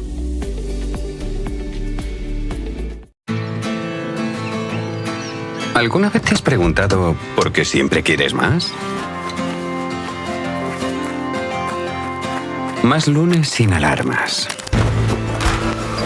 Más primeras veces. Más saltos al vacío. Más desayunos en la cama. Más olor a mar y a campo. Más sonrisas a cámara. Más latidos por minuto. Más disfrutar del camino. Más sueños casi cumplidos. Más amigos de repente. Más carreras a cualquier parte. Más sabores por descubrir. Más quedarse sin palabras. Más tiempo. Tiempo para perderse y volver a encontrarse. En definitiva, más momentos como este. Y este. Y este. ¿Y si la respuesta nunca ha estado en el qué, sino en el dónde? Gran Canaria, mucho por vivir.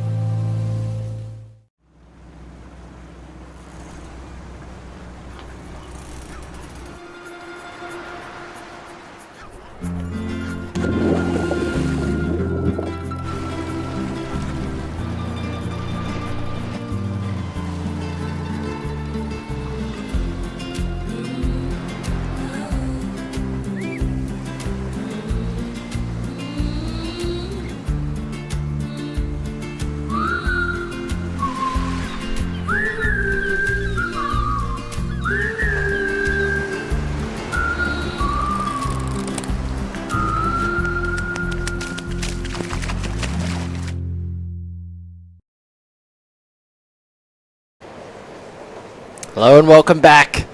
We are into the last heat of today for day number 3 of competition for the Gran Canaria Pro-Am. This is the junior boys final.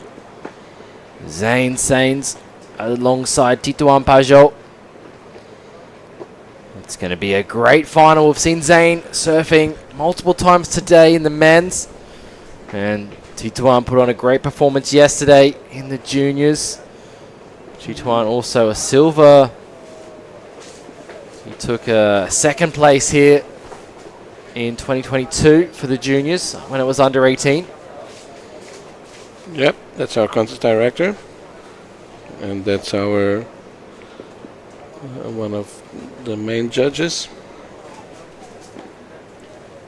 So Zane on screen, and we saw that unfortunate event happen. Tituan, his leash broke just before the start of this heat. It hasn't started yet, so I think they're waiting for Tituan to get out the back.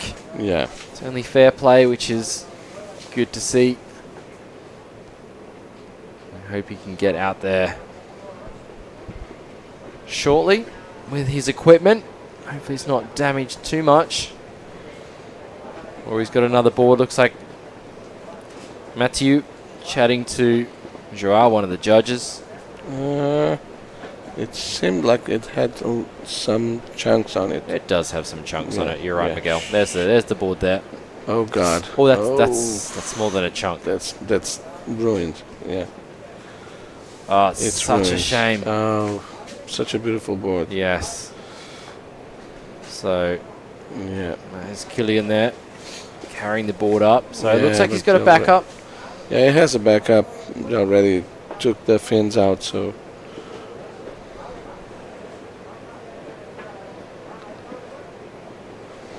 The thing here is, if we wait too long, the light. We will probably won't have light. Enough light. Exactly. And that's probably what they're discussing on screen there. That's what they are discussing for sure. You can see Zane way out the back. Whoa. I think it must just be the angle. And maybe. You can see also the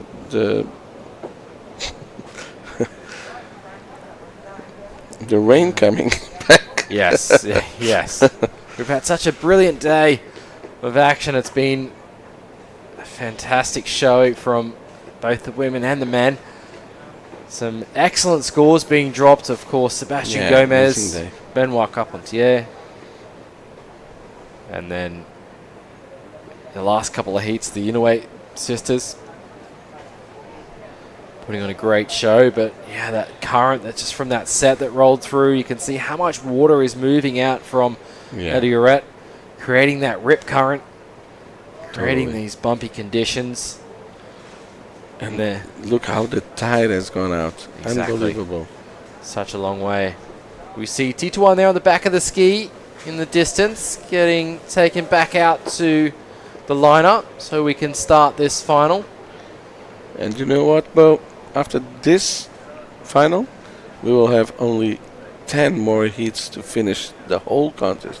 Wow. So we have 2 days to do that. That's the good part. Perfect. So we can just do it whenever we want in the best conditions. So building swell overnight, expecting big surf tomorrow. Sunday's looking like the potential finals day. Yep. Sunday is the last day of the waiting period. So we'll get things done before the high tide then on Sunday, which is around 2 p.m. local time. And we started. We just started the final, Pro Junior final. So crowning a junior world champion. Always exciting to see the future of the sport out there in the water. Zane of Hawaii, Tituan of France.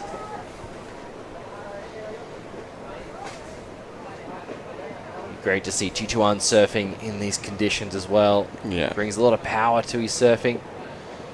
Of course, residing close to Carpentiers in Brittany in France.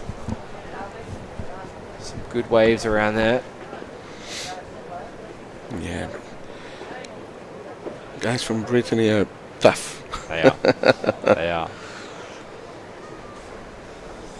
Yeah, the APP World Tour back in the day had an event at La Torche in Brittany. Oh yeah, La Torche. Amazing place. Yes. Always exciting when the event goes there. I was speaking to Abaya, just reminiscing about the past events that we've done and when it was a full tour. So hope we can get back there at some point. So we did hear the hooter go, and it has gone. Yeah, 20 minutes. I think 20-minute final with the light. Yeah. Yeah.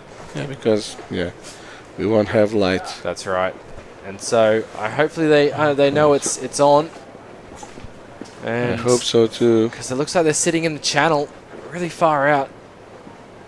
Zane's got the experience of today's heats, so he's going to know where to sit out there. And Tituan's had all day to watch it, but it has changed dramatically from this morning and then, of course, during the day with the higher tide. I don't think they can hear the beach announcer. Yeah, me neither. Probably the jet ski was. I think they saying something to them. Exactly. It's tricky conditions. They do have a green disc as well on the beach to tell them the heat is underway. So they've got not just the verbal but also visual cues.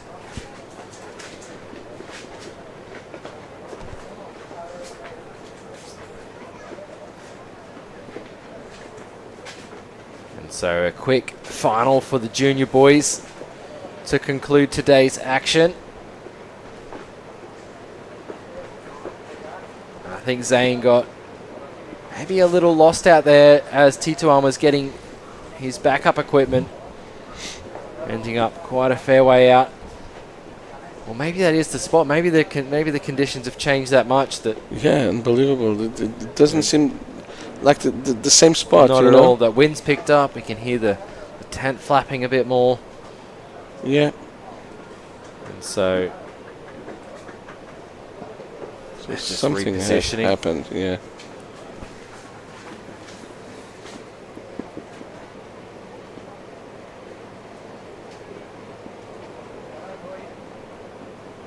We've seen Zane with his powerful turns earlier on.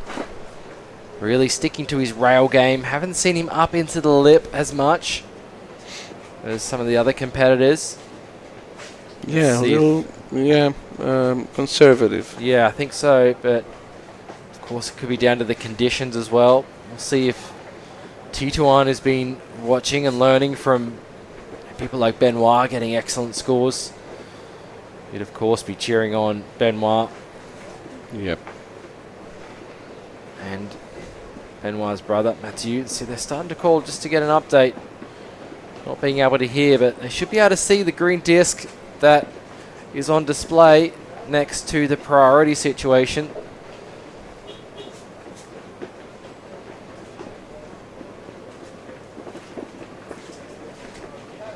So guys, just so you know, the heat is on. The heat is on. I know that happened too many right waves, but the heat is on.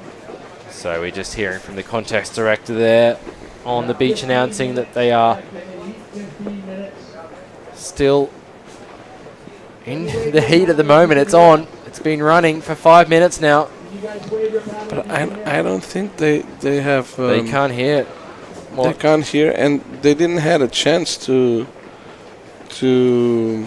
get waves, you know? True. No waves. That's true. Maybe a restart. Yeah. But I don't think we have time. I don't know if we have time. We don't have time. That's a wave.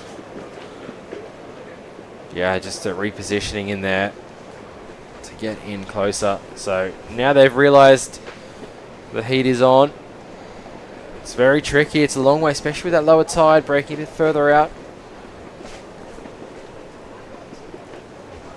You see the support there. Yeah, young French stand-up paddlers.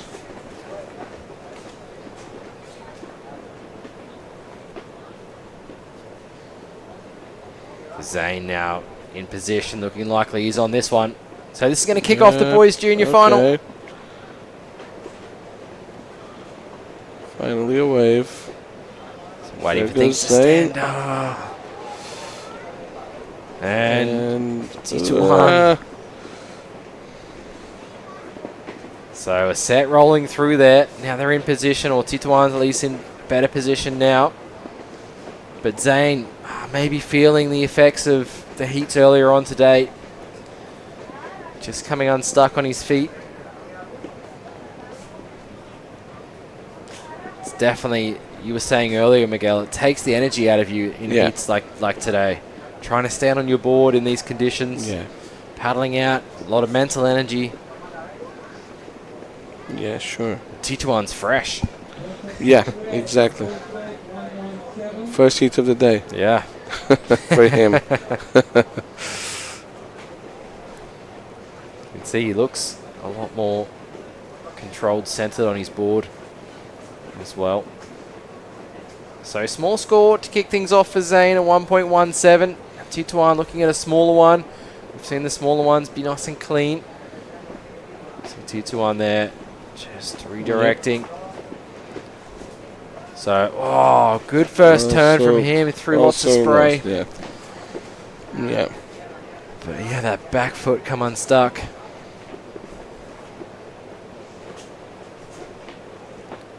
Sunset in the background there. Yeah. Wow, the colors. Behind the elephant. The elephant. Yes, you can see it there. Crab Rock.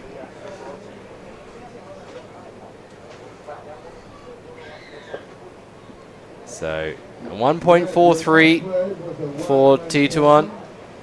So Tituan's winning. There's 12 minutes left in the junior boys final.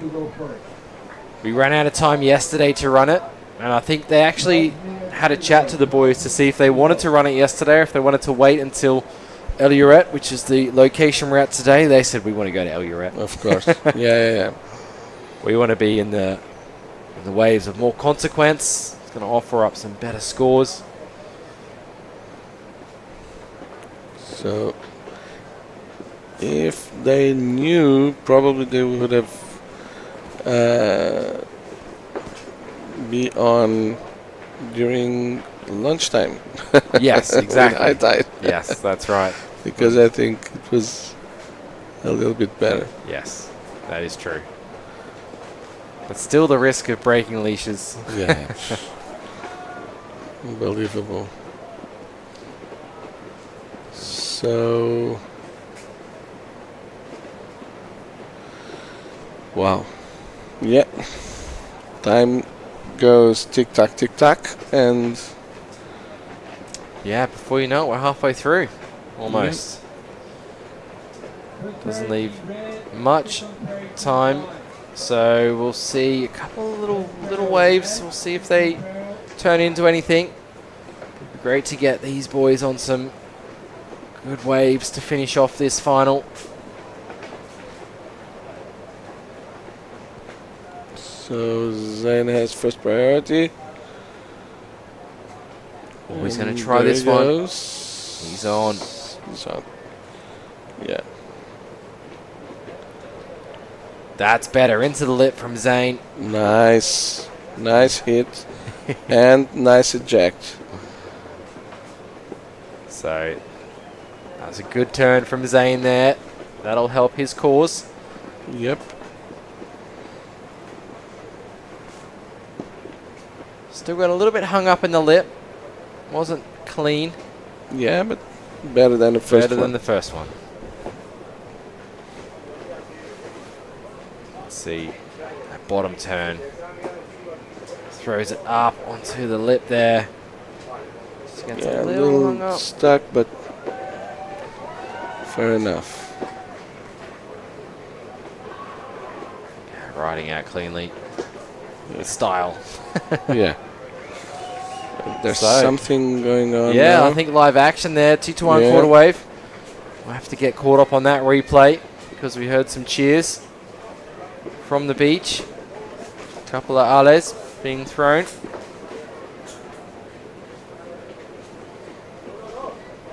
Tituan paddling back out. 9 minutes left, so scores to drop for both of them. Let's get a replay. Yeah, Tituan's wave. Oh. A little. Ah, nice turn. turn. Comes unstuck, but that first turn was great.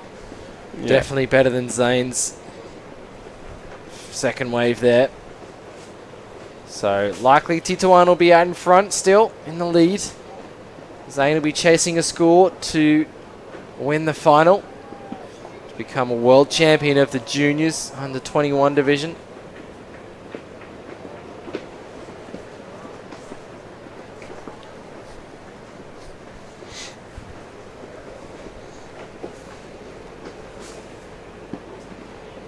And yeah, very hard conditions. very tough. It's changed so much. The Yeah. wind's picked up. In 20 minutes, in Exactly. 15, 20 minutes, unbelievable. Yeah, the wind has picked up. Waves are much more bumpy. Really tricky for both of them. Paddling against that onshore wind at the moment. Yeah. And losing the light pretty quickly out there as well. Yep. I don't even know how the cameras hold up to it. Because it's getting dark. Exactly. And it's raining. No, I think it's just the grain from It's the grain, light. Yeah. So, production team doing their best to capture these Sure, images.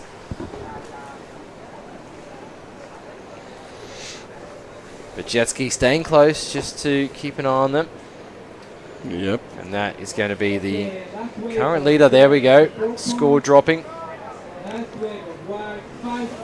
So 5 points for Tituan, 4 points for Zayn. Fair call. Yep. There we go. We get a good shot here of waves approaching. Whoever gets this. Wow, this is a good size wave. No. No one gets it. No one gets it. Maybe no scoring potential. It could be bumpy, Yeah. those big ones. But time is ticking away. Looks like Tituan might be in position for this one. Yep. Don't know if he'll get it though. Yeah. He's in second priority, Too so difficult. Yeah, second priority. he so can paddle for any wave. Yeah. As on long the as Zane inside. doesn't paddle. That's right. It's okay.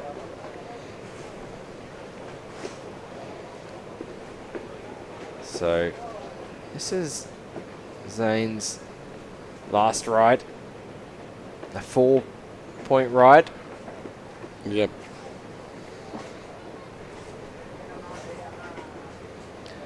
And then back that up with this first turn. A little off balance there, but this one was very good. Did well to hold that. And nose almost caught. Oh, if he'd backed that up. Yeah. It would have been like a 6 or a 7. So very close at the moment. Not much separating them. Unbelievable. The whole French contingent there. Yeah. Cheering on Tituan. Of course. Tough opponent in Zane though. Zane's used to these bigger waves. Yeah. Well, so does Tituan. Yeah, exactly. Rough conditions are with both of them, actually. Yeah. Because stand-up paddling in Brittany in the wintertime, it's not for everyone. It's not. It's not for everyone. It's bitterly cold. And you do have to have the spirit. You do. You have to love it. And that's why all the athletes are here. Yeah, They love the sport. They want to support the sport.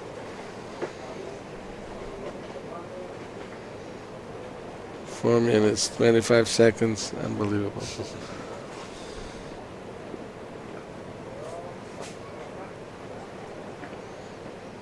And so they're trying to just reposition there. Haven't had a proper set roll through. Yes.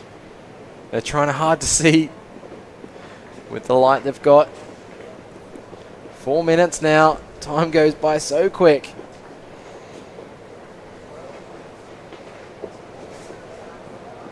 Zane having a look at this one. I think it's probably a good decision. Yep. There he goes. This wave steepening up. Oh, up into the lip. He tries to hold on, but falls off. Falls. So that's not going to be the score he needs.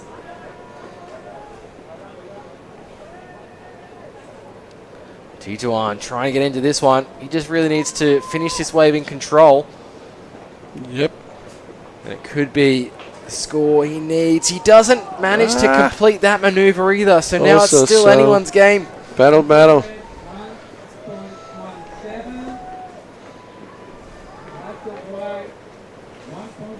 Wow. So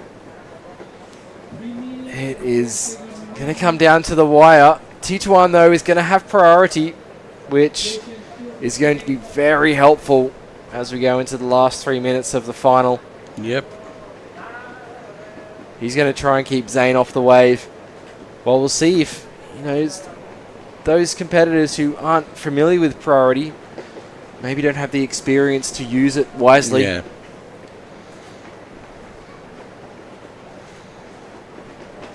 The ocean is jumping all over the place. It is. It's a different crazy day out there right now. Completely different to, that last of the women's heat where we saw Sakura and Vanya getting good scores. Unbelievable. So Tituan currently holding the title with one hand. Yep.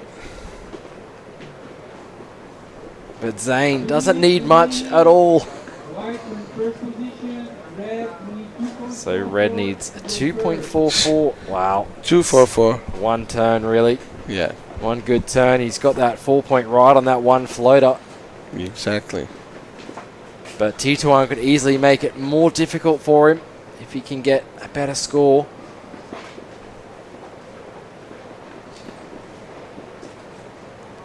Benoit, Mathieu telling them to go right. Yeah, hold position. Keep Zane off the wave.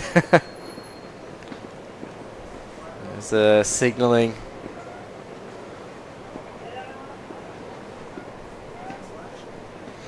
I'm not sure what that signal means. They've got their own language. Maybe do you know? No, but probably stick to him. Stick to him. Yeah, stay close. Yeah, stay close. Keep him off the next wave. So it's coming down to the wire for the champion for the junior. Yeah. Maybe something coming through, but the Ocean definitely deciding to switch up gears for this heat. Zane had an opportunity there for a little one. He doesn't need much at all. Oh, God. 30 seconds left. Could be a couple of bumps, you know. Yeah. It's Zane's going to try. He needs to at least take off on something.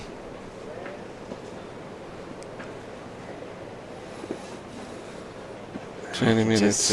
Oh, God. I know. And I think it's going to be Titouan in what was a very difficult junior boys final. Yeah, very still difficult. Some 15 minutes of final, actually, because they didn't get the... Exactly. Yeah, and it's off. But is Zane going to get on a wave? Oh, I don't know, Miguel. I'd probably say no, but you don't know. Yeah. Wow, I'm not sure. It could be if he was up in time, if he was on the wave. Judges need to deem that he was under the wave's power. Yeah. So he wasn't paddling. He wasn't using his paddle to continue to move forward. He was under the wave's power to push him along. I don't know. I'm on the fence. Yeah, I don't know either. There hasn't been an official call yet from... So I'd say he was up in time. And only needing a small score. Yeah, 2 for 3, I think. Yeah. Wow, that was the most exciting final. I mean, you always just want the best for these competitors, and you know, after 5 minutes of not really understanding their heat was underway, although they had visual aids and verbal cues, and it comes down to this. In his favor, in Zane's favor, I when we got here in the morning, he was already out of the water. Yeah. So he was here to train, you know, to. Exactly. So we'll see. Off it goes to 12. I'm sure Zane was up in time then if the judges are taking this long. Yeah, probably. To lock in a score. So, wow. Real tense last seconds of the junior final. We'll get an official call for you shortly, but if Zane's wave was in time, he's definitely got the score. But if it wasn't, then the man on screen could be the winner.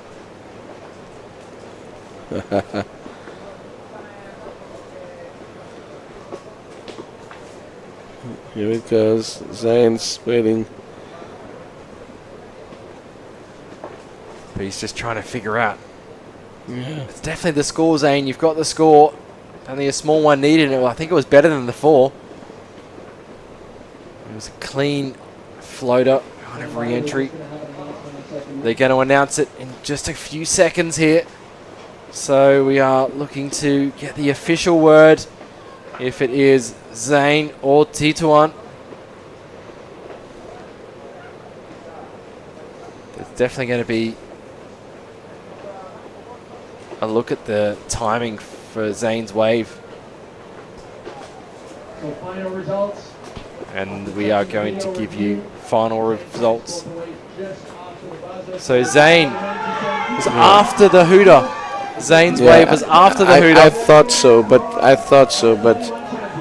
so Titouan Pajot is the junior boys world champion, and I thought so too, Miguel. I thought it was just after as well. I thought so, but yeah.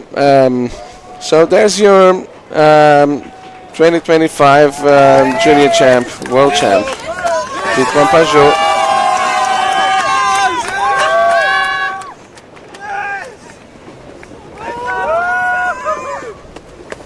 He didn't said oui, he said yes.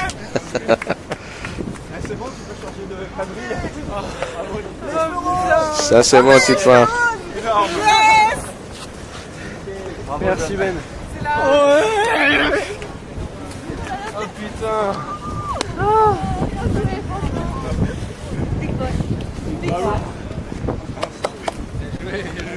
Wow, great scenes to be mic'd up down on the beach there, celebrating Titouan's win. Wow, there's so many French competitors here walking in and congratulating him. What a team they have. Of course, Benoit took the win the longboard.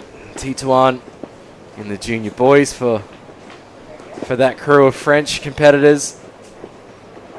Wow, that come right down to the wire, Miguel. There were video replays to see if Zane's wave was in time. Was just after the buzzer. Just after, yeah. And so Titouan will go and shake Zane's hand. Sure. It was taken away at the last second from Zane. He thought he was up in time. It was on the wire, but it looked like he'd caught it just after, and he had. So Titouan Pajot, after coming second a few years ago, now has the title of Junior Boys Champion. What a fantastic what a way to finish the day, eh? Exactly. A great way to finish the day, and it's been, changeable conditions today, but some really excellent scores dropping. Yeah, unbelievable. We had all kinds of weather, all kinds of surfing, huge waves, smaller waves, onshore, kind of offshore, or cross shore. So we had a full day, full journey, and we have a world champion now, Titouan Pajot, under 21 world champion. And also we have just 10 more heats to finish the event. So let's see if it's going to be tomorrow something, or maybe Sunday, maybe both days. We don't know yet. Yeah, that's right. We're going to check the conditions in the morning. Obviously, we've been talking about it all day today, but the swell building tomorrow. For those surf nerds at home, 10 feet, 18 seconds. That is a proper swell. That is a lot of energy in the water. It's going to be interesting to see how the conditions look in the morning, to see if we are going to run. We'll try and run around that lower tide as well if we are going to do anything, and that'll be the men's quarterfinals. But looking like Sunday is going to be the finals day, and we do have Titouan down on the beach with Tatiana for the post-heat interview. I'm here with Titouan Pajot, who is our official 2025 Under-21 SUP Longboard World Champion. How does it feel? I'm so happy. I tried this for a few years, and today it's here, so I'm so happy, very happy. Well, it was a exciting start to the heat, to say the least. Can you please talk us through what happened there? I saw you lost your board. It got absolutely destroyed. What happened? Yeah, I broke my leash on the big set before the start of my heat. So in my head, it was very, very complicated. Yeah, so the jet ski come to take me, and after I take the board of Camille. Thank you. But I can take one good wave, so I'm so happy. It was difficult conditions out there. How did you manage the big swell? And are you used to surfing those kind of big, heavy waves?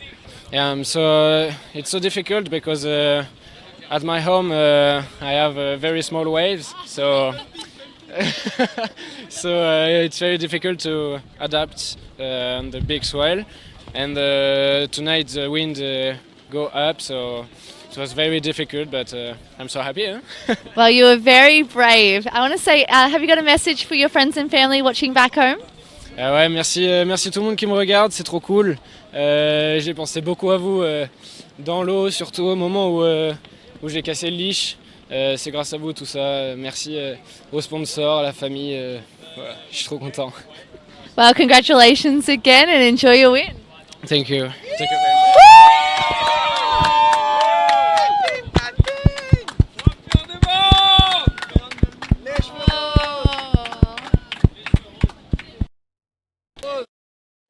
So emotional Titouan and Tatiana. So yeah, that's what we have. A fantastic finish to today's action. I think it was everyone on the edge of their seats for that last final. So stay tuned to APP World Tour Instagram, the live or the stories on there. They'll be able to let you know about the call for tomorrow morning to see if we are going to run. And I heard something about 8 a.m. So let's start there. And but the best way is to just go to APP Instagram, and that's it. Yeah, check it out there, appworldtour.com, and we'll see you when we broadcast next. So thanks for tuning in. Bye-bye. See you soon.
would make it this far. They hated, they never believe me. Yeah, I would never drop the ball. I know I make it look easy. Yeah, Mayweather with the defense. I don't care what a critic gotta say. I got them picking up the pieces. That mean you really playing with your life. I'm about to come and run it all back. I'm the new era, about to snap back. You ain't fitting for it, cause you all cap like. Hold up, I shoot my shot, wait, hold up. I'm really about to run this go up. You know it's all net when it go up. Ain't got no other plans, you don't need to understand. Ay, we on no